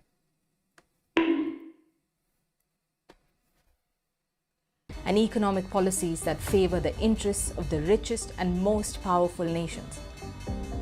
I'm Varsha Gandikota Nellutla. I lead the Progressive International, and I also serve as the Executive Secretary for the Hague Group, a forum for governments coordinating legal and diplomatic action for Palestine. This week on Reframe, I'll be speaking to Jason Hickel, a political economist and prominent critic of capitalist imperialism. Author of 2 books, Less is More and The Divide, he explores what it would mean, politically and economically, to redistribute the world's wealth and save the planet. Jason, welcome to Al Jazeera Reframe. Thanks very much. Nice to be with you. I want to begin by asking, in the first few months of 2026, the United States government has kidnapped Venezuelan President Nicolas Maduro, blockaded Cuba from receiving a single drop of oil, threatened to invade Greenland, proposed luxury towers to be built on the rubble of Gaza, and now begun a catastrophic war in Iran. To most people watching, this looks like utter chaos. Some might argue it's a sudden, dramatic escalation of imperialist violence. How do you see it? What's actually happening? Now, I think the key thing to understand is that this is not just like random violence. It appears to be chaotic, but I think we have to understand the key structural determinants that drive this kind of expression of violence. And to me, it's very clear this is an expression of particular dimensions of the capitalist world system, right? Now, the thing about capitalism is that it's always been structured as a world economy with capital accumulation and growth and consumption in the core states, what we call the West or the global North, relying very heavily on cheap nature, cheap resources, and cheap labor from the global South on a really massive scale. I mean, billions of tons of materials and hundreds of billions of hours of human labor and trillions of dollars of value net appropriated from the global South each year. And this has been going on for for the entire history of capitalism, 500 years. But what about West Asia, particularly? For me, it plays geographically the role of being the center of the world, connecting Europe to Asia, the north to the south. What role does it play in this kind of structural explanation of the core being threatened by the periphery, as you say? Yeah, so the crucial thing I think to understand is the fact that the imperial core has to intervene constantly in the global south to maintain subordination among global south states. Why is West Asia so important in the world system? It's, as you said, literally it's the center of the world, at the hinge of Asia and Africa and Europe, where 25% of sea-traded oil goes through the Strait of Hormuz, and 25% of container shipping goes through the Red Sea. I mean, it's a crucial node in the world system. And if we imagine a scenario where West Asia is liberated and has democratic control over their own resources and their own production, and can sell their own oil outside the US dollar, and can determine control over their own trade routes, China! And can produce and consume for themselves, right? I mean, imagine, this is fundamentally incompatible with the interests of US capital. And so for our entire lives, since the middle of the 20th century, they've made every effort to intervene to shape the political landscape of that region to prevent any real sovereign development or any real liberation in West Asia. And that's exactly what's happening today with Iran. Now, I really like this guy. We've heard from him in the past while talking about climate change. If you recall, Mr.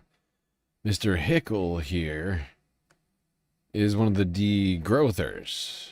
And to be fair, like, he's not against growth. He's just against growth for the sake of growth, which is the system that we currently have set up. And I think that that is, in fact, a system that we need to embrace more. One where growth for the sake of it is not what we shoot for, but for progress, for tangible progress. Like, imagine a world where we measure the economy in outcomes of, like, healthcare or like early education, or I don't know, like, whatever, but, like, not in just growth, because that doesn't mean that we've actually made things better. In some cases, it means we're making it worse when we're producing and then just throwing shit in the trash or something. Somewhere, somebody produced a whole bunch of stuff. Doesn't mean it benefited society. But to keep that paradigm going, we continue to attempt to force hegemony across the planet.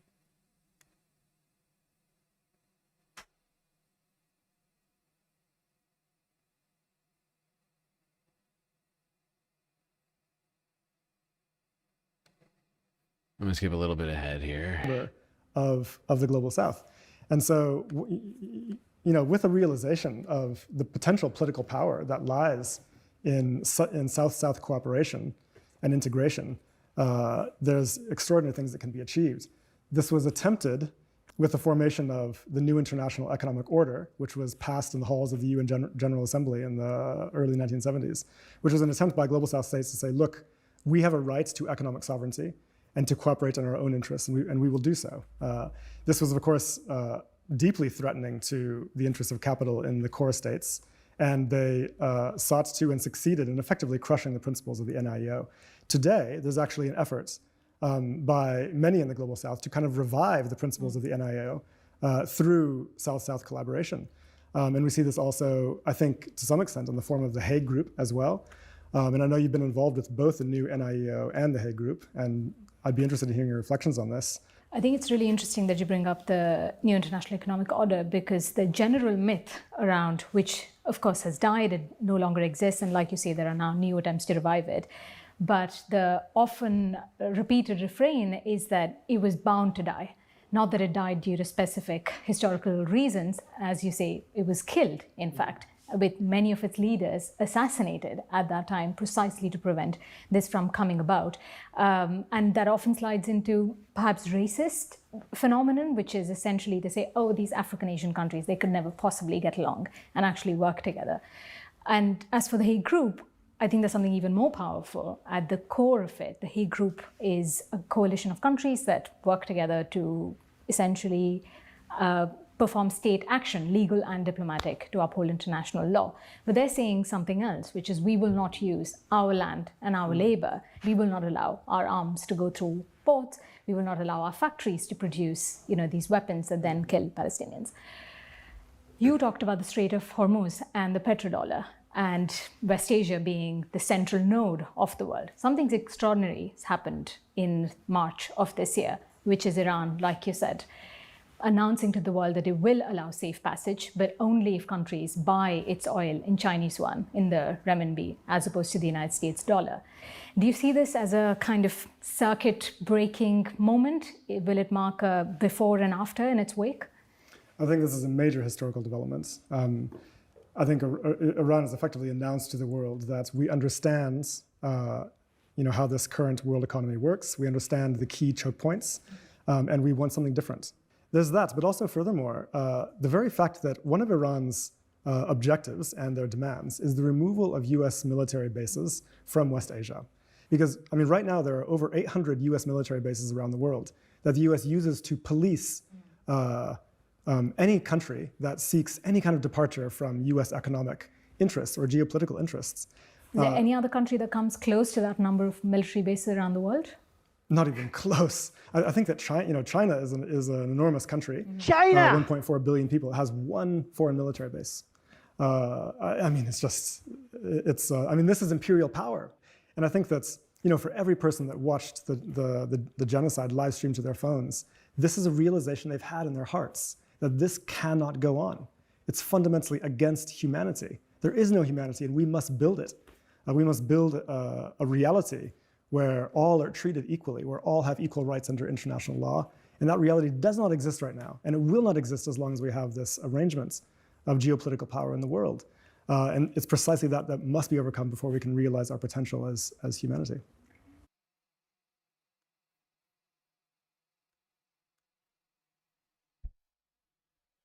Okay. Oh, thank you, Al Jazeera, for that conversation. Well, now to the war.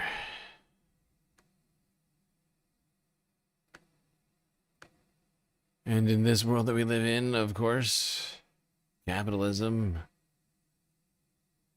is ingrained in literally everything. The gamification of capitalism has also made its way into absolutely every facet of our lives, with things like Polymarket and Kalshi. And the U.S. soldier who was accused of using inside information, intelligence on Nicolas Maduro to win $400,000 on the prediction app pled not guilty earlier this week. We are very proud to represent Mr. Van Dyke. Mr. Van Dyke is an American hero, is somebody who is charged, he's an American unfortunately, hero, with something that is not a crime. We look forward to vindicating his rights. Not a crime. Much of what has been written or said. There you go. He's a hero who didn't commit a crime, according to his lawyers.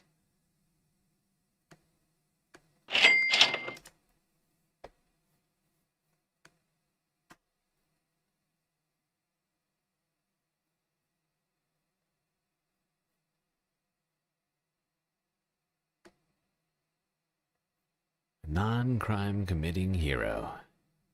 Fantastic. Fantastic. So glad to hear that.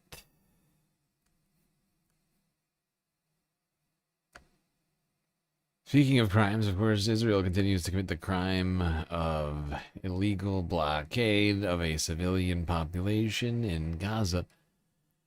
However, Palestinians continue to be incredibly resilient, with new industry popping up.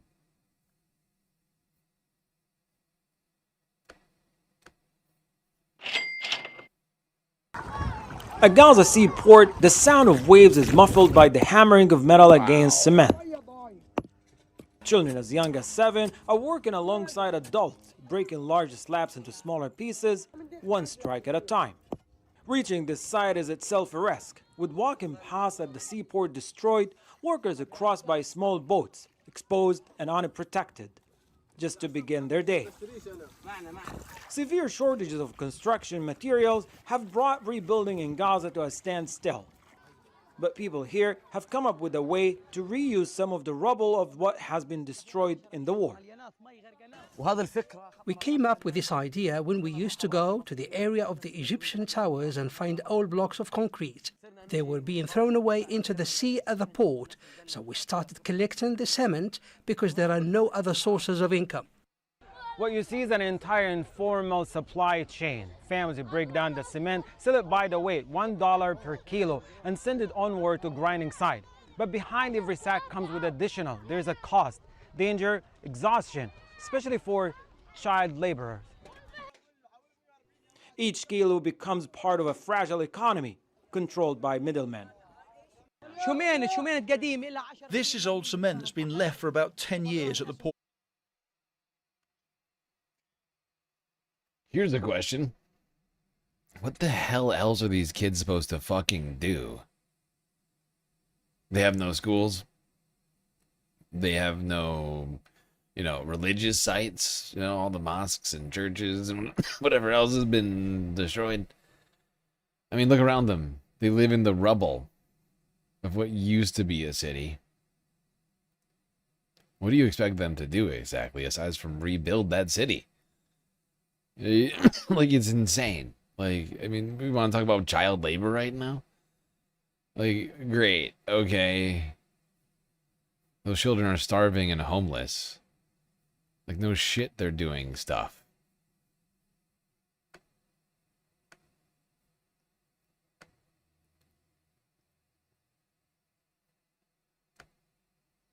Sorry, I'll finish this. It's just frustrating me to, like, to no end. To, like, consider the concept of child labor in Gaza. You think there's laws in Gaza right now? Like, OSHA is gonna come, or Gosha, whatever you want to call it. Like, I mean, come on. Like, really? Okay. It's just a weird time to want to talk about it, I guess, in my opinion. Breakwater. People extract it and sell it for about $1 per kilo, depending on its quality. We buy it from them and transport it to the crushing plants, making a profit of 10 cents per kilo. At smaller grinding sites, the fragments are crushed into powders and used instead of cement in basic construction. Was somebody expecting like a machine? Because I know when I first watched this, even though I know all of the realities of Gaza, I still expected some kind of machinery. Nope. Just a man sitting in a pile of rubble with a hammer. That's the cement crusher.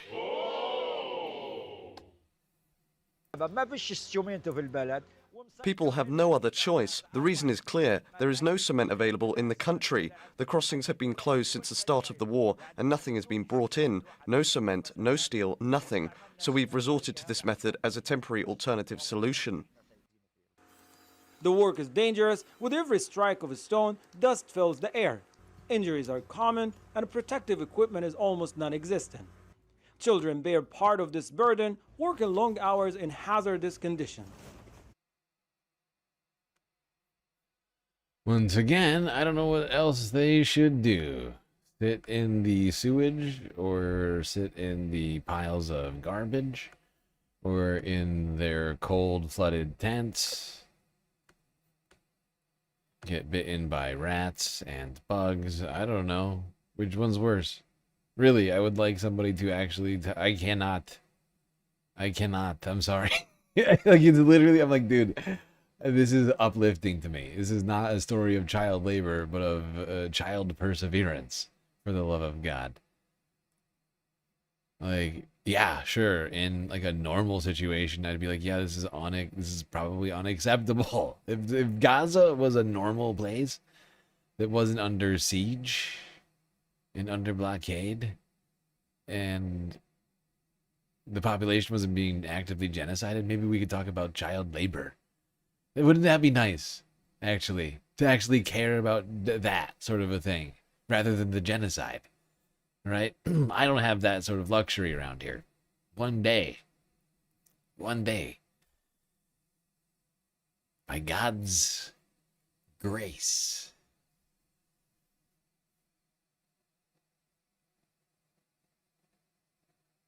All right. From one industry to the next. From concrete to sports. Football, to be specific. Where at the FIFA Congress event, an awkward situation happened between, what's his name? Fuck. Tony? What's that guy's name? Johnny Infantino? Is that his name? God, I'm struggling. I think it's Johnny. Between Johnny and the Palestinian FA president.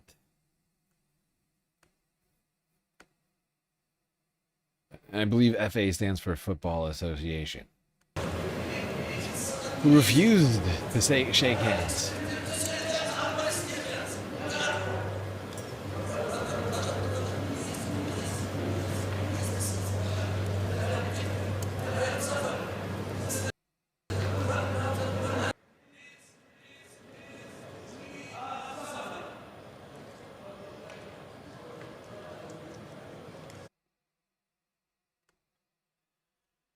This is one of those moments that is just incredible to me.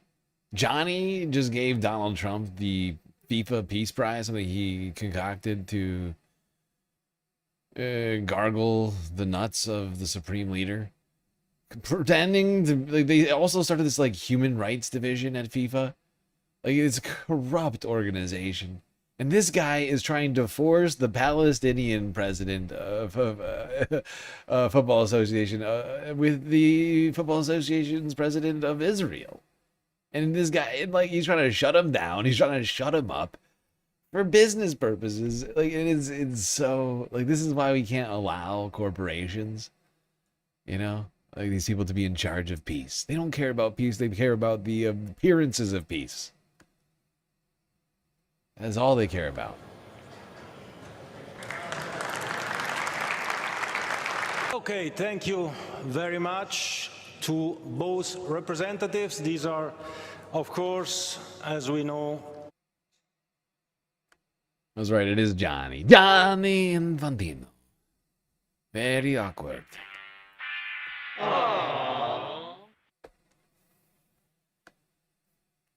I don't think we're getting a ton of unity at this World Cup, no matter how bad Johnny wants it.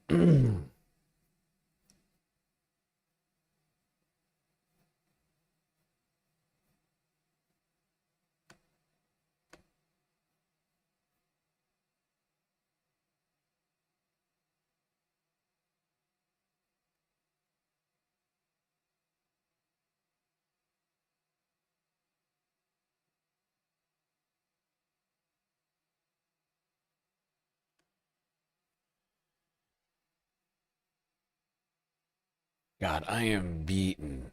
I am so tired right now. Oh, fucking hell. Oh, God. We still got so much left to talk about. Almost 8 hours into this freaking stream. Today is going to be my day off. I'm not going to stream today, so everybody knows. We're going to take May the 4th off. But we will be playing Star Wars movies and things like that in the Discord after the stream is over. Just so everybody knows. Yeah, a little chill family time.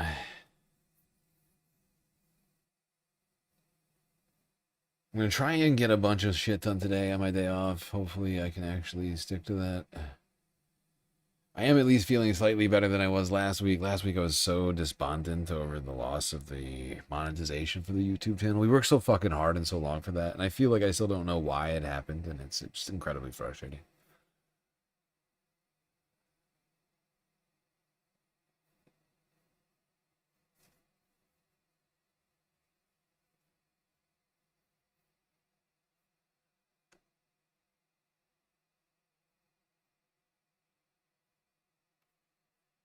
All right, well, while we're talking about Palestine, we should talk about the rights group that is currently asking a high Israeli court to release Palestinian doctors from captivity.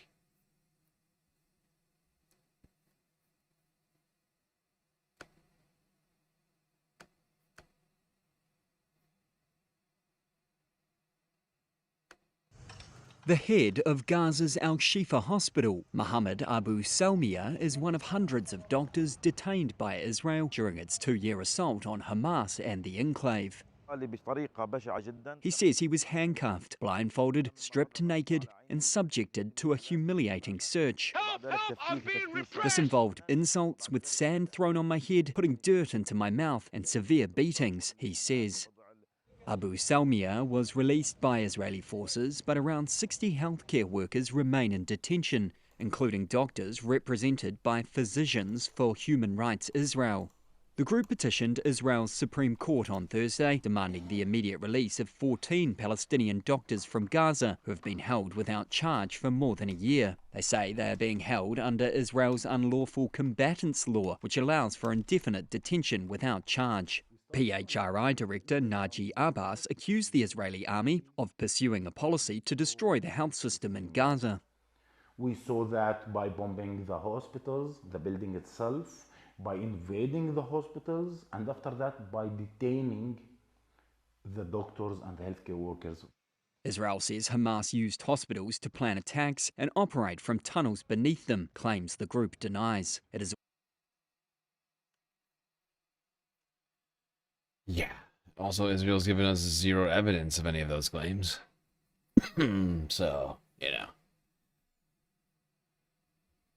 Till I see under hospital tunnel, I'm going to continue to assume that those hospitals are hospitals and nothing else. Whether or not Israel will be releasing the doctors for being too Palestinian anytime soon is, just, you know, is just as good as I do.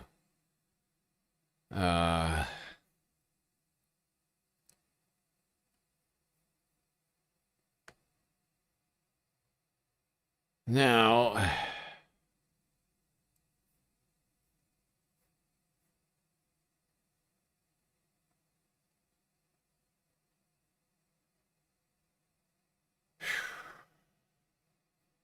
God, those potatoes, they did not do enough.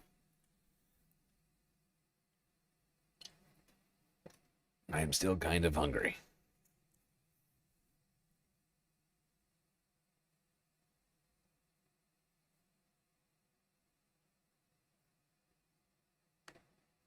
All right,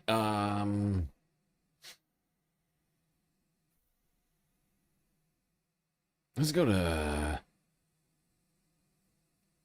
see what the Prime Minister of Spain had to say about Israel's latest abductions of Gaza flotilla activists in international waters.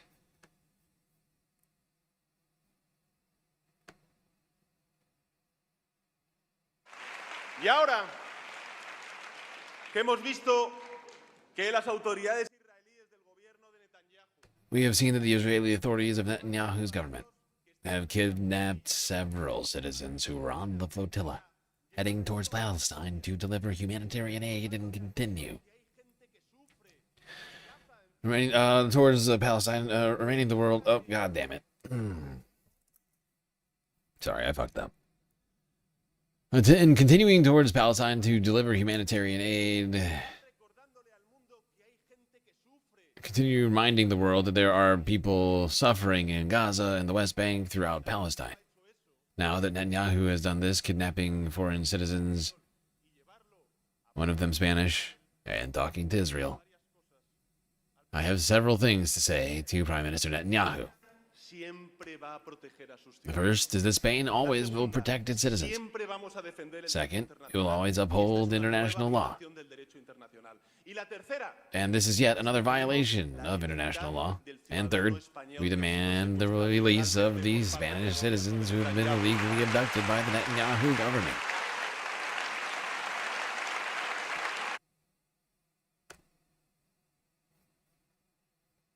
Okay. Make French fries. Yeah. That takes a lot more effort, though. Like making French fries or potato chips or even mashed potatoes, as you're saying, while I'm streaming is difficult, which is why I baked the potatoes instead. Those other things you're talking about are much more involved processes.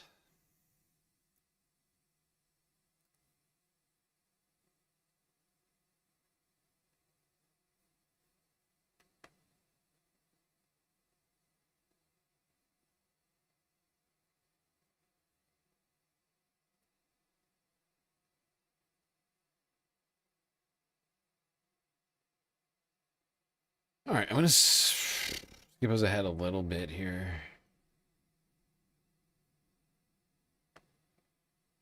Just for time's sake, I hope nobody blames me, but we've still got a bunch left to talk about tonight, including the media narrative war, if anybody's forgetting. Because we talked about Hassan derangement syndrome. But we're not quite done talking about the media narrative war. And it's been continuing. It's been a fever pitch.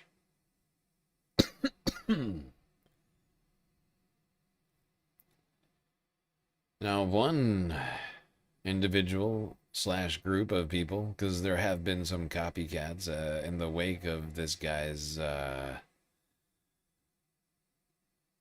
creations, I guess you'd call them.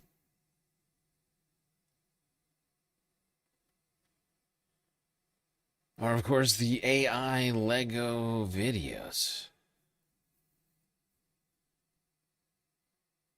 which blur a line between entertainment and propaganda, and of course have been taking the internet by storm.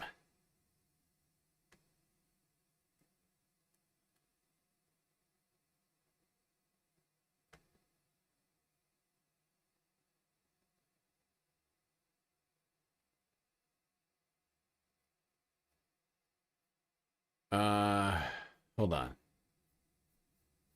I'm going to do something. I don't know if this will work. Let me try something here.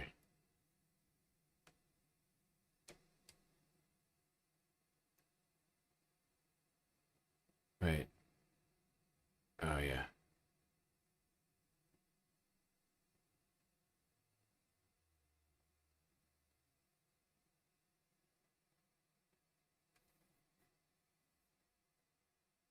You blew the bridge. They've racked up millions of views online. Lego-style AI. Another Lego banger. Lego News is saying that we were trying to steal uranium and failed. Known as Persia Boy on social media, Mahdi Hemat is one of a number of young creators of this type of content. The Iranian-American says his motivation was anger at the United States and Israel's attack on Iran. After the terrorist attack on the Manab school and I was just really upset and angry, and I just couldn't sit back and watch.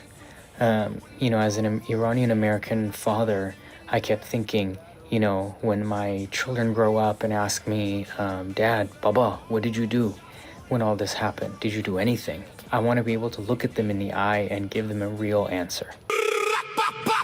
The satirical videos tap into American popular culture, blurring the line between entertainment and propaganda. It's a nice, fun, animated way to bring about real issues. I write the lyrics myself based on real events. The newest one is the All Children Bleed the Same. That one came straight from the heart. You know, after Trump and his Epstein regime used that fake staged, assassination, and then immediately posted about needing money to build his ballroom, I thought, what about the children? What about the children of Manab? What about the children of Sandy Hook? The children of every school shooting? Hemat's videos glorify the Iranian regime's resistance, while they mock the Trump administration, which is painted as a corrupt puppet of Israel and... All right, there we go.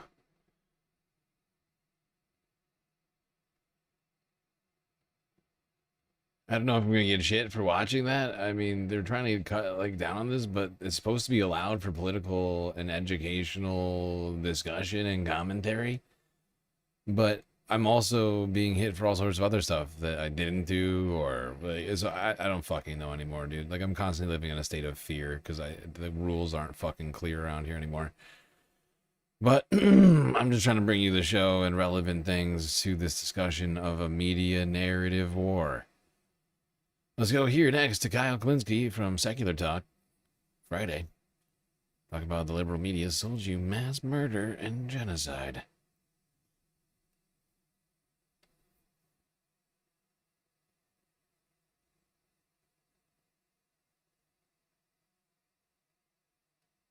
All right, so Adam, I'm going to ask the control room here. Guys, pull up that chart because I want to have Adam break this down for everybody. I thought this chart was absolutely brilliant, Adam. This is how you break down how the media sells a genocide here. So at the top it says far-right media.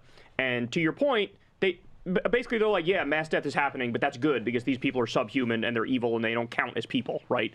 Then you have the crisis actor Pallywood conspiracies of, like, they're faking all of it. Like, there's like a high level, production studio in Gaza that's like making up all the, the babies being killed and the innocent people being killed and people being starved to death. It's like the free press, Right, starvation, yes. denial. But then from there on, Adam, from 3 to 7, break down the rest of that for everybody because this is it's such a complex and technical analysis that you did here, and it just rang so true to me that this is exactly what we witnessed from so-called liberal media basically laundering this genocide.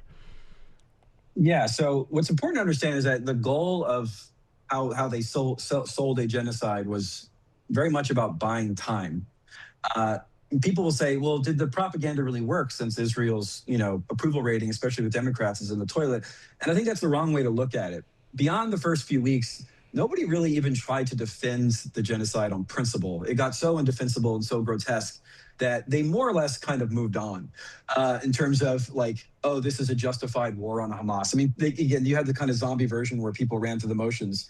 But overall, like liberal establishment and liberal media really pivoted to in February, taking cues from the White House in February of 2024, moved to the, like, we actually do support a ceasefire, and then let's change the definition of ceasefire to Hamas surrender. And so this is where these modes of rationalization come in, which are really about buying time, about deflection, about non sequitur.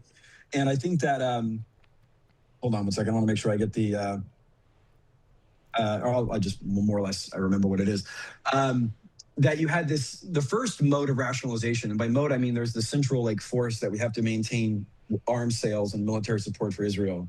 And then there's these various moats that kind of keep liberal and progressive outrage from reaching the center of power to undo this horrific and unjustified policy. And the first moat, and I would say the most powerful and most influential, in my opinion, was this idea of human shields. This idea that, okay, we've got to a point now in the center left where you can't deny the horrific images. Obviously, people have TikTok, Twitter. People can see shredded toddlers and dead kids and starving kids and moms crying and this unimaginable horror. So then it's time to go to the whiteboard and start inventing sophistic reasons why this is actually something that must continue. And the first one was, yes, the suffering is horrible, but it's actually Hamas's fault. And indeed is part of a nihilistic strategy of human shielding. And we heard this a lot, right? Jake Tapper was this was, in fact, we documented how many times human shields were referenced in mainstream outlets. And it was pretty nonstop. New York Times, 150, Washington Post, 56, Politico, 22. CNN mentioned it 438 times on air, MSNBC, 450.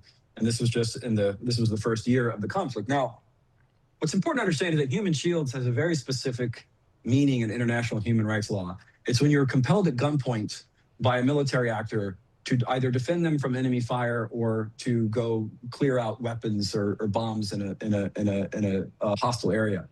Now, we have lots of documented evidence that this is something that Israel actually does to Palestinians and does it quite often. They will strap bombs to 80-year-olds and have them go clear out a bunker or something. That's what human shielding is under international law.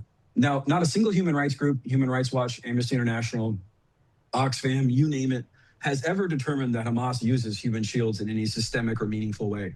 Because the guerrilla force simply living in proximity to civilian populations is not what human shields means. That's not the legal definition, which is why it's not a position that's ever been endorsed by any human rights group. Not in any systemic way. I think they'll say, they should not have put this gun there or some such. But as a policy, it's not something that Hamas has ever been accused of doing. But it's just this racist cliche. It's this racist canard that you use to kind of hand wave away the carnage coming over people's timelines. And it's one that's been building over years. And of course, human shielding was also used by the US to justify the mass killing of civilians in Vietnam. They were accused of, quote unquote, living among civilians. It was used during the US's war in the Philippines, actually, in the early 20th century and late 19th century. So it's an old racist canard you use to kind of hand wave away the mass killing of what is broadly considered to be recalcitrant natives, that they sort of are nihilistic, that they have it coming because they don't clearly delineate their military with their civilian population, quote unquote. Mm-hmm. He's clearly a racist form of propaganda, colonialist, racist, but of course, racism comes hand in hand with colonialism because you can't justify colonialism without thinking that the people you're colonizing are somehow lesser than or not deserving of what it is they have as well as much as you and your people.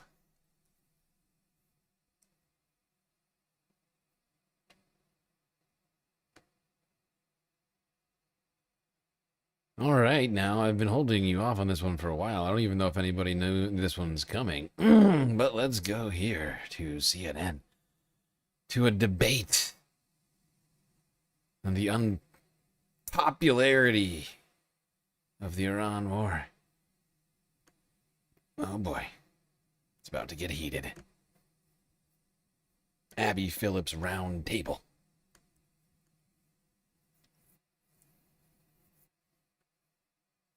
This is a war of aggression. What is international law? Who's enforcing international law? Who is the aggressor here? Us. We are the aggressor. Okay. Can you name a single political concession we've gotten from them? Anything at all? Or are you talking to any political concession? Because you can't name one. So here's what we're doing. No political concessions. When you get up past your bedtime, you get hyper. Here's the deal. We are. You call piracy in like if words don't have any meaning, but like we have sanctions against these vessels and name one political concession. One political. It's a little condescending. Up past your bedtime. Yeah, and whenever they let you out of the home, Scott, everything falls apart. Immediately, if not sooner. Anything at all? Or are you talking to any political concession? Because you can't name one. So here's what we're doing. No political concessions. When you get up past your bedtime, you get hyper. Here's the deal. We are. You call piracy in like if words don't have any meaning, but like we have sanctions against these vessels and name one political concession. Name one political concession. Good evening. I'm Abby Phillips. Tonight, a new question. Just how popular is this war with Iran? President Trump says that the war with Iran could take days at first if he wanted to, but then he said it would be weeks. And now he says that now that it's carried into its third month, despite higher gas prices at home and plummeting polls at home as well, Pete Hegseth is saying that America is right behind the president. When I talk to Americans, and especially when I talk to the troops, they are grateful for a president who has the courage to take on this threat after 47 years of what Iran has done, targeting and killing Americans. What I'm concerned about is we are not safer, and I would just like to know why you have not sought the support of the American people, and 3 out of 5 Americans are against this war today. I believe we do have the support of the American people, and we have briefed regularly what this mission looks like and why it's critically important that we undertake it. You don't care whether When the American people support and this war. the American people are quite smart. They understand and see through spin. They know that a regime that says death to America, that seeks nuclear. Oh, the American people, not the ones who voted Donald Trump into office. They're not. I know that much. Weapons and the ability to deliver. Did they lie about the range of their missiles? Yeah, Pete Hegseth wasn't acting macho. He was playing a macho person on TV. He is not actually macho. We are dealing with a war that is failing on a daily basis as Donald Trump has taken his machismo? Because he was performing. It was a performance for Donald Trump. Didn't you know? I was wondering.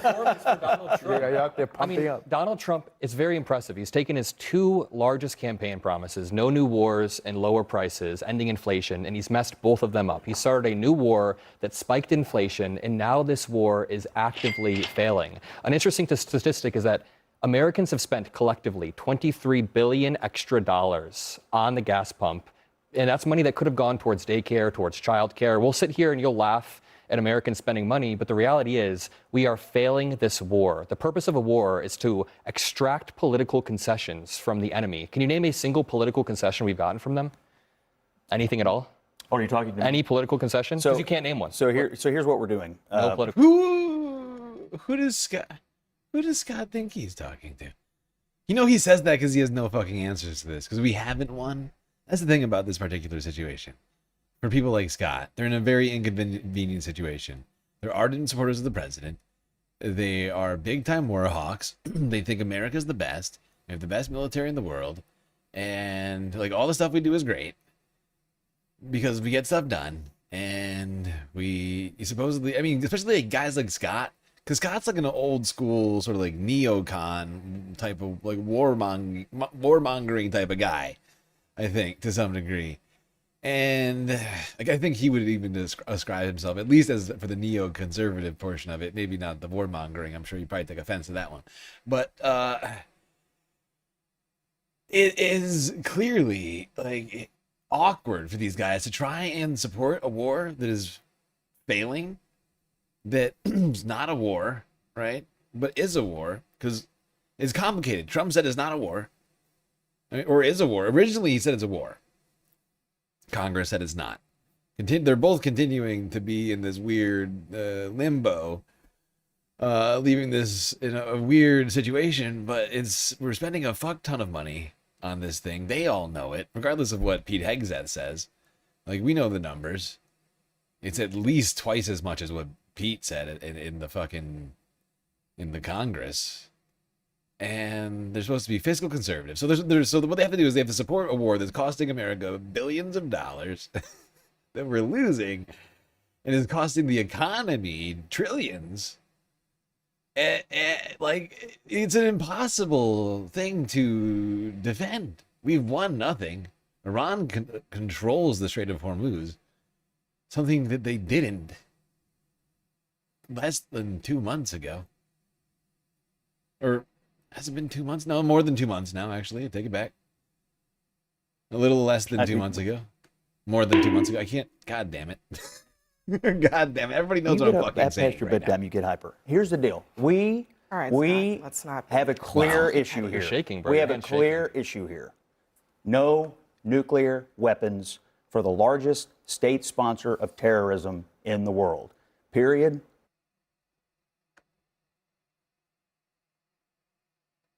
But they didn't have nuclear weapons before, so that's not an improvement. Stop. The president believes, and he may be right. I spoke to a retired Rear Admiral today, Mark Montgomery, who's at the Foundation for Defense of Democracies. They think the blockade is actually more effective than the military campaign. And a little patience on the blockade here, where we cripple the Iranian economy, where we kill their currency, which is happening as we speak, where we put pressure on China because they need to get their oil flowing again. A little bit of patience right here, not bombs, but patience on a naval blockade, could get the outcome you want, which is no nuclear weapons for the largest state sponsor of terror in You've been saying this for 8 weeks, and we are now past the 4 to 6 week deadline. Where is the enriched uranium right now? It's under rubble. Where is it right now? In the United States or Iran? Iran still It's has the under enriched rubble. uranium. They still have the scientists scattered across their country, and they have all of the blueprints in the cloud. You can sit there and act confused, but you can't name a single political concession It's that not we've over gotten from yet. Iran. It's not over yet. Okay, but also on that fact, why are we talking about the strategy of this? This isn't a legal war. This is terrorism. We are turning our military into pirates. We are seizing civilian vessels. Additionally, Sanctioned Iranian vessels that have gone through a DOJ process. we are. You this call just piracy happened in like last week. if words don't have any meaning, but like we have sanctions against these vessels, and We are the just EU has making sanctions against these vessels. In some random cases, stuff the up. UN has sanctions But one against of these the vessels. most egregious aspects of this is the white Christian nationalist twist that Pete Hegseth has added onto this, saying that this conflict that we started, that we have sacrificed our own service members for, is ordained by God, is. Yeah, I would just like to point something out. This guy here, I don't know who this fucking guy is, but the DOJ deciding that a vessel in international waters is sanctioned is not an international action, right? We all understand this, right? It's not like an international body sanctioning them. It's the United States Department of Justice doing it, which has bearing in the United States only, not in Iran, where this guy is trying to apply this. So that doesn't improve the argument. Oh God, sorry, hold on. Oh God, space dust. Jesus Christ. Ooh, I'm okay. Everything's fine. Becoming a school full of schoolgirls ordained by God? Is our prices going up and us not being able to afford an ambulance, we call an Uber instead? Is that ordained by God? In 1983, I was in Beirut when the Marine Corps barracks was blown up by a suicide bomber sponsored by the Iranians. It's not 1983, 230 though. Marines died. That's awful. That's part of- terrible. But that is not. They, It's they not also took out 1983. a couple of dozen. Yeah, that was 50 years ago. These guys keep trying to trot out history from 50 years ago like that justifies a war right now. Why didn't we do something in 1983? Oh, wait. I think we did do something in 1983. Hold on. Hold on. Hold the fucking phone. Wait. No, that's not what I meant to do. Yeah, here we go.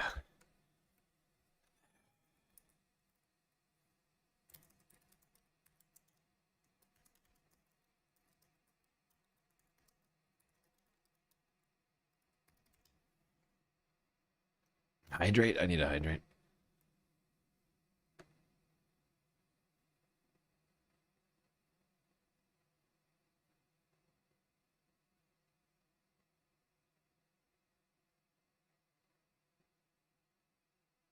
Yeah. Yeah, I mean, after that happened, we literally withdrew all of our troops from Lebanon. Like, yeah, that's what happened. And then people, like, in the wake of it, like, sued Iran for having supposedly funded that attack. This is 40 years ago. If there was more that we wanted to do about that situation, then why didn't we do it then? And why would we try and justify what we're doing now with something like that? It's fucking stupid. It's almost as stupid as trying to use the Bible to justify what Israel's doing in Gaza. Not as stupid, but like 96%. It's nearly as dumb. Very close. But it is Geraldo, after all. And he At the is a moron. U.S. Embassy. Geraldo, we downtown murdered an Beirut. entire No, I mean, school but of children. You can't make two of them. You can't make them, suddenly a victim. Okay, the real question is, what have we gotten for I actually this think war? the school children are victims. I think the civilians that are dead are victims. Yeah, I do. But hold on, I do think. Look, just to be clear, I mean, obviously, Marines being killed is terrible. School children being killed is terrible. But there's a big difference between Iran willfully bombing, U.S. military targets and the United States bombing a school and then not acknowledging it, which is its own separate problem. But the school children are civilians. They're civilians point blank. They should never be targeted. We are, according to some people, already at the 60-day mark of this war. And technically, they're supposed to come to Congress on it. Pete Hegseth was questioned about this today. Listen to this. The War Powers Resolution specifies that a war initiated by a president without congressional approval must be concluded within 60 days. Ultimately, I would defer to the White House and White House counsel on that. However, we are in a ceasefire right now, which our understanding means the 60-day clock pauses or stops in a ceasefire. So you're not in. Yeah. It's our understanding, just so you know. Okay, well, I do not believe the statute would support that. I mean, that was essentially how the Obama administration interpreted the statute. And Republicans disagreed with it at the time. 100%. I think it would be cleaner. So just to be clear, It'd be a good act of. Oh. Yeah, actually, I would love some consistency, and I'm sick of this like framing as, oh, but they did it. Like, I'd love some fucking consistency right now from Republicans one time. You know, just one fucking time out of these guys. These people are so wishy-washy on their supposed ideologies. It's truly been fascinating to watch just how bendy the spines of Republicans truly are with the Trump administration. Constitutional hygiene, and it's not you need to conclude within 60 days, you need to conclude or have authorization from Congress within 60 days. Exactly. So Now, they could come to Congress and get authorization. Why not? or they could challenge the statute, which, as somebody who has either sponsored legislation to repeal or reform every extant authorization for the use of military force and to reform war powers more broadly, I also repealed or reformed in past tense, right? Because Peter here is no longer in Congress. He's not in there anymore. It's weird. It's weird.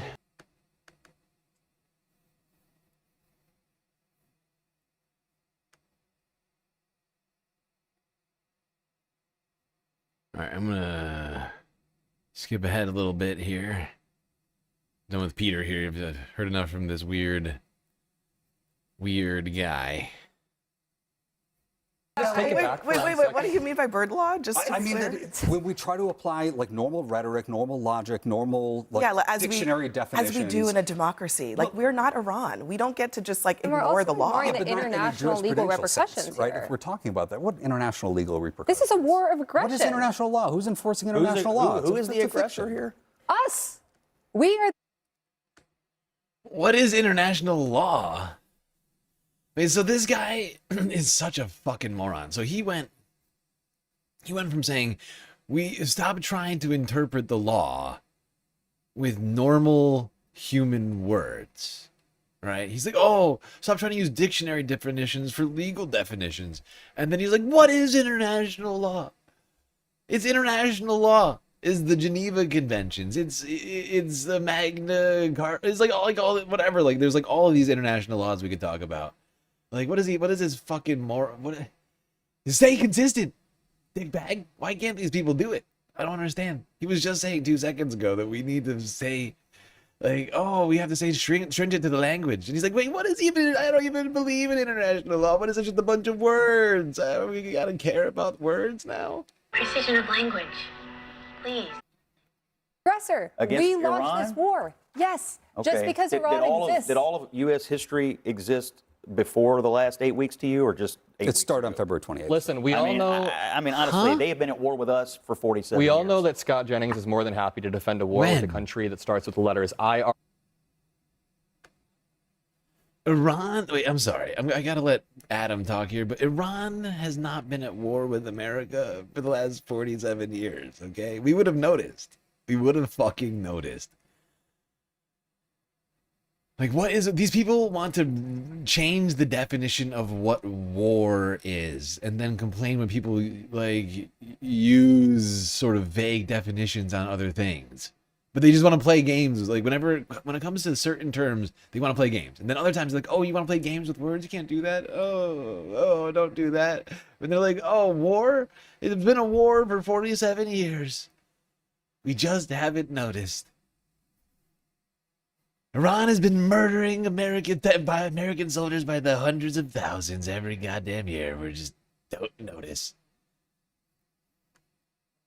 Iranian jets are flying over our heads, and we just keep walking around every day as if they aren't. We're living in a denial, all of us. Good God. For 47 We all years. know that Scott Jennings is more than happy to defend a war with a country that starts with the letters IRA that we are currently failing, that is going to put us trillions and trillions of dollars more in debt. I was only a few years old while you were in the administration defending prior endless wars. Now this war is failing. 8 weeks is endless to you? Okay, you said it was going to be 4 to 6 weeks. You have the attention span of a gnat? Is that Homie, what you I have? debated you on Okay. TV 4 to 6 weeks ago, and you said we were weeks away from it. Now you're making condescending remarks because you can't defend the fact that this war is not going your way. Wait, one more time. Not going your way. One political Get your concession. fucking hand out of my Name face. one political concession. Hey, whoa, guys, Honestly, I'm excuse not me. going Hold to on. have this guy's hand Everybody, in my face. everybody, hang tight. Honestly. Okay. No, everybody, calm down. Okay. We're having a debate. Honestly. Yeah.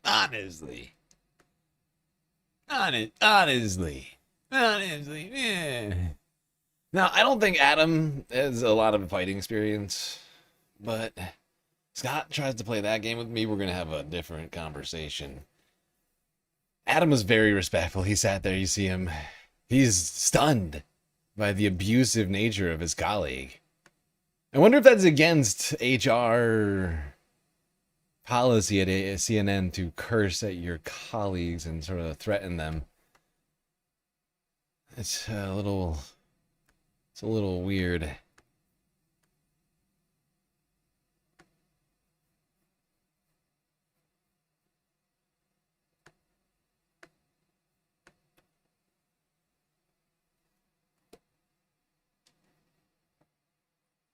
More time. Not going your way. One political Get your concession. hand out of my Name face. one political Hey, concession. whoa, guys, Honestly, I'm not excuse me. Hold going on, to have this guy's hand in everybody, my face. everybody, hang tight. Honestly, if that's not a perfect representation of a conservative man. Oh, totally. The Iran war at its lowest approval rating, we're in like Iraq war at its lowest approval rating, Vietnam war at its lowest I approval keep forgetting to do rating this. era.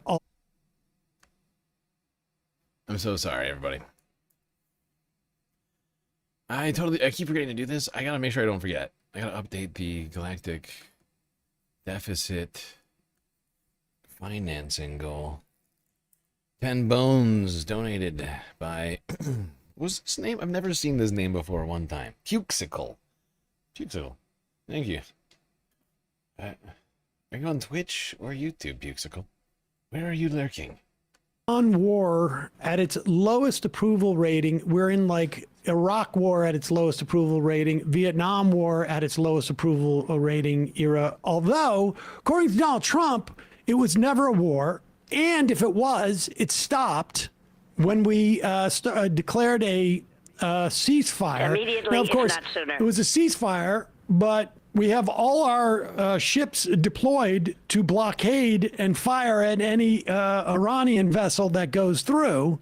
So it's not really a cessation to hostilities, which under the War Powers Act, a president has 60 days before Congress must authorize the war. It's not a question of Congress must weigh in. It's they must authorize it. Otherwise, it's done. Bring the ships home. End the $50 billion we have spent on this. Just a reminder, they cut $200 billion out of Medicaid over the course of 10 years, which has kicked millions of people off their health insurance. And $50 billion is around the figure of Bernie Sanders' College for All plan from a few years ago. It's less than that, but if you adjusted for inflation, it would be around $50 billion. So we could pay for College for All in this country for everybody for around that figure. What we spent on this war over the past, 6 weeks or so. And how much that would benefit our country and the world as opposed 8 to weeks. blowing up like. Yeah. Aha! Puxicle. Appearing on Twitch, just a lowly lurker. Lurk away, Puxicle. I'm glad that even lurkers appreciate the stream enough to support us financially. We truly do appreciate it around here, and every dollar helps keep the Galactic News Network alive. And technically, as we continue to grow, the less that each individual Space Fams needs to contribute to ensure that this space programming is brought to you on a daily, weekly basis? Schools in Iran. I will add that $50 billion has had a return on investment for oil companies and defense contractors, of course. But in terms of American citizens, you're now paying close to $5 a gallon for gas. And on Tuesday of next week, we'll be talking to somebody who'll give us a sense of where that's headed, because we're starting to hear reports now of gas shortages. Certainly, we've seen that in Asia and in Europe. But at one point, there's only so much refining capacity. The oil we get is not just a function of somebody sells it to us. It gets processed. Those refining facilities only have so much bandwidth. You can't end the week on Friday and then come back Monday and go, oh, you know what? Let's turn the refining capacity up by 20%. That doesn't happen that way. And so we'll talk to an expert about that next week. We're also going to be talking to an expert about the Voting Rights Act, et cetera. But as of now, the story, particularly today, is the ongoing war with Iran. And this was an interesting segment because on CNN, it's interesting because Scott Jennings, who is probably one of the most hated person in cable news, completely has a breakdown. Yes. And I think it's unclear what it is that triggered him here. But he's on with Adam Mockler, who does this stuff very well. Yeah. Also is, relative to me, very young. Relative to all of us. I think he's in his early 20s, right? And Wonderkind, as they say. You're a little baby. He does this very well. But I think we can debate as to what triggers Jennings here. But I think it's the Iraq War. And this guy being part of like a never-ending war then. And also being called out for lying about saying this was going to be a 2 or 3 week excursion. But here is that segment. I mean, honestly, they have been at war with us for 47 We years. all know that Scott Jennings is more than happy to defend a war with a country that starts with the letters IRA that we are currently failing, that is going to put us trillions and trillions of dollars more in debt. I was only a few years old while you were in the administration defending prior endless wars. Now this war is failing. 8 weeks is endless to you? Okay, you said it was going to be 4 to 6 weeks. You have the attention span of a gnat? Is that Homie, what you I have? debated you on TV 4 to 6 weeks. Pause it for 1 second. See, that's where it's quite clear that what triggered him had already happened before he says you have the attention span of a gnat. That is generally not what you hear, even from the odious Jennings. Now, Jennings is under a lot of pressure, I think, because there's like, internet rumors. There's internet rumors and, about him. I'm sorry. I didn't actually listen to this one. It's Sunday FUNDAY. And on some of these ones where I know I don't have to try and make sure to keep it short and like, because like that's part of my job essentially, because we can't just sit here and watch videos and I can just sit here and like not comment on them, right? Like it's basically my job to, if I'm bringing you a video, to have something to say about it. But like, with the Majority Report, I mean, Sam made it open season on these videos long ago, declaring anybody can clip these things as much as they want. And so on this one, I just threw this in here after the fact, and it's like, I'd rather just watch this live with this, but I have not heard this yet. So I have no idea what he's about to say. What in the fuck is going on with Scott? This is news to me right here. Internet rumors. There's internet rumors and, about him, and that I think he's worried about getting out publicly, whatnot. But so he's probably on edge. But I think the idea that like reminding people that this MAGA guy. Now God. Now I'm really now MAGA. He was at one point not. It's fine. I'll leave salacious rumors to somebody else. We have plenty to criticize and give Scott Jennings shit over. Whatever he's doing in his personal life, I'm sure it's private and hopefully not illegal. Illegal. But he was responsible for promoting what was a large part of Donald Trump's sort of like counter-establishment campaign the first time around, which was the Iraq War. And I think in some ways, like, this is the fundamental political liability for these people, is that they all were against wars like this. Right. I mean, what was advantageous for them in gaining power was Trump saying what people wanted to hear, but he has no connection to that once he's in power. Oh, yeah, that's right. Scott is one of the people who's been claiming that Trump is the anti-war president. He's one of these fucking dimwits that's been saying Trump is the one, because he was in the Trump administration at one point.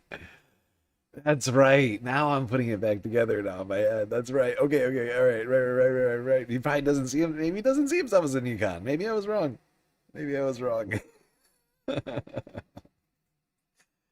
Oh, that's even more awkward.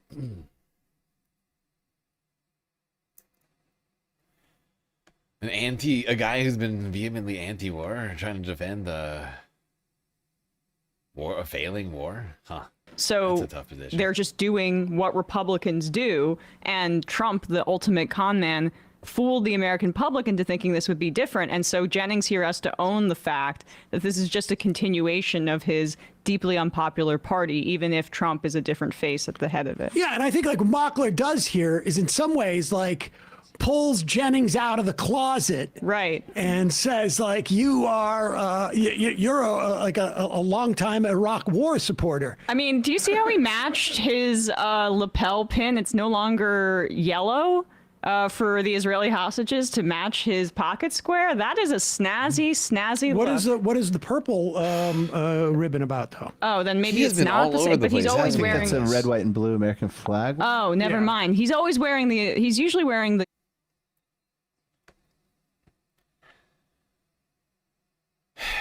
The more that we unpack this, the more that I'm realizing that I've just sort of left Scott Jennings. Like, to some degree, like, he's a guy just endlessly annoying to me. So I just try and forget. Like, I just know everything he says is basically odious. And so I just try and, like, forget about him. Because he's so inconsequential in my mind. But he was in the George Bush administration. The special assistant to the president. Deputy Director of Political Affairs. That's crazy. I have no idea. I'm like looking into this right now. This is crazy. Honestly, Scott, like I said, he's not that important to me. And actually, I was wrong about him being in the Trump administration. I don't think he was.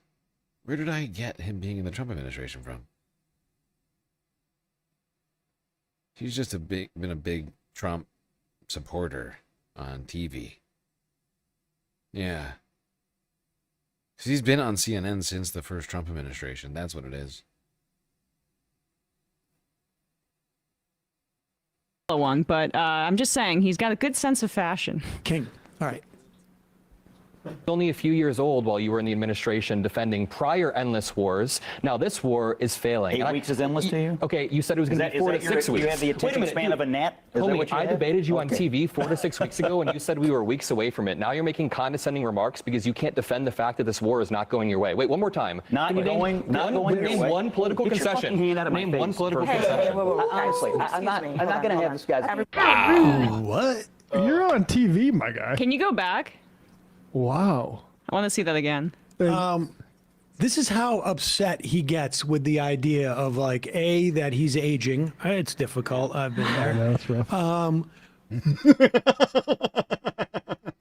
The man asks me a hard question.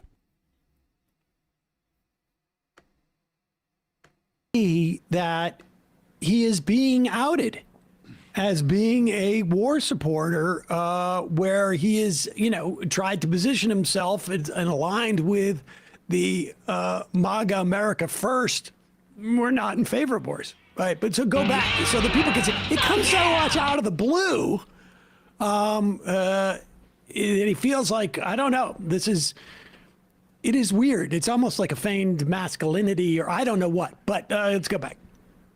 That's really This war is not going your way. Wait, one more time. Not going your way. One political concession. Name one political concession. I'm not going to have everybody hang tight, okay? No, everybody calm down. You're 48. We're having a debate. You can respond to the points that he's making. Can you name a political concession that we've got? We had a flashback to the war the skinheads had in my studio. I would be mad if I had to defend. We get it. You have divorced parents. We have a very simple goal: to keep terrorists and a terrorist regime from having a nuclear weapon that can threaten the United States, our interests in the region, our allies in Europe, anybody else in the world. So you can't answer the question. That is I would get mad too. All right, we're going to leave it there, guys. Next for us, the president suggests. I mean, here's the weird part about that. Let's just go one more time back to just the moment, because the funny part is like, first he tries to play tough with, I'm sorry, like when you're 48 and you got like this 22-year-old, a 24-year-old. Yeah.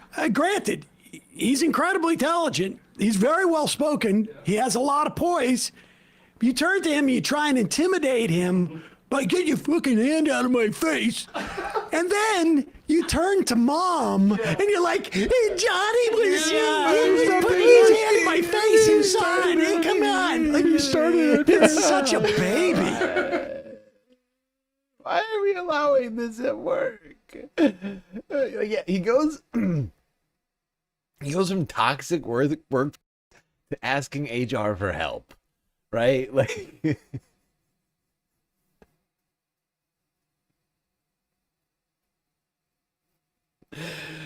it's like he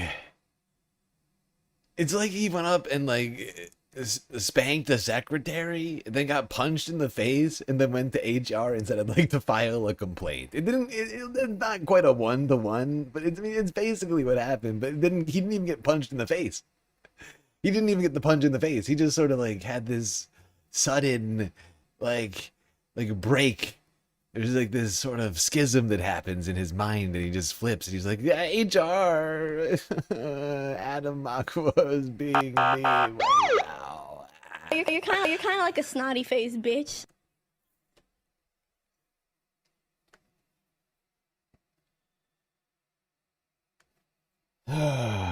Good God. Fucking cry bullies. You failed They're out again, of you control. murdering trash. This is ridiculous. All right. Now, apparently, it's not just Scott Jennings cry bullying Adam Mockler. You don't go to him. We don't go to Adam that much. Not gonna lie, he's a little libbed up. But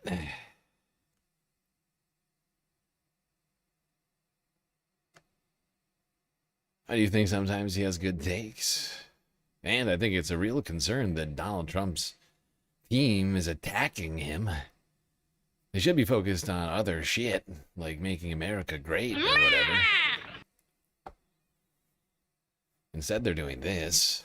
All right, we have a very serious conversation to have. There is currently a concerted effort among war-loving, neoconservative Trump sycophants, both in the administration and in the media, to silence our ability to call out Donald Trump's failing war with Iran. I am not making this up. Even Donald Trump's FCC chair, Brendan Carr, responded to a video on Twitter of me debating Scott Jennings. In this video, I am trying to hold Scott Jennings to account on Trump's failing Iran war. This is not the first war that Scott Jennings has had to defend from a Republican administration who is putting us into debt and sending more troops into the Middle East, and it probably won't be the last war that Scott Jennings has to defend from a failing Republican administration. So I'm sorry that I went on air and I tried to actually hold somebody to account when they've repeatedly refused to answer any questions about this. Well, Scott Jennings snapped in my face. I'll play the clip in just one moment, but this clip went incredibly viral.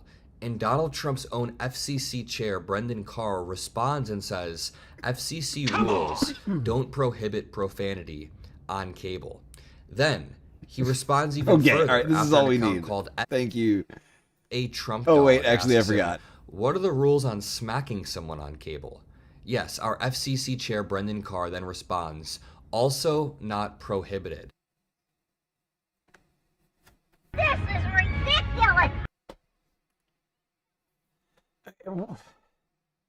Can I ask you all a question? Is this what we were to expect from the most competent and meritful administration in history?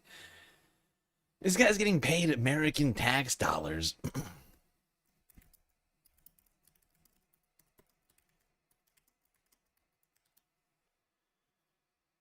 $100,000, 170?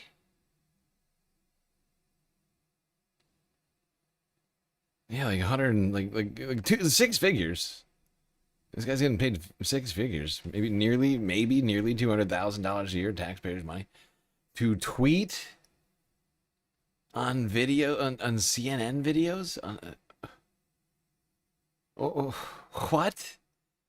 Isn't there like other stuff for this guy to focus on? Like, I don't know, the massive media merger happening right now between WB and Paramount. Is that any concern of his? Nope. Nope, not a big deal. Let's go after. Let's dogpile on Adam Mockler and be like, actually, everything Scott Jennings did is perfectly fine. You could have punched him in the face if he wanted to. It's fucking deranged. These people are lunatics. Back from modding NCC. I didn't even realize NCC was streaming. We've been going for so long. She must have started and stopped while we were going. It's crazy.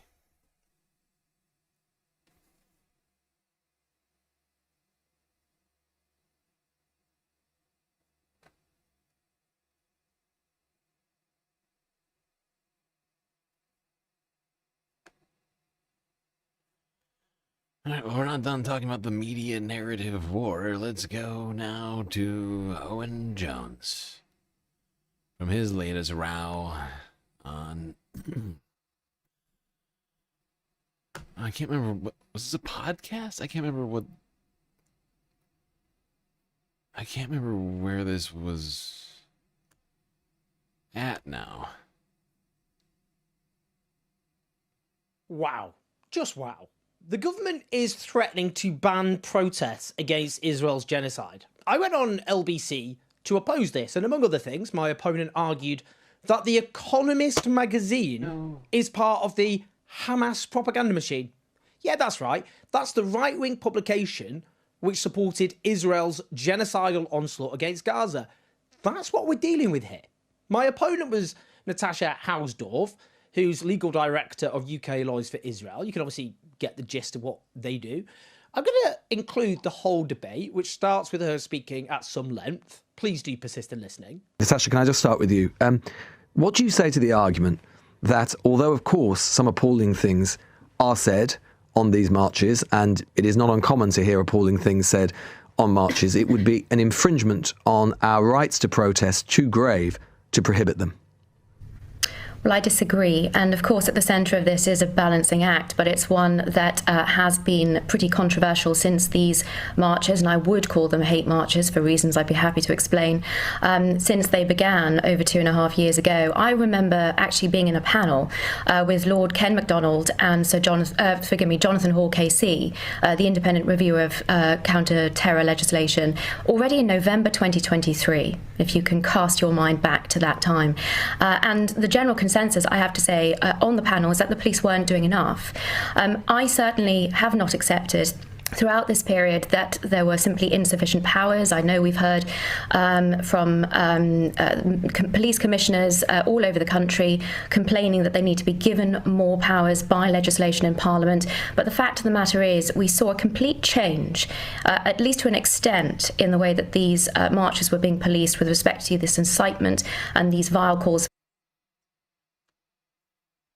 Now, just in case anybody doesn't know what she's fucking talking about, she's saying the police need to be given more powers to go after protesters.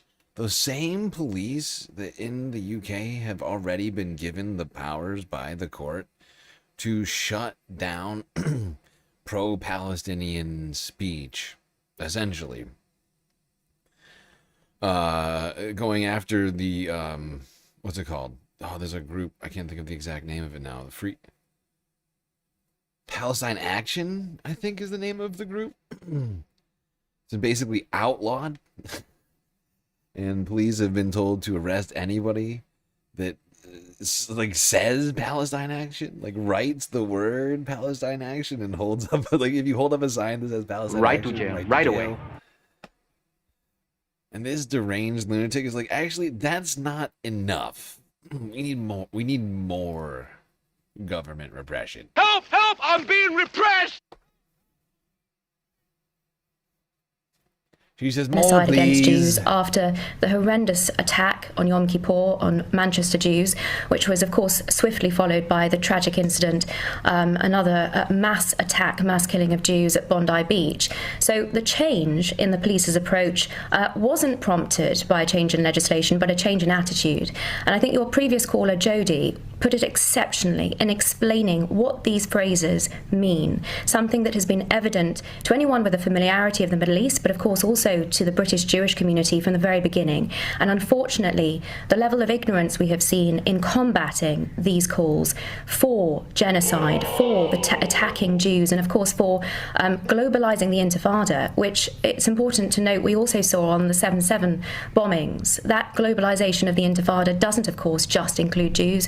It includes ordinary British citizens as well. And it's high time we take the proper measures, the Home Office, the police, and also members of the public in calling this appalling rhetoric out. I understand that, Natasha. And before I go to, and I just want to push you on one thing, but if there can be no doubt that there are some things that are said on these marches that will be appalling, and I'm sure the police ought to deal with them. But if you are a person who feels passionately, does not agree with the idea of genocide against Jews, does not agree with the idea of violence against Jews, indeed you stand fiercely against that sort of appalling racism, but you still want to register your profound abhorrence with what the Israeli government is doing in Lebanon and Gaza. If these marches are banned, how are they to do so? I think this is perhaps the most critical aspect of our conversation, the most important part of this discussion, which is what the driver of this wave of anti-Semitism that we have seen is. And the critical driver that is not being discussed, Lewis, is the false information being spread regarding Israel. And this is something the government does have powers to do something about. Of course, in a democratic society, people are free to express their views, even if I might consider them to be abhorrent. But there are things the government can do with respect to ministers spreading false information about Israel, which are undoubtedly driving many well-meaning people to attend these marches. But could it be that things the Israeli government itself are doing are driving people to attend these marches? Well, there I would actually push back and challenge very strongly, because what I continuously hear on these marches and in the media, the allegation...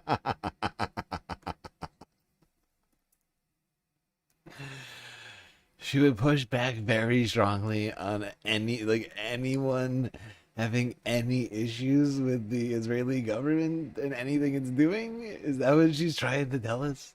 It's incredibly far-fetched to think that anybody would have an issue with the Israeli government. What a lazy propagandist.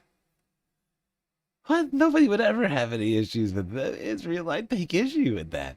Really?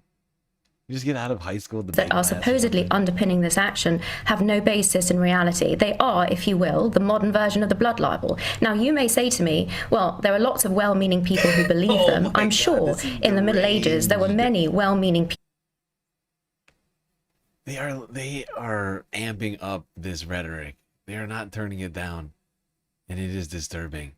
We had the same exact claims in the chat the other day.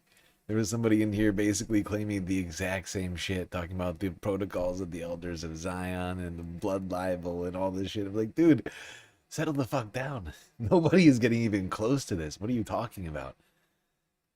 This is you're living in a fucking fantasy world, a disturbing one, a nightmare, but a fantasy of your own making nonetheless. For some reason, who'd been deceived, who believed that Jews targeted children to use their blood for religious ritual. That was not the case then. It is not the case now.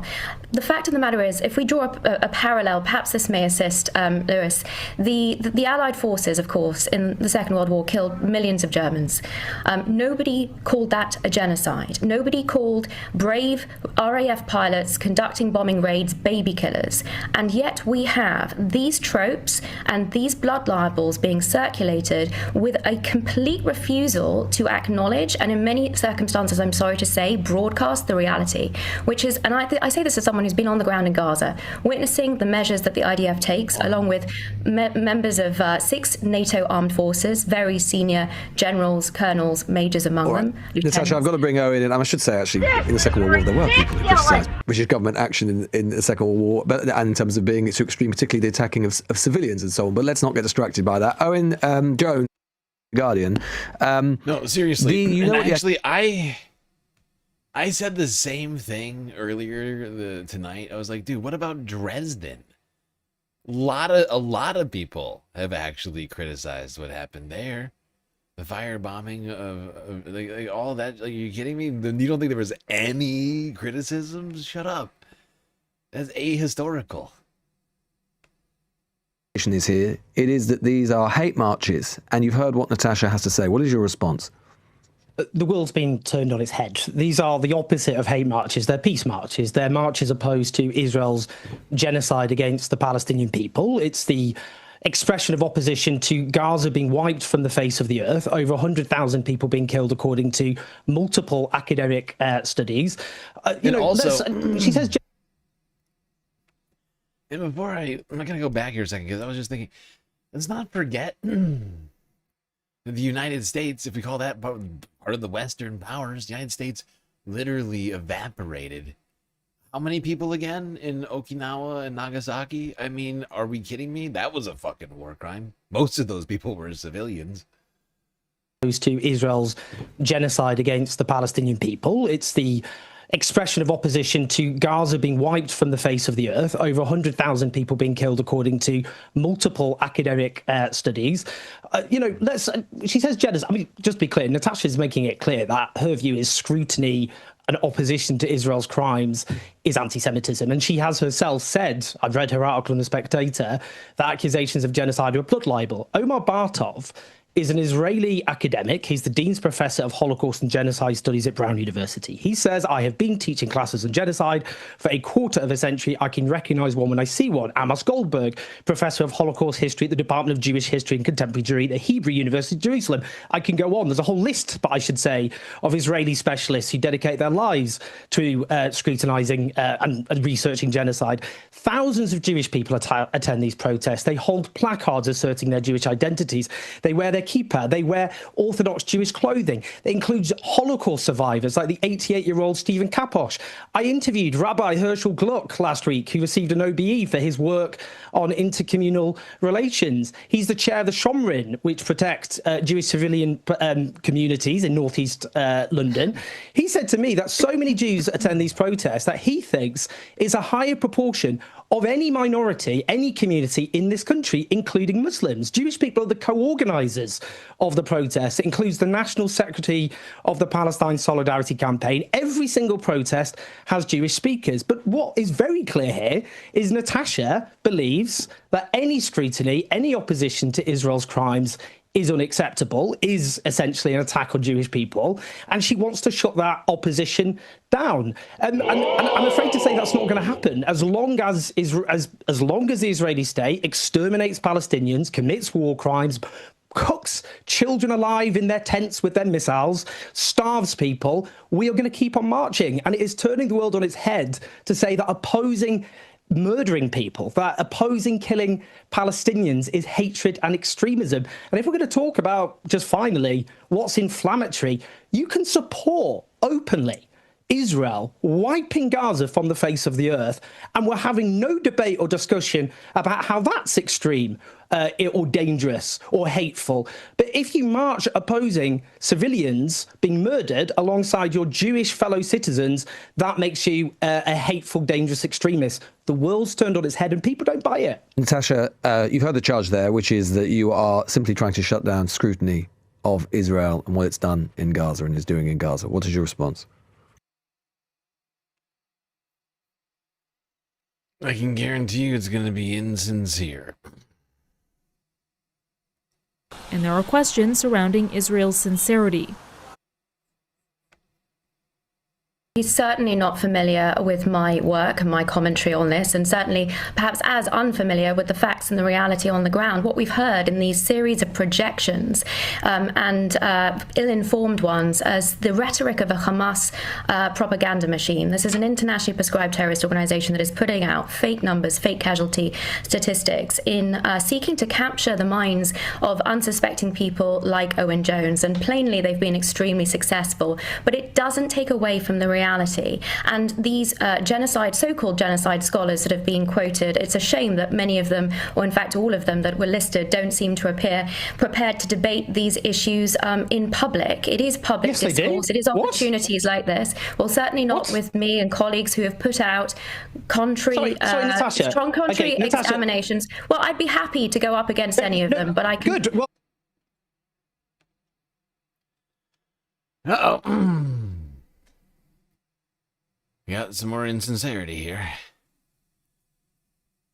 Difference was Germany flattened places like Coventry in the United Kingdom. Wait, do you think that just us talking about the conduct of the West in World War II or in any other conflict is somehow like a endorsement of the thing the other side does? Because that's not what I'm doing. But it was just responding to her claim that nobody has ever suggested that anybody has ever committed, the West had ever committed any crimes in World War II, I think specifically was what she said. And that's not true, right? It's demonstrably. I'm sorry, Natasha, I didn't interrupt. In fact, I was faded down. So let me continue, please. What we have heard is that manifestation of the blood libel, 100,000 killed. By whom? We've heard this consistent God, this woman is dangerous, ladies and gentlemen. I will be.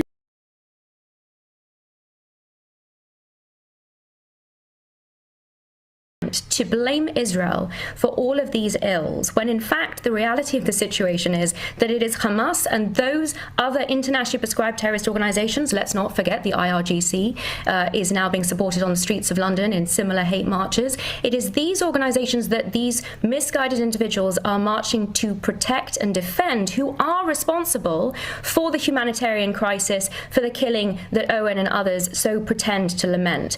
And it's the pretense here that is most damaging. That is what is having this misinformation spreading effect.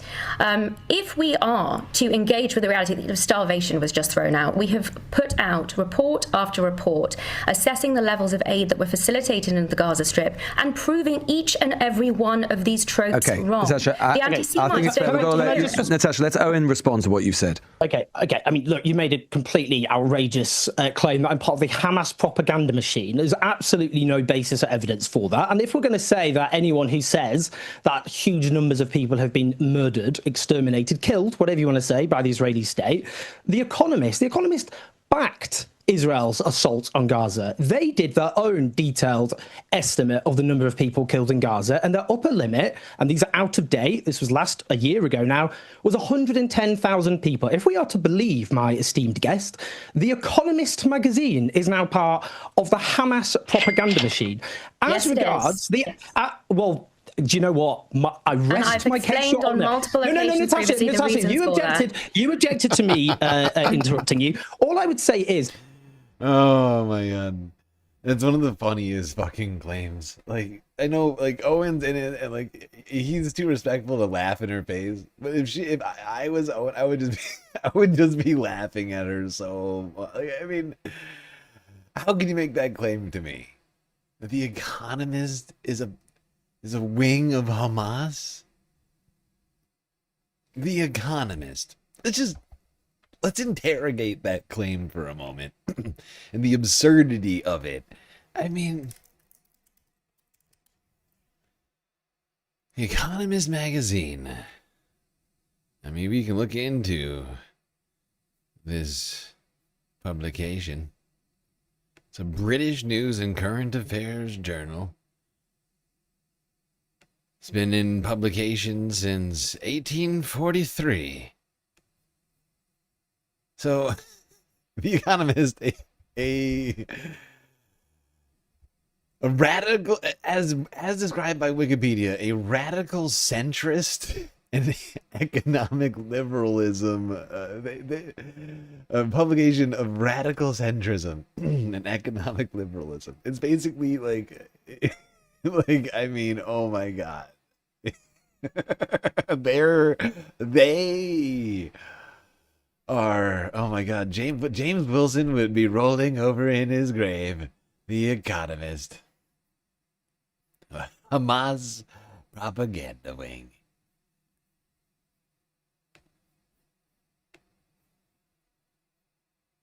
You failed again, you murdering trash.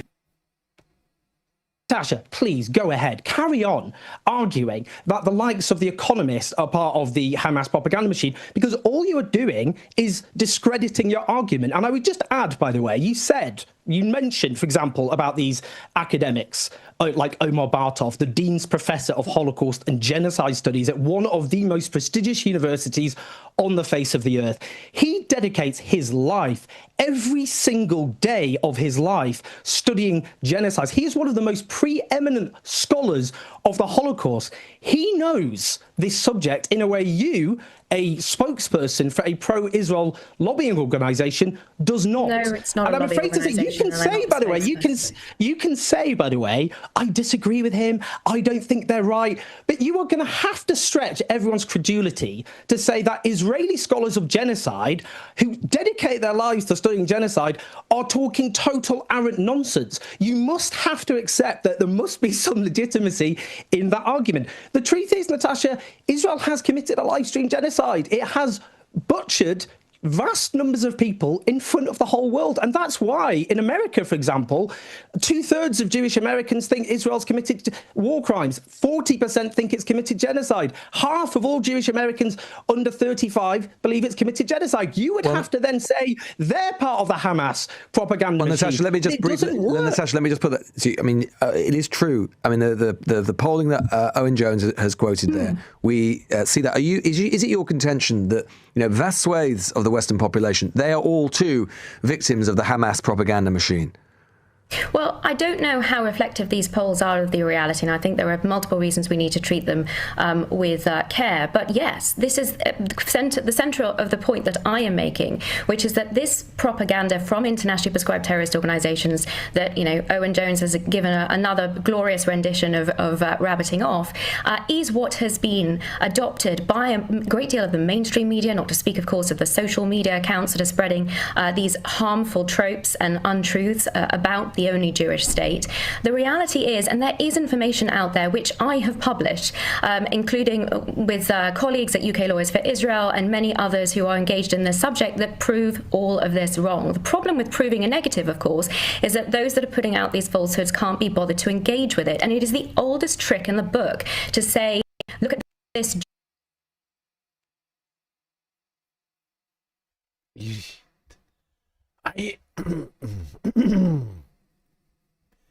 I just want to just point something out to everybody here that I just realized while looking into The Economist a little bit more. Here's something fascinating. While this woman is claiming that The Economist is an anti-Semitic rag Hamas propaganda wing, did you know that The Economist is majority owned and well controlled by the Agnelli family. They're very, very wealthy Italian Jews who like own like a fuck ton of stuff, right? But are prominent Italian like business people, and I don't know about famous, like, what's the word? Like, I mean, just like well known to be Jewish, right? And like I'm like the second I saw who owned it, like I had to look into it. I was like, who the fuck owns this?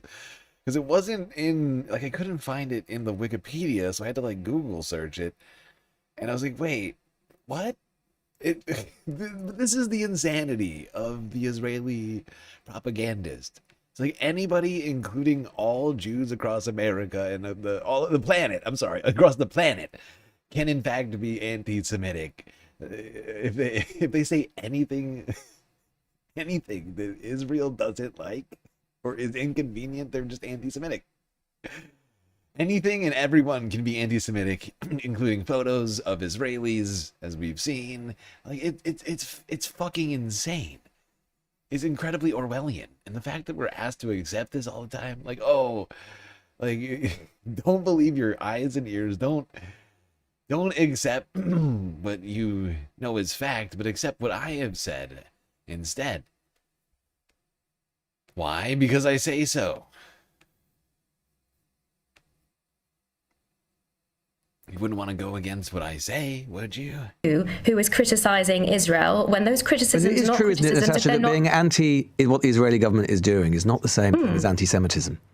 Well, this is the critical distinction. I have not heard these individuals raising aspects of Israeli government policy that they disagree with. I have heard them putting out falsehoods and saying that is the reason that they object to Israel. That is when anti-Zionism and anti-Semitism are ultimately the same thing. It is the modern acceptable form. But it's not criticism of Israel to say that you object to things that the Israeli government has done when it hasn't done them. I think what we all need to be doing right now is demarcating Jewish people and the actions of the Israeli state. That is what anti-Semites want us to do. They want us to conflate Israel's crimes with the Jewish. Did you see it just now? She tried to respond. Oh God, go back. Oh, she's so upset by that response. But they muted her microphone. To be doing right now is demarcating Jewish people and the actions of the Israeli.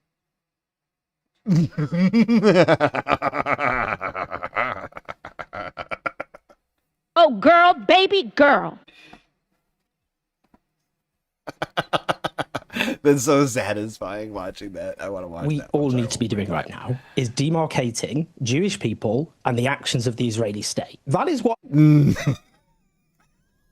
And then they cut to the wide. And then they cut to the wide on Owen because she's screaming at the fucking television. And she looks like a psycho. Oh my God, that is so funny. Right now is demarcating Jewish people and the actions of the Israeli state. That is what anti-Semites want us to do. They want us to conflate Israel's crimes with the Jewish people, and it's also what people lobbying and supporting the state of Israel want us to do. Now, as regards, by the way, the figures, The Lancet, the most prestigious medical journal on the face of the earth, they estimated that by January 2025, well over a year ago, 83,000 people had been killed. They said that was a very conservative estimate, and that obviously excludes all the deaths in the year and nearly a half since. We can listen to the figures of UK lawyers for Israel, or we can listen to Israeli genocide scholars and the preeminent medical journal on earth, and we can say, well, actually, we have a democratic right in this country, which our ancestors fought for at great cost. Very briefly, and we should be able to protest the murder of Palestinians. Sure. Is it not fair enough to say that one of the things that we are often told, especially by the left, is that with regards to racism, perception matters. It is to some extent in the eye of the beholder how people feel. And you cannot deny that at least elements of these marches are making many of our fellow citizens, British Jews, feeling extremely uncomfortable.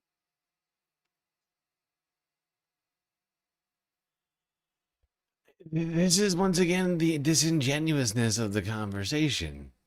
he's just discounted the fact that the majority of the people at the marches, as Owen has pointed out, or some vast plurality, some very large number of Jewish people are at the marches and completely disagree with this framing, right? Like, and that it's disingenuous from the jump to make this fucking claim. God. Indeed scared. This is ridiculous! Briefly, could you answer that point? There's no doubt at all that there's massive fear at the moment amongst Jewish people, not least because of the rise in violent attacks. What I would say is I would hope they would listen to Jewish protesters who join these protests, who help organise these protests, who speak at every single protest.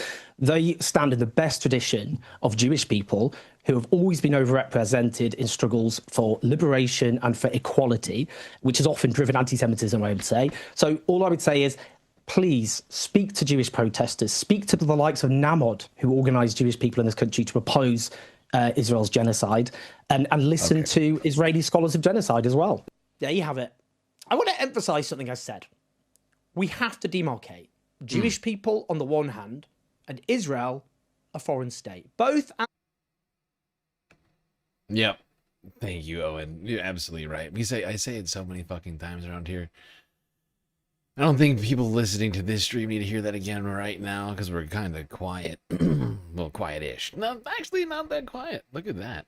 Well, then... We still have like 100 people watching across platforms. Across the tri-stream. The Galactic tri-stream. So yeah, remember. Israel does not represent all Jews. And not all Jewish people across the planet support what Israel does.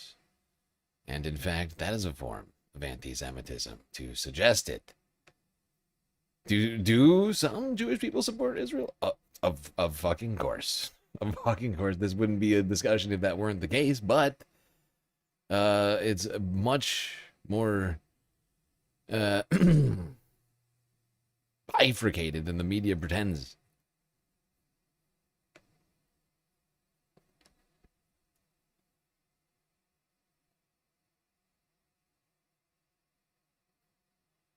Anyway, Owen Jones, of course, is very good in these discussions. He's a master debater.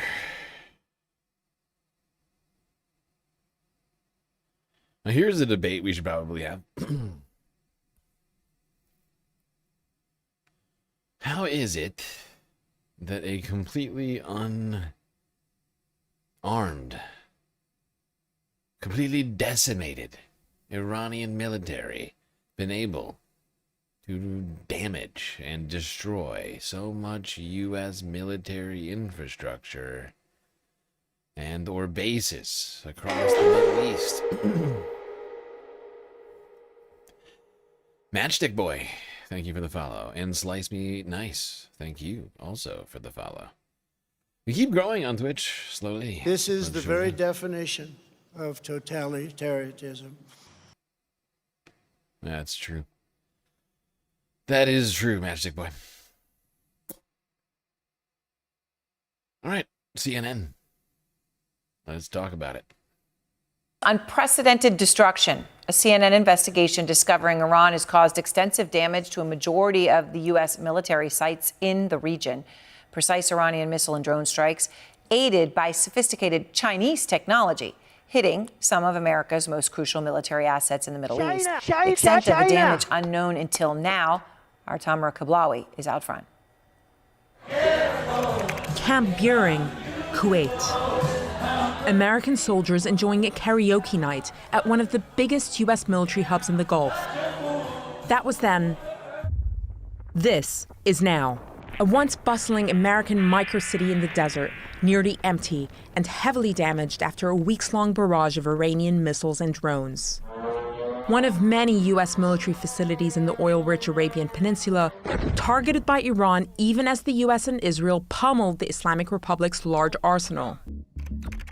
So what impact have Iran's strikes had on America's footprint in the Middle East?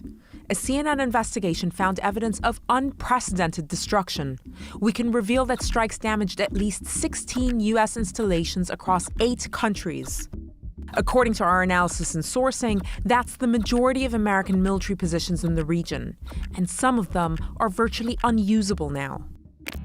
A U.S. source familiar with the situation told us that they'd never seen anything like this at American bases, that these were rapid, targeted strikes using advanced technology. Iran's main targets? Multi-million-dollar aircraft, like this Boeing E-3 Sentry, which gave the U.S. a huge amount of visibility over the Gulf.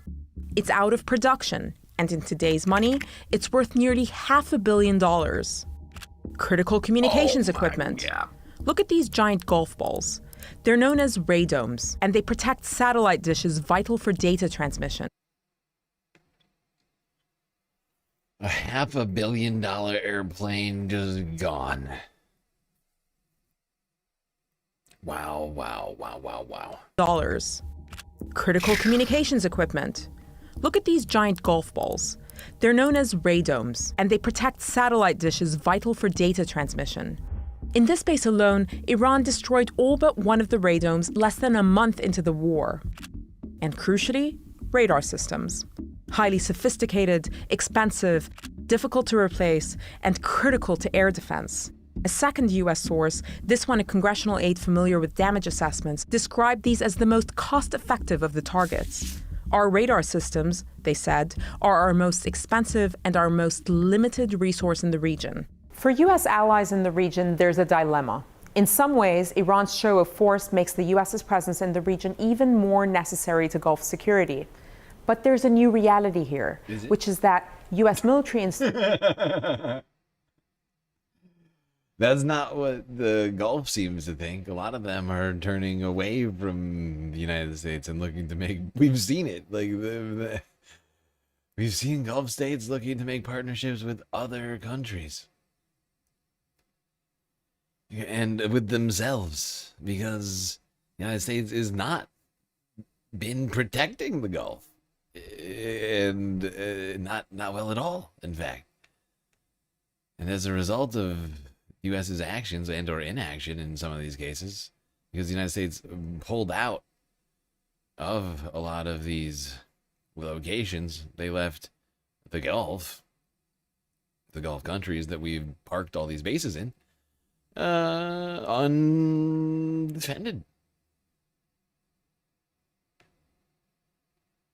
And if you're one of the Gulf countries, you might be second guessing your partnership with the United States. Like, if they're not going to protect us when we're getting attacked, maybe they're not as necessary as we thought.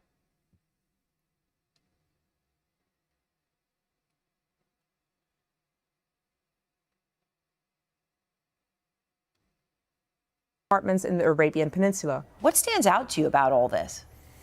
Well, Aaron, what's interesting is that the U.S. intercept rate is likely somewhere in the 95% level right now. These look predominantly like drone strikes. That's our assessment, the Shaheeds that did this rather than Iranian ballistic missiles. But it does show if the intercept rate is somewhere around the 95% level, that 5% or so are getting through and they are having damage. So the system that the U.S. has in place is not foolproof. It's very good. Wait, hold on. I went too far. Sorry. There's a spot in here that I wanted. I just can't remember where it was. Fucking hell. For U.S. allies in the region, there's a dilemma. In some... No. Wrong one. Where does it start? Here? Yeah. Facilities have become. Have a look at this. It's the war room at Qatar's El Udeid Air Base, the theater command and control hub for U.S. air power across 21 nations. Struck not just once, but twice, and according to a U.S. source, causing significant damage. The base had been largely evacuated at this point, and no casualties were reported. Iran's visibility. How long until we start targeting Chinese assets? Hopefully never, because if we do start a war with China, if you think the Iran war is going bad, oh boy, you can't even imagine how fucking much of a quagmire a war with China would be. I'd also point out Iran didn't and doesn't have nukes. China, on the other hand, many nukes. China. I have to have my China. Over its targets has never been clearer. In 2024, according to the Financial Times, Tehran secretly acquired a Chinese satellite known as the TEE-01B, a massive upgrade from its own satellites. That means that Tehran went from looking at images of this quality to this. This is the first time America has fought an adversary with satellites that capture high-res imagery almost as detailed as its own. As the scale of the damage comes into focus, many will wonder whether America's presence, once a protective shield in the Middle East, has turned into its Achilles heel. Responding to our findings, a Pentagon official said that the Defense Department does not discuss damage assessments, but that U.S. forces remain fully operational with the same readiness and combat effectiveness. We also understand from our sources that the vast majority of U.S. troops evacuated their positions in the Middle East, with many working from the relative safety of hotels and apartments in the Arabian Peninsula. What stands out to you about all this? Well, Aaron, what's interesting is Okay, wait, hold on. So, what's another word for hotels and civilian structures? That's a shield. It's a human shield. And the United States has been accused of using human shields by putting military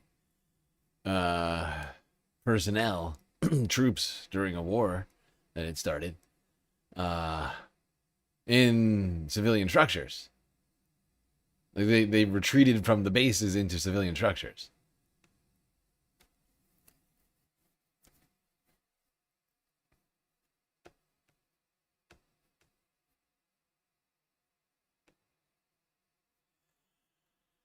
Yeah. And according to Israel and the United States for quite some time now, many years, that's justifiable target, military target. Israel's been doing it over and over again. Oh, there's a Hamas tunnel under that hospital. Oh, I think I see a Hamas member behind that child. Like, they're constantly making these sorts of claims. Oh, I think that journalist is Hamas. Oops, UNRWA is Hamas. I think those aid workers are Hamas. Everything's Hamas.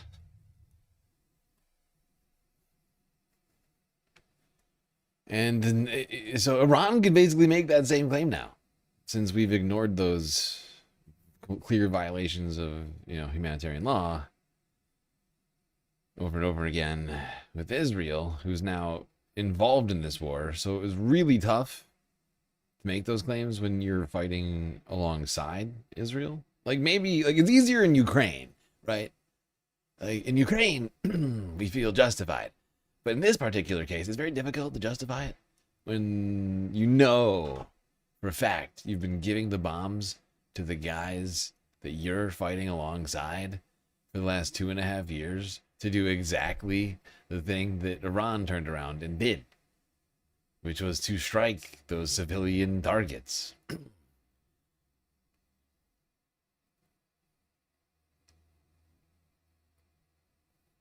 Yeah, but we're not very smart. Yeah, that is accurate. Now, the unpopularity of the Iran war continues to increase. Or another way to say that is the popularity of the Iran war continues to decrease. So far, at this point, 2 months into it, it's less popular than the I'm sorry, I almost called it the Iran war just now. The Vietnam War, which lasted for, hold on, let me make sure I get this right.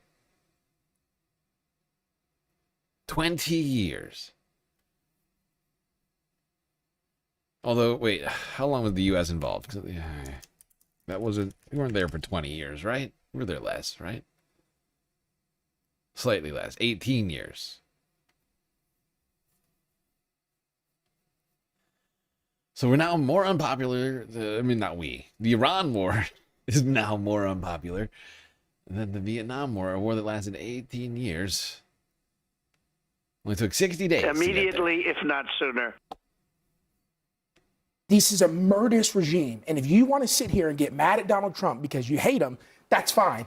But the Iranians are not our friends. When you have Republicans, Democrats, and independents all saying virtually the same thing, that we have concerns about the objectives, we don't think it's benefiting us, we think it's hurting us, that's a signal that the American people aren't behind you. And whatever you want to use, can you let me talk, for crying out loud? Tell me a popular war in the United States. Besides World War II, can you tell me a popular war?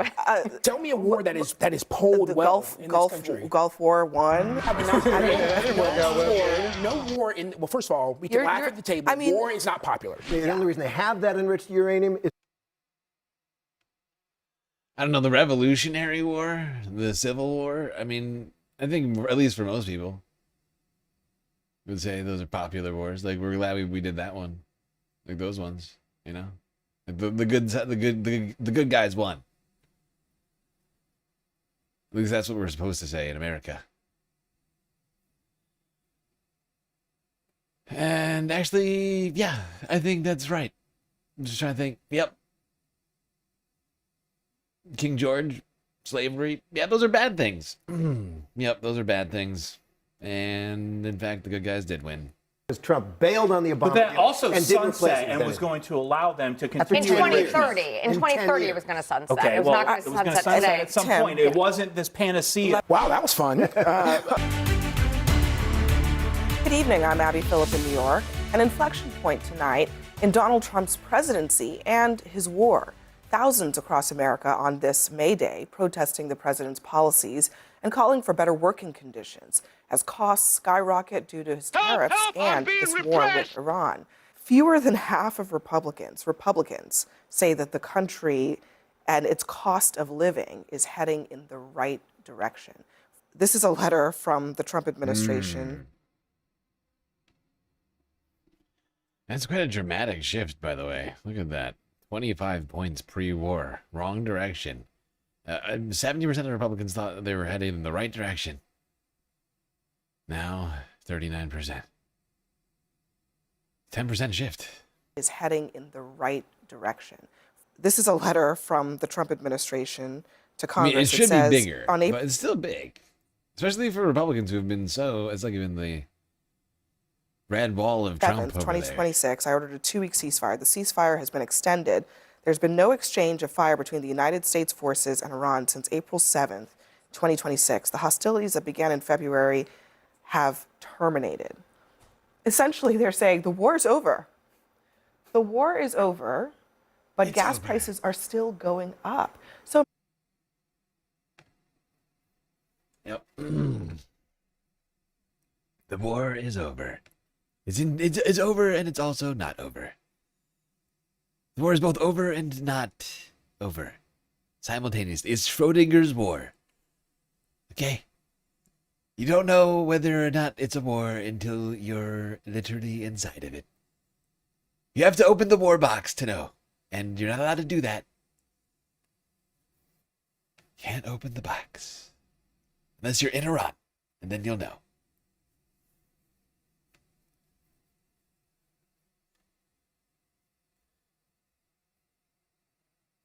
Of course, Donald Trump did do that, declaring hostilities both over and not over. Very confusing message.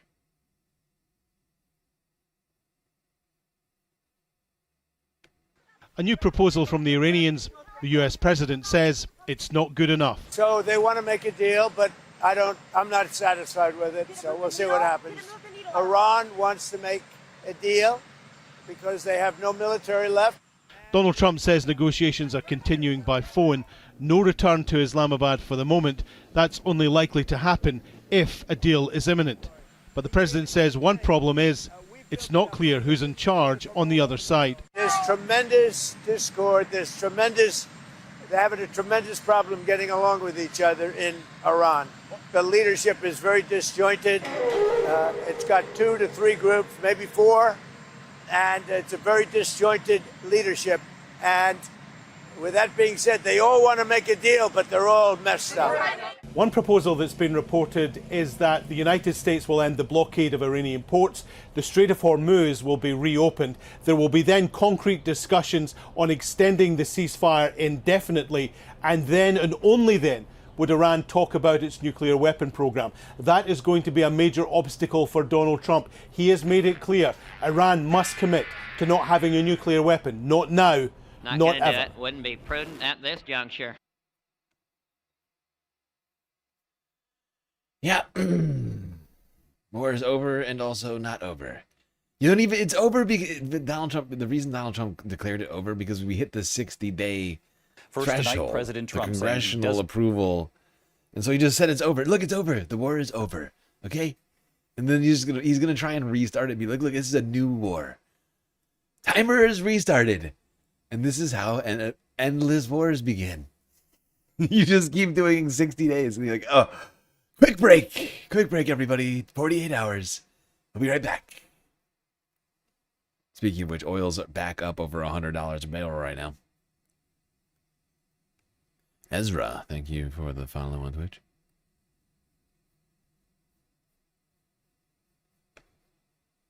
Need congressional approval to continue the conflict with Iran, declaring to Congress today that hostilities with Iran have been terminated.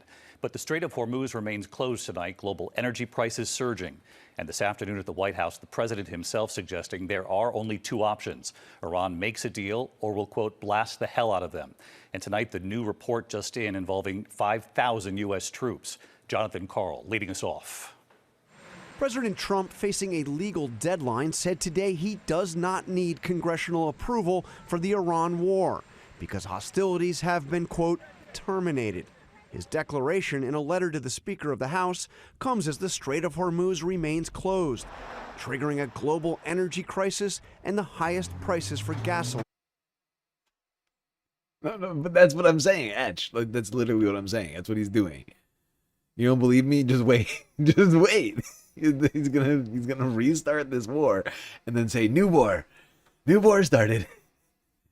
The old war is over. This is Iran 2.0. Operation Epstein Files. Operation, nope, that's a different one. Mission Epstein Fury. Are you still talking about Jeffrey Epstein? This guy's been talked about for years. In 4 years, the U.S. Navy blockade remains in force, and as talks with Iran are deadlocked, the president told reporters today he is considering not just continuing the war, but dramatically escalating it. I mean, do we want to go and just blast the hell out of him and finish him forever, or do we want to try and make a deal? I mean, those are the options. By telling Congress that make a deal or blast him. Those are the options. We have a demented, unintelligent person running the United States of America. For fuck's sake. Yes, and as we've said in the past, I hate being a broken record on this one. But as I've said in the past, this is the blockade itself is an act of war. And the United States is still blockading the strait, even though we're claiming that the war isn't over. So really the war never ended. And we're on day 65. Instead, or whatever, day 60 something. Why? This is a stupid timeline. Where's Bacula? So are hostilities terminated, or are we going to blast the hell out of them? They're both... Look, listen. Hold on. Matchstick.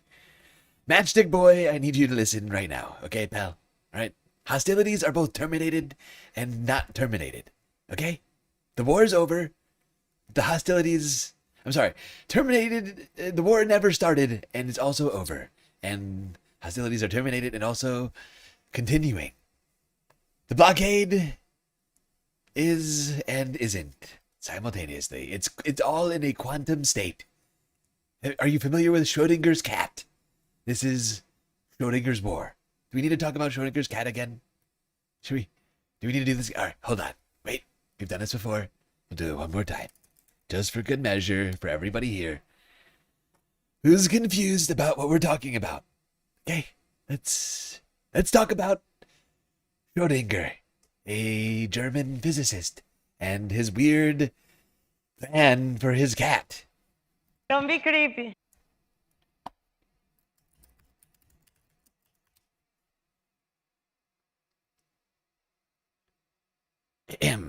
Please hold.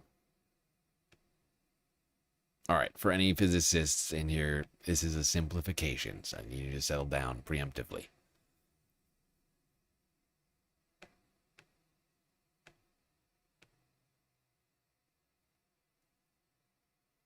This wouldn't be a YouTube channel without a cat video, so without further ado, we present Schrödinger's cat. I'm sure you've heard some version of this famous thought experiment. You put a cat in a bunker with some unstable gunpowder that has a 50% chance of blowing up in the next minute, and a 50% chance of doing nothing. The gunpowder is Einstein's version. Schrödinger preferred poisonous gas. But whatever. So until we look in the bunker, we don't know whether the cat is dead or alive. And when we do look, it is either dead or alive.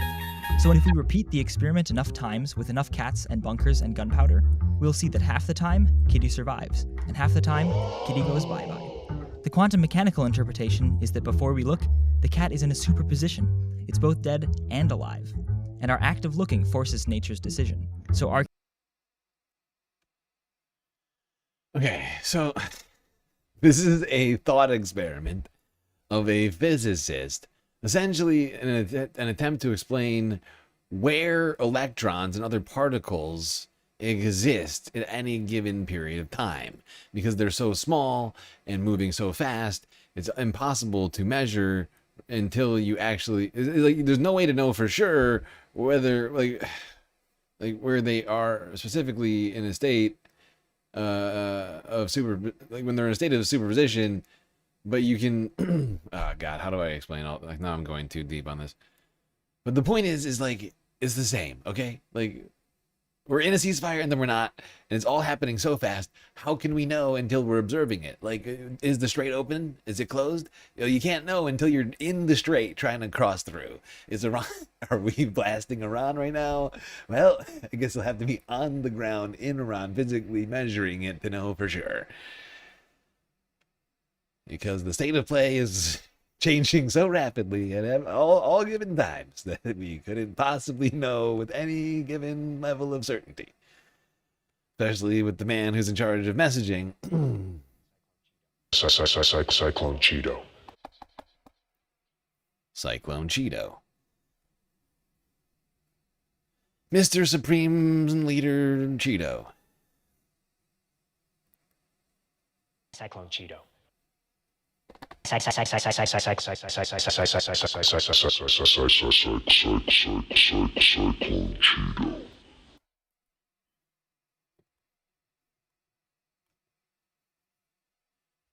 Now, even with everything that Cyclone Cheeto's saying, unfortunately, Iranian officials are saying that it is likely for this war to resume. What now?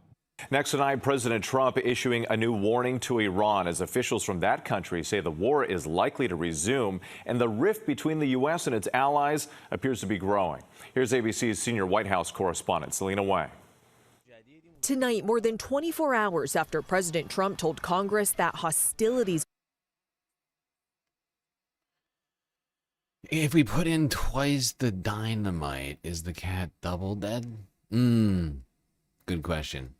We'd have to, I think we'd still have to observe it to know for sure. Probably not. I would assume just normal, just like a normal amount.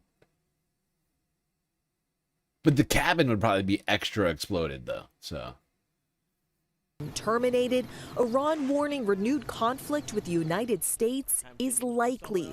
A senior Iranian military official saying in state media that evidence shows the U.S. is not committed to any agreements or treaties. The armed forces are fully prepared for any new adventures or foolishness from the Americans. President Trump telling Congress yesterday that the war is over, bypassing a legal deadline that requires congressional approval to continue military action. But just hours after sending that letter, Trump saying the U.S. might be better off without a deal. They've got to make a bad deal But Maybe better. if they make a deal, it'll because Sometimes no deal. Better not fucking make any hate deal this at all. man. With peace talks stalled, Trump issuing Iran Sometimes this that's better. stark warning. Do we want to just blast the hell out of him and finish him forever? Sometimes no deal is actually the best deal. That's that's the art of the deal. Sometimes you have to know when no deal is actually better than a deal. Everybody's saying it. Everybody's saying it. That's why I wrote the book. Art of the Deal. Volume 2, Art of the No Deal, coming out in 2028. Do we want to try and make a deal? The U.S. naval blockade in full force and the Strait of Hormuz remains closed. The Trump administration now asking other countries to join a new international coalition to help reopen the strait. U.S. officials tell ABC News the coalition would coordinate diplomatic efforts and enforce sanctions. But that ask comes as Trump has repeatedly blasted our NATO allies for not getting directly involved in the Iran war. On Monday, the German chancellor publicly criticized the administration's handling of the war, saying the Americans clearly have no strategy and the U.S. is being humiliated by Iranian negotiators. Trump responding, ordering the Pentagon to withdraw 5,000 U.S. troops from Germany over the next 6 to 12 months. He's so petty. Nobody takes him seriously. Oh God, he's the fucking worst. I feel like I'm just like I'm losing it. Like I'm like, this is how we're starting the week, people. God damn, it's already 8 a.m. How is that possible? That's crazy. I feel like I'm taking crazy pills. Okay, let's go to a quickly to Al Jazeera live stream. Then we're gonna move to Asia because we have a Sunday Funday. I refuse not to finish this out. I promised everybody a full frickin' stream. And Never give up. Never surrender. Oh, shut up. Won't be surrendering anytime soon. We've gone too far already. We had 100 beautiful, perfect list, 125 videos. And we've gotten to the nearly the very end. It's just, my God, this is a sizable list. And look at all the things we've done. When you look back at it, it's basically everything. When you think about it, think about it. Yeah, you got an incredible deal here. Content-wise. 9.5 hours. Practically every topic you could imagine and more. Things that you didn't imagine existing. You're probably, I mean, in terms of valuetainment, perhaps hitting peak valuetainment. Am I wrong? I mean, this was a pretty, considering the times we're living in, I feel like, with everything said, the very difficult last 2 weeks I've been having. We skipped Sunday Funday last week. I felt we needed it more than ever. Are you not entertained?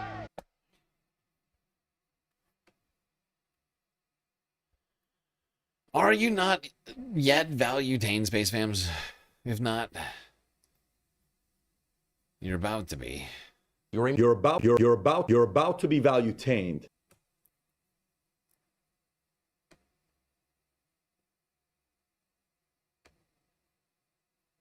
Hold on. What is this? What is happening? Oh, there we go. What do you stop? No. Wrong. All right, Al Jazeera for the last one on the Middle East. What's happening in, I assume, the Strait of Hormuz, and this guy is in cosplaying as a shipboat captain. A shipboat. A shipboat. Yeah, well, you know, I'm not perfect. You're a moron. I made a huge, tiny mistake. Various missiles or explosions, and we heard so many attacks on merchant ships. But thankfully, our ship is keeping safe, and yes, we are here and waiting for the good news. Would you want to try and cross through the Straits of Hormuz without coordination with the Iranian authorities, even if the US says they'll put together an effort to guide ships out? Would that be something that captains like you, a decision you'd want to take?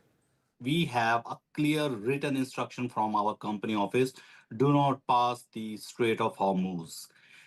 So we are waiting for instructions. Of course, my company would never take this decision at the moment until unless everyone assess the situation. They know that it is clearly safe to transit the Strait of Hormuz. At the moment, there is no, concrete information regarding the safe passage through Strait of Hormuz. So we are still waiting for the instructions from office. And of course, once we have the instructions, so as a ship captain, it's my duty as well to assess the situation, to obtain all the necessary information and approvals from various authorities, and whom to contact and what all information to gather prior transiting through Strait of Hormuz. So understandable, you wouldn't want to expose your ship to any... Yep, my thoughts exactly on what he was going to say. We've actually heard of this guy. He has been stuck in the strait for months now. I think the last time we heard from him, he was like on day like 48 or something like that. He must have been, it must be, oh my God. I can't imagine just being stuck on a boat for that long, not doing anything. It's got to be the worst. Valuetainment the clock. Exactly, Omega. You get it.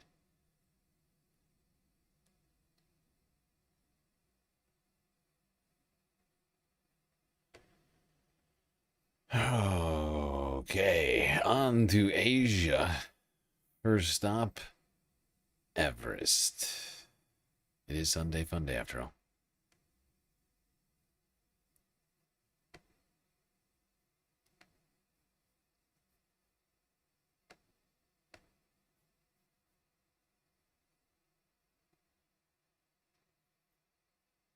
Now, a Palestinian Jordanian mountaineer, Mustafa Salameh, is on a mission to carry handwritten letters from children in Gaza to the top of the world's highest peak.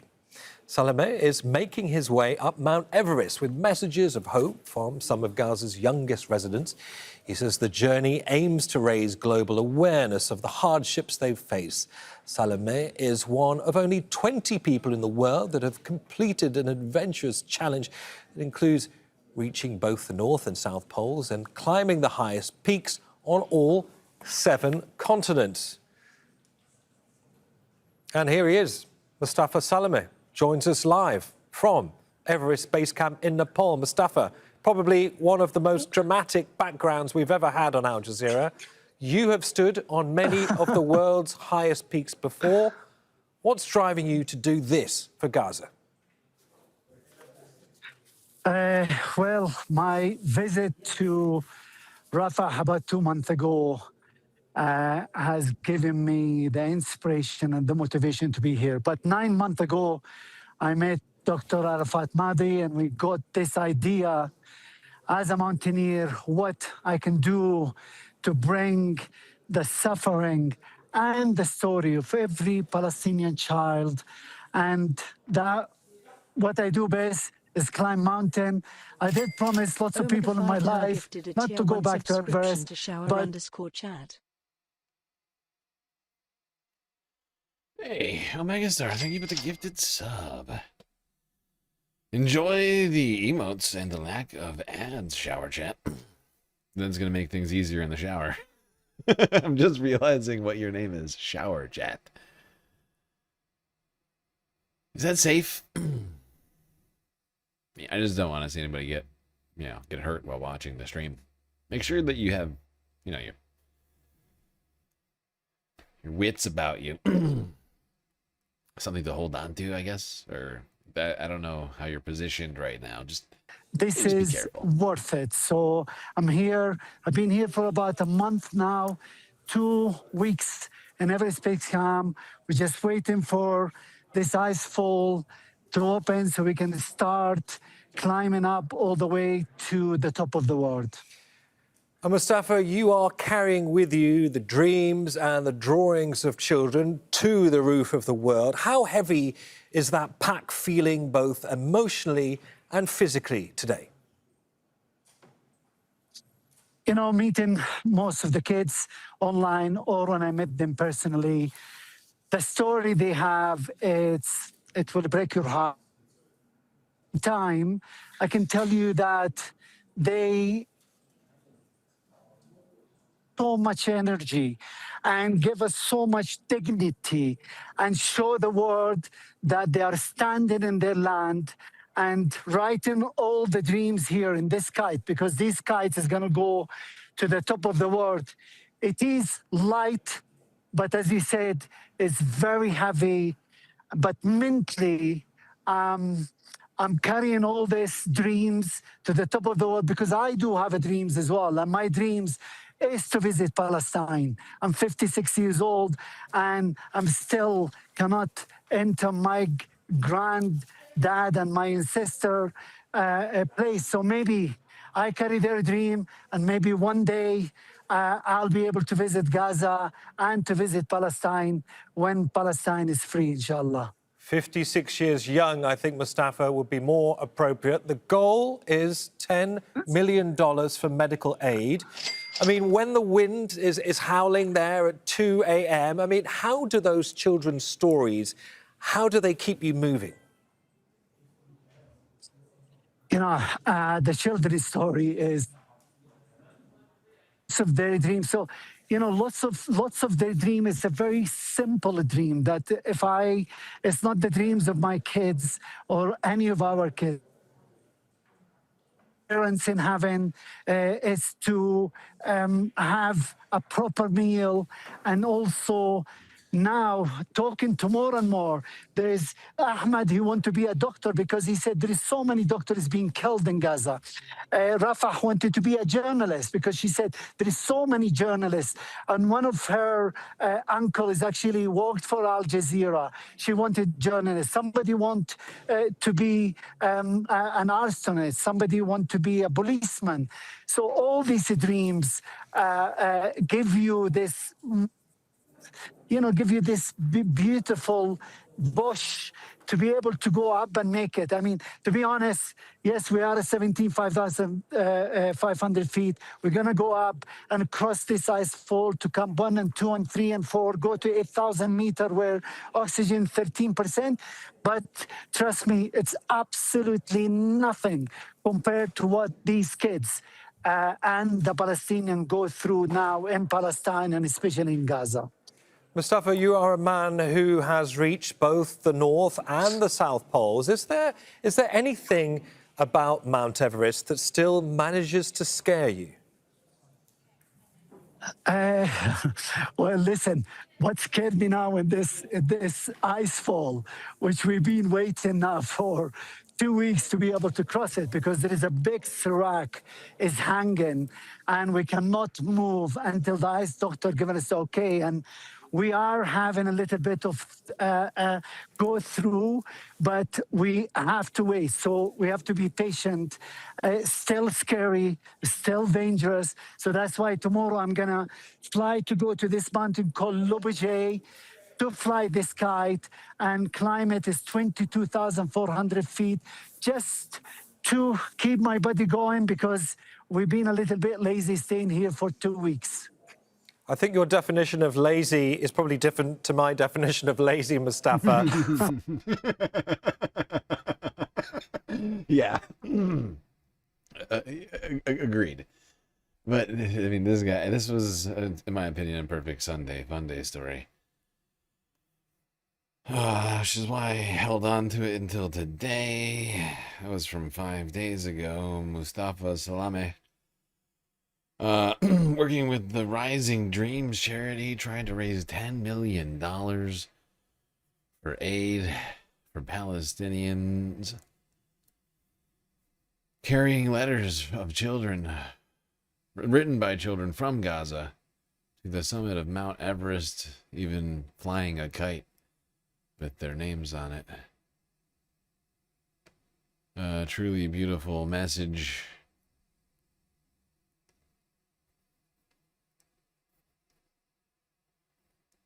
And certainly quite a trek to take to do all of this, but gotta take, hat and helmets off for this guy. All right, let's not go too far. From Everest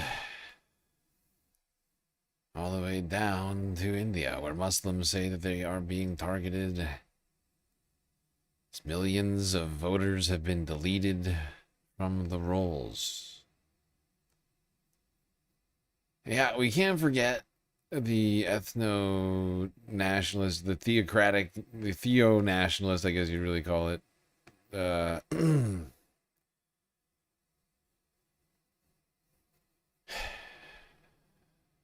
push that's currently happening in India. It's bad. It's really bad. Like Modi's party is just, oh God, it is. And the West continues to just look the other way, and it's a real problem. The neighborhood of Metia Burj, southwest of Kolkata, is gripped by a looming fear. Just days before the state election at the end of April, nearly half of the voters here have been declared ineligible, including 53-year-old Shakila Bibi. I've been in this house for the last 45 years now.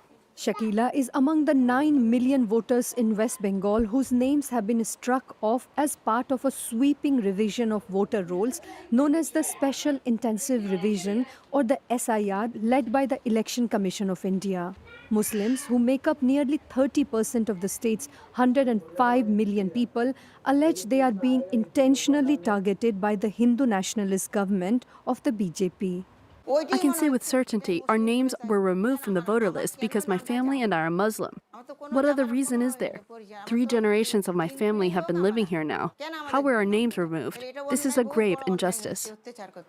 Even when all 12 family voters hold official Indian documents, only one of our daughters made the list with no explanation from authorities. The rest now face their worst nightmare. Senior BJP leaders have frequently labeled Bengali-speaking Muslims as infiltrators, threatening to deport them to neighboring Bangladesh. I am worried about the future for me and my children. My world has turned upside down.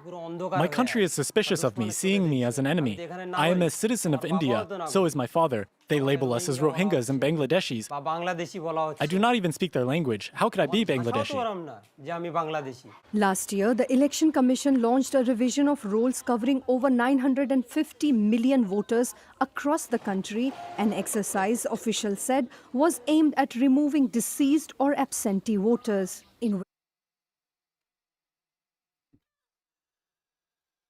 Bullshit. Give me a joke.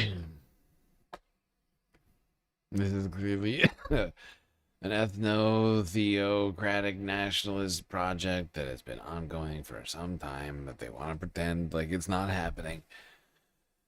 But we know it's just getting turned up, because they know that right now everybody's focus is everywhere else, which is why I'm afraid we had to talk about that after that great story before it. I'm sorry, everyone. I gotta make these difficult decisions around here, of how to adequately balance between valuetainment and actual news, and somewhere in between sometimes.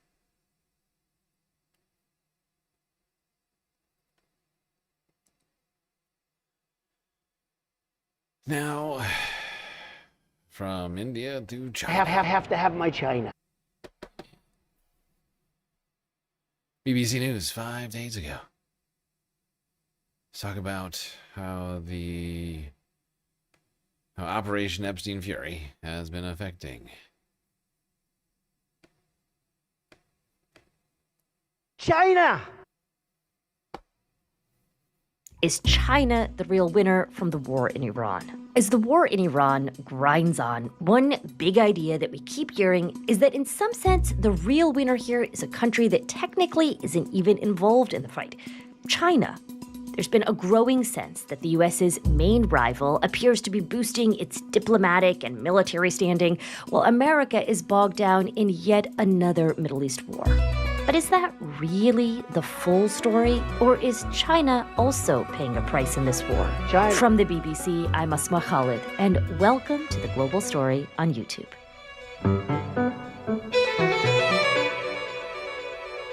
Gives you the real effect that we're like talking down the line to China. You know, back in the day when people like, I was saying, Beijing, this is London. Good evening. China. Good evening. Good evening, Beijing. Laura, I mean, we're so happy to have you here today. You are the right person at the right moment to tell us about this, because one of our listeners, Sonia, got in touch with us and she asked us, she said, I'm curious to know. Wait, what just happened? Wait, Mitty, did you just cheer bits? It says cheer 1000 2K. Oh. MIDI Doctors just cheered 100 bits. Thank you, Mitty. That's the only one that showed up for me, like, on my actual notification, so I don't know if the first one went through. I can't tell. But, thank you. I'm not sure why it didn't work.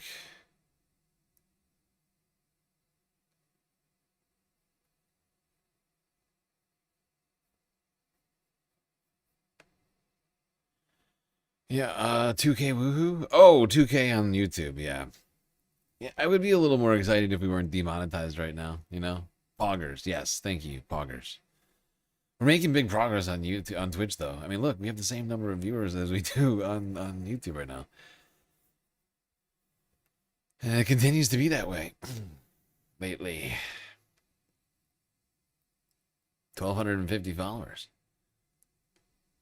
Making big strides. I remember when we were back at 500, like 6 months ago. How the Iran war is impacting China and how China's role in the world might change as a result of it. And in the Global Story team, you know, we've been thinking about this question of how all of this is affecting China, and we haven't had a chance to actually make an episode about it yet. So for many of us in the West, at least, China kind of... Like, can I ask everybody a genuine question? Does anybody here feel like what I've done tonight was low effort at any point? Please feel free to chime in. Like, I genuinely would like to know, because that's what I'm being fucking accused of. Of being, like, inauthentic, low effort content. I'm just wondering, at what point have I been inauthentic during the stream, or at any point did you feel that the production value was so low it deserved to be demonetized? Like, I'm just like, makes it harder for me to celebrate the 2,000 number. I want to be excited. Believe me, I couldn't be more excited. Because we're now more than twice as many subscribers on YouTube that we needed originally to get fully monetized, which was like this big milestone, which made 2,000, at least like a month ago, something I was like so excited about. And by the way, my best friend's wedding's this month, my birthday's next month, so I was like, oh, everything's coming together. You know, we're gonna hit 2,000 on YouTube, it's all beautiful, and then fucked. Then I just get fucked. So incredibly rude. Polsky, thank you for the follow on Twitch. As an ally of Iran, is that right? And is it as simple as that? Where does it all start for you? Tristan, it's really not that simple. So there's this idea that China and Iran are really close, and they are. They have been good friends and allies for many years. Back in 2016, for instance, President Xi visited and then deepened the relationship. They've signed this so-called 25-year strategic partnership. China has really promised $400 billion of investment in Iran, and in return asked for the oil to keep flowing towards China. In reality, it's really not sure how much of that money's made it to Iran.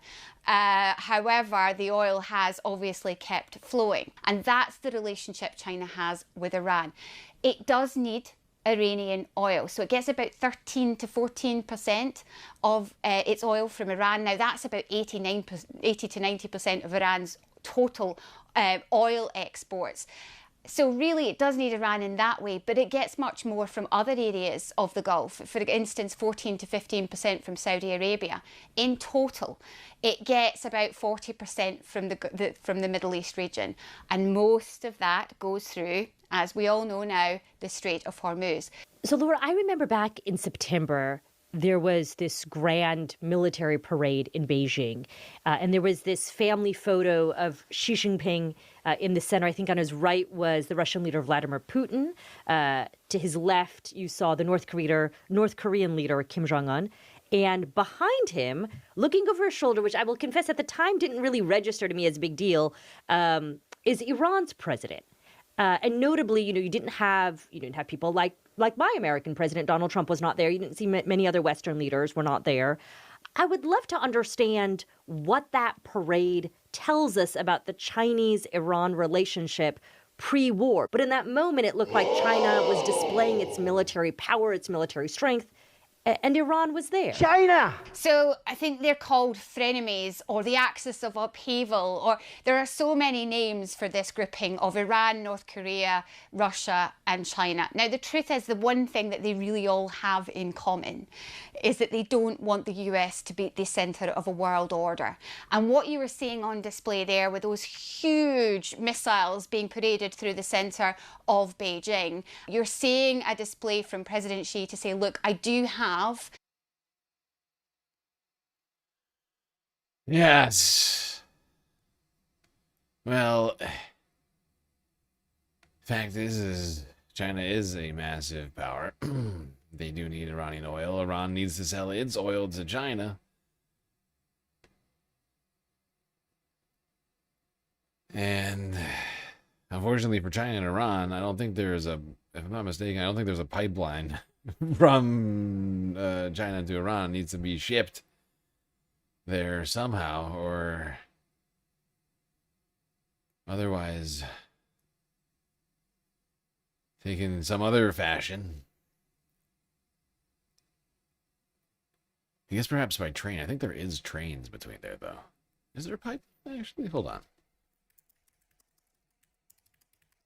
It would have to go through, like, Pakistan or Afghanistan or one of those countries, if I'm not mistaken. I shouldn't just say these things without thinking about it. Oh, actually, there is. Wait, no. Wait, how far does this go? No, it doesn't go all the way. It has to go through Turkmenistan. Yeah, that's what I thought. I knew it was one of those countries that are between them. Yeah. The Central Asian China gas pipeline ends in the northern border region of Turkmenistan. So, yeah, there's no direct route from Iran to China, which complicates things for them.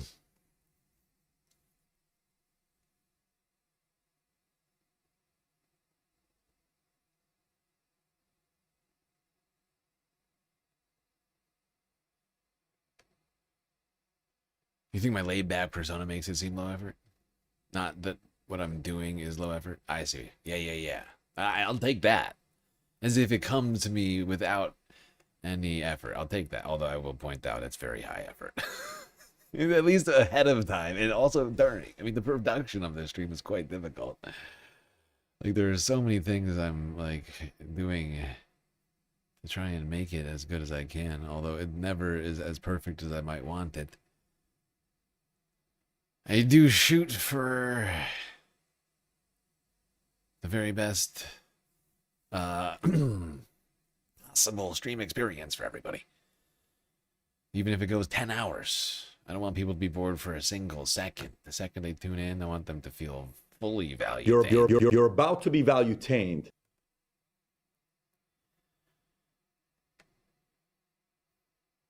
And we're finishing, not finished, skipping. We're done with that BBC clip because That thing was mostly just talking about how this one woman seemed to think that China was having a really hard time with all of this war. And I mean, to some degree, yeah, but the way it is framed is like that China is like losing out more than anybody else in this war or something. Or like, and it's, I would disagree with that claim.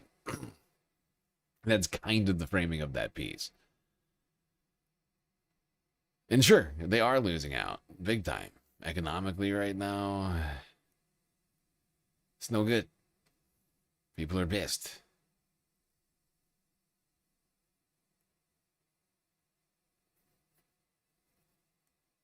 So is everybody else. Everybody else is also having problems. It's different problems for each country. China is struggling with its manufacturing sector, getting a hold of enough oil to create enough plastic to produce all the products that they do over there. That's one big problem. But they're not struggling as much on a whole bunch of other things that everybody else is, since they have done so much great transitioning onto renewable energy, electric vehicles, things like that.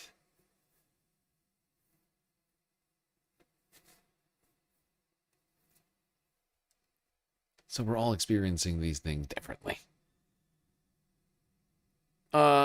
Speaking of experiencing things differently, let's go back to talking about the robots. They're back. They're here. They're here, and they're back.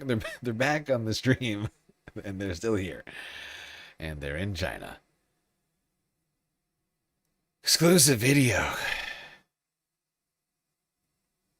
of Chinese robots being deployed to help with traffic during a busy May Day. Hangzhou just leveled up its traffic game with actual robot cops. During this bustling May Day holiday, East China's Zhejiang province unleashed a futuristic special police force on the streets of Hangzhou.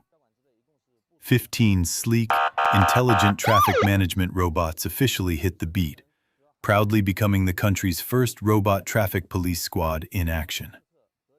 These high-tech helpers are now patrolling the city's hottest spots, Westlake Avenue, Yan'an Road, and the buzzing areas around the famous Westlake Scenic Spot. Oh, God. The police robots are here. Look, Cam. You've been very bad and the robots are coming.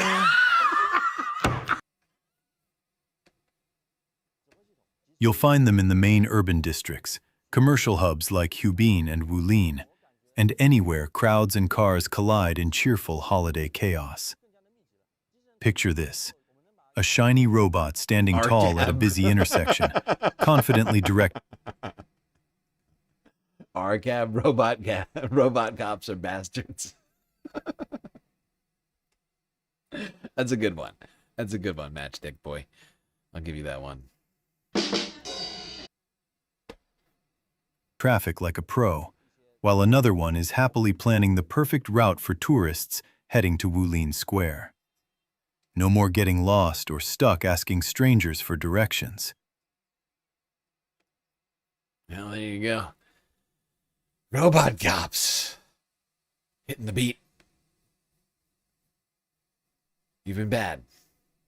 And the robots are coming. Look, Cam. You've been very bad and the robots are coming.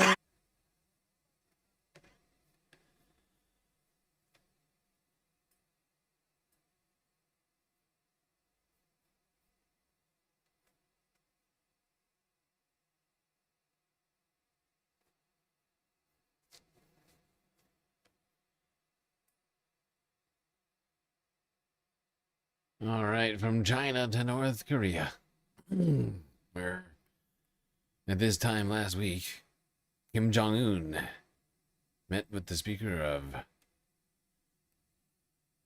Russian State Duma.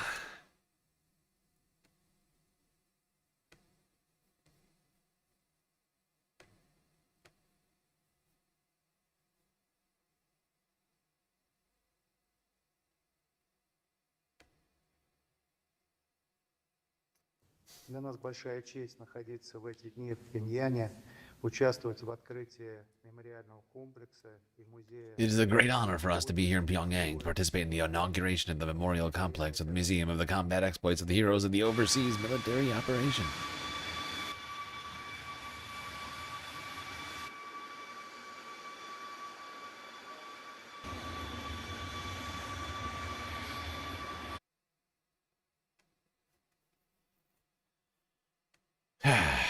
I feel like Sunday Funday and or like the weekending report, like the weekend is the only time we get to talk about Asia.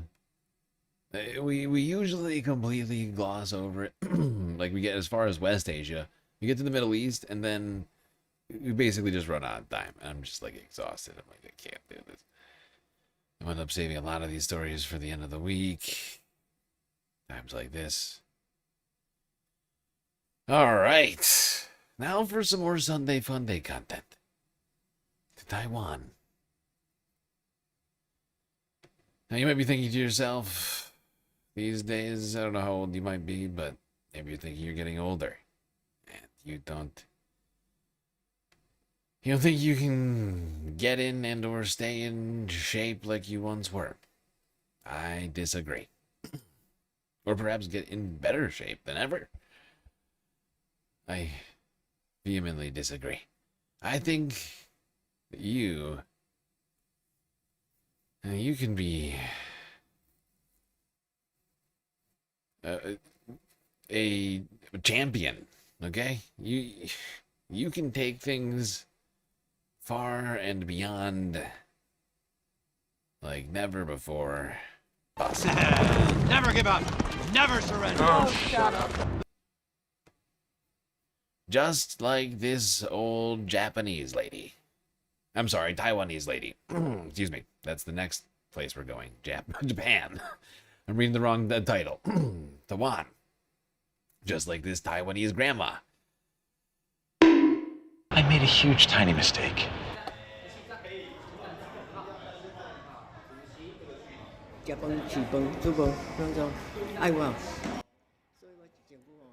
At home, I cook and feed my husband. So my whole body takes on a lot of things. But my younger sister, who comes to train here, gets good results. So she and my daughter encouraged me. My husband is at the final stage of his life, but still asks me to train here because he worries that I could not make it on my own. So I made up my mind to stay healthy and to come here. My trainer also keeps on encouraging me.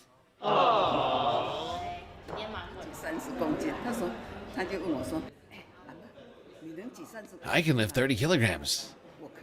People will say, hey, Granny, can you lift 30 kilograms? Really? You can? I say, no problem.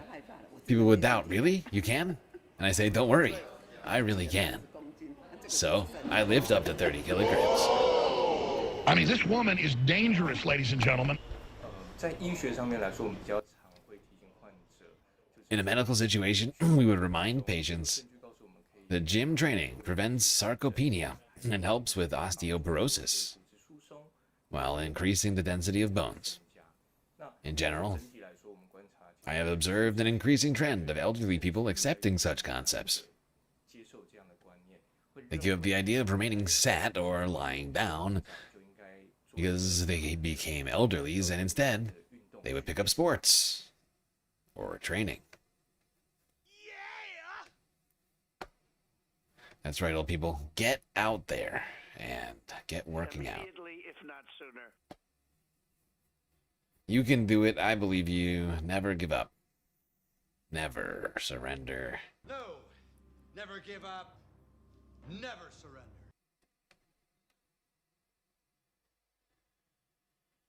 What better way to never give up and or surrender than by starting your day off with a little bit of exercise?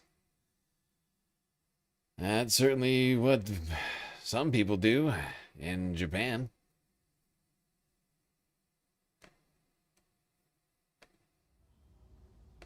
This is how Japan wakes up. It's called radio taiso. In English, it's radio exercise. It's a very simple idea. at 6:30 in the morning. On the radio, we get music and choreography to exercise by. People gather in city parks to do it. People gather in their offices, in schools. You can do it at home. The exercises are not very strenuous, just stretching and basic calisthenics. It's suitable for all ages. Everybody can do it. You can exert yourself a lot if you want, but you don't have to. As we all know, Japan is famous for longevity, a long-lived population. I wouldn't say that Radio Taiso is why, but it certainly can't hurt anything. So from this beautiful park in Tokyo, Kiba Park, Ohio gozaimasu. Ohio gozaimasu. Okay. Thank you, Associated Press. So there you go, Space Fams. You could be like people in Japan. Little Radio Daiso. I mean, right now, while listening to my voice, you could be moving your body around. Now, of course, it can be difficult to be active these days with fewer and fewer options and serious financial woes.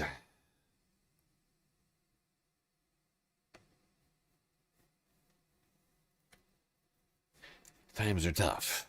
Gas prices up. Going to your gym, whatever, it might be tough. You know? And unfortunately for Japan, the economy is still not doing good either.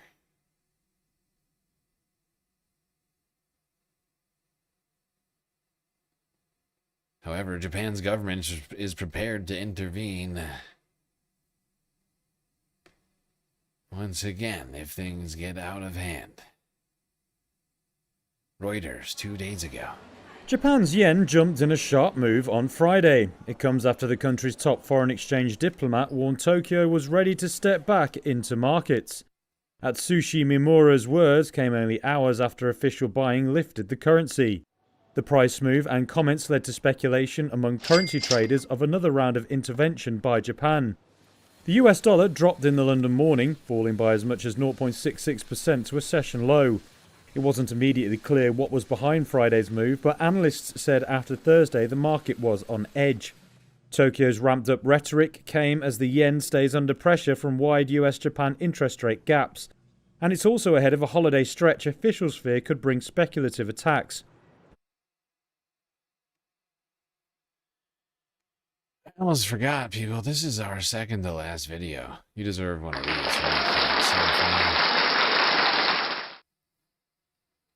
10 hours and 15 minutes. It's a marathon stream tonight.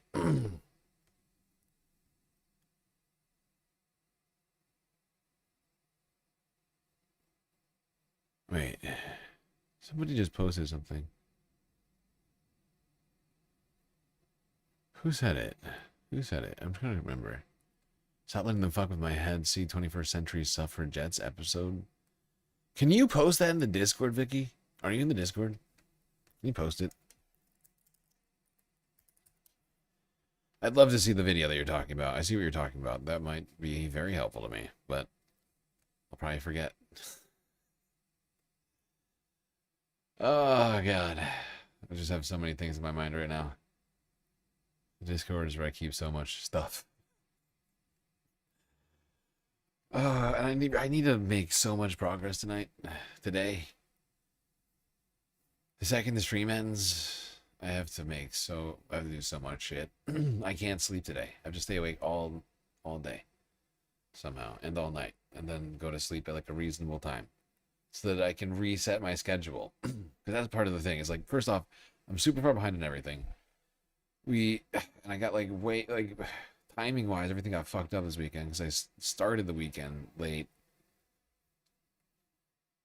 And it's just sort of domino effect. I gotta somehow get the schedule back on track here. The only way to do that is to get to sleep at the right time. Wake up at the right time. But I'll also say this. May the 4th be with you, everybody. 8:49 a.m. It's official. Star Wars Day. And in the Discord, we'll be doing Star Wars Day stuff, including streaming Star Wars related stuff. Second is over. I'll try and get that going as well as everything else I have planned for myself to try and get shit together.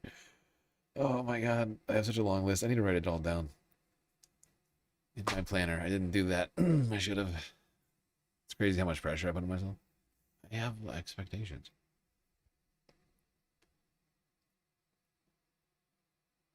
All right. Final video of the night. This one's a Sunday FUNDAY one for sure. NHK World Japan from Wednesday. Grand Sumo.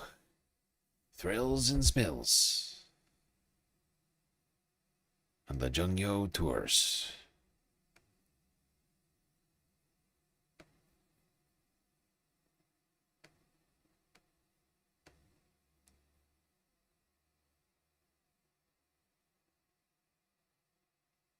Sumo's top stars travel around Japan between tournaments. These tours are called Jungyo. In March and April, Jungyo usually take place in western and central areas as well as Greater Tokyo. So what happens on these special tours? I went to find out in Yokohama, just south of the capital.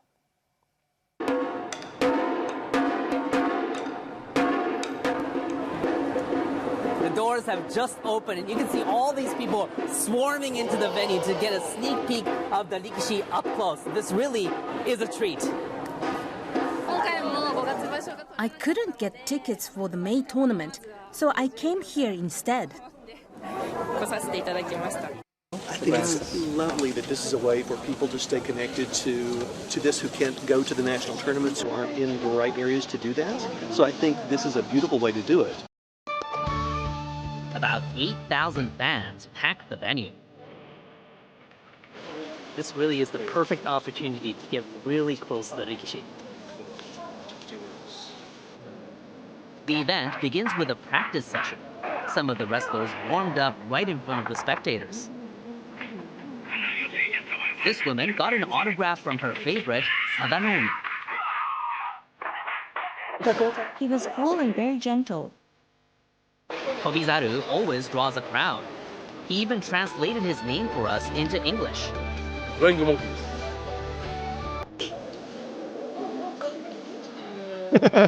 are the perfect setting for fans and wrestlers to interact. Flying monkey, he says. Yes. I believe. Are the perfect setting for fans and wrestlers to interact. I totally forgot who sings that song for a half a second. Oh my god. Oh yeah.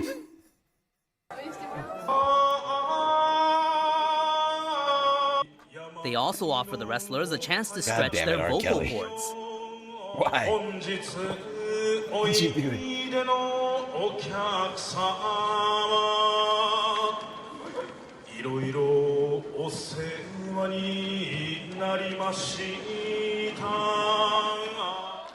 They sing to express their gratitude for the local support.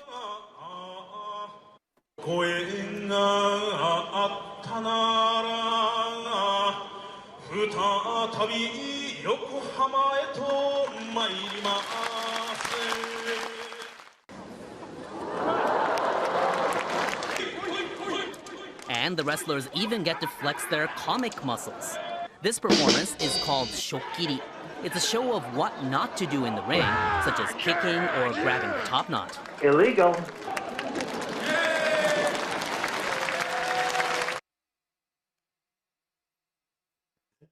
Sumo comedy.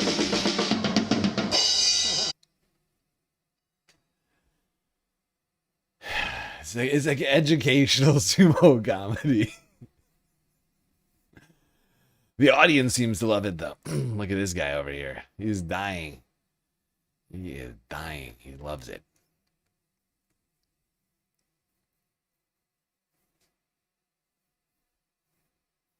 Exactly. These guys can do everything. Triple threat. Fucking triple threat entertainer. Okay. Well, Space Vams, that was the whole Sunday FUNDAY stream. My God, 10. Do you know what we're here for? Beautiful hours. Who just raided? Somebody just Lando M Lazy Lizards Lounge. Thank you for the raid. You just raided into the end of, well, the beginning of the end of the stream. We still technically have the super secret late night after hours Galactic chill stream, which will last another like 20 minutes. But it's a pleasure to have all of you here regardless. It's been an incredibly long night. I hope your stream went well. 10.5 hours. May the 4th be with you, everybody. Sunday FUNDAY, which we deserved after this incredibly horrifying week that preceded and what will most likely be a terrible week ahead of us. Good God. 9 for you. Wow, long stream. It's a very long stream. Yeah, well, we're not quite done. But the regular portion of the stream is coming to an end.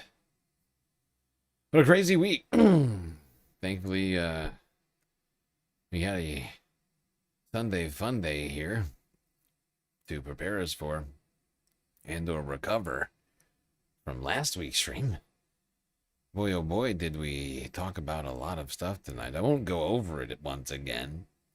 I mean, it's just so many topics I couldn't possibly manage to encompass it all in one sentence. Suffice to say, a lot covered here tonight. Hopefully you're all sufficiently value-tained.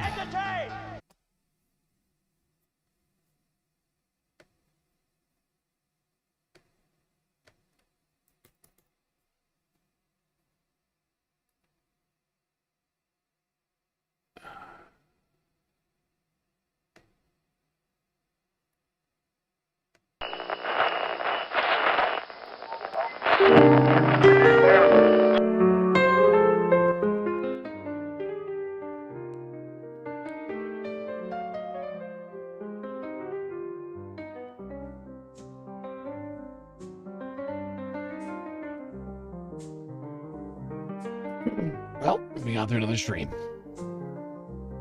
It was quite long and also difficult, but thankfully we had each other to get through it. Till I see you next, you stay classy, Galactic Stream Nation.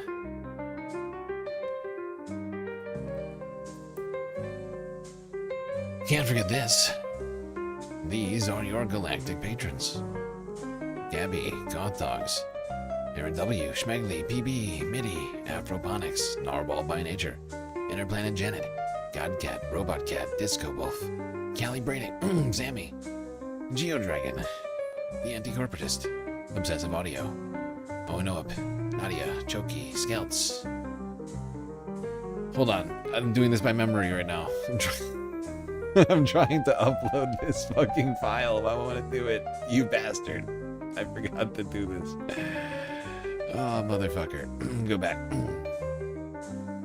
Oh no, Nadia, Choki, Skelt, Selena, Omega Star, Sasha G, Pitchfork Dragon, Vincent Morales, Donald James X, Evan from Portland, Lovely Pariah, Mish, Becky, D Cypher, Icebreaker, Columbia Rica, New York, Willa Detroit, Sisyphean Dask, EC, Free Palestine, Hermit Horologist, HBX, Manda, Lori Lunchmeat, Carl, Gaslightocracy, Paige Larson, Frizzla, Benihana 99, Dark Sparkle, CJ from the 6, The Reference Frame, Glitchmaster, The Social Butterfly, The Anarchist, Perf XL, Winnie and Robin, Young Chris, Echios, Emily S, and Hakate, who unfortunately I forgot to upload the third slide to this, and it won't let me do it right now. It's being a dick. I'm sorry, Hakate. Well, that's right. All these people here help produce the show which your eyes and ears just got done enjoying. You can too for just a few US dollars a month on Patreon.